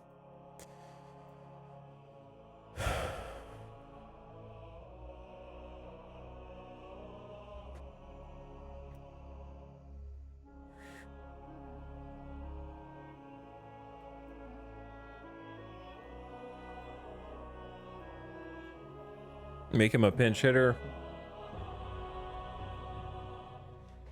And then that's it. All right, done. Facing a righty. I didn't even really look to see who did what. We only got 4 hits, so who cares? It wasn't good. Just go to the next game. Anybody tired? Nobody's tired. Who's pitching? Tyler Malley. His ERA is kind of getting run up. Lock it in. Lost 3-4. Here we go again. They scored in the 9th. The Invaders could not turn a fine performance from pitcher Tyler Malley into a win. Instead, Houston prevailed 4-3. Malley threw 6 1/3 innings of 5-hit ball. Houston reliever Jordan Montgomery picked up the win to move 1-0. Nathan Lavender suffered the loss. The Astros saw their win record go up to 27-26. At the same time, the Invaders fell to 23-30. Oof. Remember when we were 500, chat? Who knows how it could have ended it, if not for Jeremy Pena. 28-year-old shortstop stroked a run-scoring double in the top of the 9th, putting Houston up 4-3. For the game, he was 2 for 4 with a double and a single. Scoring runs is scoring runs, said skipper Joe Espada. It's important to have different ways to do it. So, just kind of rough. Lavender gave up 1 run in 2 1/3 innings, and then Snyder came out. When did they score? Maybe you shouldn't leave that reliever out for 3 freaking innings. Have you thought about that? Have you thought about using different arms in the bullpen for different innings?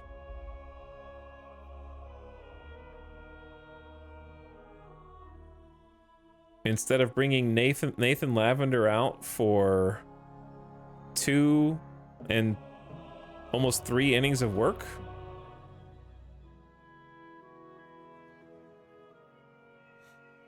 He got a 1-pitch ground out, 3-strike strikeout, hit by pitch, fielder's choice, strikeout swinging, single for Kyle Tucker, fly out. And then they brought him out again, like he did his job, just use somebody else. And then Chaz McCormick double, Christian Walker's strikeout, Jeremy Pena double. I mean, this might be something to do with like my overarching strategy, because what the game is like close. What's my hook for relievers? I guess it's too slow. Let's bring that down by a couple notches when it's close and see if that helps. And if we have a small trail, 2 to 3 runs, then a little faster. Well, I guess if it's close, it should be a little faster. If we have a little trail, then it should be a little slower. We have a large trail, then there's not really much reason to hook them. And if we have a large lead, then there's really no reason to hook them.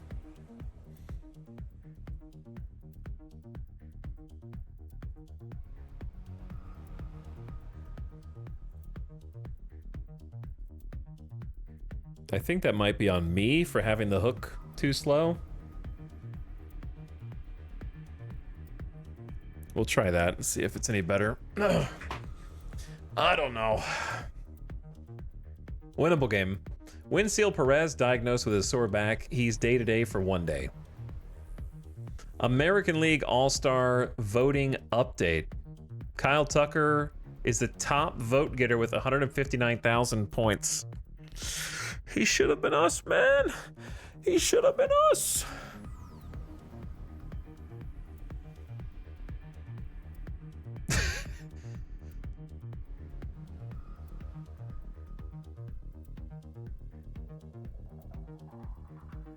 We have Colin Snyder in 5th with 61,000 votes, and that's all we got.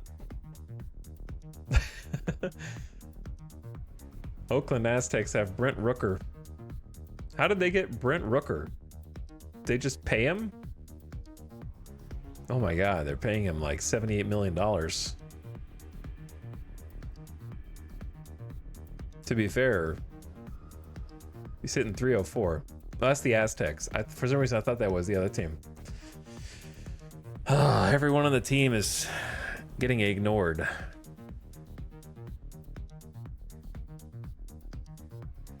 So we had 10 hits to their 8, and we just couldn't connect. Stevenson 1 for 5.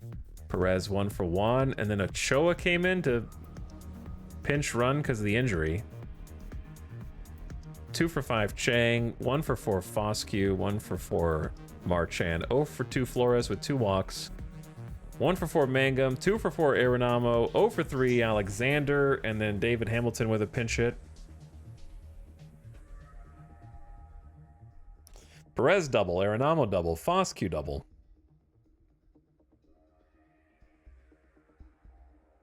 Three stolen bases? It's just not working. Malley, and I think if they had just used a different pitcher for Lavender, I guess he was just, they thought he was cruising, so he just hit 26 pitches and they thought he was cruising, but we have more people in the bullpen, brother.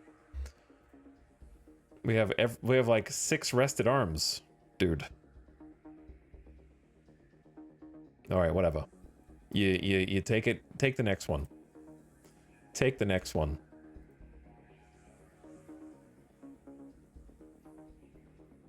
So Perez gonna sit for this one.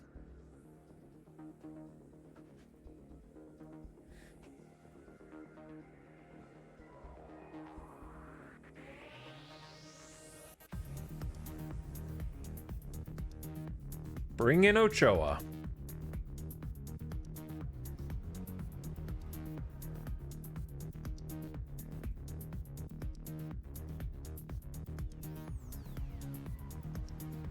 Chad, I think we were just really hot at the beginning of the season for some reason, and now it's starting to settle back in. But we're still losing like close games.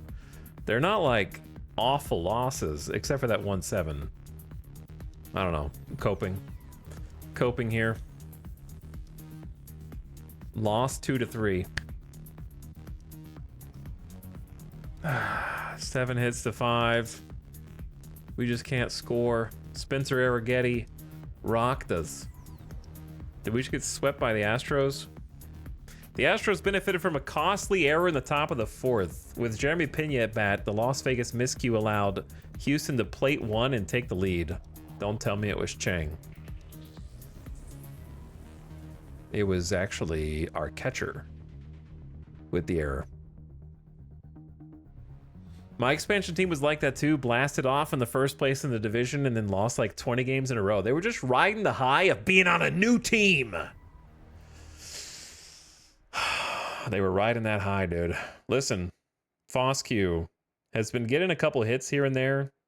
A double here and there.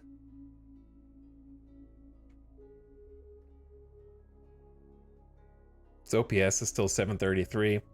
I'm debating. Listen, I can't bring it. I'm willing to bring in Gallo just for memes, but I'd have to replace either Foscue or Flores.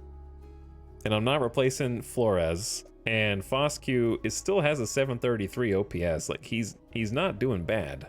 He's got a hit in 4 of his last 5 games. He's not a god, but he's doing pretty decent for himself.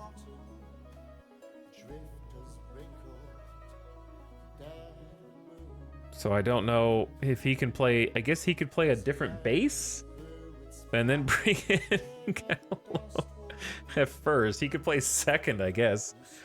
Because, I mean, Blaze Alexander. You know what? Fine. I'm bringing in Joey Gallo. Okay, chat? I'm bringing him in, and we're going to watch his next game to see how he does. How about that?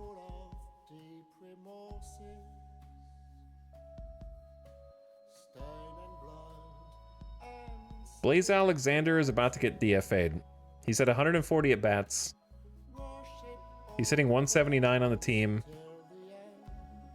He's unhappy. I can tell. He's got plenty of chances to produce. We're gonna lose a backup shortstop.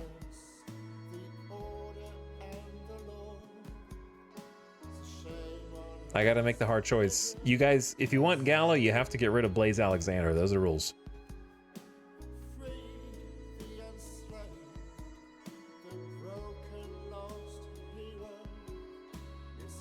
Can't have both. So I have to shop him around first because I'm smart.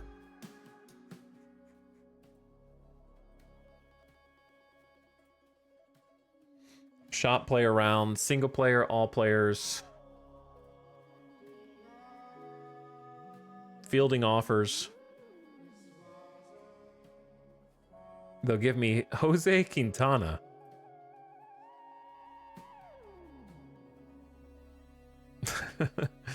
Of all people, I don't want to pay 2.5 mil. JP France? Oh man, what did they do to my boy JP France? He did his best.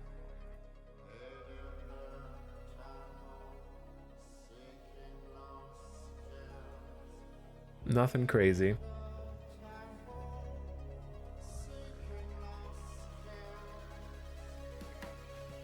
How about prospects? Next game for Gallo, 4Ks and a homer? Maybe. I'll bet my remaining wealth on Gallo leading us to a win. Gallo is mashing in AAA, he is.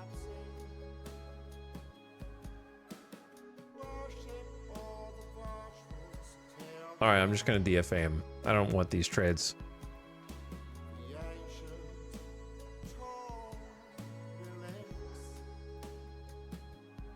Chat. The slide, dude. I'm going down to $15 tickets. The initial excitement is fading. We built this ballpark and we can't get anyone to go. Oh no. Wait, we got rid of Ian and the team is ecstatic now. Do you see that? They went from happy to ecstatic staff cohesion when I got rid of Ian. They freaking hated that guy. That's so funny. Okay, help me do what I need to do. Okay, rosters, waivers, DFA, Blaze Alexander, waived, DFA. Okay, boom. Joey Gallo. Where is he? Chat, he's freaking injured with a stomach virus, bro. 5 days recovery time. He'll get over it. He actually can't play for the next 5 days.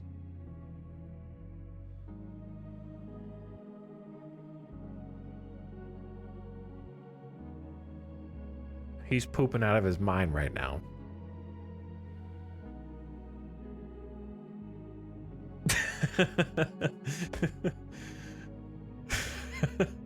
Should I just leave an extra spot for now?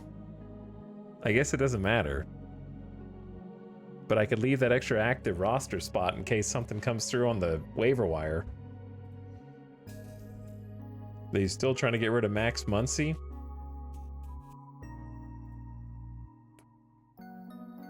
$2.8 million on Max Muncy, but he's only got a year. Another DH? How many DHs can one team have? Oh, he's doing pretty awful.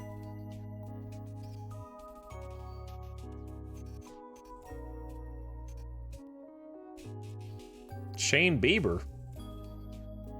Trying to get rid of all kind of pitchers, man. $16 million starter.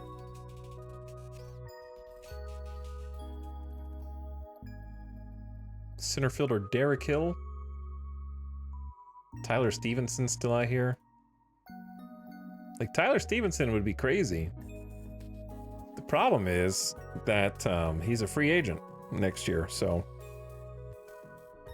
All right, anyway, let's get it going. So this is Bobby Miller. We're missing some people in the lineup. Right-hander Marquez. We got to try and pick this up. Did I even read this? Yeah, I did.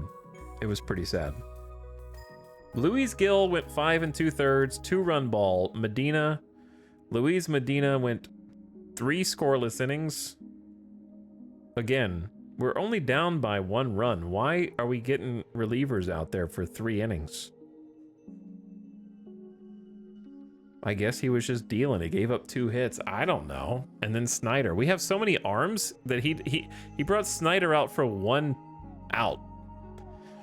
The manager is driving me crazy, and I don't understand how to tell him, like,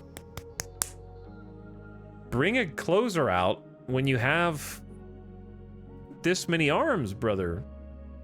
You've got Uribe, Suarez, Lavender, Salfrank, Mantiply, all rested.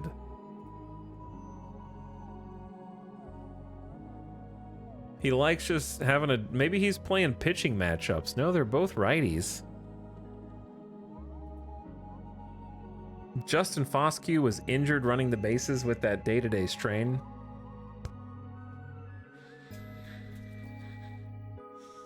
The one time we could put Joey Gallo out there.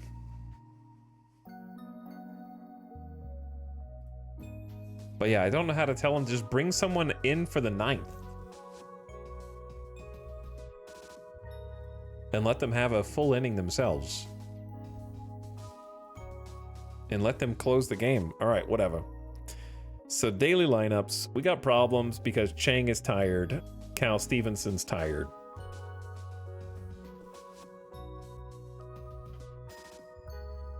And I don't know who goes in here.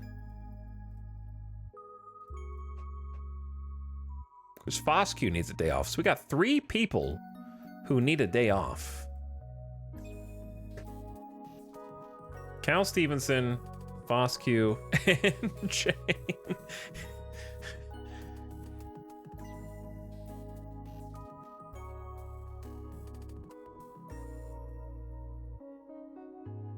Okay, so Cal Stevenson's Ochoa.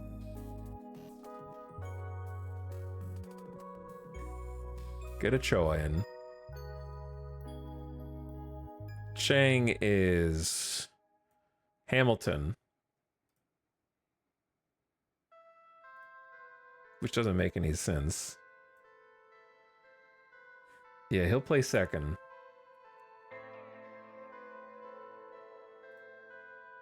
I miss Blaze already, chat. I miss Blaze already. We could just teach Tyler Freeman to play third. He's just not going to be good at it.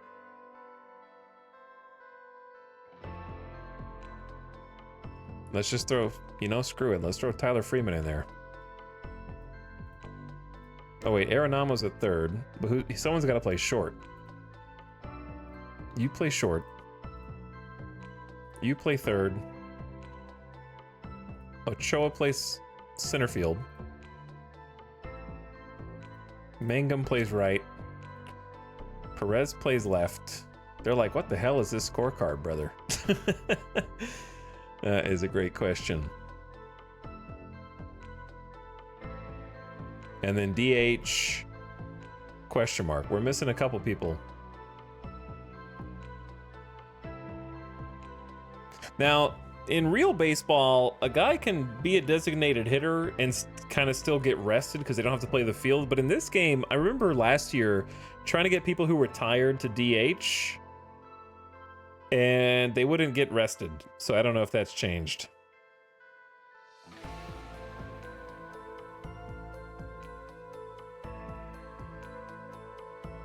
I've never really been able to do that. You can specify for the 9th. I don't know what you're talking about. So I don't know.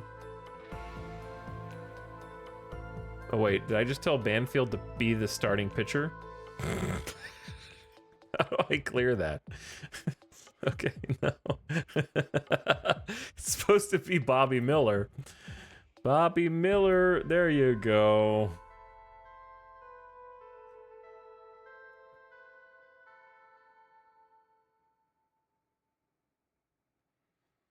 Bro, this lineup sucks.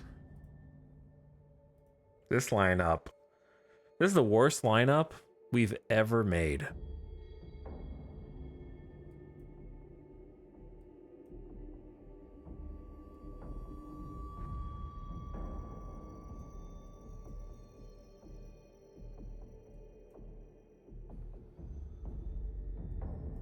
Easily.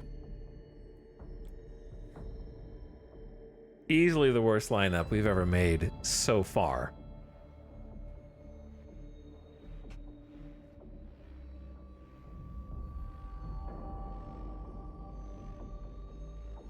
Okay, send it. Versus Texas. We had to play Houston. Lost to Texas 3-6. Who could have foreseen this? Adolis Garcia made his presence felt in the 6-3 triumph over the Invaders. Garcia went 3 for 4 with a homer and a double, adding 3 RBI and scoring once. Herman Marquez earned the win to go 4-4. The game turned with 1 out in the bottom of the 4th. That's when Garcia hit a 2-run homer off Bobby Miller. We had 8 hits, so it wasn't like we got completely shut out. Winseel Perez, David Hamilton rip. Foscue pinch hit with a mild groin strain. Took a walk. Marchand 3 for 4. 0 for 3 Flores. 1 for 4 Mangum. 2 for 4 Arenamo. 0 for 4 Banfield. 1 for 3 Ochoa. Damn, we suck. Miller 4 runs and 6 1/3. Uribe got tagged for 2 runs. Mantiply got his first inning. Scoreless. Caught stealing Perez. Bad game for us. Okay, anyway, did you guys get rested or no? Now Arenamo's tired. Can you guys stop whining? Can we have a day off, please? When's our schedule give us a day off to reset? We got to make it through 1, 2, 3, 4, 5 more games? This is Football Manager but baseball? Yes, it is. What's up, Nant? You're kind of in here really late. I've been streaming for 9 hours, like 5 days in a row, like 10 hours the last 5 days, so I'm a little tired right now. So forgive me if I'm not doing a good job of explaining what's going on here. Getting a little tired. Trying to just advance the season a little bit right now, but the team's making it difficult. But yes, it's effectively Football Manager, but for baseball. That'd be the best way to put it.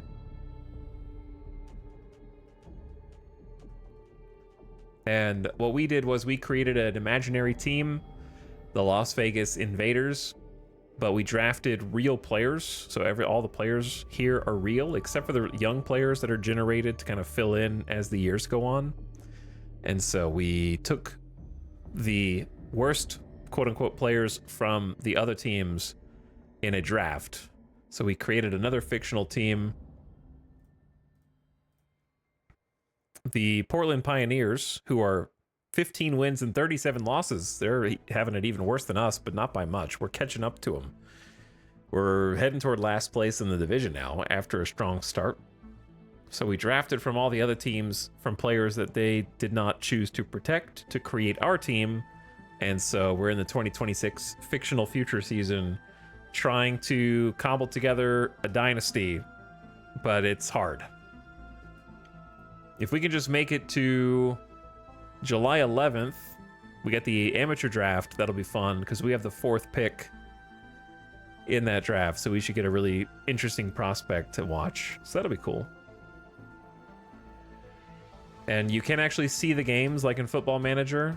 We're gonna watch one soon. I just need to wait until this guy is healthy again that chat wants to see. So I need to just kind of like, I'm trying to get my players who are a little tired some rest. But we have some issues with the roster right now that are tough to situate. Jacob deGrom coming up. He's a tough pitcher as well. He's got 2 starts and has not allowed a run yet. Oh no. Oh no, we're in danger. Okay, so bench Marchand and Arenamo.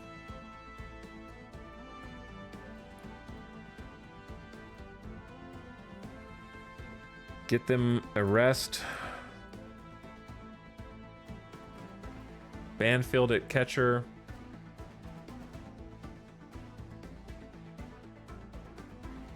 I need someone to play third. Voskew's kind of injured too. Groin strain. Tyler Freeman's just gonna have to learn third base, I guess. On the fly. Very awkward. Does not know how to play that position. And then, who does that leave?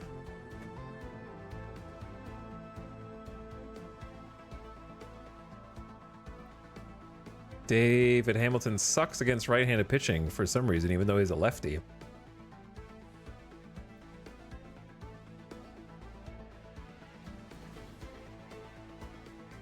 Chang back in the lineup. Perez back in the lineup. Stevenson back in the lineup. Freeman in the lineup. Mangum in the lineup.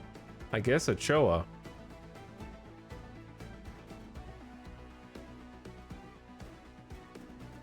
Okay. That'll do it.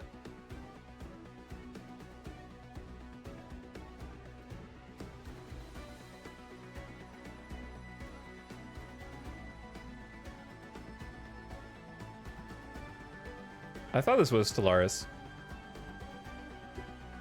I think it's cool seeing all the behind the scenes before the actual simulated games. Makes you really realize baseball is a numbers game.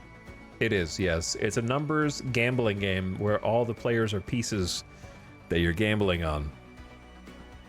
Starting pitcher, Brandon Woodruff. I believe in Woodruff. I don't believe in the lineup behind Woodruff. So let's see what happens. Loss 5-6. We're losing close games, man. We just need we're just missing like a little. We're missing that X factor, dude. We scored 8 runs in the 8th. Tyler Freeman had a good game, but he couldn't keep up with the Vegas Invaders, losing 6-5 to the Texas Rangers at Globe Life Field. The Las Vegas third baseman went 4 for 4 with a double and 3 singles. Oh my God, he had a 4-hit game at third base in a position he didn't know. Jacob deGrom tossed 89 pitches over 5.1 innings, allowing 2 runs on 3 hits. Garcia finished the game for Texas and earned his 9th save. Texas got a big at-bat from San Francisco. California native Marcus Semien, who in the bottom of the third hit a 2-run double, his 9th double of the season. This losing is getting old, said Las Vegas manager Scott. Yeah, it is, Scott. It is. We've dropped 8 in a row as the losses continue to mount for Vegas. 8-game losing streak. Feels bad, man. Fire him for bringing down morale. 8 hits, 4 of them from Freeman, which I did not expect. Did I not move the lineup around? We have Hamilton in leadoff. I thought Cal Stevenson was in leadoff.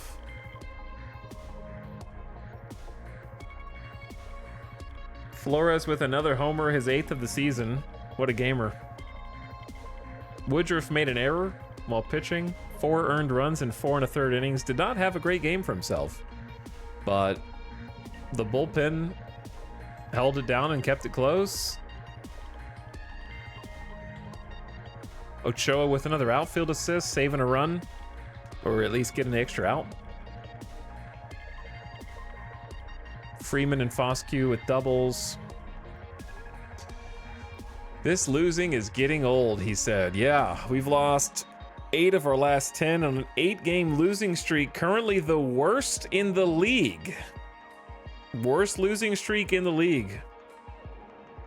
And they're all close games.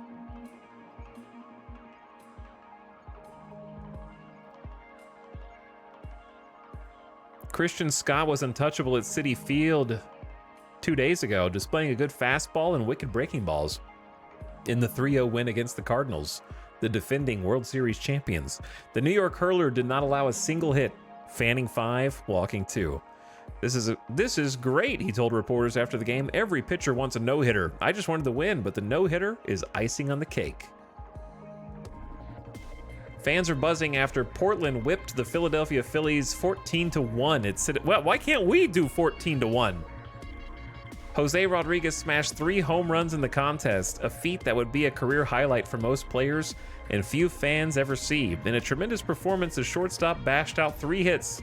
There was a 4-homer game in real life, the D-backs, a few days ago, right? It's like rarer than a perfect game that just happened.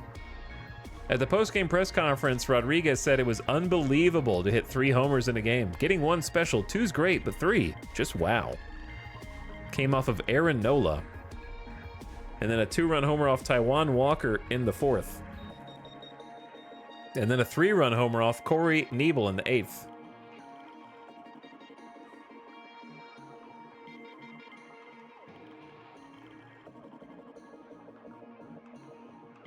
All right, let's take a look. Max Muncy's still out there.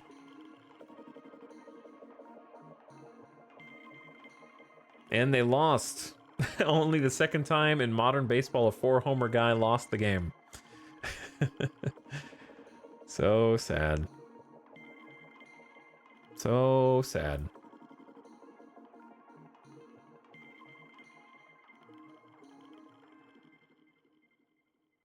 Okay, nobody on the trading block that we really want. What do I need to do? Look at the cascading. Eight runs is not making more ticket sales, I'll tell you that. Look, I'm going down to $12 tickets. That's a cheap day for the fam. You know what I'm saying? That is a real cheap day for the fam.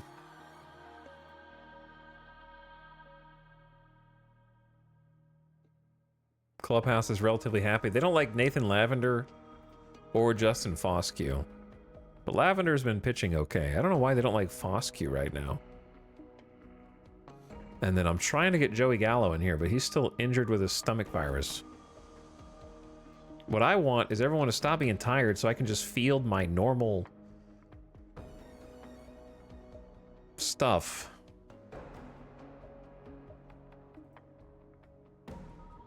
All right, I'm taking Gallo on the team.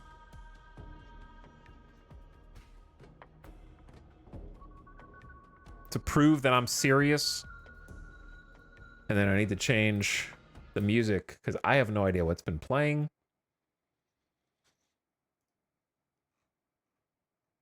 Which is my bad.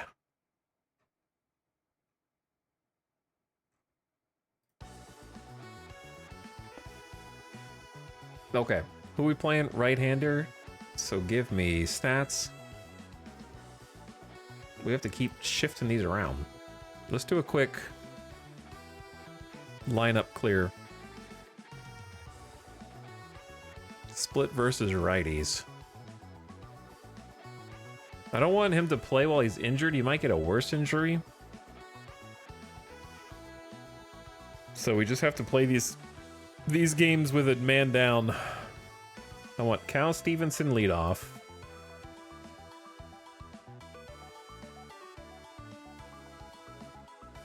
Switch hitting Perez. Wilmer Flores 3, Marchand 4. Wait, what about Chang? Chang is still hitting well.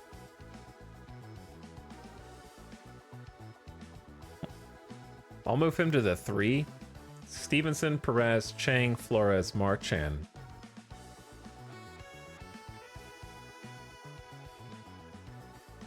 Arenamo might be just the starting third baseman now.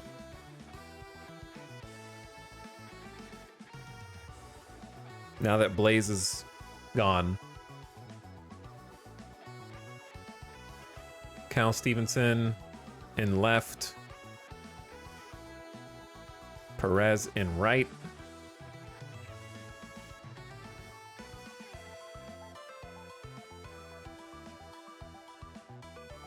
Okay, so we need someone in center. Tyler Freeman just had himself a 4-hit game. He's coming back out.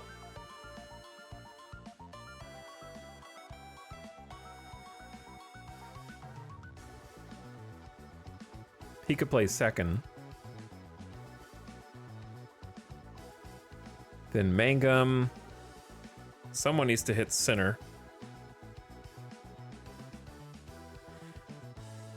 Okay, Perez takes center then.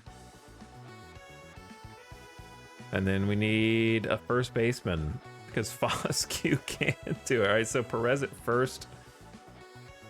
I mean Flores at first, and then whoever at DH. Nobody, brother. David Hamilton as DH, I guess. I don't know. It sucks.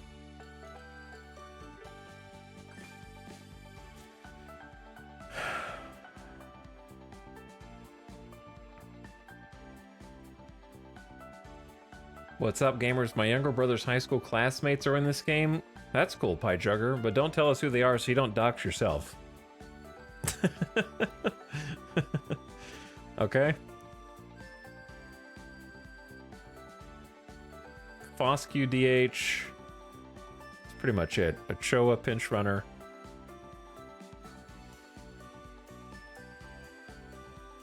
We got Joey Gallo as well, but they're both injured.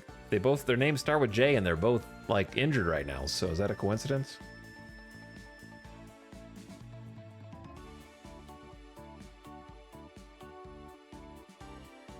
All right, the ad just started and I wasn't expecting it. My bad. My bad. I'm sorry. The people who need to hear me say that are not able to hear me. I'm gonna take a quick stand up, stretch legs, get the blood pumping, and then we're gonna have the Joey Gallo game. But not yet, because he's feeling bad. So we're gonna sim a few until he's healthy, and then we're gonna have the Joey Gallo game. So you guys are gonna get to bet on that here in just a minute. Thanks for watching tonight. Hope you're having a nice evening. It's almost the uptime here. Midnight, 3 minutes away. I will be right back though.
I got some water, and I got half of a freaking burrito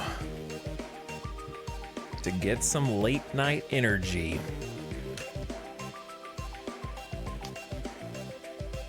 But I also need to do some squats because my legs are sore from sitting for 10 hours a day.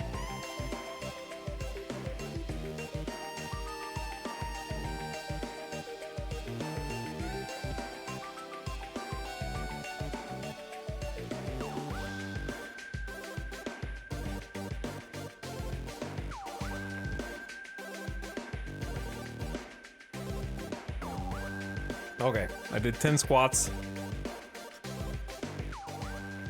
And I got a Nevada burrito. I just reheated it in the microwave, so if it looks microwave, that's because it is.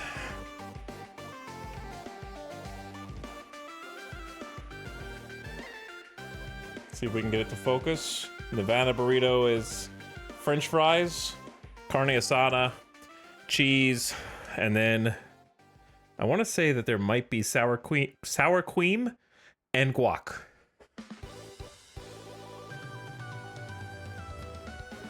It is different from the California in that it does not have any pico de gallo. And one other ingredient.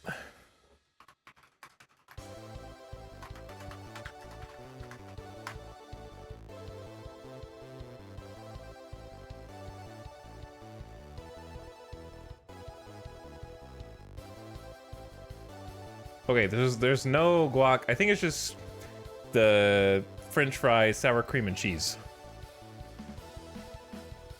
There you go. But I'm gonna let it cool down for a minute and then chow down here in a sec. Don't worry, I'll mute the mic so you don't hear any eating noises.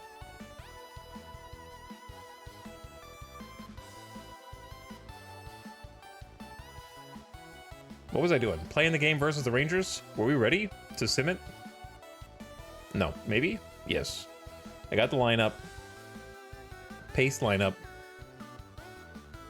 Pitcher is Dustin May. Great ERA still. Bad outing last time. Gave up 5 runs. Shutout before that 7 2/3. So he just had a bad outing. That's all. Took his first loss of the season with that one. But he needs the fielders behind him to score some runs. Loss 4-8. That's 9-game losing streak, brothers. That's a 9-game losing streak, brothers. Wyatt Langford led Texas to a win over Vegas. The final score was 8-4. Langford tied for 7th in the AL in runs scored. Collected 2 runs batted in, going 3 for 4 at the plate. The DH also scored 2 times. The slumping Invaders have dropped 9 in a row. Making an impact for Texas was Corey Seager. He drilled a run-scoring double off Dustin May in the bottom of the 5th. Las Vegas manager Scott Taylor, after yet another defeat, said, "Guys need to step up pronto." Damn, he's ready to get done. It's funny, Muncie is MVP in my save and waivers in yours. That is funny. We only had 7 hits. They only had 10, but they made them count. We just had Hamilton with a double. Chang had a 2nd homer, career high. 2 on, no outs in the 1st. May gave up... Okay, so basically May got blown up his 2nd game in a row. Uncharacteristic. Throwing his potential Cy Young Series bid into the garbage with that one. So now he's up to 3.42 ERA, which just shows you how good he was pitching before. He was lowest, it was a 2.17 ERA. And now he's gotten just kind of dominated. Uribe scoreless. Mantiply in his 2nd appearance with us gave up 2 runs. Not what he wants to do either.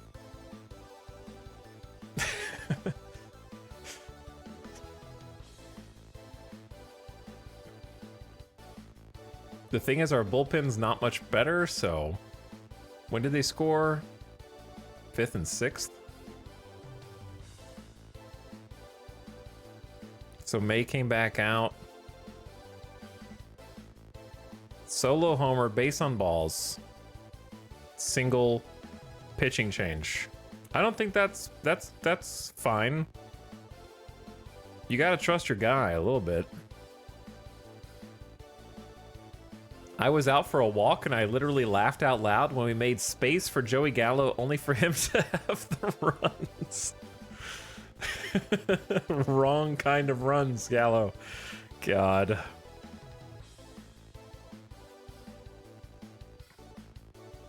Feels bad though.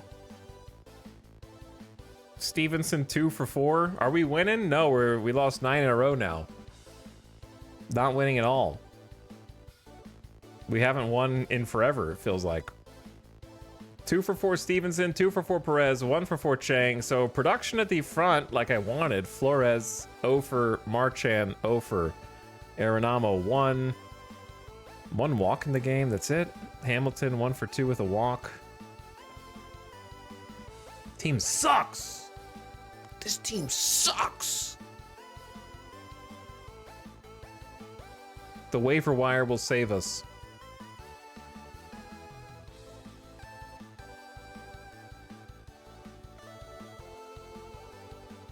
Just kidding.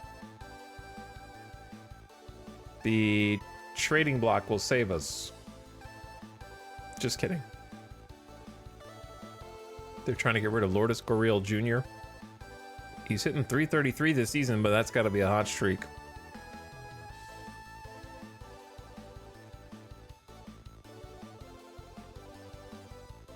Okay, now we got the White Sox series, who in my timeline are leading their division. Oh God.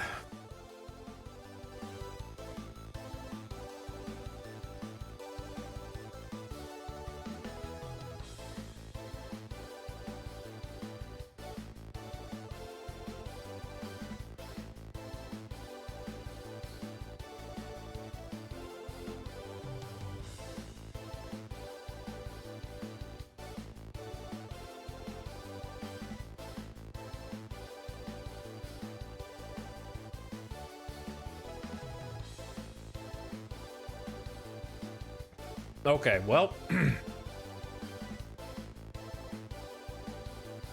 we need to figure this out. The team's gonna lose morale if we lose 10 in a row.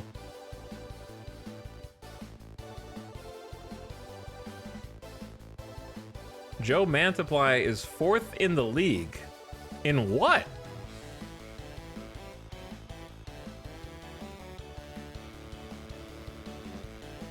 In what?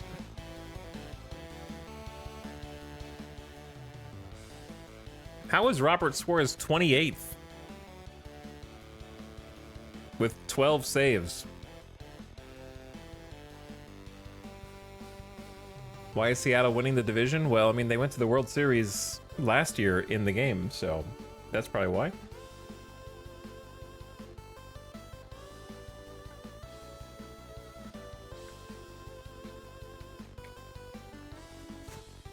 They're trying to show the Texas Rangers what it looks like to go to the World Series and then have a good team the next year.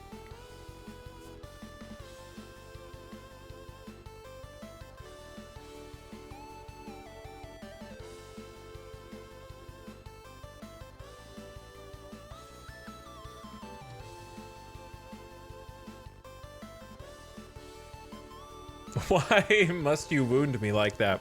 Because I'm an Astros fan, that's why.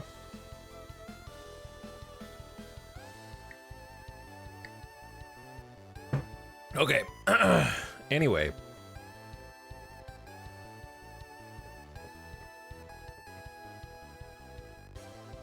Man, these ticket sales. Pew.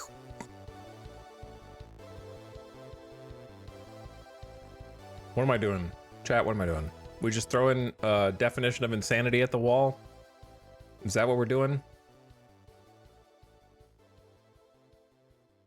I'm waiting for Joey Gallo to heal, apparently, and Justin Foscue, who will heal in one day at least, so we just throw it at the wall. One more time. Let's go.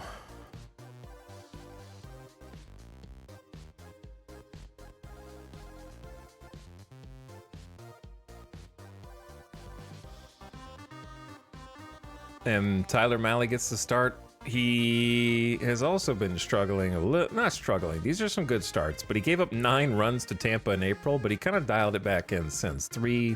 Some couple quality starts in there. All right, Simmet.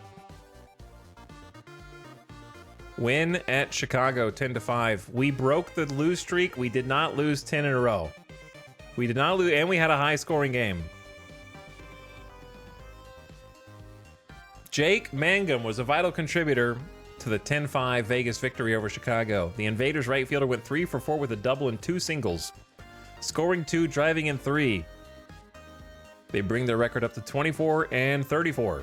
With Las Vegas leading 4-3 in the bottom of the third, Mangum batted against pitcher Jairo Iriart. I have no idea.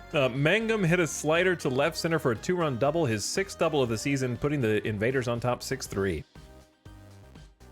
We were able to get some things going offensively, he said. 15 hits for Vegas. They needed that, brother. Wait, did they start Stevenson? I guess he's feeling okay now. 0 for 4. I thought that I had it where don't start Stevenson. Maybe I just forgot to sub him. Perez 0 for 4. Chang 1 for 5. 2 for 5 Wilmer Flores. 1 for 4 Marchand.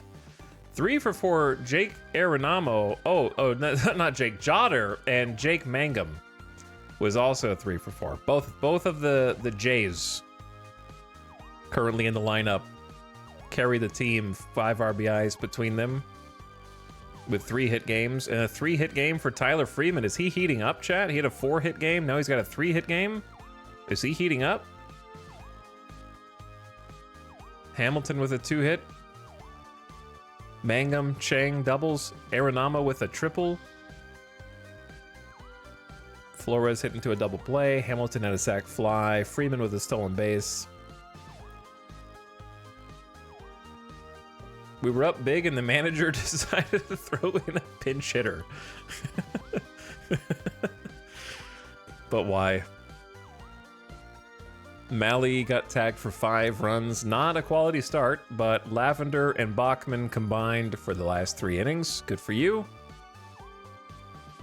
Jake Mangum, player of the game. I almost never look at the opposing team's scorecard because I'm like, I don't care. Should I care? I feel like that's the manager's job to care. And the catcher's job to care.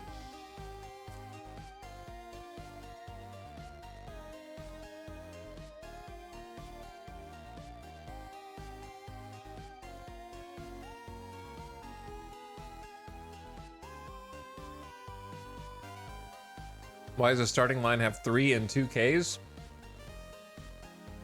Bad luck. Pitcher good. Don't know. They're all pretty high avoid Ks. I don't know.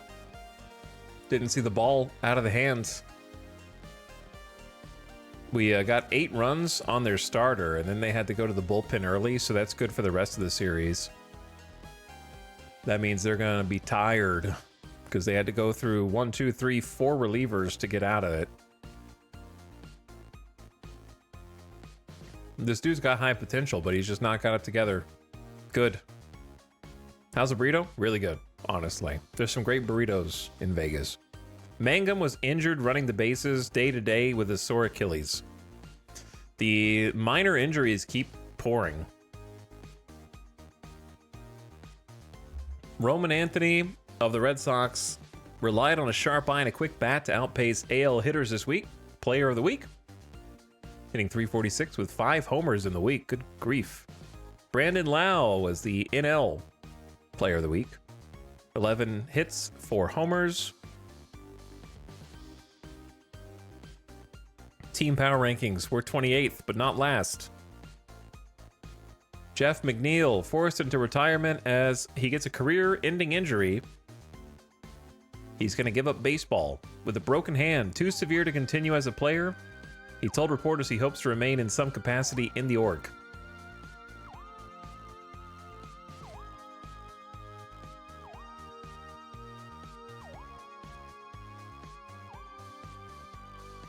see. I wish you could sort by like new players added to the trading block. That'd be cool, but that's fine. Okay. Do I have anything? Yeah, I do. I have to check on the lineup. I feel like Chang gets tired all the time. I don't know. I feel like I'm always replacing him, but not the other people. I guess it's because shortstop is more demanding. Would be my guess. Foskew's back. Joey Gallo's back, boys. All right, we get to watch the next game.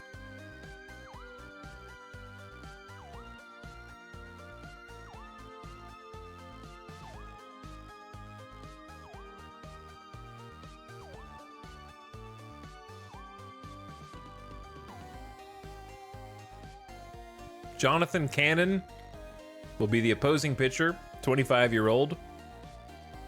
55 stamina, 5-pitch mix. Seems MLB average, but he's pitching better than that. 11 starts, 3.2 ERA. This season, 4 wins, 1 loss. Pitching well. Keeping the homers down. Strikeouts better than his previous season. And we've got Luis Gill. So a bit of a risk for the believers here.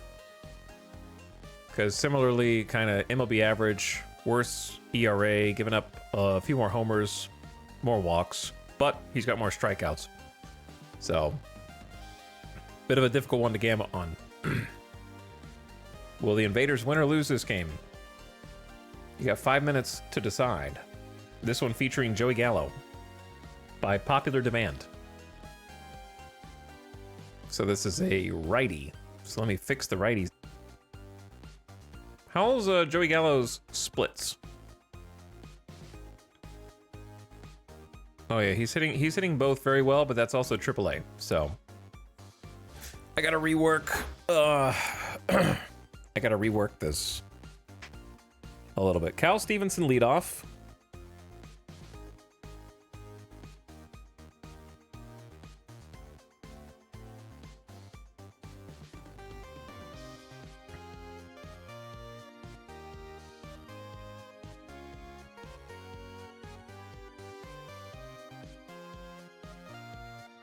Justin Foscue back in the lineup.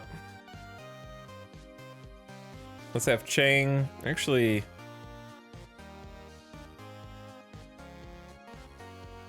how do I want to do this?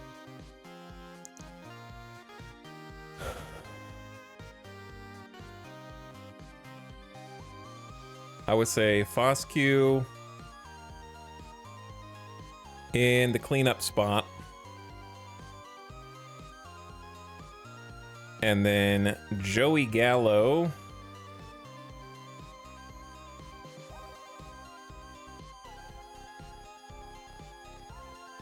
in for who? Gallo at first, Foscue at second. But Freeman just had a 3-hit game. He's learning third. Arenamo just had a 3-hit game. Brother, we don't have enough spots for everybody. Chat, you got 3 minutes to gamba. Put your late night channel points on the line. I better see 1,000,000 channel points by the time that timer's over, or I'm gonna shake you by the shoulders.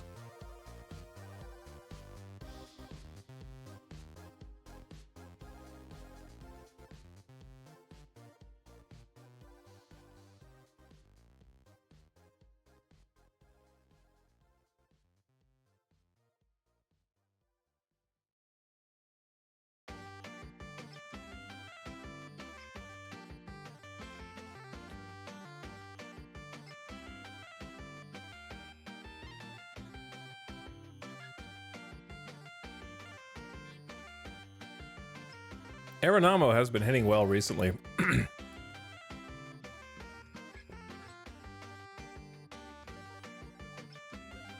But I don't know. Do we sit him today? He could play second, third, or short.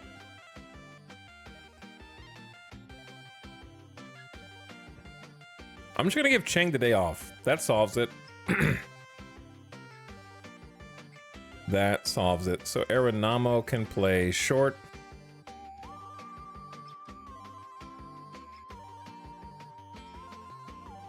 Joey Gallo is in.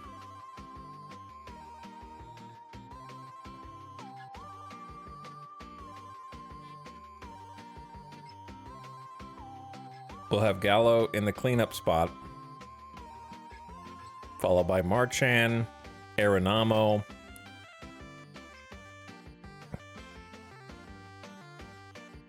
and then move Flores up.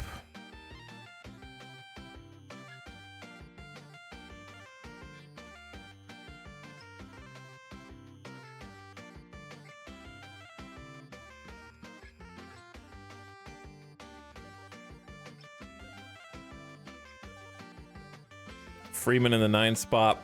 That looks good. Surely this is a win. Surely this is a win. They said.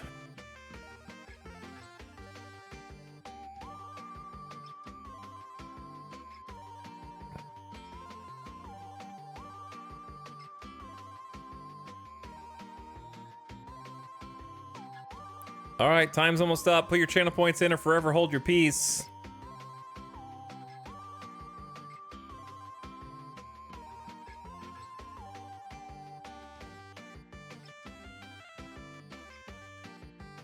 This is such a stupid lineup, bro.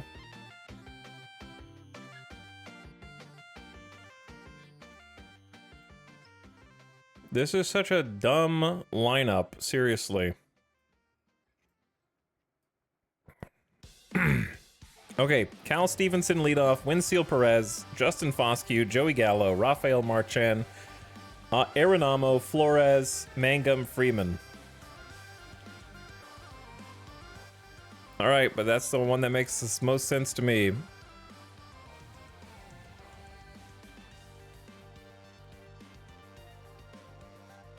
There we go. Let's get in there. Look at this lineup, brother. Luis Gil versus Jonathan Cannon. They give the edge to Gil. Did they lower his max rating?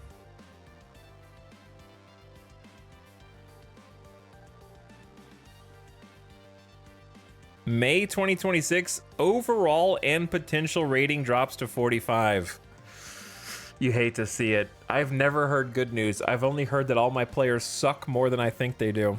That's all I've ever heard from my scout. Damn. What part? We're playing at Omnibus.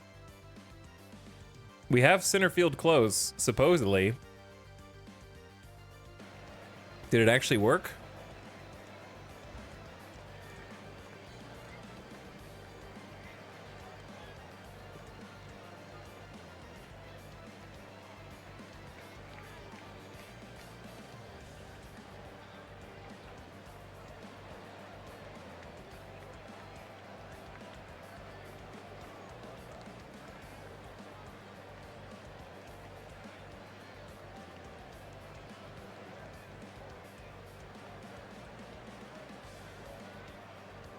Okay, it's going to be a difficult one to watch for a casual viewer because the White Sox have like a slate gray background and we have black, so they look very similar.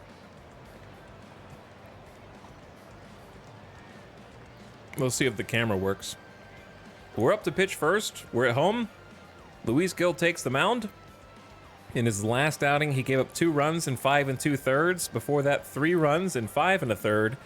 He had a quality start, 6 1/3 innings on the 9th of May with only 1 run given up. He's commanding a 4.08 ERA. Taking the mound today against the White Sox, who just got blown out 10-5 yesterday. Miguel Vargas up first for them, hitting .225. Infield behind Gil, we got Wilmer Flores at first. Justin Foscue for one of his first starts at second. Arenamo for one of his first starts at short, and Tyler Freeman for his first start at third. So the infield a little unfamiliar. In the outfield, We've got Winseal Perez in deep center. Jake Mangum, I forgot that he has a sore Achilles tendon. And I'm playing him in right field today. Huh. That's probably not good. And Cal Stevenson in left.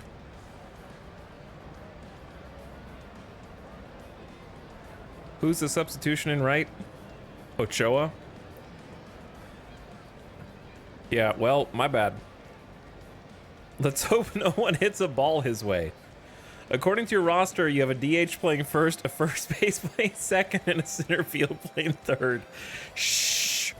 Welcome to tonight's game at Omnibus Park. Tonight, Las Vegas takes on Chicago. Chicago's first in the American League Central with a win-loss of 32-26. We don't talk about Las Vegas's win-loss. Wind is blowing out to the right. The roof is open. Game on. First pitch that is seen by Vargas, and he pops it up at the edge of the infield. Shortstop Arenamo's got it for out number one. One pitch, one out. And now Brooks Baldwin.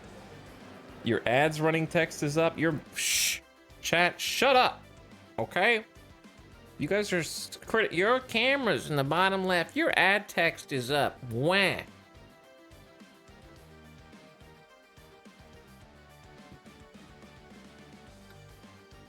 Whiny.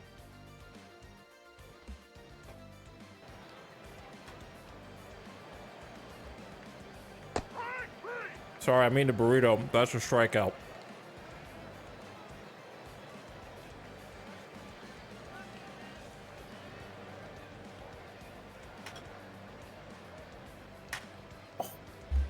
Big burrito. A grounder over to short. Arenamo. Quick flick of the wrist. 3 quick outs for Luis. And now your home team up to bat. Again, I know it's confusing, but Cal Stevenson up first, hitting .253 on the season. He's been in the leadoff spot for much of this season because he's got a keen eye and he has a propensity to get on base. Jonathan Cannon with a 3.2 ERA walks the first batter he sees, and there's that eye that we're talking about here. And he's a leadoff base runner with the missed changeup, ball 4. Did not catch the corner. You got me to give college football 25 ago. Really enjoying it despite spending my first semester on the bench. Yeah, sports games are fun, dude. Glad you're having fun, Crusher. What's up, Raffle Cow? Thank you for the 15 months. Appreciate you. Welcome back. 1 on for Winseal Perez. 269 average on the season. And a steal attempt, the throwdown. And Stevenson is 5 for 7. He's safe in stolen bases this year. Runner moves up to second base. Scoring position for Perez. Nobody out. 2 balls on the count. And then he belts this one pretty deep center field. But room out there is Robert Jr. And he makes the catch for out number 1. Cameraman is drunk and looking at a tile on the pavement, but during the commotion, Stevenson ran from second to third after the long fly ball. So he is now standing at third base for Foscue. Justin Foscue hitting third today in front of fan favorite Joey Gallo. The upper management has noticed a steady slide in attendance at Omnibus Park and has decided to bring fan favorite Joey Gallo onto the roster from AAA in order to try and sell more tickets. So let's see what Foscue can do ahead of him. A ball and 2 strikes. He belts it into pretty deep center field. Should be deep enough to score the run. Catch is made for out number 2. And in comes Stevenson from third, tagging up to score the first run of the game. Small ball boys. Get on, steal a base, move the runner over, and then get him home. Easy. 2 outs. Up comes Joey Gallo, his first at bat with the new team, Las Vegas. Hoping for great things based on his production in AAA, where he's mashing .299 with 9 homers on the season and a 1.1 OPS in AAA. Let's see what he can do for the Invaders. He'll chip this one over the infield, and in his first at bat as an Invader, he has a short line drive to left that finds some grass after working the count full. Batting perfect in the big leagues. So he'll be a 2-out base runner. Not especially fast on the base paths, but has good stealing ability regardless. We should probably tell him not to steal, but he doesn't want to listen. He's stealing anyway. Joey Gallo is in there with a stolen base. His first steal of the season, and the crowd goes crazy. They love watching this aggressive technique from their home team. He can do everything. What a gamer. Now Marchand has a chance to score more. He'll pop this one up into left field, though, and that's out number 3. So Invaders pick up a run. Gallo makes his debut, and Luis Gil comes back out to the mound for the home team. I'm going to finish this burrito.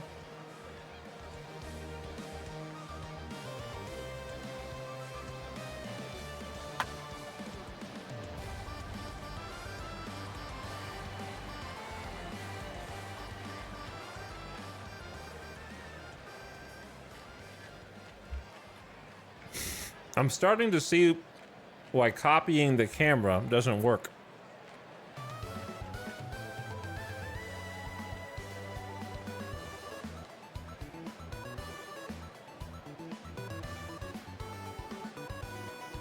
So maybe that's why center field close camera isn't a thing. But I don't know what else I would use for the... What's the pitcher cam camera? Oh, that's the one that I saved. It's going to be the same thing. All right, 1 out for Gil. Kyle Thielen hitting 271, and he'll pop this one, but he'll find some grass into right field. Great camera work here. We're going to have to get a different camera. Man, I like the pitcher cam. But I don't really have a choice. We're going to have to just stay on the wide shot, I think.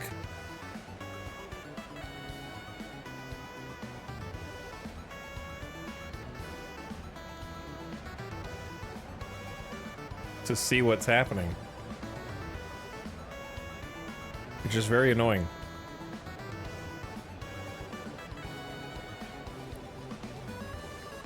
I might be able to like move the camera around in the model. I don't know. All right, anyway, 1 out, 1 on for Andrew Benintendi. And a steal attempt, the throwdown. And Chicago says we can do that too. Teal has his 4th steal of the season. Even with the wide cam,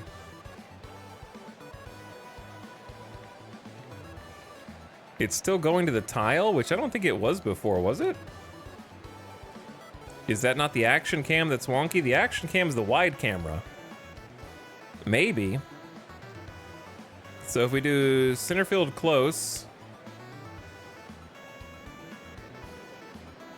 But isn't the dynamic action cam always... What's the action cam normally on the other ones? Set to.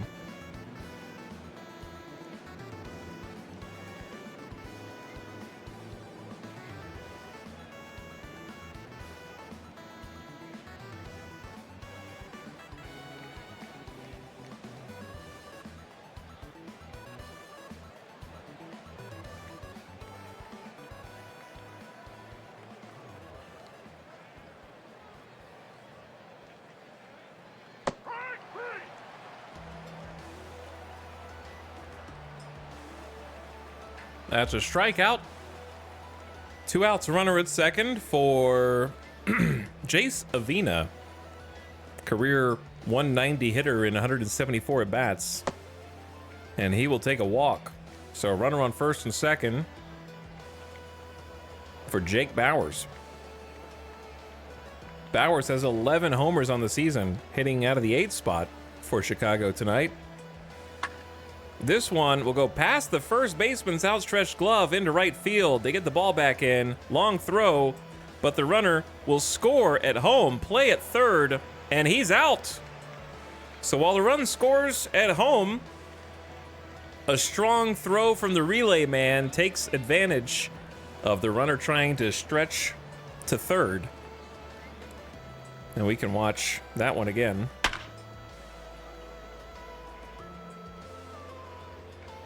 So in comes the throw, cutoff man takes it, yeets it to third, and they catch him trying to steal an extra 90 feet.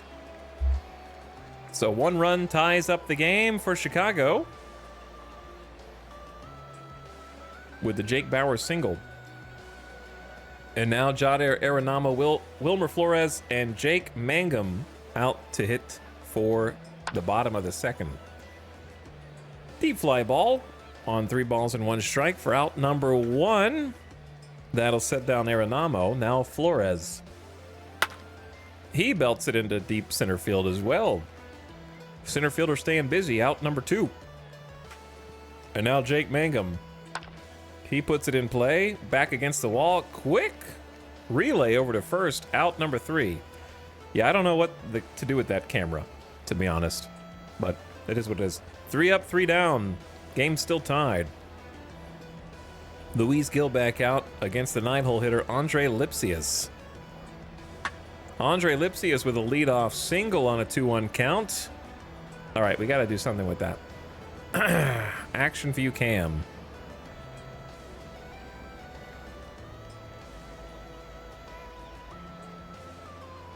Let's just see what happens if it's center field close, because I'm curious. 2-2 on the next batter, and Gil gets a strikeout as Miguel strikes out on a pitch up and in. Gil has his 3rd strikeout of the game. First out of the inning. Andre Lipsius standing at first for Brooks Baldwin, puts it in play, and this is a terrible camera angle because I can't tell what's happening. Foscue fields it on a hop, turns, fires to second, Aranamo to first for the double play. 4-6-3, the twin killer picks up 2 outs. Terrible camera angle. Let's just try wide for the action cam for now. That's fine. All right, Tyler Freeman for the Invaders up to bat, but he lofts a towering fly ball on the infield. Second baseman gives a little hop in celebration. I don't know why they threw to first. Oh, because that was the pitcher covering just in case. So he flies out on 4 pitches, and we're back to the top of the order with Cal Stevenson. He has a walk already today, facing Cannon in the first. This time he'll line one up the middle, and the camera just does whatever it wants to do. I changed it to a different angle. I like the dynamic cam, though. I like it, you dinguses. So don't say uncheck it. We've been using it the whole game for 50 hours now and haven't had a problem until right now.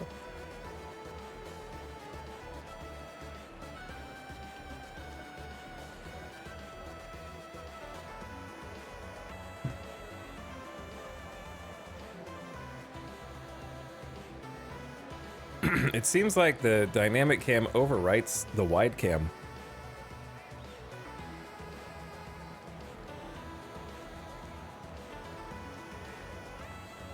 All right, 1 out, 1 on. Stevenson had a steal earlier after his walk. Now he has a single. See what he does for Winseal Perez. Perez hits it towards second. Second to short, short to first, and the White Sox turn a double play of their own. No runs, 1 hit, no errors, nobody left on. Game still tied through 3, and that'll bring the home team back out to pitch. Luis Gil up to 43 pitches through 3 innings. 3 strikeouts, a walk, 3 hits, and a run allowed for him so far. And the first batter he sees puts it into the gap, but it has enough hang time for Perez to make the catch on 4 pitches. So Meadroth is set down, and Luis Robert Jr. comes up now with 9 homers and 27 RBI in the season. Bases empty. 1 out. Hot shot to third, handled. Low throw, but Wilmer Flores has it at first for out number 2 on 1 pitch. And now Kyle Teal, the catcher, he takes this one into the deep part of right field in the corner. Bounces to the wall. They get the throw back in. And he's in with his stand-up double. A 2-out double. Runner in scoring position for Andrew Benintendi now. Teal on fire lately. Benintendi, dribbler, back to the pitcher. Throws to first. And that's out 3. Cotton candy. All right. For the Invaders, Justin Foscue, Joey Gallo, and the catcher Marchand up. Starting with Foscue, takes the first pitch, skies it into shallow center. 1 pitch, 1 out. Joey Gallo 1 for 1 and a steal for him today. Another full count. And he looks at a ball. Ball 4. Second walk issued by Cannon. First taken by Joey Gallo. He's on base 2 for 2 times. And now Rafael Marchand is up, who skies this one into right, and that'll hang up for another 1-pitch flyout. Bowers takes it.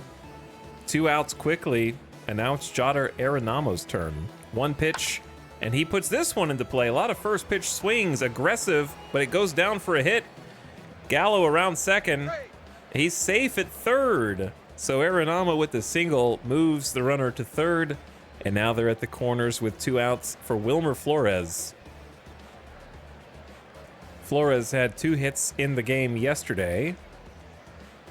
Today he belts it really deep to right field, still going back, and that sneaks over the right field wall.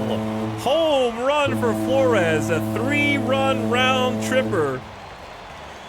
As Gallo, Arenamo, and Flores combine for the 3-run lead-taking hit. Big dub.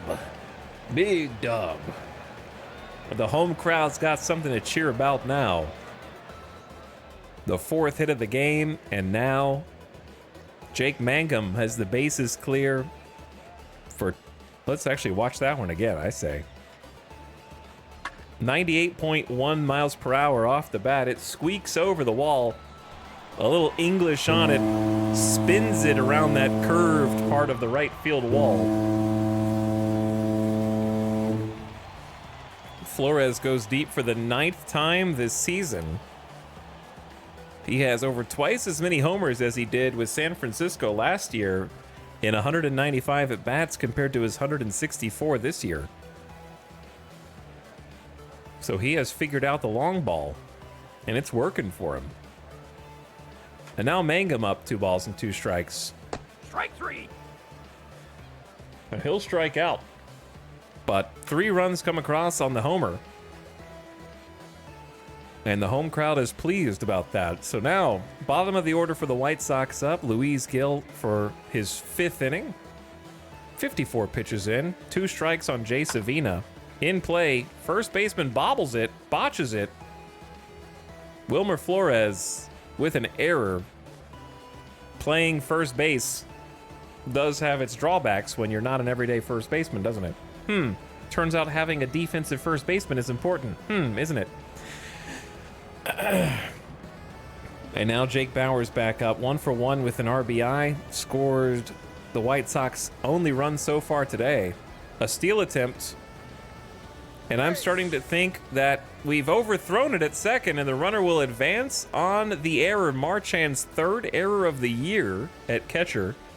And the runner moves over to third on the bad throw. I'm starting to think that 65 catcher arm means nothing.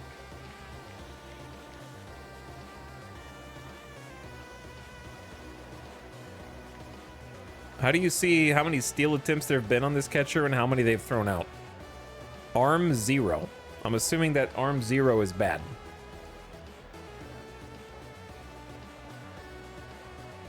Runner thrown out 5, 16.7%.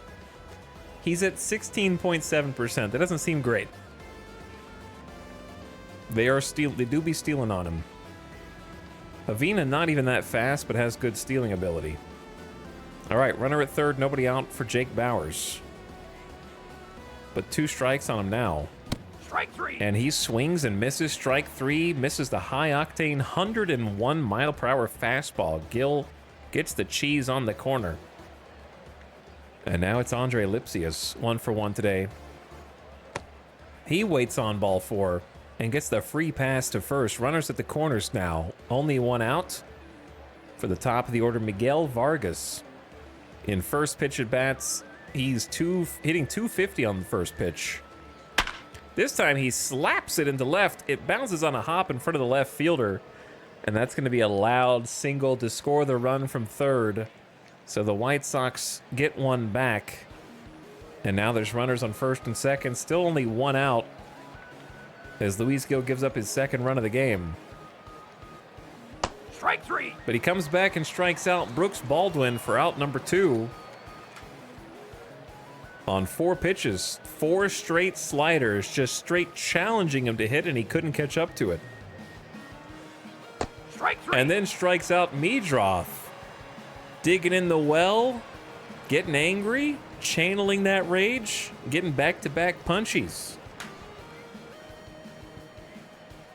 Well done. All right, Tyler Freeman, bottom of the order, up for the Invaders. And he's got himself a ground out to first. I honestly thought that was going to squeak through. So 3 pitches, 1 out. Back to the top with Cal Stevenson. He's 1 for 1 with a walk. And now he's 1 for 1 with 2 walks. Fastball low for ball 4 on the 5th pitch. Runner on for Winseal Perez. A familiar sight seeing Stevenson take first on a walk for Perez. And he's going to try and take another bag. Aggressive. His second steal of the game, 6 for 8 so far this season. And he's now in scoring position for Perez, who gets rung up on strike 3. Teal snuck that pitch back into the strike zone. It looked low, but umpire says it caught the corner. And now it's Justin Foscue, full count. Puts it in play, second baseman there to scoop it up. And runner on second does not get to come around, so nothing doing. Gill back out for inning 6. Luis Robert Jr. 0 for 2. And that's going to be down for at least a single. Right fielder gets it and holds him to a single. Mangum over there in right, running on a bad Achilles. It's not good, man. It's not good. Stop hitting the ball to Mangum, please. So 1 on, nobody out. Leadoff base runner for Kyle Teal, who's 2 for 2 today. Hard to get out, and he will poke another single into left field. 3 for 3 on the day. So now there's 2 on, nobody out for Andrew Benintendi looking for his first hit. Full count. Pokes it. That's going to be through the gap in the infield on the right. Right fielder Mangum throws it in. Robert Jr. don't know where anybody is. Teal, I think they moved station to station on that. It was too hard hit. Here's a replay. Hard hit. Mangum charged it. Got it back in quickly. And they hold the runner at third, even though he runs very well. Bases now juiced. Nobody out. Luis Gil up to 91 pitches. I would have pulled him already. But apparently, not so, says the manager. This will probably be the last batter he sees. Infield playing in. Second baseman makes the play. They get the out at first on the grounder to second. And that prevents a run from scoring. What a play with the infield in. Here's the replay of that one. Directly to the second baseman. Get the force out. Tried to get the double play, but he's safe, and that'll be the last batter. Luis Gil sees 5 1/3 innings of 2-run ball, but he's responsible for all 3 runners currently on base. And now Joe Mantiply up. He gave up 2 runs yesterday, back out today to try and get out of the 5th, 6th with the bases loaded. 1 ball, no strikes. And here comes the substitution. Cuero, infield playing in, another play at the plate. Throws home and the runner is out. That is the second play at the plate in the inning. And the infield, playing great defense, saves another run while the bases are loaded. The bases remain loaded, but now there are 2 outs, and Mantiply can see light at the end of the tunnel for his team. 2 strikes on Lipsius. Strike 3. He gets the strikeout, and they strand the bases loaded. No runs come across in the inning. A miracle. What a pitching performance that was. Mantiplier comes through. The new addition to the bullpen for the Young Invaders. Extremely clutch. Great job by the defense as well, especially for, I'm looking at the wrong side. Foscue playing a good second base here. All right, Joey Gallo up. Nobody on, new inning. Bottom of the 6th, 2 balls, 2 strikes. New pitcher Jose Ruiz with a 4.12 ERA on the season for the White Sox. Strike 3. And he gets Gallo striking out. The first time Gallo's been retired as an Invader. And now the switch hitting Rafael Marchand. Hitting lefty against this righty. Pokes it to the first baseman. Gets the pitcher covering. And that's out number 2 on 3 pitches for Arenamo, who's hitting hot stick. Strike 3. But they cool it off with a strikeout, and they go down in order, 3 up, 3 down. He was hitting a hot stick, and then they gave him the, they took away his fireball after that. That's interesting. All right, Mantiply coming out for another inning, 5 pitches in the last one, very efficient. Now he sees Miguel Vargas. And Miguel Vargas lines out to the shortstop. Arenamo's right there, first out on 4 pitches. Now Baldwin, he struck out last time. Mantiply puts it in play to second, keeping the infield busy today. That's what they're there for. Baldwin's out number 2 on the grounder. And now Meadroth, 0 for 3 today, hitting .219 on the season. Meadroth scoops it on a line, but the center fielder gives chase. Perez squeezes it for the out. 3 up, 3 down, 7th inning stretch time. Take me out to the ball game. Or let Flores hit another home run. 3-run shot back in the 4th for Flores. Then he's up again for another one. He wants more. And he hits this one deep to right field. I called it. Back-to-back home runs for Wilmer Flores. He goes yard for the 10th time this season. 409 feet. Las Vegas now up 5-2. 103.8 miles per hour off the bat. Here's the replay. Into deep right field. That one's into the bullpens. Took the sinker yard. And Jose Ruiz gives up his 5th homer of the season. Adds another insurance run for the Las Vegas bullpen. Jake Mangum up now. Bases clear. Nobody out. 2-2. He's a strikeout victim. He struck out. Ruiz has struck out 3 so far this game. Mangum is 0 for 3 with 2 strikeouts. And now Tyler Freeman looking for his first hit today. Last time he grounded out. This time he'll chip it into shallow right field, and it'll find a little bit of grass. He's got a single, a 1-out base runner.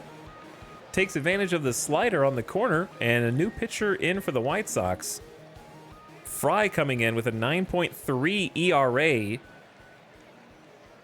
on the season. He's probably not happy about that.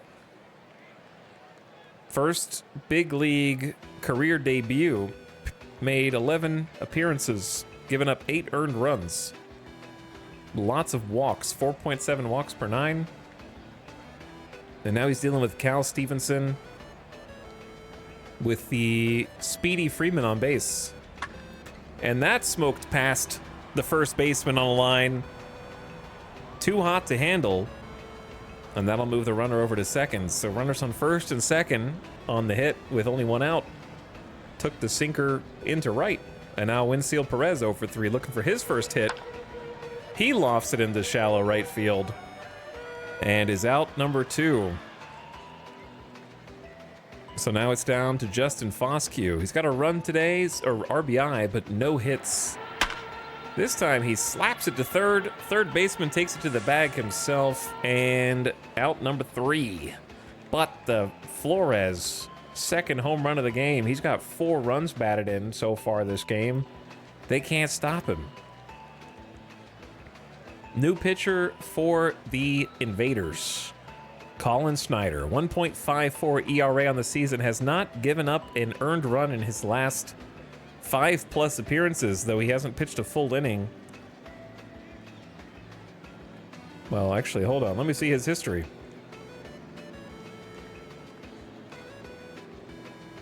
Has not given up a run since May 8th. It is May 25th in game, though he's only pitched 3 innings in that time. He'll be facing a righty and 2 lefties in Robert Louis Jr., Kyle Teal, and Andrew Benintendi. So let's see what he's got. Luis Robert Jr. takes the third pitch he sees into shallow left field. He'll be a leadoff hit, and he'll stop at first. Hit too hard to continue. So Snyder versus the impossible to get out Kyle Till. He's 3 for 3 today. Let's see if we can get him out here. This is hit into center field. Finally, he's retired. First pitch he sees, and he lines out to center fielder Ochoa, who's coming in as a defensive substitution to cover that gap in center field.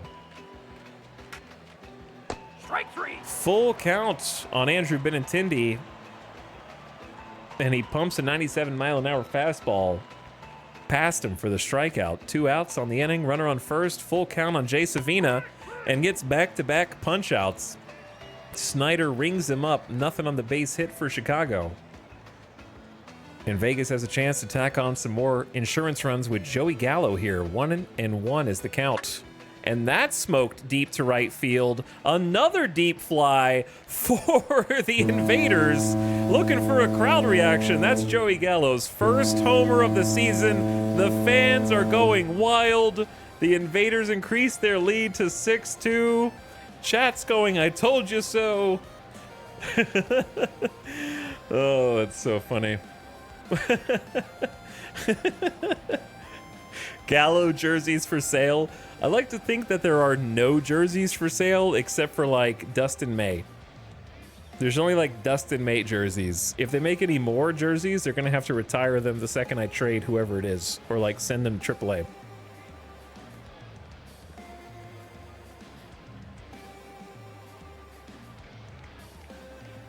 So Paul Fry gives up another dinger. Here's the thing, chat. Remember when I said yesterday that we got to their starter in like 3 innings and they had to go to the bullpen, so their bullpen's gonna suck for the rest of the series? We're getting like the worst of their relievers because they're the only ones that have any stamina. You know what I'm saying? So it's making us all look a lot better, but I'll take it because they need some dubs. They need to get the crowd excited. Let's watch that Joey Gallo homer again. 100 miles per hour off the bat, 393 feet. Well out of here. On the front row, actually. Looks like it should have been further than that, 393 feet. Bong. That's the 3rd home run of the game for a team that does not hit many homers. New pitcher in, Mike Vazel. So far, he's got a 5.51 ERA in 20 games. 20 appearances this season. He's out to get Marchand, Arenamo, and Flores because nobody's out in this inning yet.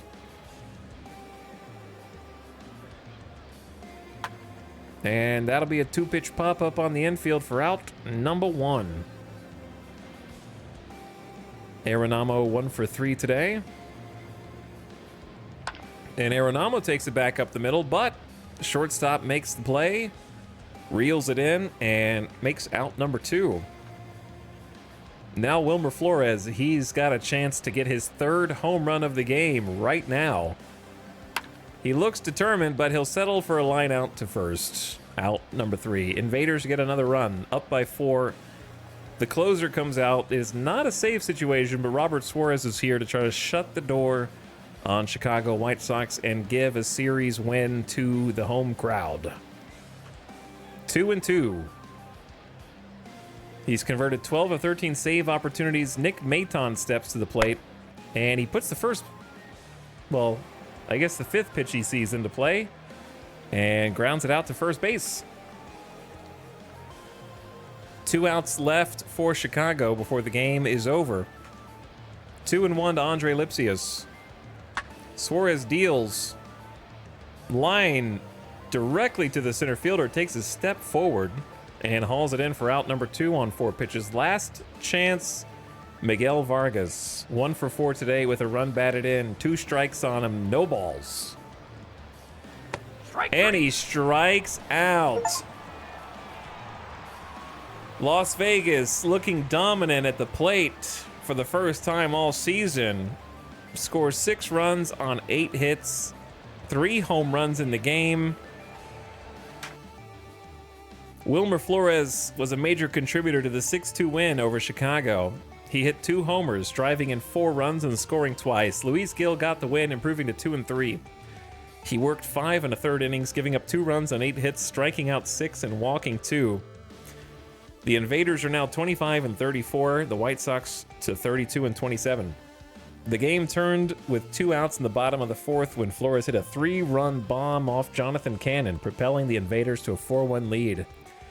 Scott Tyler commended his team for exhibiting no shortage of effort.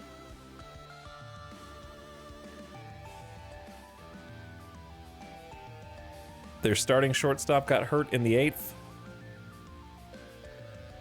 Apparently, yeah. Pending back. It's probably not good if you're a Baldwin fan. Brooks Baldwin unable to play.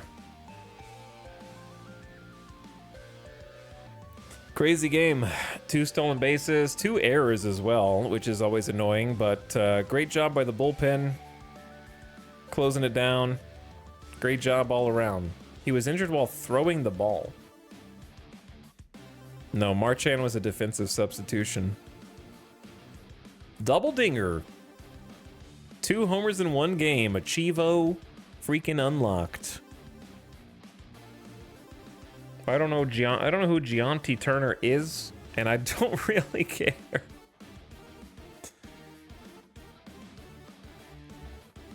All right, ads are going to start in like 25 seconds or something. Actually, I'm just going to snooze it. I'm just going to snooze it. What a game, dude. What a game. Chat's like, I told you so, man. I told you. It's interesting that there's like an off day. Oh, it's not an off day. I'm just gonna release him. There we go. One of the most important milestones in the 2026 MLB Draft League tournament passes today, the deadline to finalize competition rosters. You can manage the selection by selecting the tournament from the league drop-down menu. I don't think that's something I want to do. You are not in control. That's what I thought.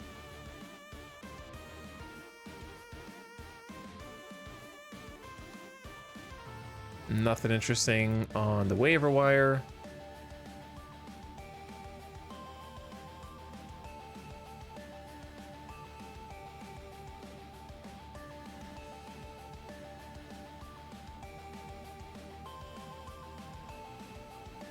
What about league news? The Yankees and the Portland Pioneers made a trade. Parks Harbor, Braum Martinez, and Argenis Martinez head to Portland in exchange for Aroldis Chapman. The Yankees were like, give us back Chapman.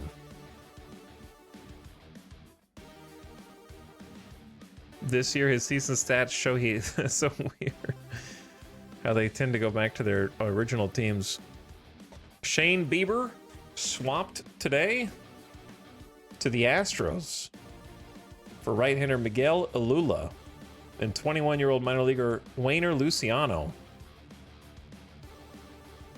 Isn't Wayne Luciano like somebody's top prospect somewhere? Or was he on our team? Wasn't he on like our team somehow last year?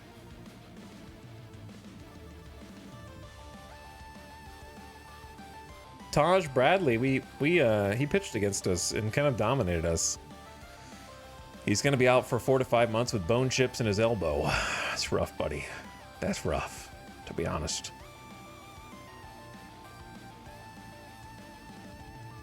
Two-game winning streak, boys. Let's make it 3. Let's get the sweep. Wait, why do I see this team now?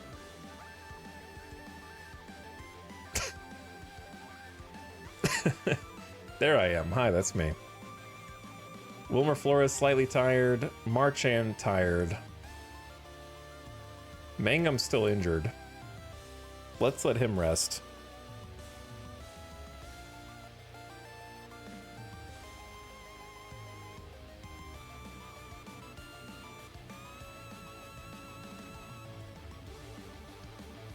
Backup catcher. Banfield. And Ochoa.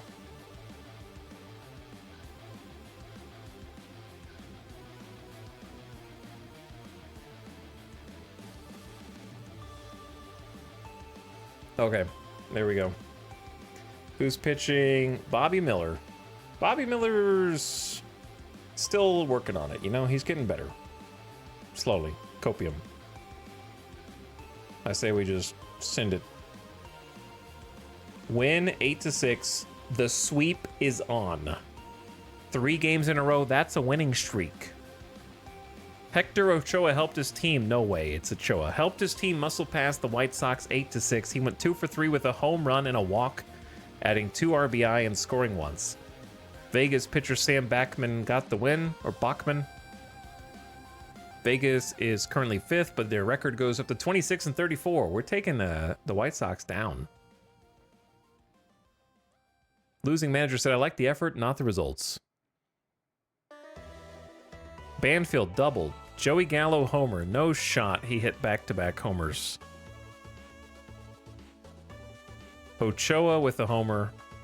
Stevenson with a homer? What is going on against White Sox pitching, brother? They just tagged up D. Martin. Gave up 6 runs. Ad's about to start in 18 seconds. I snoozed it as much as I could. I'm going to take this plate to the kitchen, come back and try to sim some more so we can get a little further in this season. We're 50 games in officially now. 50 game. Wait, no, we're 60 games in. Math is hard. Math is hard. But I want to sim some more. I'll be right back after this ad. I'll let you guys study the chart if you'd like. Hang tight. Tell me who the MVP was when I come back.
Yup.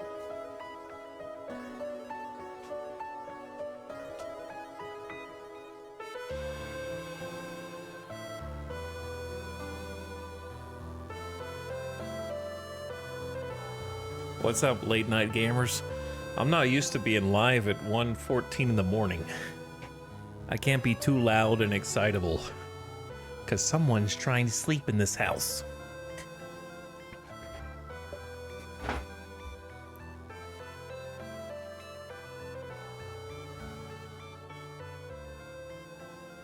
I don't know who's MVP, but it's not Aaron Namo.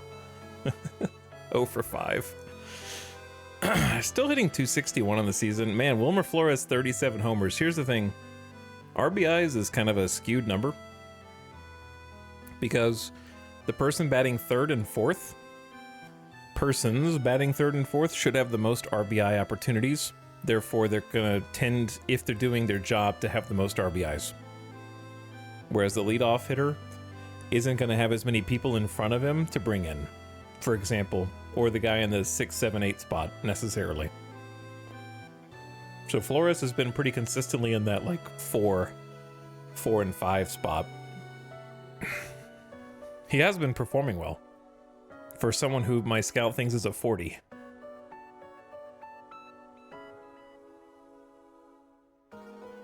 With an 850 OPS, considering he's just like a minimum salary, slugging way above his normal average for some reason. I don't know why. Look at his spray chart. Like, where do you defend against this? It looks like mostly like here and there, but there's a decent amount over here. Homers all over here. He is actually hitting more homers to right, which is very weird for someone whose spray chart is hitting, I guess orange is all flyouts. Red's groundouts. His singles are pretty all over the place here. Doubles. Good spray charts.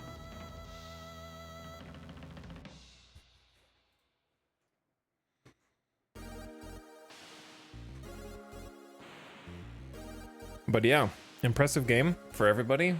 11 hits. Stevenson, Perez, Foscue. Still got 2 walks. Scored a run. Gallo, of course, actually performing is the craziest thing. That's so funny.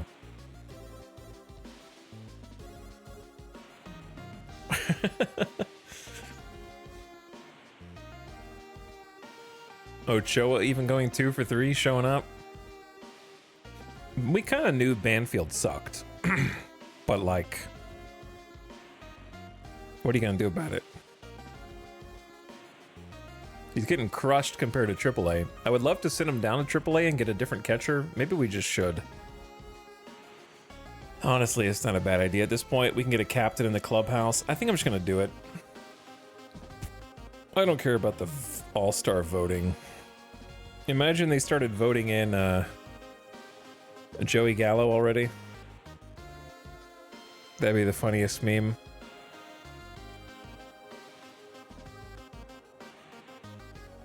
Chat, we should have gotten Kyle Tucker, dude. I should have just paid whatever it cost.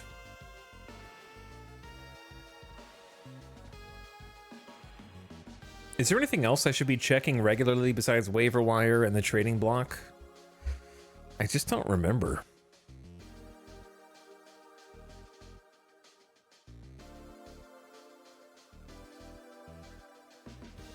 Pay the believers. You guys freaking won. Enjoy your channel points. 500K changing hands. The ads? Yeah, I know, it's late. Brain not work so good.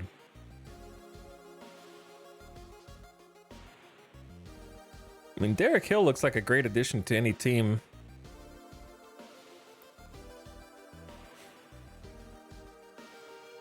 But he's only on a 1-year deal, so. Arbitration estimate $7 million.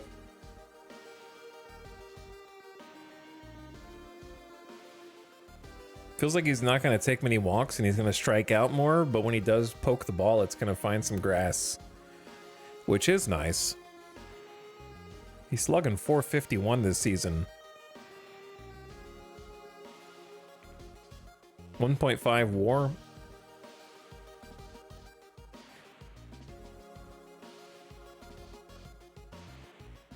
I'm curious who they would want.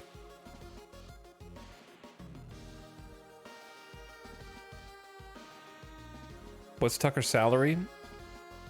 He's getting paid like 41 million average, but his salary starts out really low and then crests to like 50 or 60 million in the final years. But the average is like 41 million for 9 years.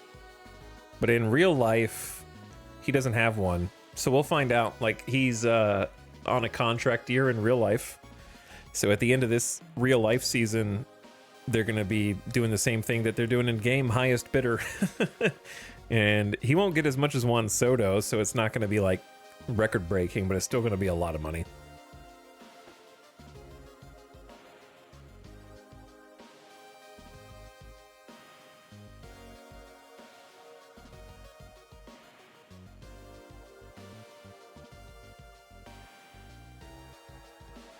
They're trying to get rid of Alcantara also.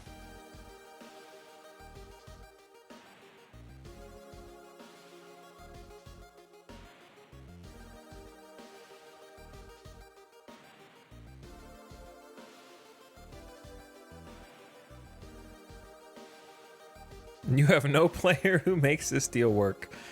That's fine. I was just looking. At least I know. Anyway, is there any other screen I should be looking at regularly on this?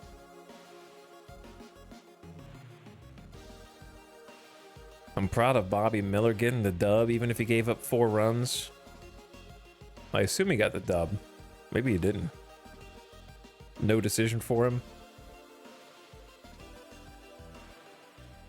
Anyone we want to shop?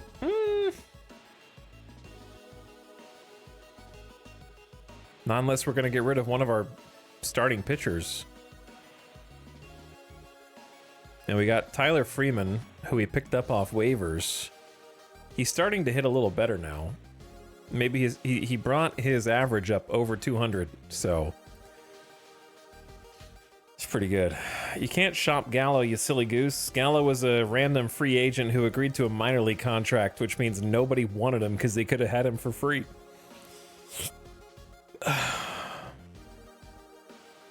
Didn't have a spot on anybody's team. I think I want Tyler Freeman to be better. If he develops his potential, he will be. So, like, he's kind of worth keeping because he's 27. He will be at $3.4 million next year. So, I might shop him around if he dives back under 200. You know what I mean? If he brings that average up, then I'll pay a little bit. Yeah, he was a great deal on paper. We just got to work with him.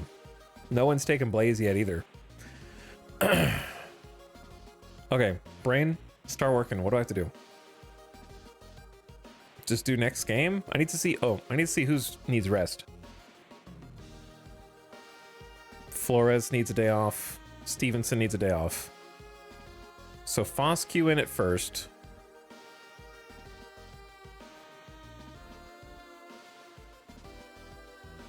Ochoa in left. But then who's going to play for the injured Mangum? We're missing a spot because of Joey Gallo. We have 2 DHs on the team.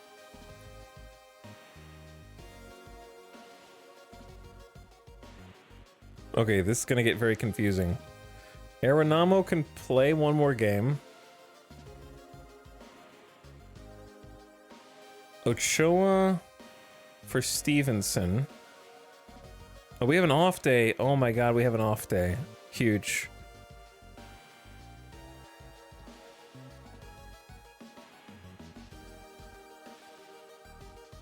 Bro, I'm not playing Gallo in right field. Are you crazy?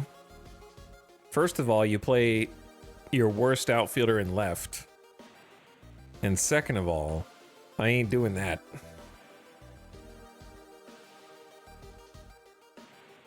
All right, they had a day off.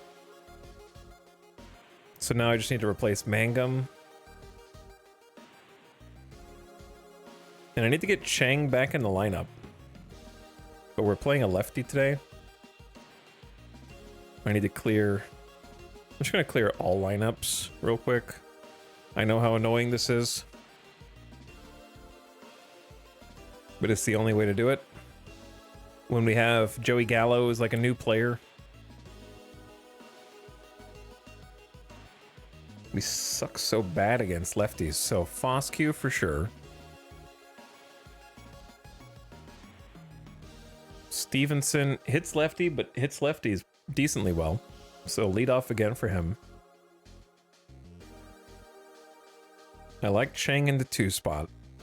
Or the 3. Because then we have lefty, righty, lefties, so they can't really play pitching matchups against us. We know Flores is the lefty killer. Flores at 4. Are you looking at the correct split? Lol, no. I was wondering about that. It gets me every time. I wish it would just automatically change when you're on left-handed and right-handed. But it waits for you to change.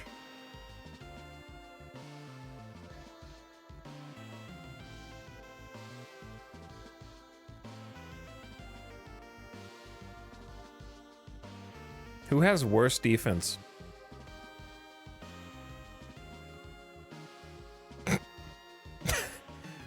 Gallo. Gallo has worse defense.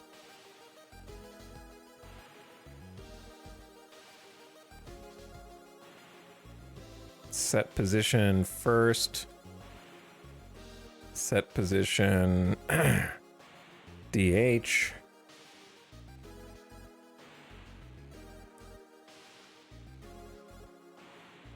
Suddenly Ochoa has a 773 OPS against lefties.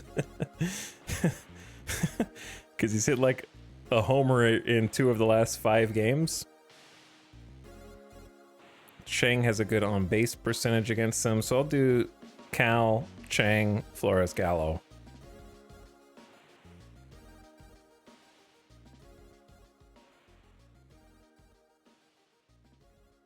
I guess Ochoa only has 10 at-bats against lefties. You know what? I'm willing... What is this lineup? This is my best lineup against lefties is a bunch of lefties? What the hell? Flores OPS against lefties is getting crazy. Where are my righties, man? It's not that my righties suck against lefties, it's that they suck. There's a difference.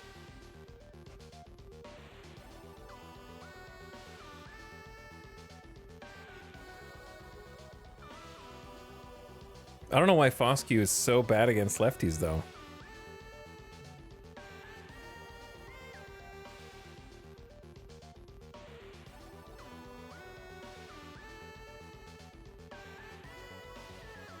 All right, so we need a second baseman.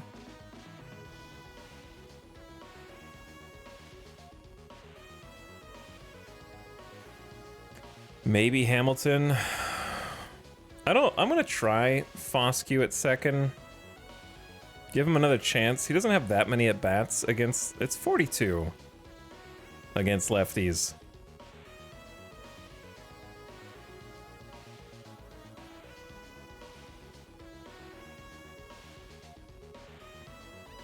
I'll give it a try. I'm giving Banfield no more. Marchand at catcher. So I need third base. That's going to be Arenamo. And then I need center field. Let's get Tyler Freeman. He's been heating up lately.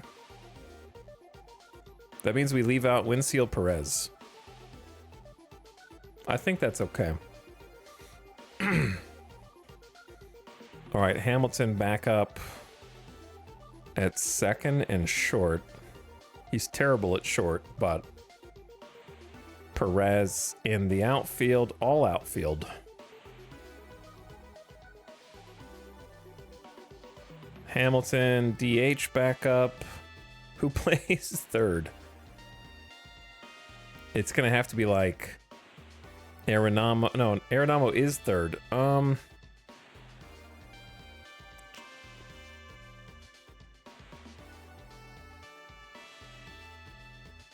Foscue backup third. And backup first. And then Gallo backup first. Okay, Perez definitely pinch hitting. Hamilton pinch hitting. Hamilton pinch runner. Okay, weird.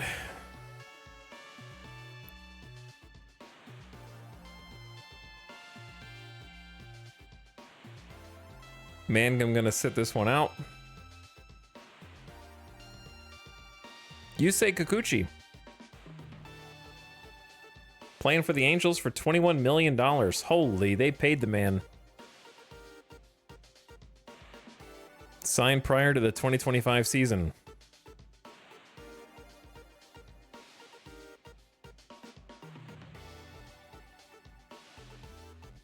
For Houston, he had a 2.7 ERA and 10 starts. Yeah, he was good in 2024. How's Kikuchi doing in real life?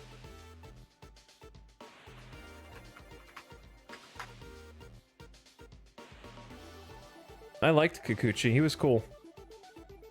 He's got a 4.31 ERA in 6 starts, 31 innings pitched.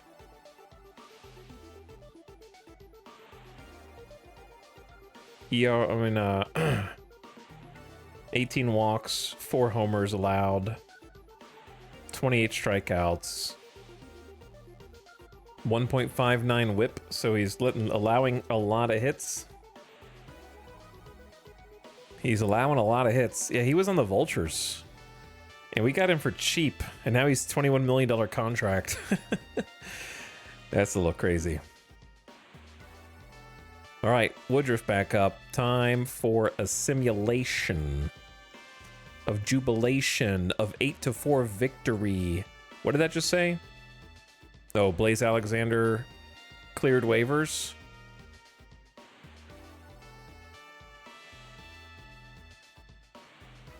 Make sure he can't be released by the AI. Who's their current third base?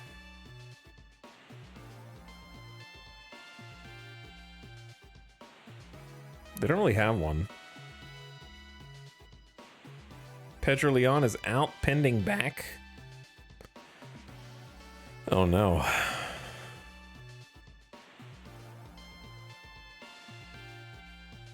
He got injured in AAA.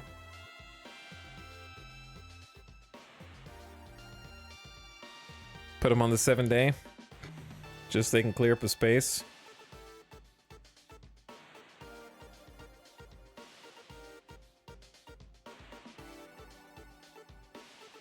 Okay, anyway, who's playing third for them? It's got to be Riley Unroe or Shunk or something. But they have 3 second basemen. Like, do I really want Jorge Polanco at all? I'm just going to release Polanco. We don't need him.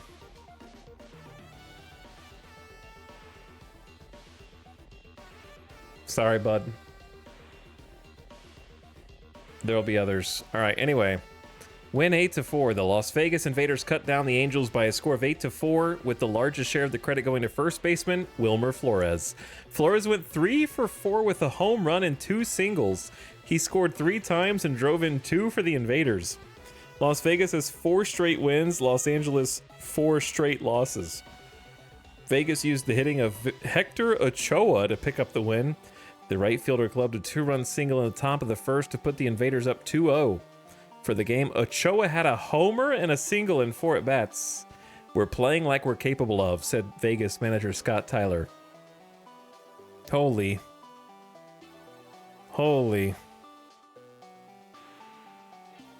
OPS surging. 14 hits on the game for the Invaders to their 5. They still scored 4 runs. Stevenson at the leadoff, 2 for 5 with a run. Chang, 3 for 5 with an RBI. Flores, 3 for 4 with 2 RBI. Gallo, 0 for 4, 3 strikeouts. Chat, you did this. Foscue, 2 for 5 with 2 strikeouts. Ochoa, 2 for 4, 4 RBI and a walk. Freeman, 0 for 5. Arenamo, 1 for 4. Marchand, 1 for 4. Stevenson with a double in the 4th. Foscue with a double in the 5th. Ochoa with a homer with 1 on. Flores with a homer with nobody on. Chang stolen base. Woodruff fielding error. Another Marchand catcher fielding error. It sucks. So Woodruff gave up 3. 1 must have scored on the error, so he actually had a quality start. Sal Frank and Snyder getting the... Snyder got the save. Flores, player of the game. Look at this tear. Look at this tear.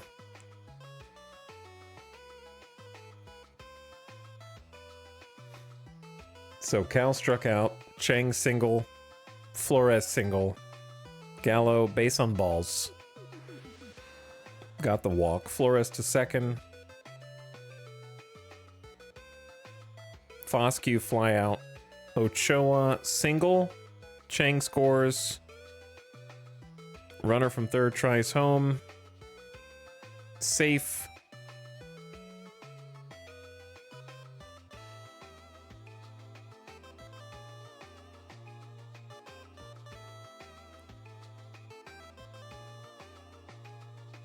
Runner from second tries for third. Safe. Throw by center fielder made it. Trailing runner out. 8-3-4.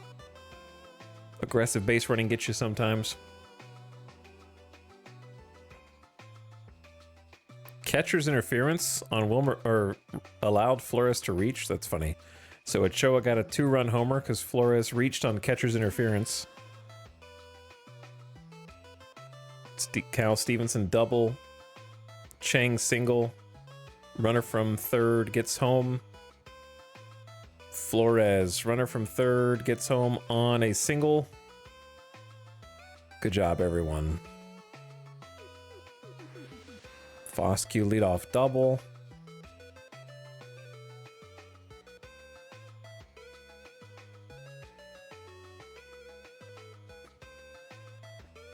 Ochoa walk.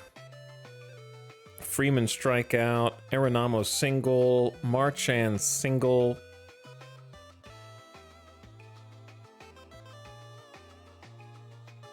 They were gaming, dude. Solo homer in the 9th for Wilmer Flores. They were gaming. Excellent. 4 in a row, boys.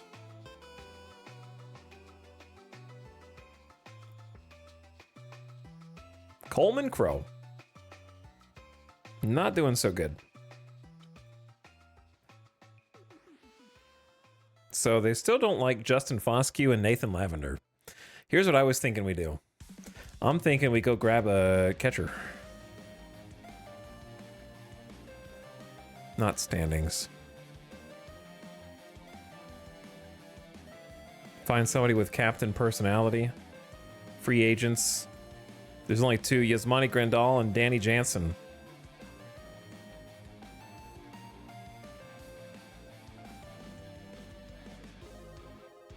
There's problems with both of them.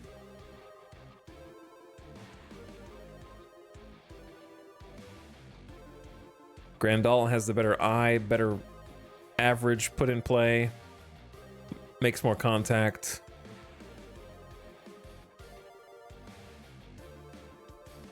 But defensively, his catcher arm is 35. They're already stealing so much on us anyways that I don't know how much I care about that.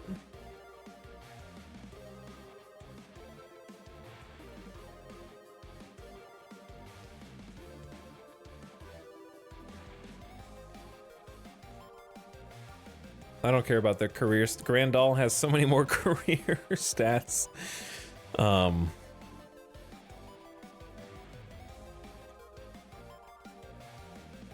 Grandal's a DH on my out of the park team. Yeah, he seems like he's always available for some reason.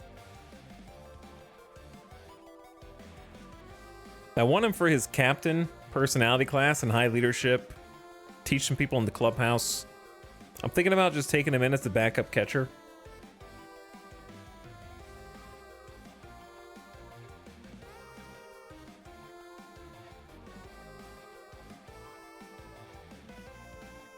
I'll give you a major league contract, 1 year.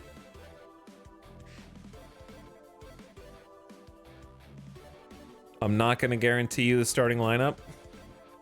Take it or leave it, bud.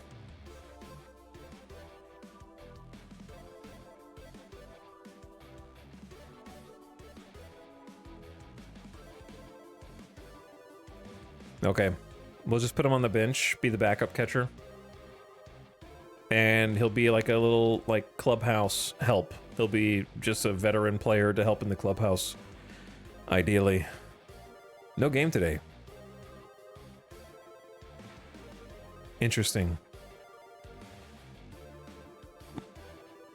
Or I guess it just didn't end the day after yesterday, I guess. So I was looking at the waiver wire for no reason, expecting something to change. Standings, we're on a 4-game win streak. Still second to last place in the division. Only 10 games back from the Mariners. We can do it, dude. We can freaking do it.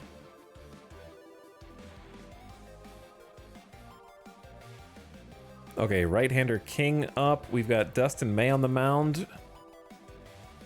Medina, Mantiply, Uribe Suarez, and Lavender out of the bullpen. Mangum still hurt.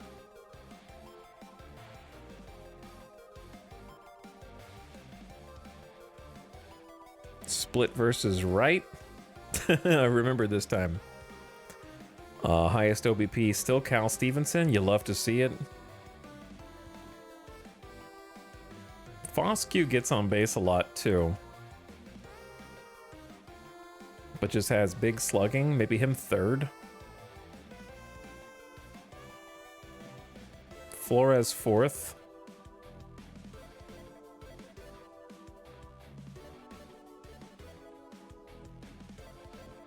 Perez is better on base percentage than Chang here, so.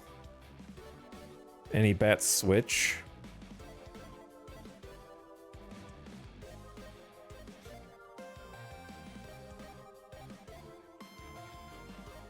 Something about this. Let's give Perez the opportunity in the 2 spot.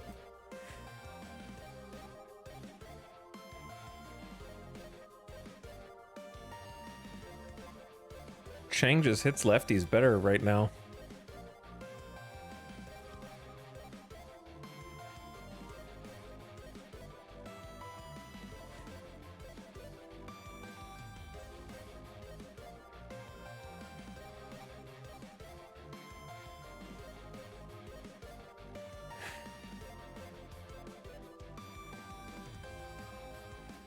Hasn't Ochoa been like, yeah, Ochoa's been mashing.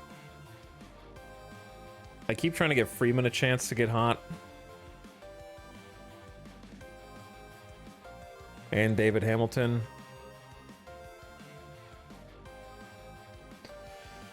All right.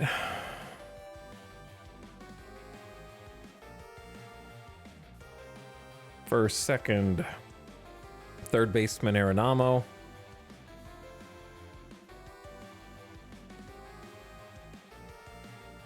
Ochoa in center.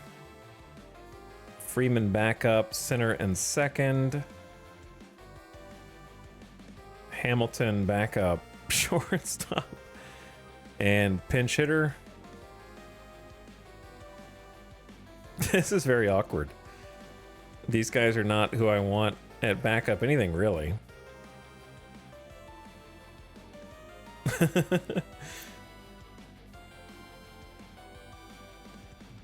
Yeah, I think Hamilton is the guy that needs to go, and we need a better utility player than him. Freeman started so good and just fell off a cliff. He did, yeah, he did. Backup first baseman Foscue, left fielder.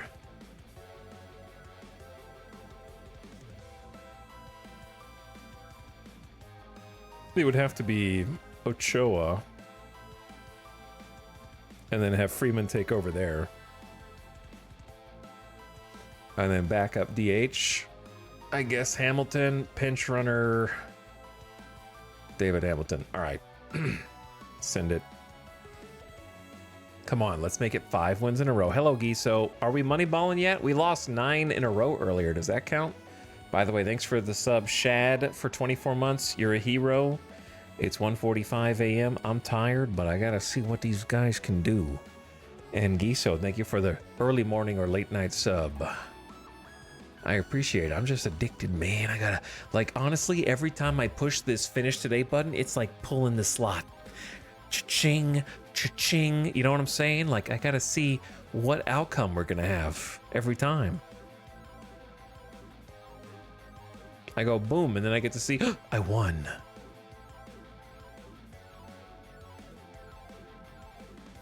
Five to 1. That's 5 games in a row. Las Vegas Invaders starter Dustin May pitched a strong game against the Los Angeles Angels at Angel Stadium of Anaheim, leading the Invaders to a 5-1 victory. May picked up the win for Las Vegas, going 6 1/3 innings. He gave up 1 run on 5 hits. Sports a 7-2 record. The Invaders have won 5 straight. Who knows how it might have ended if not for Winseal Perez. He had a 2-run double in the top of the 3rd to go up 2-0. He had a double and a single in 5 at-bats. Nice to see our side come away with a win, May said after the game. They're starting to find their stride, chat. Only 6 hits in the game, but they made them count. Perez and Flores with a double. Stevenson with his first error. 3 stolen bases. Love this small ball. We're getting some crazy steals. We might be first in the league in steals. And 1 run on 6 1/3 innings for May. Easy player of the game. Luis Medina, 2 1/3 of... See, well, again, why not just let Suarez pitch the inning instead of get 1 out? It is what it is. He's tired, I guess. So they didn't want him to overwork. I mean, Medina got it done. So good for him, bringing the ERA down. Perez, 2 for 5, 2 RBI. Flores, 2 RBI on the double. What a gamer. The run scoring is 41 RBI. Foscue got a hit. Chang got a hit. Ofer. Chat, where's Gallo? Where's Gallo? Where'd he go? While I'm still technically a free agent, your offer is exactly what I'm looking for. Thanks for offering me $770K for the next year. It really eliminated a lot of options. I'm ready to sign. While things have been going smoothly in the dugout, players are excited that a good captain like Yasmani Grandal will keep things running smoothly. See?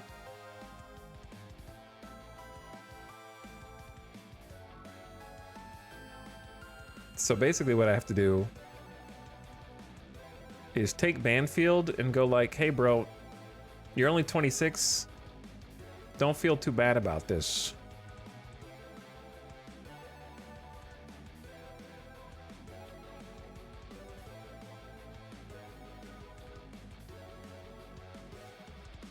But I'm sending you to AAA.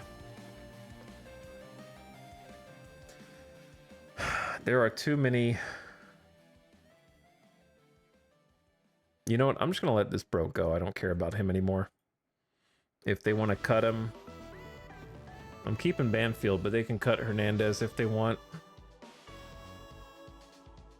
I'm letting the AI manage that team. Once I get more players that I care about, I'll start managing it. But we got space for Grandal on the secondary roster already. So he's in. 37-year-old. A lot of experience. And check this out. Now, we got a team captain guy who can kind of just like give some advice to everybody.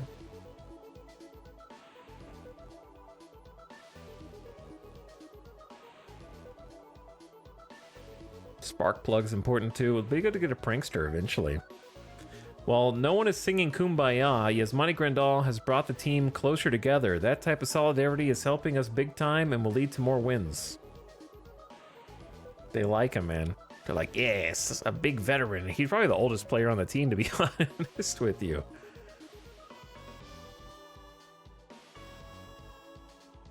Let's check waiver wire.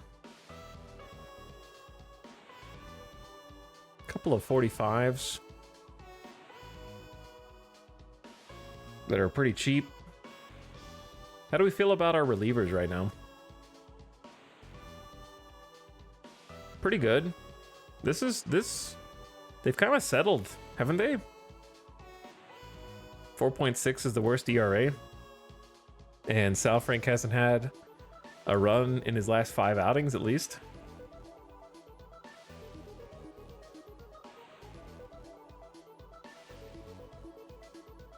Bullpen shaping up. The only problem is they don't like Lavender. They don't like Lavender or Foscue.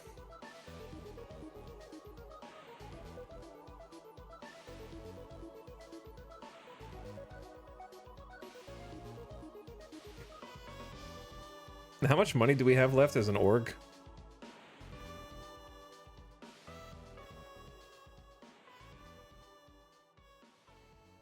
Oh god, the attendance chart.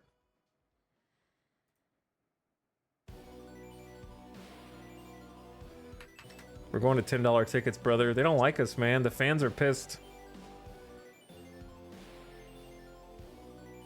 No, we've won 5 in a row. What do they want? That 9-run, or that 9-loss run did it in, I guess. We still got 13.5 mil plus 14 in cash from the owner that he can pull out on the budget. I'm just saying. Is it worth just getting rid of the dude who's pissing people off in the clubhouse?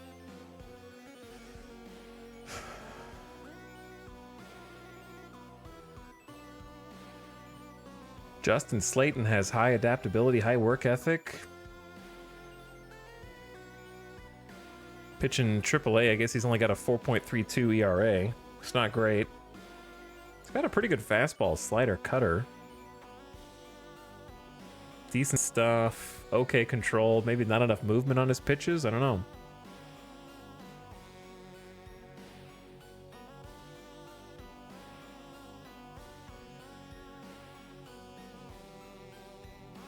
Coleman Crow is his sidearm pitcher and just got blown up. It's a little risky. We could take Slayton.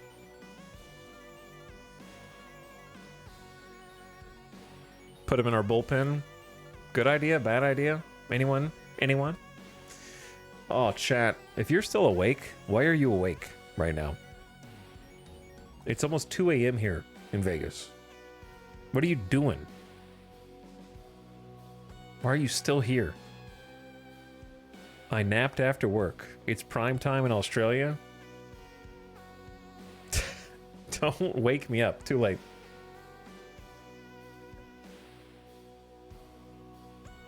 It's nearly 10 a.m. in the UK. This is the only time I have with 2 jobs in grad school. Oh, goodness. Game in Baldur's Gate 3. Now I'm here at 11 a.m. There you go, Giso. East Coast Degen. Wow, it's 5 a.m. there. Baseball never sleeps.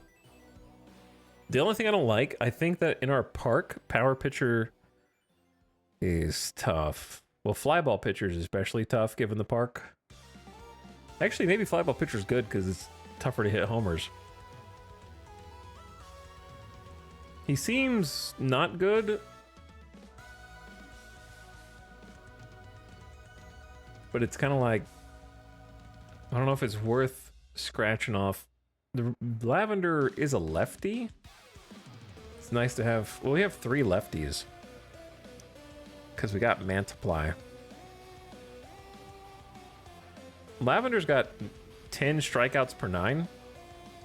And a .9 ERA right now. So, I think let's just keep what we got unless he does something really bad. Maybe the captain energy will kind of bring in the bad moods from people.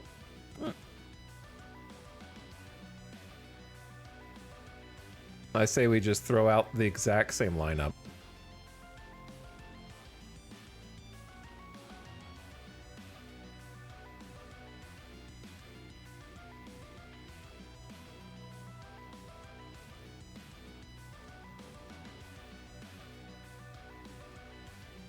I don't hate like Grandal as a pinch hitter.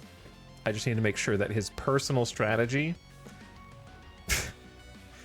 is to never steal, be fairly conservative, base running, never hit and run, never sack bunt, never bunt for hit. There you go.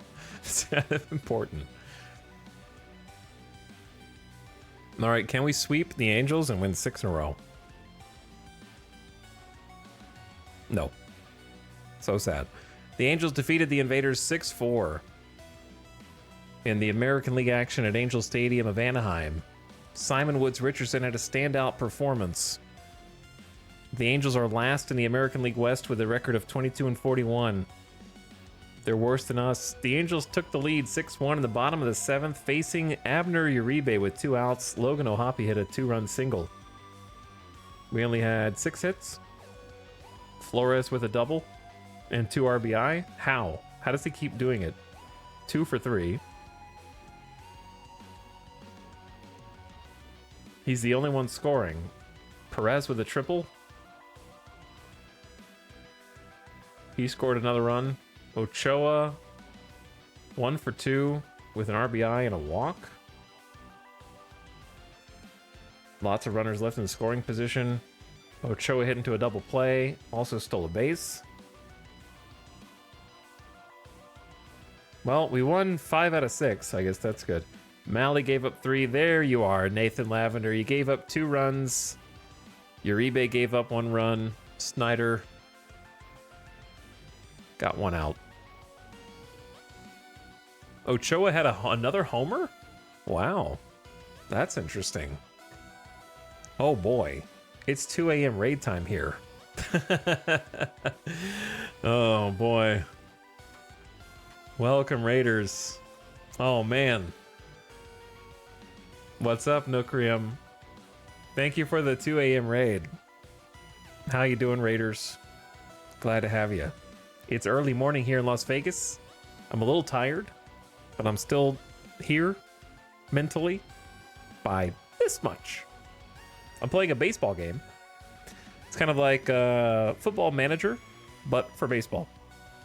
So I know that's instantly going to turn off a significant amount of people, but there's probably like 10% of you that are like, oh, huh, didn't know that existed. I'm going to have to check that out. And you should, because it's a lot of fun. I'm actually looking forward to trying out some Football Manager at some point and learning the game. But if you're in my chat and you're still awake, because my chat is very EP right now, check out Nookrium. Been able to be fortunate enough to raid them in the past. Glad to see you tonight. Hope you're enjoying Dawn of Ages. Feel free to tell me about what that is, because I've never heard of it. But if you've got to go eat or take care of your own business, thanks for sending your channel over to see what's going on. Those of you that just came over, I'll give you a little rundown of what we're up to. We're playing a fictional, very green baseball team called the Las Vegas Invaders, because I'm living in Las Vegas here. So I decided to create a baseball team for them. And we're playing with a bunch of people who really exist in real life, though they have funny, sometimes funny looking 3D versions of themselves in the top left that's generated by the game. And the premise is that we drafted players from all the other teams, from the players they didn't want anymore, to make our own stinky team from the trash that they didn't want. And we're trying to compete against them as if we were a real team. So, as you can see, we're doing great. Second to last in our division. Which, to be honest, is still significantly better than the other fictional team that we created in order to mirror ours to keep the number of teams even. So we're doing a bit better than them. But the fun of the game is basically starting your season. You don't have to play as a fictional team. You can play as any of the real teams. You can also do a fantasy draft if you want to make completely made up teams with completely made up players. You can do that too. But the idea is that you kind of carry your team over as a franchise from year to year, kind of build them up, take care of contracts, all the minutia. You'd be very impressed by the amount of weird things simulated in this game. It simulates you can actually watch the games too with cool, old school, almost Super Nintendo graphics. No offense to the artists who probably worked. The stadiums do look very nice, but it has that that old school vibe, and they know it because they also offer like some video filters to make it look like it's on a 4x3 TV from the olden days. But we actually been watching some of the games and being very hands-off. You can be as hands-on or as hands-off as you want. It goes very deep. You can be in charge of as much as you want, and you can delegate to your AI managers as much as you want as well. And to that end, we were charged with taking our front office. We have a fictional owner, Ian Grigg. He gives us a budget every year and some goals. His goal this year is don't suck completely. Still working on that one. I'll get back to you on it. But it was up to us to hire a number of staff and personnel, including like a manager to kind of deal with the day-to-day games. He's the guy that decides substitutions and what's happening while the game's going on. Bench coaches, first base coach, third base coach, a scouting director. My personal favorite aspect of the game is based on who you hire, it affects what information you get. So when I'm looking at the players and how good or bad they are, say Abner Uribe here, this is only how good my scout thinks this guy is. So you get kind of imperfect information based on the staff that you hire. You're trying to make the most informed decision you can based on the skill set of your crew that you pick out. So it's really fun to go in and be like, okay, well, Mike Benjamin is really good at teaching people about defense on the infield, right? But oh, he doesn't like temperamental people. Okay, well, so-and-so's temperamental, and now you have to deal with staff cohesion and whether or not they get along with each other, their relationships with the players, and if those are good, who's teaching what. So you've got a lot of like different slots to manage on the staff, and then those people are responsible for improving, hopefully, your players as they come up. Because in baseball, you can start out of high school at 18 years old. So you might have 18-year-olds in your organization down here in the lower echelons in your, they call it AAA, AA, high A, and basically they're just like umbrella organizations where they train up and eventually go to the big leagues. So there's a whole lot going on under the hood. It simulates wind speed, temperature, elevation of the stadiums and the effect that it has on the ball. Tons of stats like anybody who likes baseball would enjoy. I can go in and see every single number from every single possible variation. How good are they against right-handed pitchers, left-handed pitchers? How good are they last year? How good are they at different spots in the lineup? How good are they at different counts at the plate? 1 out, 2 out, so on. Who's the best clutch hitter? And kind of like make decisions, and then you pick your lineup, field them, and see what happens. You can either simulate the games and you get a nice little recap generated by the game of what happened during that game, and you can try to make decisions based on that, or you can watch the games. You can even manage them yourself and choose every single substitution. You can get really hands-on. You can choose how the defense works, how the offense works, every minute little decision. You can actually play the entire game just as a manager, deciding those things inside the game, or you can be very hands-off, big picture, and just do the huge changes of getting a big player to try to make an impact. So there's just a lot of different things you can do. It's very fun. I'm addicted. But anyway, have a good night, Nookrium. Thanks again, and if you're my chat, toss Nookrium a follow. Check them out for the next one. I'd appreciate it. But if you have any questions about the game, feel free to ask. Don't be shy. I hope powered by Coke Zero. I had a Coke Zero earlier. Now I'm just going off of water, trying not to dehydrate.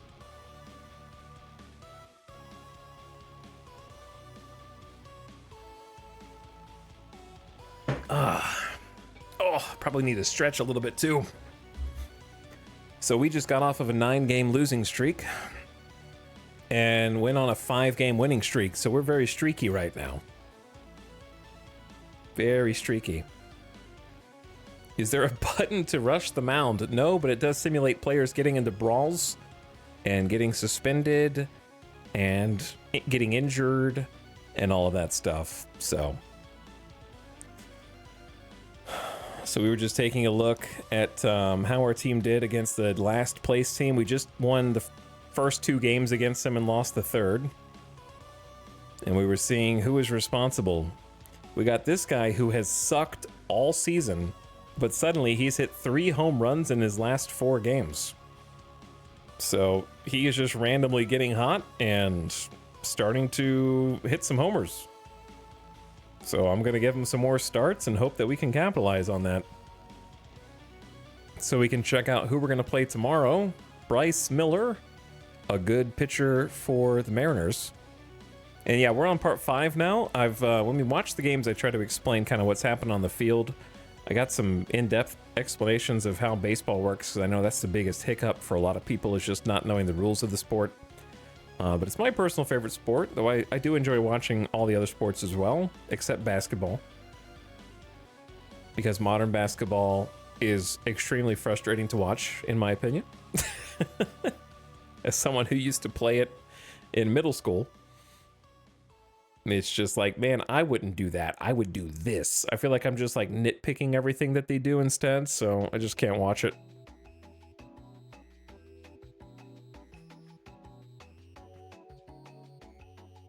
So I'm gonna look at this pitcher and kind of see, he seems to struggle with right-handed hitting the most.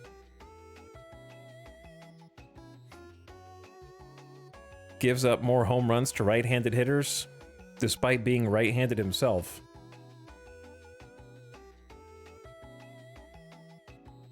We had, what, 6 hits in the game? Who had the worst game on our side? The catcher? Maybe we give Grandal a start.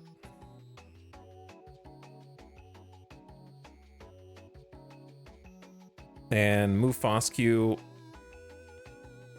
He's not doing this good. Foscue, he had a couple hits recently. Marchand's losing us games. I mean, our catcher's just gonna be losing us games. We lost. Did we lose this one because of Marchand?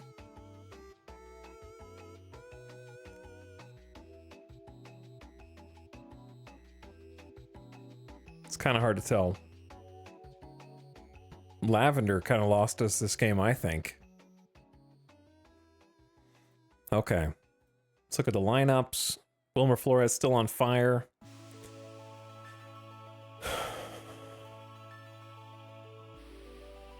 Okay, here's going to be the lineup. Let's get Marchand out, and let's get our new captain, Yasmani Grandal, in at the 9 spot. Give that a try. And then give Foscue the day off.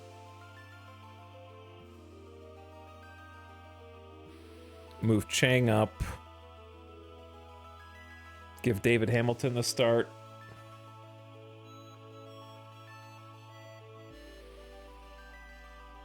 Okay, sure, why not? Who's pitching for us? Luis Gill? He had a good game out last time. 5 1/3 innings with only 1 earned run allowed. You guys, we can watch a game since the Raiders are here. Which usually means I let chat bet some channel points on it. I'll give you guys 5 minutes to bet whether we win or lose. I'll give you a hint though. This is the first place team in our division, so we're likely to lose. The Mariners are 38-25 and went to the World Series last year in the simulation. So just a FYI, Bryce Miller, very good pitcher. He's got a very low earned run average and keeps the runners on base down. So he's pitching very well this year. So just FYI, that's your heads up. I don't know how it's going to go, though. It could go either way. But this is what the lineup will look like. It really prefers, unsurprisingly, Seattle on this one. You've been warned. Now, that might mean it's not worth betting. I don't know. But we got Wilmer Flores on our team. Who do they have? I ask you.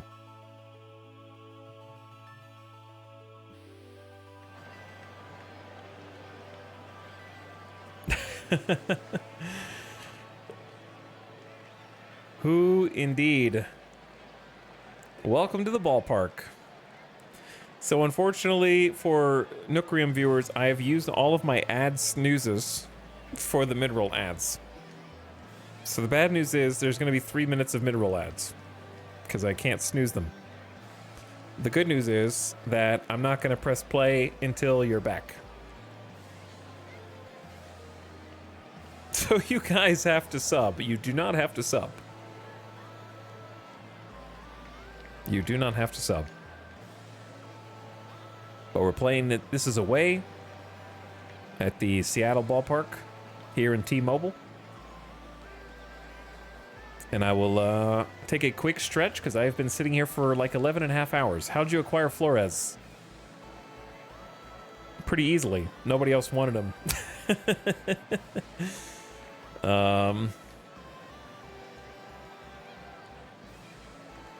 He signed a minor league contract with me, and I decided to give him a shot on the starting roster. He sucked for a while, like 60 at-bats, and suddenly he kind of just got really hot. So now he's the team leader in RBI. Nobody wanted him. All right, I'm going to run those 3 minutes of ads while the Gamba finishes, and then I'll be right back. I'm going to stretch. Thank you for watching. Turn your volume down so you don't get blasted. Oh.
Okay, perfect timing. And we're back. Oof, I need to stretch more.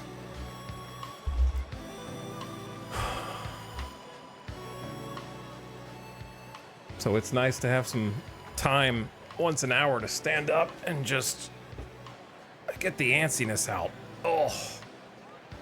It turns out that 5 days in a row of 10 to 12 hour streams starts to catch up with you at 2:15 a.m.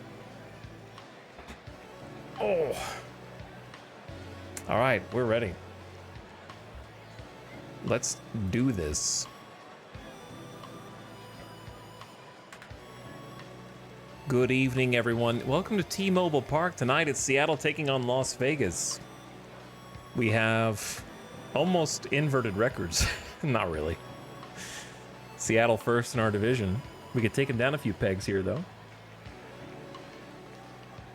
Cal Stevenson batting for the Las Vegas team first. And for those of you that haven't seen before, we are just watching the last pitch of every at-bat. So we're not watching the full game, we're just watching the highlights, basically. And I'm letting my AI manager handle everything. So it's sort of an auto battler for me, but you can actually be very hands-on and make every single decision on the field. I need to make a decision to find a different soundtrack right now.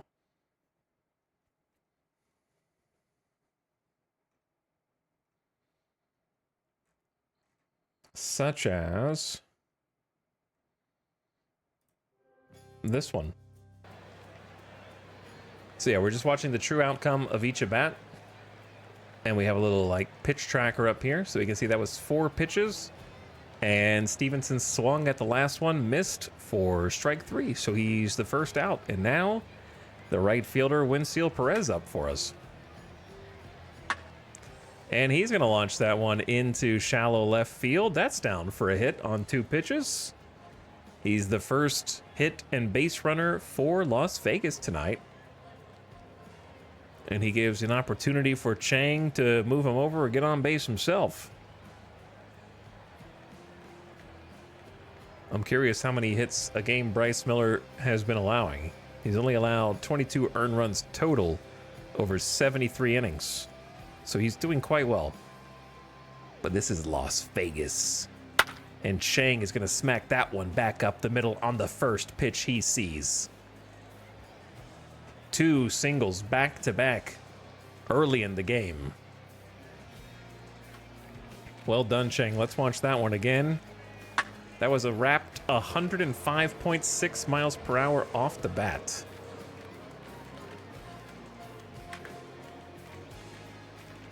And now Wilmer Flores in the cleanup spot. He has been on fire lately. 1-1. A double steal attempt. Bold choice by the offense. And they're both safe. Advancing to second, Chang, and Perez is 6 of 9 in stolen bases. He makes it into third. We've got speed on the base paths. We've got good stealing, good base running. We're playing some small ball here. And now there's runners at second and third, 1 out. And the ball gets away at the plate, a wild pitch. And that double steal comes around to haunt Seattle on the wild pitch. Chang takes third. Run comes in to score already. Oh, yeah. Oh, yeah. 2-2, balls and strikes. Flores still up. Runs the count full. He belts this one to deep center field. On the warning track, they make the out this close to a home run, but deep enough to score the run from third on the sacrifice. So that'll put Las Vegas up 2-0. 2 outs, Joey Gallo up. So good job by Flores to put the ball deep enough, taking an early lead. Gallo down in the count, 0-2. And he strikes out again. Are you happy yet, chat? Are you happy with Joey Gallo yet? All right, 3 outs. Now, Las Vegas up to pitch. Randy Arozarena leadoff for Seattle.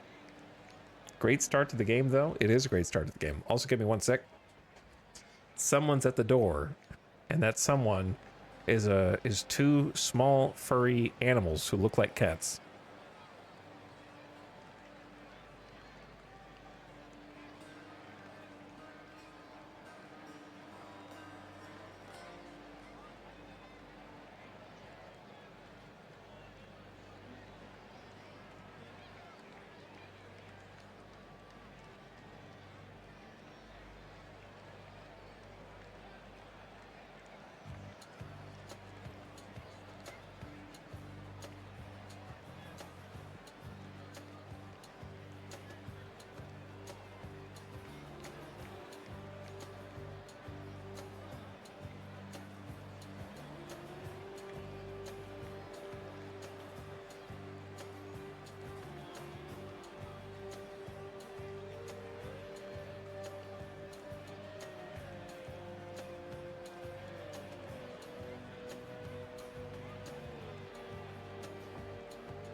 Okay.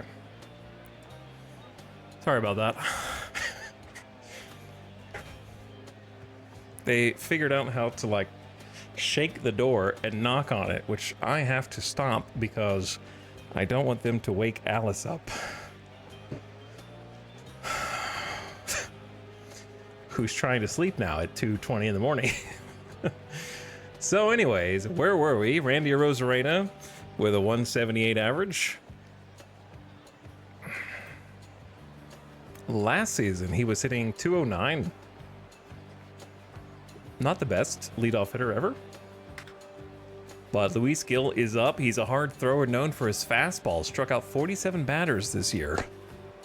But he will walk the first batter he sees after a 7-pitch battle. So Arozarena lays off, and he's a leadoff base runner. 2 strikes now for Luis Arias. Strike 3. And a strikeout.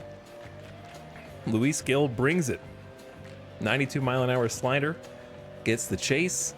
Out number 1. Now the dangerous Julio Rodriguez. He's got the most RBI on the team with 48. A steal attempt. They are going to run on Yasmani Grandal, who's getting the start today. Recently acquired by Las Vegas. Trying to bring a little bit of cohesion and veteran presence to the team. So Arozarena in scoring position for Julio Rodriguez. Rodriguez smacks it to right. That's going to be down toward the wall. Right fielder gets it. J-Rod in with a double, and that's going to score a run as Seattle strikes back.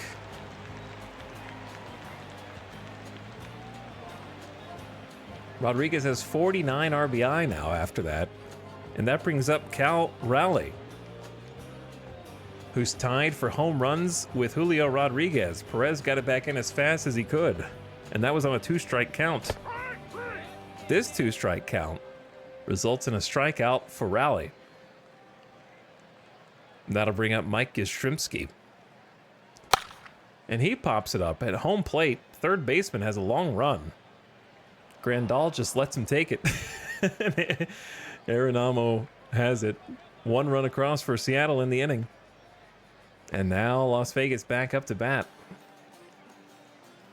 Jodar Arenamo, the rookie. He's got himself a hit. That'll fall in front of the right fielder. Came up from Double-A to play pro ball. Skipped Triple-A. And he's hitting 264 on the season in 208 plate appearances. So, not bad for the rookie. And now, up comes Hector Ochoa. Had an ice-cold start with the team, but he's got a home run in 3 of his last 4 games. This time, though, he'll strike out. So, Arenamo still on first for David Hamilton getting the start today at second. He'll put it back up the middle, and that's past the diving shortstop. A 1-out single. And now there's runners on first and second with 1 out. Yasmani Grandal in the 9th spot gets his first at-bat as an invader. Full count. And he scoops it into left. Hangs up a little bit too high, and that's out number 2 on the flyout. Back to the top. Cal Stevenson up. 0 for 1 today. He puts it in play. Back to the pitcher's mound. Pitcher grabs it. Throws it to first. No problem with the 2 singles. Vegas doesn't score, but they get some runners on. Get some pitches in. And Luis Gil back up for the bottom, almost bottom of the order for the Mariners. 3 balls against Ben Williamson. That's a leadoff walk. Williamson hitting 229 on the season. You got to challenge that, dude. You got to challenge him. You can't just... You didn't get the call on ball 4. You're being too careful. J.P. Crawford now hitting 280. At home, though, he's hitting 226 this season. A steal attempt on Yasmani Grandal. Oh my God, I can't believe they're stealing on him again. With the cannon that he has for an arm. Who would do such a thing? Doesn't matter though, because Gil walks the next batter he sees anyways. Walks the first two. Nobody out for Ryan Bliss. Last year, Bliss in 283 at-bats was hitting 212. He lays down the bunt to the third base side. Third baseman tries to get the out at third. Firing to the shortstop, who covers, but he's safe. Instead of taking the out at first, he tries to get the lead runner, gets no one, and now the bases are loaded with nobody out for Luis Gil. For Manuel Margot. And he lofts this one up into right field. Throw comes in. No play at the plate, or there is one, I guess, from the cutoff man, but he's safe with the sacrifice fly to tie the game. So now runners at the corners as the second baseman advanced to third on the flyout for Randy Arozarena. One away. 3 balls. He holds up. That's the third walk of the inning to load the bases with 1 out. Manager's got to be stirring at this point, I would think. 3 balls and a strike. He walks a run in. 4th walk of the inning. I would have pulled him already. Someone needs to go have a mound visit with Gil, man. Manager needs to come out. How is he still in here? I have it on slow hook when they're tied, but I didn't mean this slow.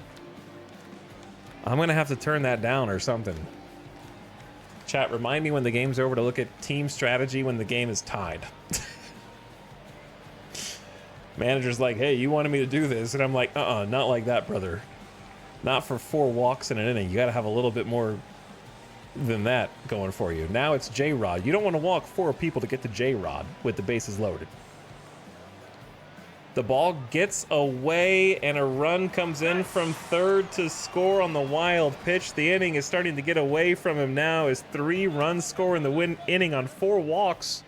I don't even think anyone has a hit yet.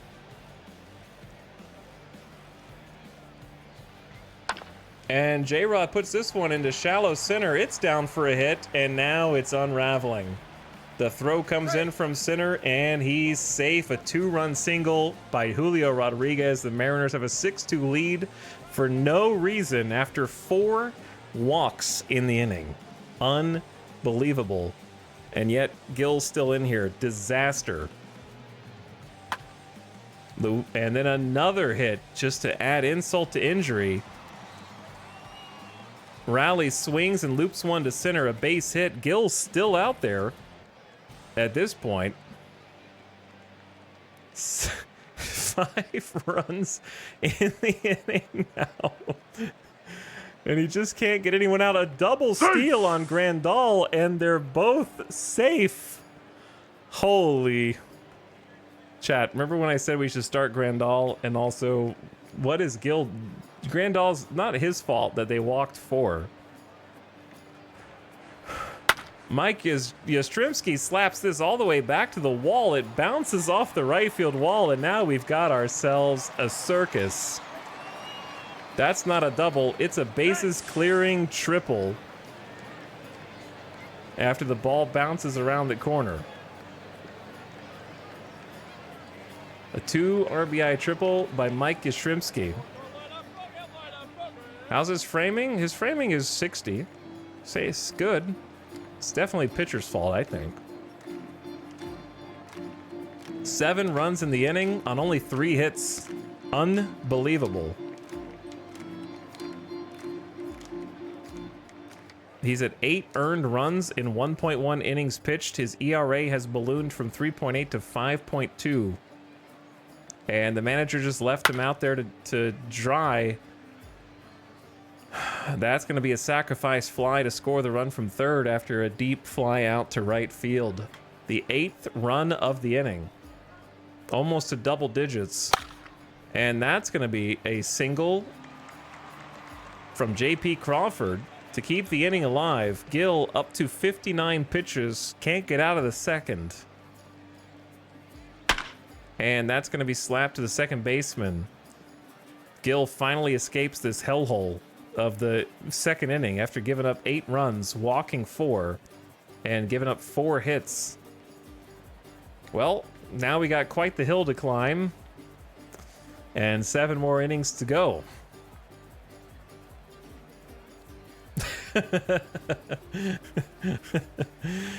Oh, God, that was just painful. What am I watching, says chat. What am I watching? You're watching Winseal Perez sky one to right field for out number 1. And then you're watching Chang, who's 1 for 1, slap one to the third baseman for out number 2. And then you're watching Wilmer Flores strike out. All right, new pitcher in. In relief comes Bachman, 26-year-old. Has 10.2 innings, 10 2/3 innings with the Invaders, 3.38 ERA, hoping for a little long relief here. I don't know baseball, but this doesn't look good. No, it's not good. It's not good. It's very bad. The worst, you could say.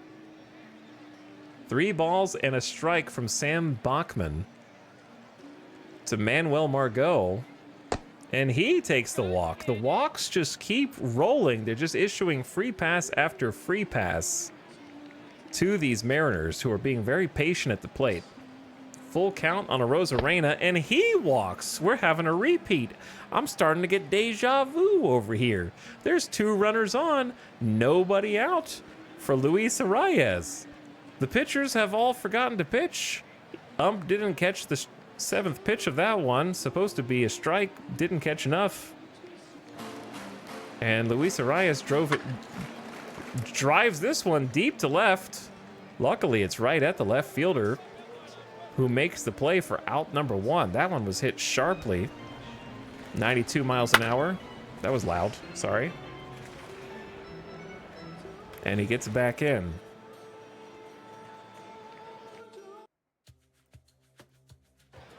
Good God. If this were home, the fans would be leaving the stadium in the second inning. A ball and a strike to Julio Rodriguez. He had a 2-run single. Now he hits a deep fly to straightaway center. Ochoa snags it, gets it back in. The runner advances from second to third. Runners on the corners, 2 out for Cal Raleigh. 1 for 2 today. Strike 3. And he gets the swing and miss. So 2 walks in the inning, but nothing more. Puts a 0 on the board for the first time this game on Seattle's end. Now Joey Gallo up. He's going to strike out. Just kidding. He's going to pop it up on the infield. Chat, it's a Joey Gallo experiment. Let me know when the Joey Gallo experiment is over.